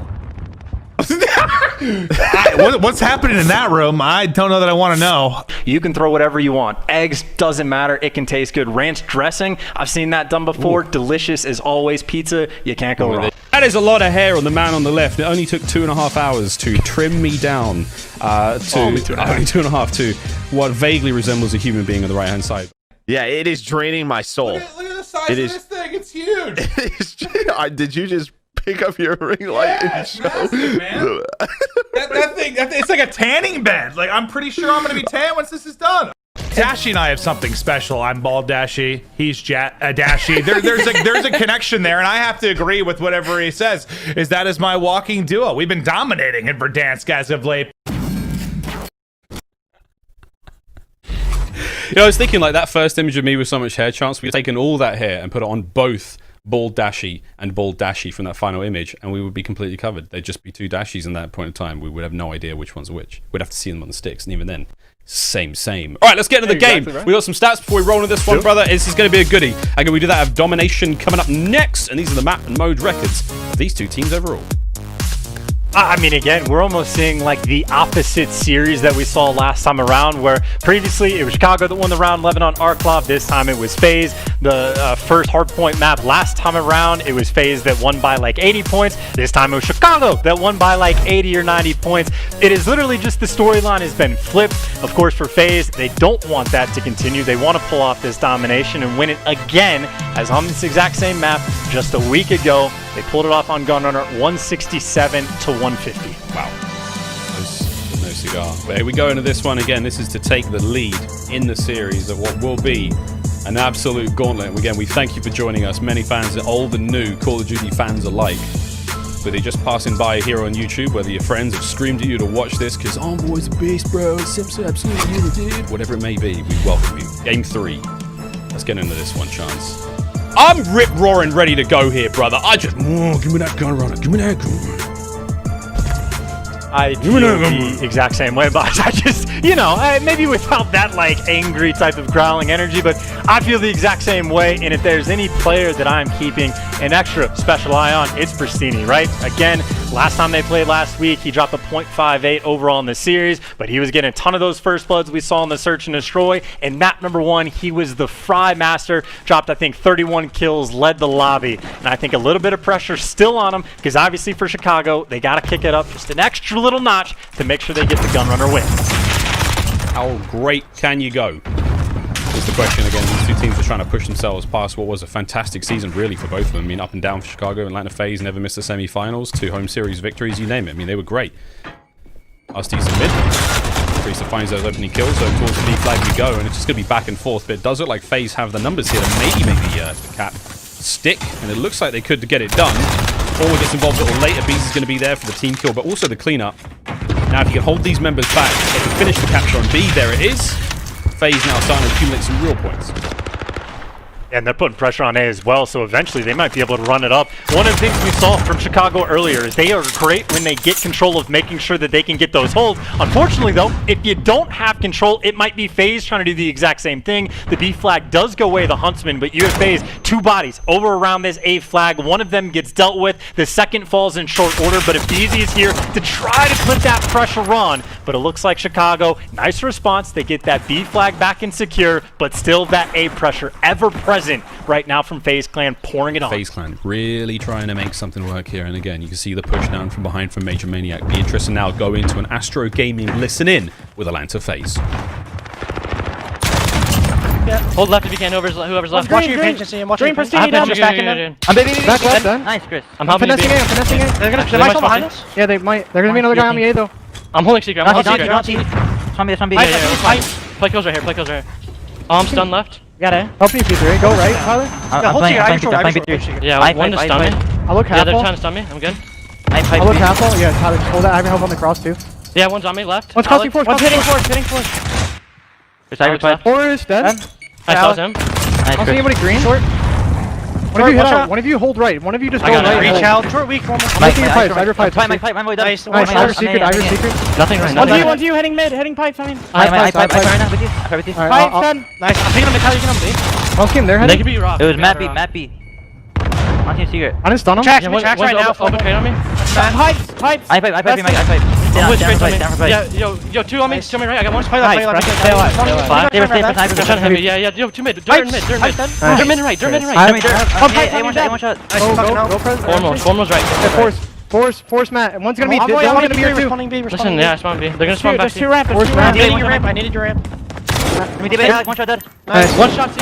Going Trying to stay B. Stay B. They have to hop it. They're hitting middle. They're hitting middle. Envoy and Matt are back A. Envoy and Matt are back A. He's deep. Back A. Looking for Envoy. MC good shit. Envoy. Chance is FaZe. FaZe starting to take things over. 3 in a row for Cell, just taking care of the back end of A. I mean, mate, was there anything for the listening that really stood out to you there? I mean, it just seems cool right now for FaZe. I was about to say, if anything, it's just about like the collective that they've been able to bring together. It's any time, like they were pushing for the A flag for so long. It took them like 3 or 4 tries, but they stabilized. Now they have a 20-point lead. Of course, the Huntsmen, now they have pressure over towards that A flag and over towards B as well. The B flag does go their way. The A flag has not yet been capped because of aBeZy, well, he was on a tear, 9 kills to his name. And it looks like finally Huntsmen able to stabilize something as this A flag cap comes through. With a minute and a half left, it's necessary for them to get this to try to get back in. But how long can they hold B? I mean, already you're seeing 2 members of FaZe there. It's going to be one player who gets right in on top of it. Envoy, he finally managed to stop this one. Formal brings the M4 to the party now and gets a couple of kills there. Nice job on a MajorManiak as well. And there we go. We may have a bit of breathing space. Just stop the capture there. Meanwhile, on the other side of the map, Formal takes a couple of heavy tags. And that player's been made neutral now as Priestahh. He was trying to hit the flank there and he's cut out. C flag's been made safe. Cellium now trying to really make a nuisance of himself, and he does. A nice 2 kills now, trying to make it towards the back end of the B flag, but B still in the hands of the Huntsman chance. Still theirs. Formal has not moved in quite some time. Truly playing that AR role to perfection. Envoy now leading the shot. Smoke's going to be out now. Final 38 seconds of this round remain, and I must admit, it's a good bounce back from the Huntsmen. The last few moments here of this B flag have been great. FaZe with the magic start the round off. Couldn't quite keep it going all the way. FaZe, it's that last-ditch effort, just trying to get this B flag, just to get as many points as possible towards the end, but they're just getting cut down in short order, decimated along the way, and it's a similar situation to what we saw from Chicago earlier today. As soon as they can get their setup, as soon as they get control, you get Formal posted up over by Moncarts with the AR, you get that presence inside a vent room, then they just never get it up. As soon as they're able to stabilize, they never let go. Of course, for FaZe, did a good enough job at the start of the round to just flood in over towards the A and built themselves a nice enough lead that when Chicago eventually got through, there was not enough time on the clock for them to be able to extend their lead. And of course, because of how close this series has been, a tied game going into the second half. It's only fitting, right? It's only fitting. Second half now, though. FaZe spawning A side. C side is going to be all Huntsmen. What are we going to see off the rip? Are we going to see the overextension in towards A? Cellium's going to be the one pushed through Forest. He's going to be able to catch these players, potentially. M4 in the right place at the right time, but he's going to look both ways. He's got 3 Huntsmen members coming his way. Scump doesn't even need the rest of them. They're going to clean him up, push it forward. Now it falls to Priestahh. He's got to defend this flag essentially alone. Can't quite get that one done either. Huntsmen with the OE, they are going to take the A flag if they can find a couple more kills. And I will say, Prestinni able to pick up the double kill on B is huge, because now you see the spawn out coming in for FaZe. Already Chicago, that's exactly what they want. They'll give up that B flag early on. They just want to get the A side first. That job is taken care of. Of course, FaZe do get the response. They're going to be able to cap this C flag back up, but now Formal exactly where he wants to be. Chicago, the opening break was done so well. A good side of B now in the hands of the Chicago Huntsmen. Prestinni starting to really come alive. 16 and 10, the vibes must be flowing. Let's have a quick vibe check in now with our Astro Gaming Listen In with the Chicago Huntsmen. He's P3. I'm holding A. They're hitting through. It wasn't pressed. Got me you. Tyler's gonna hop over half right now. Force major right now. P3 on B. Major's on A. P3 on A. In the truck. They're gonna push boxes, guys. On truck. Nice. No one truck. Back side. They're back right. He went to the right, guys. He's hurt. They need boxes, guys. P3 set right now. I'm heading. Kill me. I need it. Simp coming heading. There's 2 P3 guys. No one Simp. I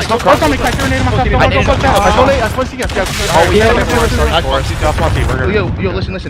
We're gonna get C. We're gonna go through B to A, okay? Yeah, After we get C. I like it. After we get C. I'm going lockers right now. Helping you, Preston? Bathroom. It's short. I'll say one shot. Yo, bathroom. I'm laying down lockers. I'm keeping lockers right now. Bathroom. I'm looking top close. Push forward. He's still bathroom. I'm backed up. I'm smoking this. Let's I talk. give you I don't see lockers. They can Got me. I'm holding dark pinch. He's dark. I'm holding dark. We need to see. I need to fight the fire. There's still one C. No, I killed They have a one trophy. C. I killed Yo, one. P3 shooting me. I'm absolutely dope. I have your He push. killed me, bro. Oh, Show me. P3. It was in dark. He's in the left corner. He got me. Dark got me. Let's find a deep sea. Got me, B, guys. Got me, B. Let's go. Front B, one shot. From bathroom. In bathroom. Let's go for us, guys. Let's go for us.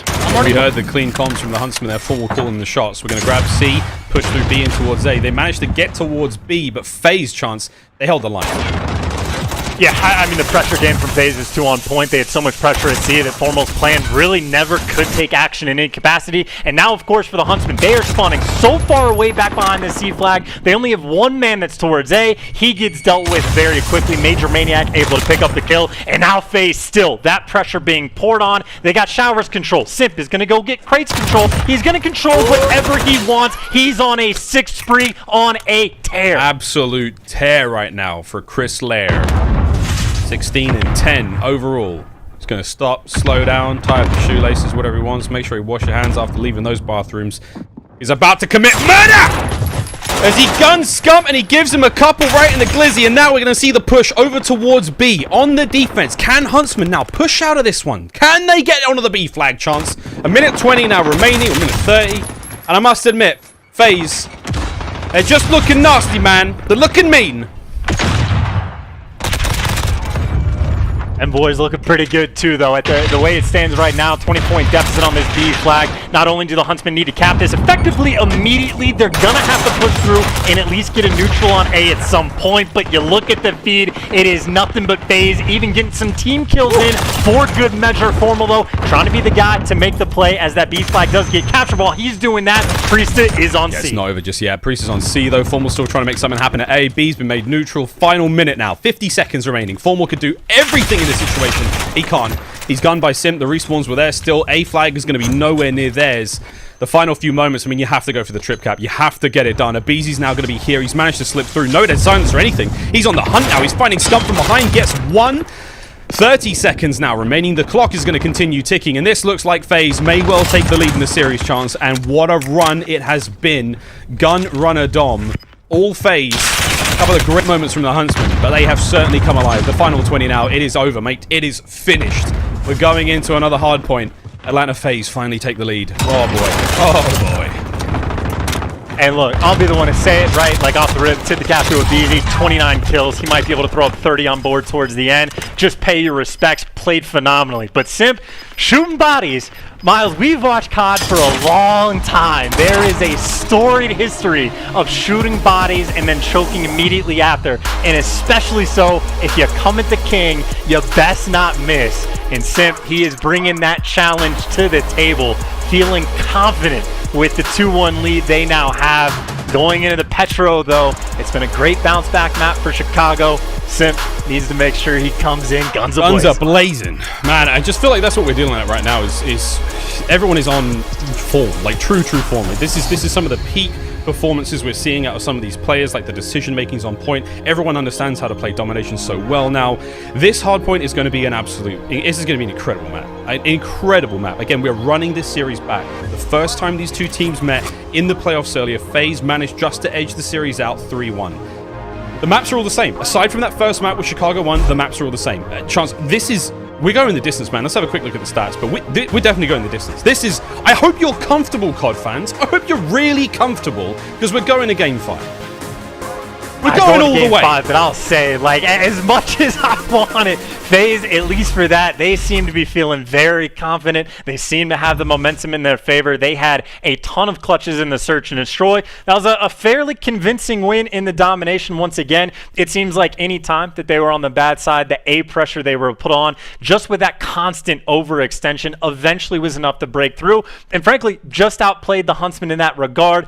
The Petrograd is where things get spicy, just because, again, the last time they played, Huntsmen got the win, which is great for the Game 5s. But after shooting bodies, like after shooting Scump's body at Champs with however many people watching, like, that is tough. That is not going to be easy to close this out. But obviously, FaZe feeling confident. And hopefully for them, it doesn't bite them in the butt. Hopefully, but we'll for them. Hopefully for them. We'll see how we go, mate. It's a long series yet. We do have another one coming up, but still, this is all we're playing for. To be the 2020 Call of Duty League champion, but Empire waiting in the wings, gearing up for what will be an unforgettable day of Call of Duty tomorrow. One series. And again, the winner of FaZe and Huntsmen will be meeting them in the final. This is potentially a $300,000 game of hardpoint for Atlanta FaZe. For Huntsmen, it is a chance to bounce back in the series and see how far they can go on that Ramaza search and destroy. I mean, I know there are Call of Duty fans all over the world right now who've chewed their fingernails to the bone. And this Petrograd hardpoint coming up next. This is the last chance the Huntsmen have in this series to push the distance. And there, the records on your screen. 10-4 for FaZe, 7-2 for Huntsmen. It is a good map for both teams, and again, FaZe, that's why they're not going to shy away from it. But of course, at least in the head-to-head, Chicago did have their number. Beat them by 54 points the last time around. We even saw earlier this morning when Chicago was playing against London Royal Ravens, they looked phenomenal on St. Petrograd. I mean, played about as perfectly on that map as you could really ask for. So it is a great map for both of these teams.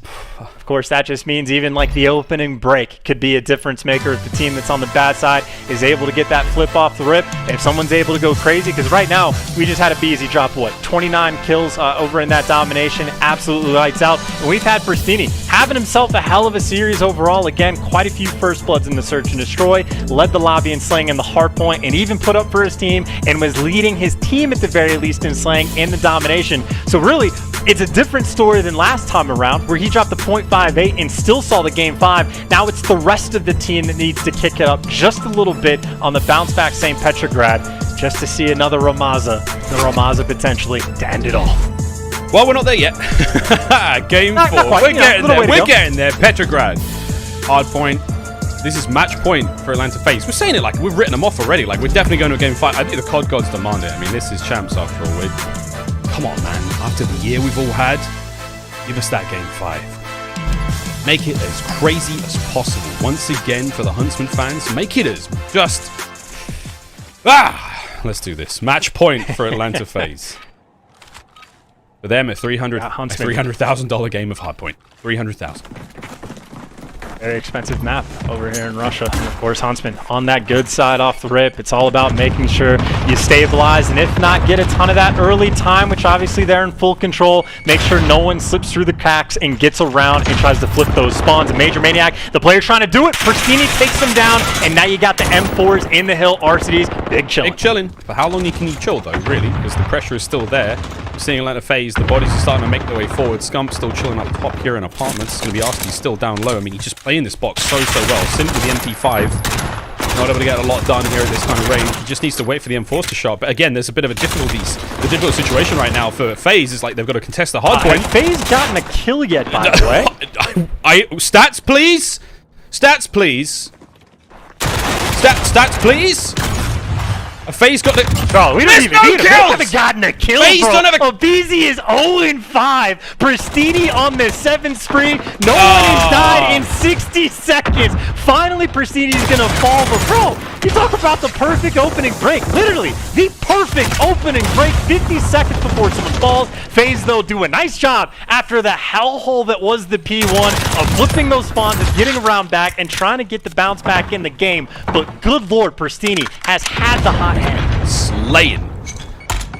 Still good. Now, good nade from MajorManiak. Hardpoint time now finally going the way of FaZe. Everyone's starting to get kills. Cell's still 0-5, but they've just started to get into this one. It's as if they were a little just slow coming out the gates. Huntsmen with the absolute stranglehold there on the first hardpoint. Second's been a little bit more generous to Atlanta FaZe. Prestinni finally dropped there by aBeZy. That's 4 in a row now for aBeZy. He went from 0-5 to 4-5.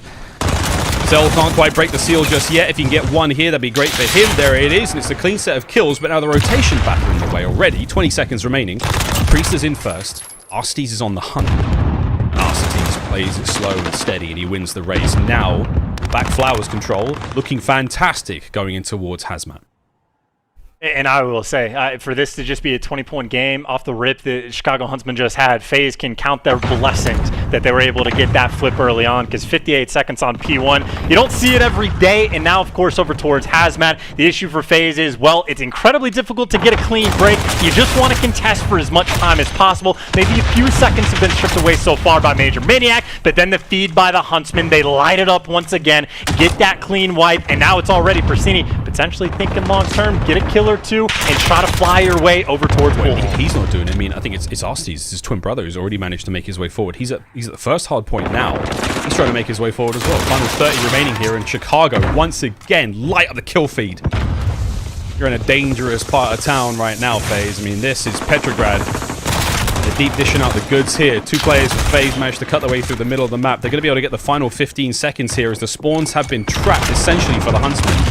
Priestahh getting in his steps, running around. Scump there on point. Simp, he's up next. What a turn that was. No burn though. Prestinni's the one handing out the skin grafts. Scump once again trapped. And again, Atlanta FaZe set themselves up in a great position chance now to do a lot of damage at Yeah, I mean, a fairly decent kill disparity right now, or at least score disparity. But again, FaZe, one good hold, right back in the game. And of course, what we said for FaZe last time is now true for Chicago. They just want to break through and strip away as much time as possible.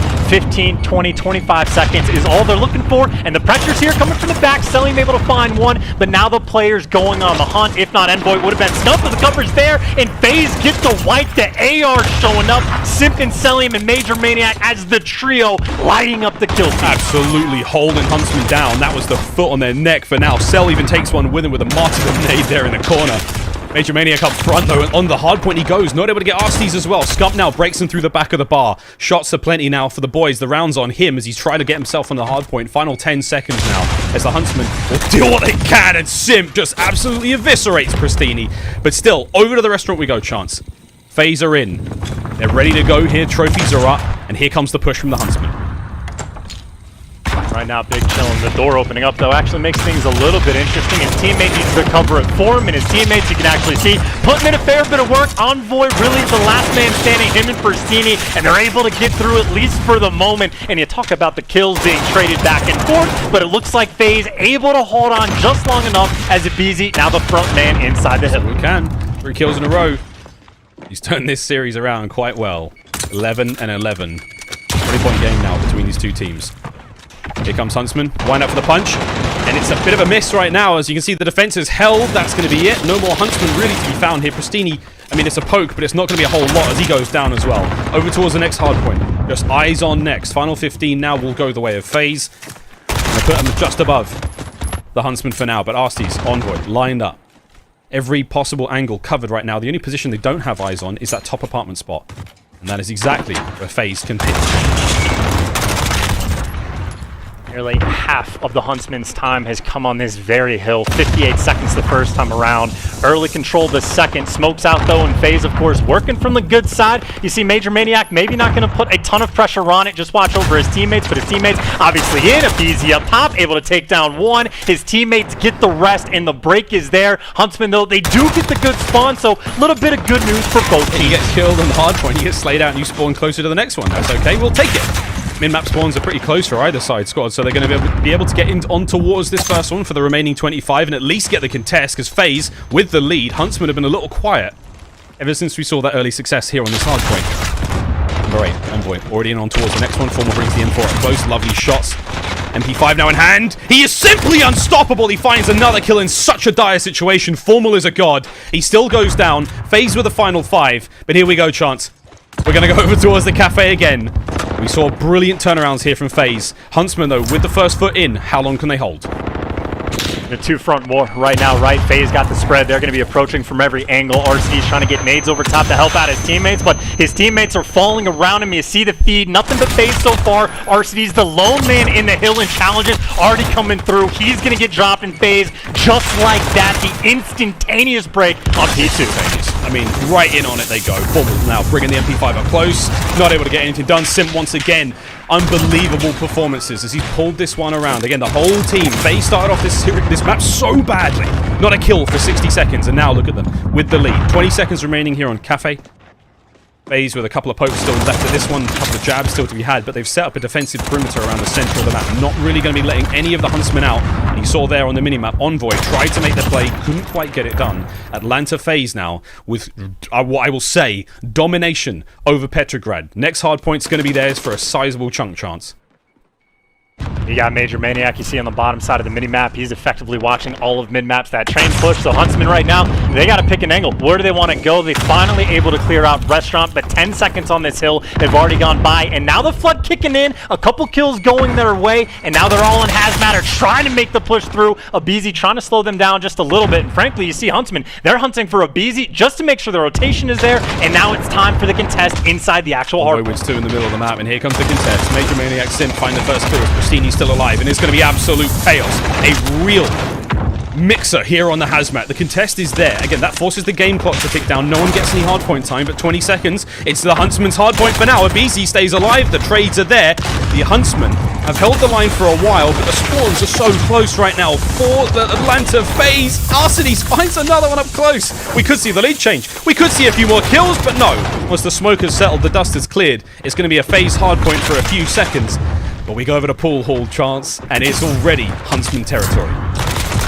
Huntsmen territory. They had the entire map under control. Scump able to pick up 2, and no one's crossed the 50-yard line of the map. Finally, after taking down Scump, FaZe can begin to make their move, but still, they are so far away that Envoy doesn't even know where the pressure's coming from because they haven't had any pressure at all. FaZe, they're just trying to make that trek, and meanwhile, Formal, he's been chilling, he's posted up, and finally FaZe near the hill. Formal, though, is going to be on him. He's got to take 1 to 3 players at the same time. There's the first kill, the second goes his way. Formal, once again, finding even more here on the point. Scump finding the kills on the outside as well. And Atlanta FaZe, they just cannot get into the bar. I mean, I hesitate to make a joke about being under 21, but it's probably true, mate. They cannot get near it. Huntsmen with the hardpoint time. Going over to the restaurant. Will we be handing out the kids' menus or not? Atlanta FaZe are about to put this show on for us and pull this hardpoint back. Here we go. Cell leads the charge. First kill goes his way. Arcitys is up next. There's a nade for you. And there we have it. The hardpoint flips open. FaZe now on the defense.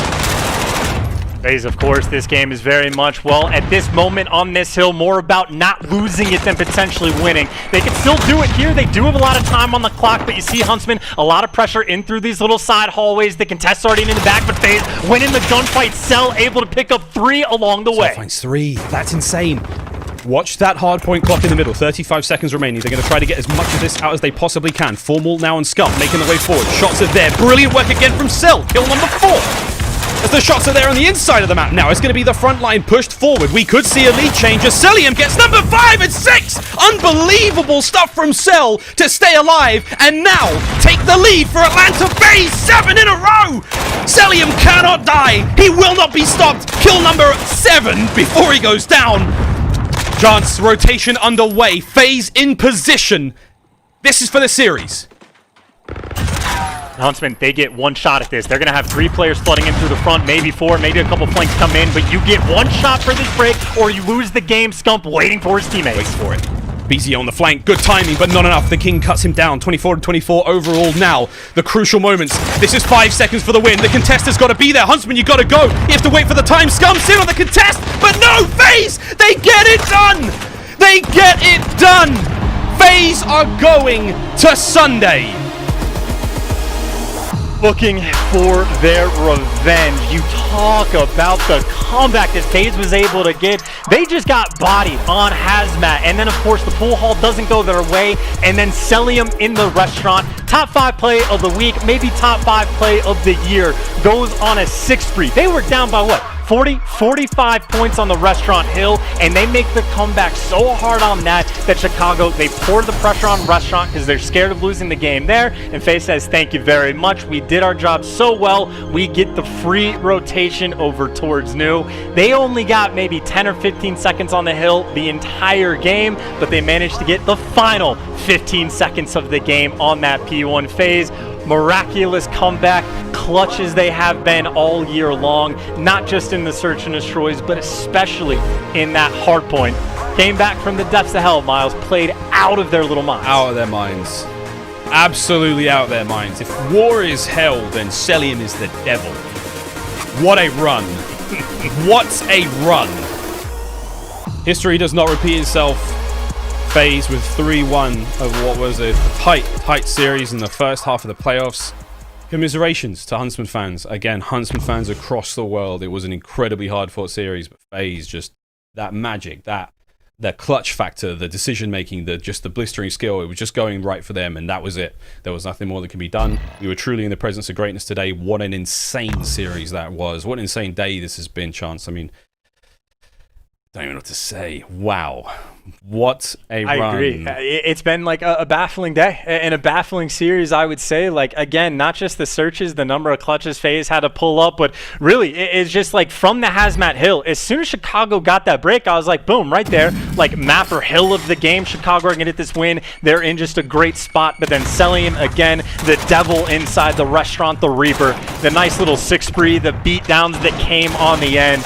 Just completely goes on a tear. He was so difficult to kill, and by the time he dies, after staying alive in the hill for 45 seconds, FaZe, they get the free and clear rotation, the perfect setup that they want, and really for Huntsmen, at that point, there was just nothing that they could do. Just a force to be reckoned with. FaZe towards the end. Just obliteration. I mean, it was the right place, right time, you name it. It all had to align, and FaZe just didn't make a mistake. They just did not. This, your scuff play of the game, the final moments of what you could say is the Huntsmen's year now of Modern Warfare, the inaugural year of the CDL, and they can close out in 3rd place. But Atlanta FaZe, they will get a shot at redemption tomorrow, with Empire will be up 1 in the series, but after what was an incredibly close fought winners final, FaZe have got a chance to right the wrongs of Saturday. Post Malone's just tweeted how excited he is as well. I mean, we're all excited, man. Let's do this. Let's go, baby. Let's go. Posty's lit. I'm ready to run through a brick wall now, Chance. That series was insane.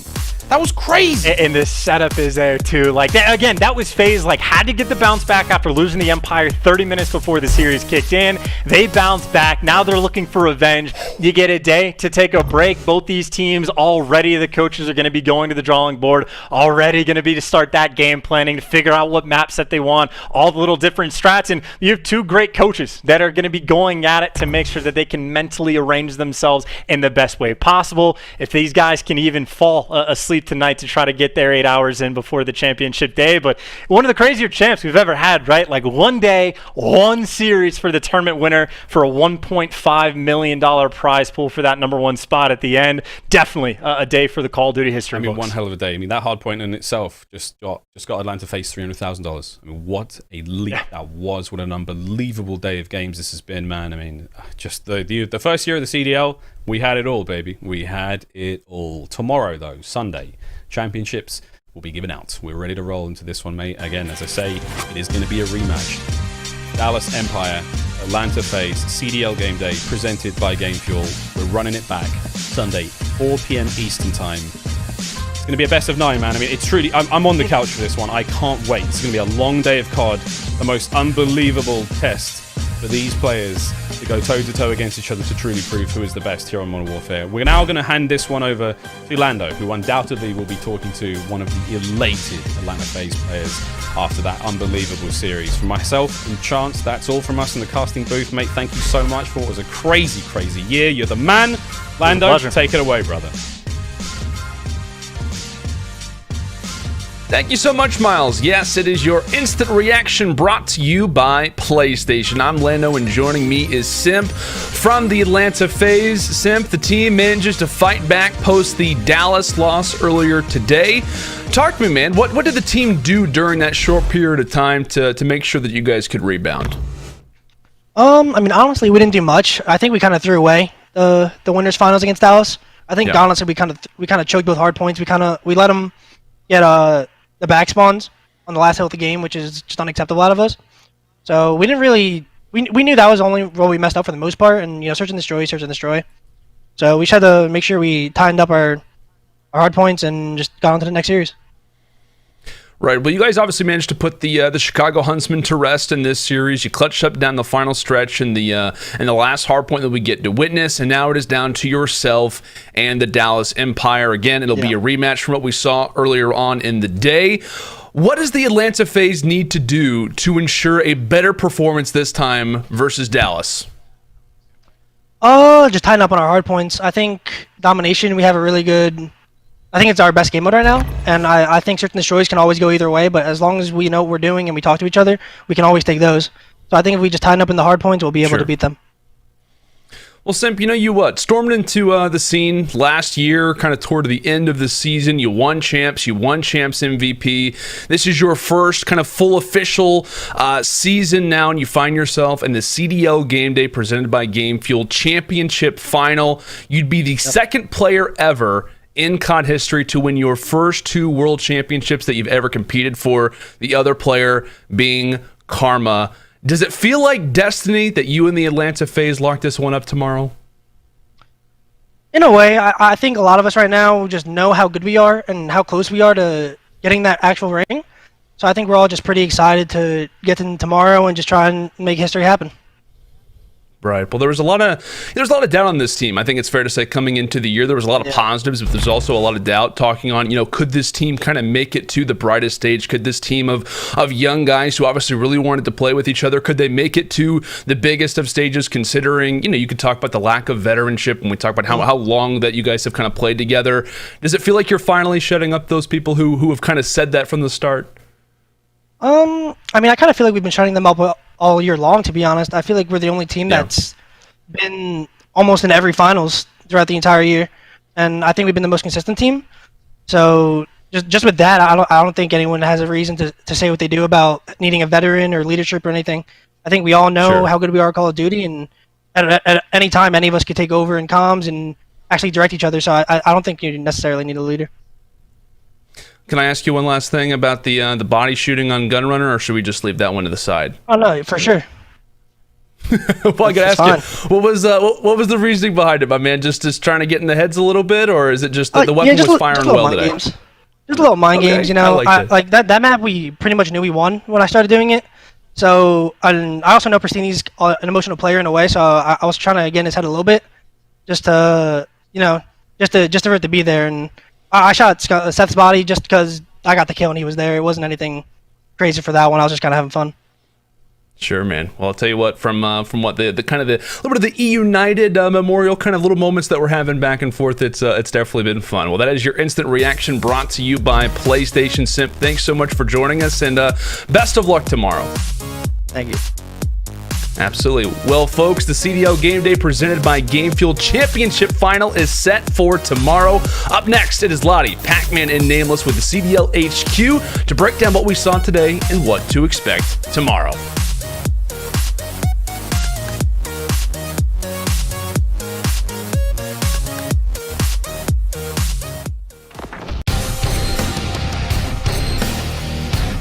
MajorManiak with the play. What a play from Simp!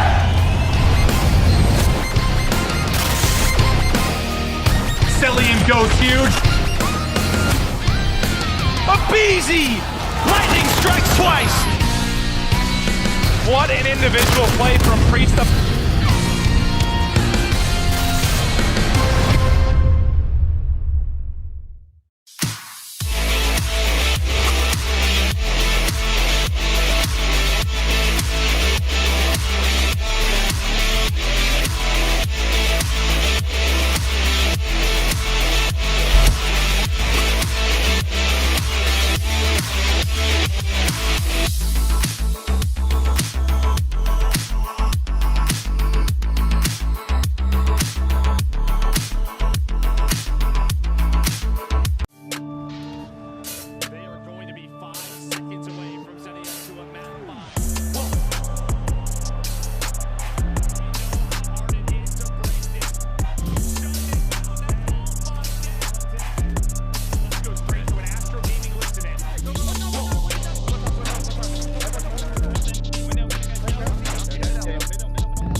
to Arcitys to try and clutch. He can't do it. Haley going on a rampage inside the hill.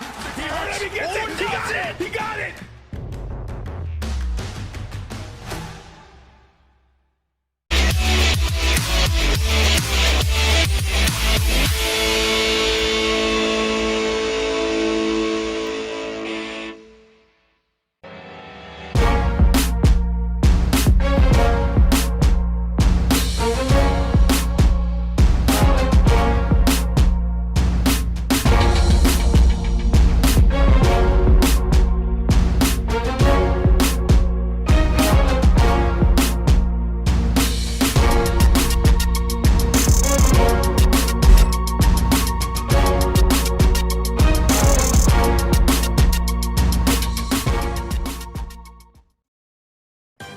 Call of Duty League is brought to you by Metro.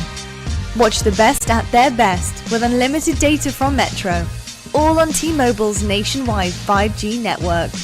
Metro, everything you need to rule your day. Hello everybody, Clint Maven Evans here, and we have got a thrilling new show for you. I'm a bald phenom with 700 plus wins. The show is called Talking in Circles. Putting the ring back on, bro. Wait, you took it off? No wonder we died. We're gonna be hopping into Warzone. Not even telling us when to jump, Maeve. You gotta like coach us through this, I'm not a coach. And as the circle shrinks and the gas stinks, murdering people. Oh, later team wipage. The questions are going to be fired off. Oh, well, I see what you mean now, Maven. He did have a trophy and he did blow up. And they're going to get stronger and stronger, hotter and hotter. What was your biggest regret this entire season? That's hard. It's got to be getting 1v3 by me, right? This is going to be a segment we like to call Chop It Up with the chopper as we work to get loadout. Yeah, you like that? I might have named that. I didn't actually. How do you look past, I guess, how easy it is to make excuses and just focus up and fry? That's tough, dude. This is for a segment I like to call Campfire. We're getting in, we're camping, and I've got some fire questions for you. If Atlanta and Dallas meet in the finals, who do you think wins? Come on now, what? Fire question right there. Dude, oh man. Listen, I love you both. You said you thought Clay was the worst, like right before we started this. I did? No, I'm kidding. Wow. Hey, listen, I probably did, honestly. Car. Later, nerd. You think we're all going to the Gulag? There's so many! There's so many people! My guy got smoked. Everyone clutch up. Hey! Kobe. Bro. We got Simp losing in the Gulag, dude. Are you kidding me? He's cracked. You're the weakest link. Goodbye. I may or may not have broken my ankles. Wait, what's happening out here? Dude, I think there's a hacker in the lobby or something. It's gonna be a blast. I hope you enjoyed this show. This is Talking in Circles.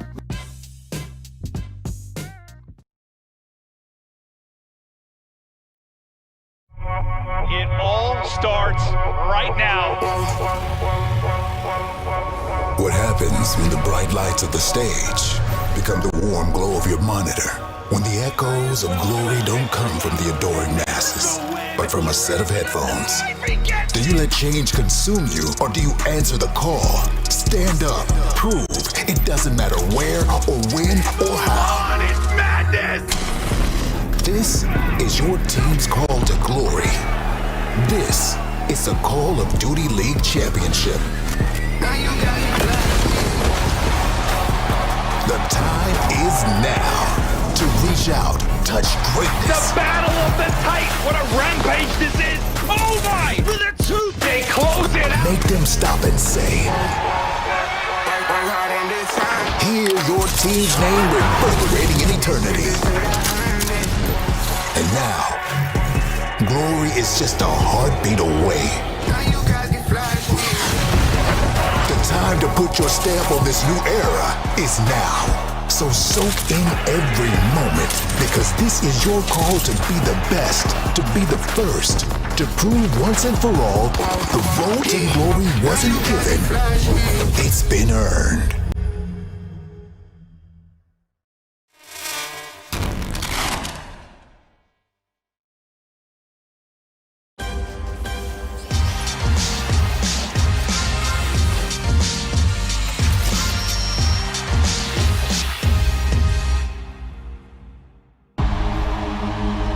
Hello everybody and welcome to the Call of Duty League headquarters post show.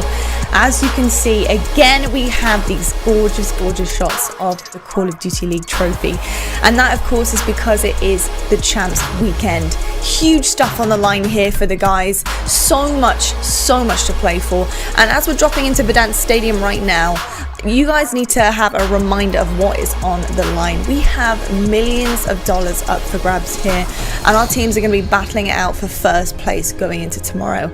We have sealed the deal with our two teams heading into a really important match tomorrow, and that of course is going to be Dallas versus Atlanta. And we're just flying through underneath the stadium, you know, as you casually do, because we've all decided here on the champs weekend to post up in our US Air Force Command Center, you know, because we're cool like that. You know, that's kind of what we're about here on the desk. This is where we're hanging out and having fun. So yeah, thanks so much for joining us here for headquarters, guys. It's one of my favorite parts of the show, and joining me I have two very good friends that I couldn't think of anybody better to join me here. I've got Pac-Man and Nameless. Gents, we're through the day one of champs. We are. I'm very excited. I'm a bit shocked. I'm excited. I'm sad. I'm happy. So many different emotions heading into tomorrow right now. But Pac, how are you feeling? Feeling pretty good. I mean, that was a great match, right down to the wire. I mean, we saw Cellium just have to go absolutely massive to get that team through that game 4. And I mean, in the finals tomorrow, you have the two best teams, the two most consistent teams all year going at it for the grand prize. We do indeed. It's a big one. Nameless, how are you feeling about it, dude? I'm feeling good about it so far. I just can't believe that we're finally down to the last and final match of the season. It's been such a long and just crazy season, all the curveballs that have been thrown at some of these pro players, and you know, to have the two teams that have been the most consistent throughout the year, the two teams that have been battling against each other in crazy matches throughout our whole season, battle it out for $1.5 million tomorrow. It just seems surreal. It's wild, right? So I'm excited for that crazy best of 9. 100%. You know, I think we should recap the matches that we had today, because we had some incredible matchups. To begin the day, we had, of course, London versus the Huntsmen, and it was a bittersweet end for London. Of course, they got this far, and it was amazing to do so, but it ended pretty abruptly for them going into the Huntsmen match. And I got to say, I was pretty impressed with London from the start. I mean, the hardpoint was really great to see. The damage dealt was huge for some of their players, and we were seeing some big numbers coming there, but it just proved a little bit too much for them against the Huntsmen, who were extremely strong. The teamwork was there. Prestinni, like you said, Nameless, was really putting on a show for us as well, and I think this team kind of had it together. So what did you make of this matchup? In this match, I mean, I thought the Huntsmen looked fantastic. You know, especially on this map, they were all playing well. Formal had a big map. Envoy and Scump looked like they were continuing with how they started. They had that steam behind them. Prestinni had a solid series. Like, it just looked like they were on form, right? And that's why I had them winning going up against FaZe as well. For Royal Ravens, I mean, I think John talked about this in the last segment. I'm going to repeat it once again because I think it holds true. If they were to play last weekend, the Royal Ravens probably had a better chance, because Seany had the hot hand. The guys were on point. They were confident in themselves. But, you know, we talk about that rust and how it can kick in. Well, I think the rust kicked in for the Royal Ravens, right? Like, the momentum they had, it just got hit by a dead halt. They had a week, and then they fall short. We always talk about it, right? But they can't go into these series and give away those DOMs. They clutched up one last week against Toronto, and that's why they won the series. But against a team like the Huntsmen, they had to win the DOM. They couldn't pull it out, and then we saw what happened. They got sent home. But they had an incredible run in this tournament. I mean, it was close, wasn't it? That DOM, at one point, I thought, wait, is this happening? Like, is this actually happening? Because it got to a point where I thought, hey, they're running away with this. What did you see there, Pac, in terms of the DOM and maybe the S&D, because it did get close at one point? What did you see was the big turnaround for London, or maybe something that the Huntsmen did that kind of just shut them down? I think that the Huntsmen were just outslaying too hard in the domination, and over time it just became too much to hold and clutch up in every little micro situation. The Huntsmen were just firing on all cylinders, right? There's too many of them going off at one time, and their teamwork just seemed to be on point. So for London, it was just too much to hold their setups, because they were always man down. So Huntsmen just took advantage of them winning these gunfights. 100%. I think, you know, we actually saw a similar story when we moved on to our next match, which was Atlanta FaZe versus Dallas Empire. And I think it really did come down to small moments in this game. These two teams are so talented.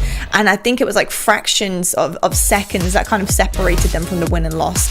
So for me, I think that honestly, like, Crim was just on another level. He has turned up to champs. I mean, having that 38 kill as their hardpoint, that was insane. So, you know, Nameless, what are you seeing from this Empire team right now, heading into another rematch tomorrow with FaZe?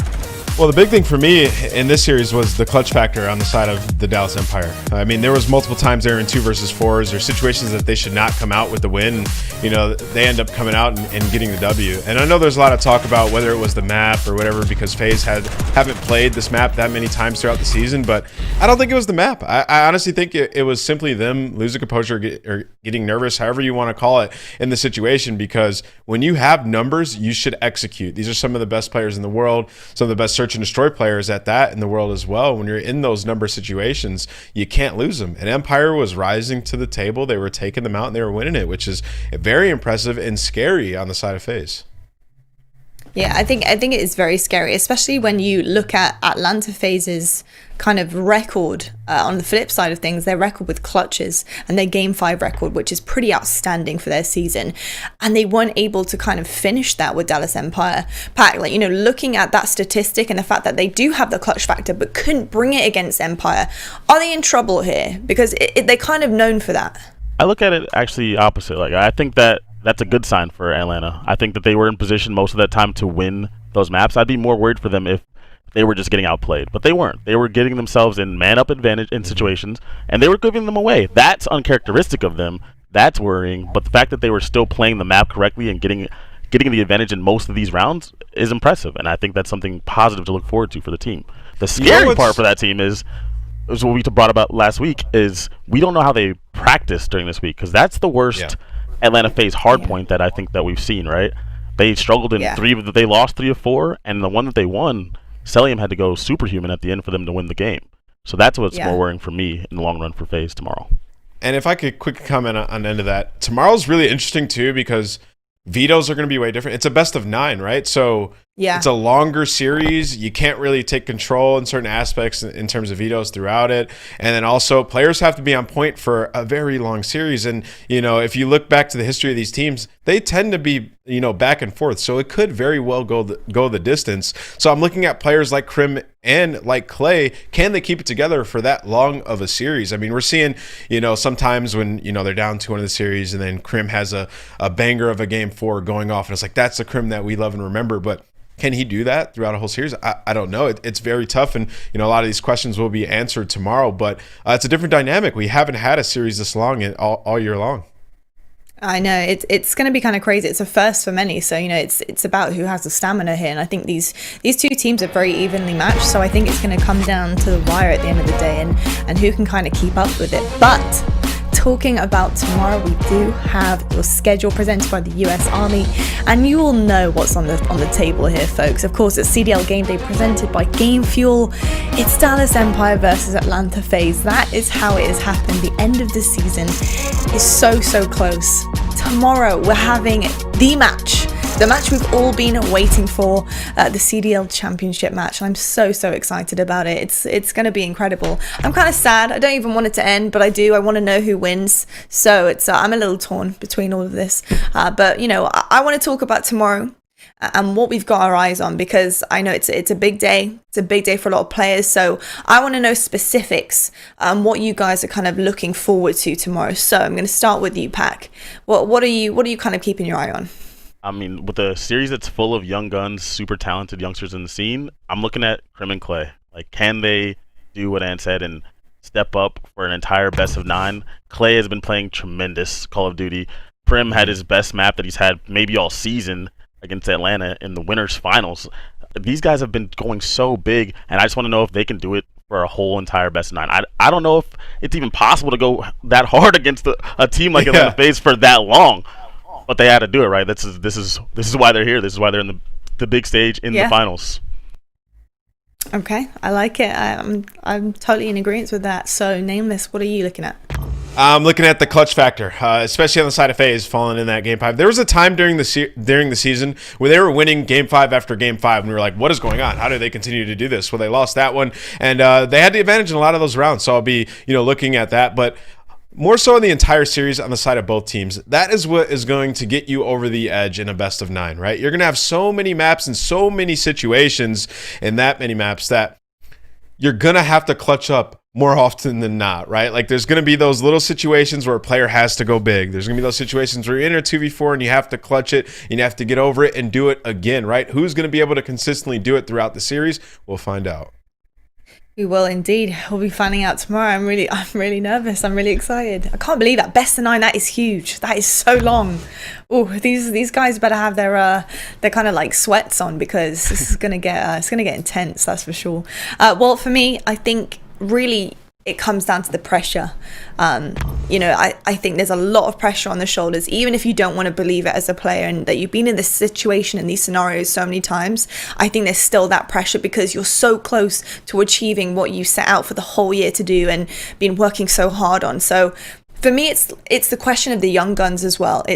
I know it's a best of 9. I know that they have a lot of stamina behind them, but for me, it's the pressure and what falls upon their shoulders and whether they can handle it. We saw against Empire already that in S&D, they pretty much gave up a few rounds at the end, and that was so tough. And if that happens tomorrow, it could be game over for them. So that pressure, you know, I don't know whether it did come down to pressure or not. It could have. It looked like it. Or whether it was an unlucky scenario. I don't know. Yeah, it did. So it's about whether or not they can handle that and kind of, you know, they don't have that veteran leader on their team. Whether they can handle that as a whole team and a cohesive unit is the question I'm going in with tomorrow. So yeah, like you said, Names, I guess we'll find out. We will find out. But you know what? Along with our championship team tomorrow, we're also going to be announcing our Astro MVP. Really exciting stuff, guys, and you don't want to miss it. Of course, it's a big day tomorrow for many reasons. But actually, we're going to be crowning a championship MVP presented by Astro Gaming. So stick around after our final match tomorrow to see who will be the lucky winner of this personal award and also these incredible custom prizes. Take a look at this. We've got a Meister watch, custom Astro A40TR headset, and of course the MVP trophy, folks. I mean, can I get that watch? Can I just get the MVP trophy? Can I just be the MVP of the season? Like, come on now. No, but those TRs are fire, dude. I want those, like the white on black. It's heat. I know it is heat. It's very drippy. The MVP gets a lot of drip, so I'm liking all of that. And both of you are my MVPs this season, just saying. But you know, guys, there's also a lot more coming your way. Of course, CDL may be coming to a close here, but we do have the All-Star weekend to look forward to as well. So it's going to be happening on September 12th to 13th, and you're not going to want to miss it. This event represents the very best players in the league to celebrate the elite skill of individual players. So 32 players will duke it out in a single elimination bracket with 1v1 gunfight matchups. At stake is the US 100,000K prize pool. So you guys can catch all the action on youtube.com/league. So yeah, really exciting stuff there. I heard you giggling, folks. I heard you giggling, fellas. What are we laughing at? Because I want them to all be in one channel and just a listening of everybody, That would be awesome. all in their respective 1v1s. Yes. They would all get fun. That actually would be incredible. That would be absolutely amazing. I think, can we do that? I just want to put a request in right now. Please, can we do that? That'd be iconic. Why not do that? Another thing coming your way, guys. I know I've got more, of course. But we actually are going to take this program one step further because our friends at Metro by T-Mobile want to hook up some lucky fans with some amazing prizing. So yeah, some really exciting stuff here. And I want you guys to check this out for yourselves. So take a look at this. Oh my word! He does it! Is the bomb going to be planted? 1 second! You live it. You love it. Now's your chance to make your voice heard. Introducing the first ever Call of Duty League Fan Choice Awards, presented by Metro by T-Mobile. Vote on your favorite CDL moments across 12 categories, including breakout performance, And with the smile from Shotzzy, we have the new champ. comeback of the They year, don't have a hill! They've stolen game 3! Metro Clutch of the Year. With a knife, he gets it! Head over to callofdutyleague.com to make your voice heard. Get your votes in quick. The polls will close on Championship Sunday at midnight. It's madness inside! This is your league. This is your game. So make your voice heard because these are your awards. Get your votes in by midnight, August 30th, and tune in to the Call of Duty League Fan Choice Awards, presented by Metro by T-Mobile on September 13th. Pretty good.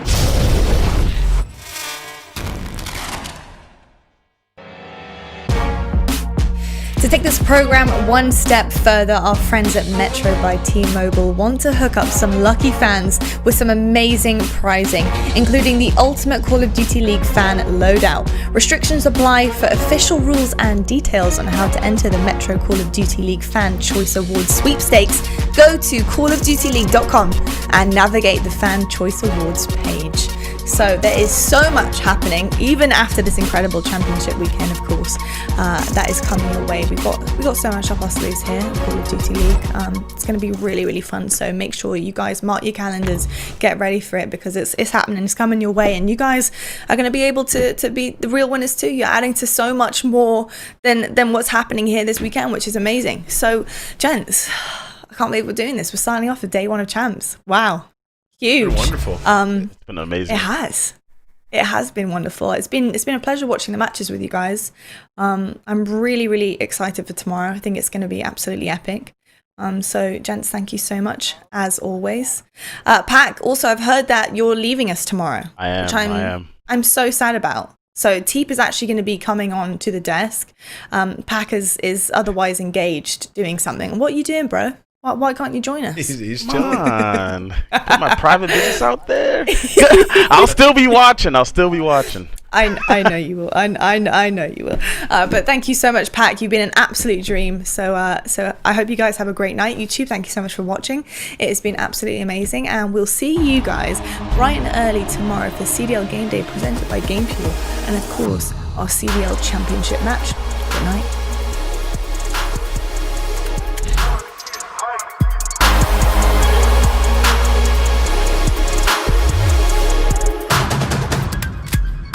Championships have always been exciting. COD Champs has been a long-running staple here in the esports world. Going to be an absolute banger to start off the day here.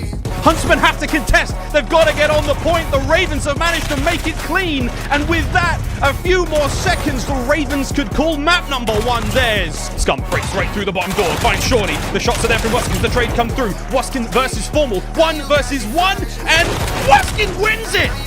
Oh my word, Chance. Chicago hunt him down and don't even have to give up any hardpoint time to make it happen. The kill feed lighting up in their favor. Alex starting off 4-0. Huntsmen are looking to break into the top 3 here, and that's it. The contest is there. Envoy with the kills. It's done. It could happen, Clay. You've got to be kidding me. You've got to be kidding me. There's a chance here for FaZe to do this if they can continue to hold it. He's got 5 in a row as aBeZy's now going big. aLLeY and Huke go big. That's going to be 4 dead in Dallas. Empire, they get it to about number 5. Clay trying to defend it. Gets good timing. Now Clay hasn't had time to finesse. I don't know if I like this. 2 versus 4 it was for Empire. Now it is 2 versus 2. This is happening Clay, again. Are you kidding me? Are you kidding me? Back to full health, and frankly, he's up close to the MP5, and he's able to take him down. It's burritos for everyone. Round 11. He finds the first kill. Prestinni makes his way forward. He's going to run out of time on the clock, and it's going to be done. We could see a lead change as Cellium gets number 5 and 6. Unbelievable stuff from Cell to stay alive, and now take the lead for Atlanta FaZe. 7 in a row. Cellium cannot die. He will not be stopped. Yeah, none of you guys can flash me.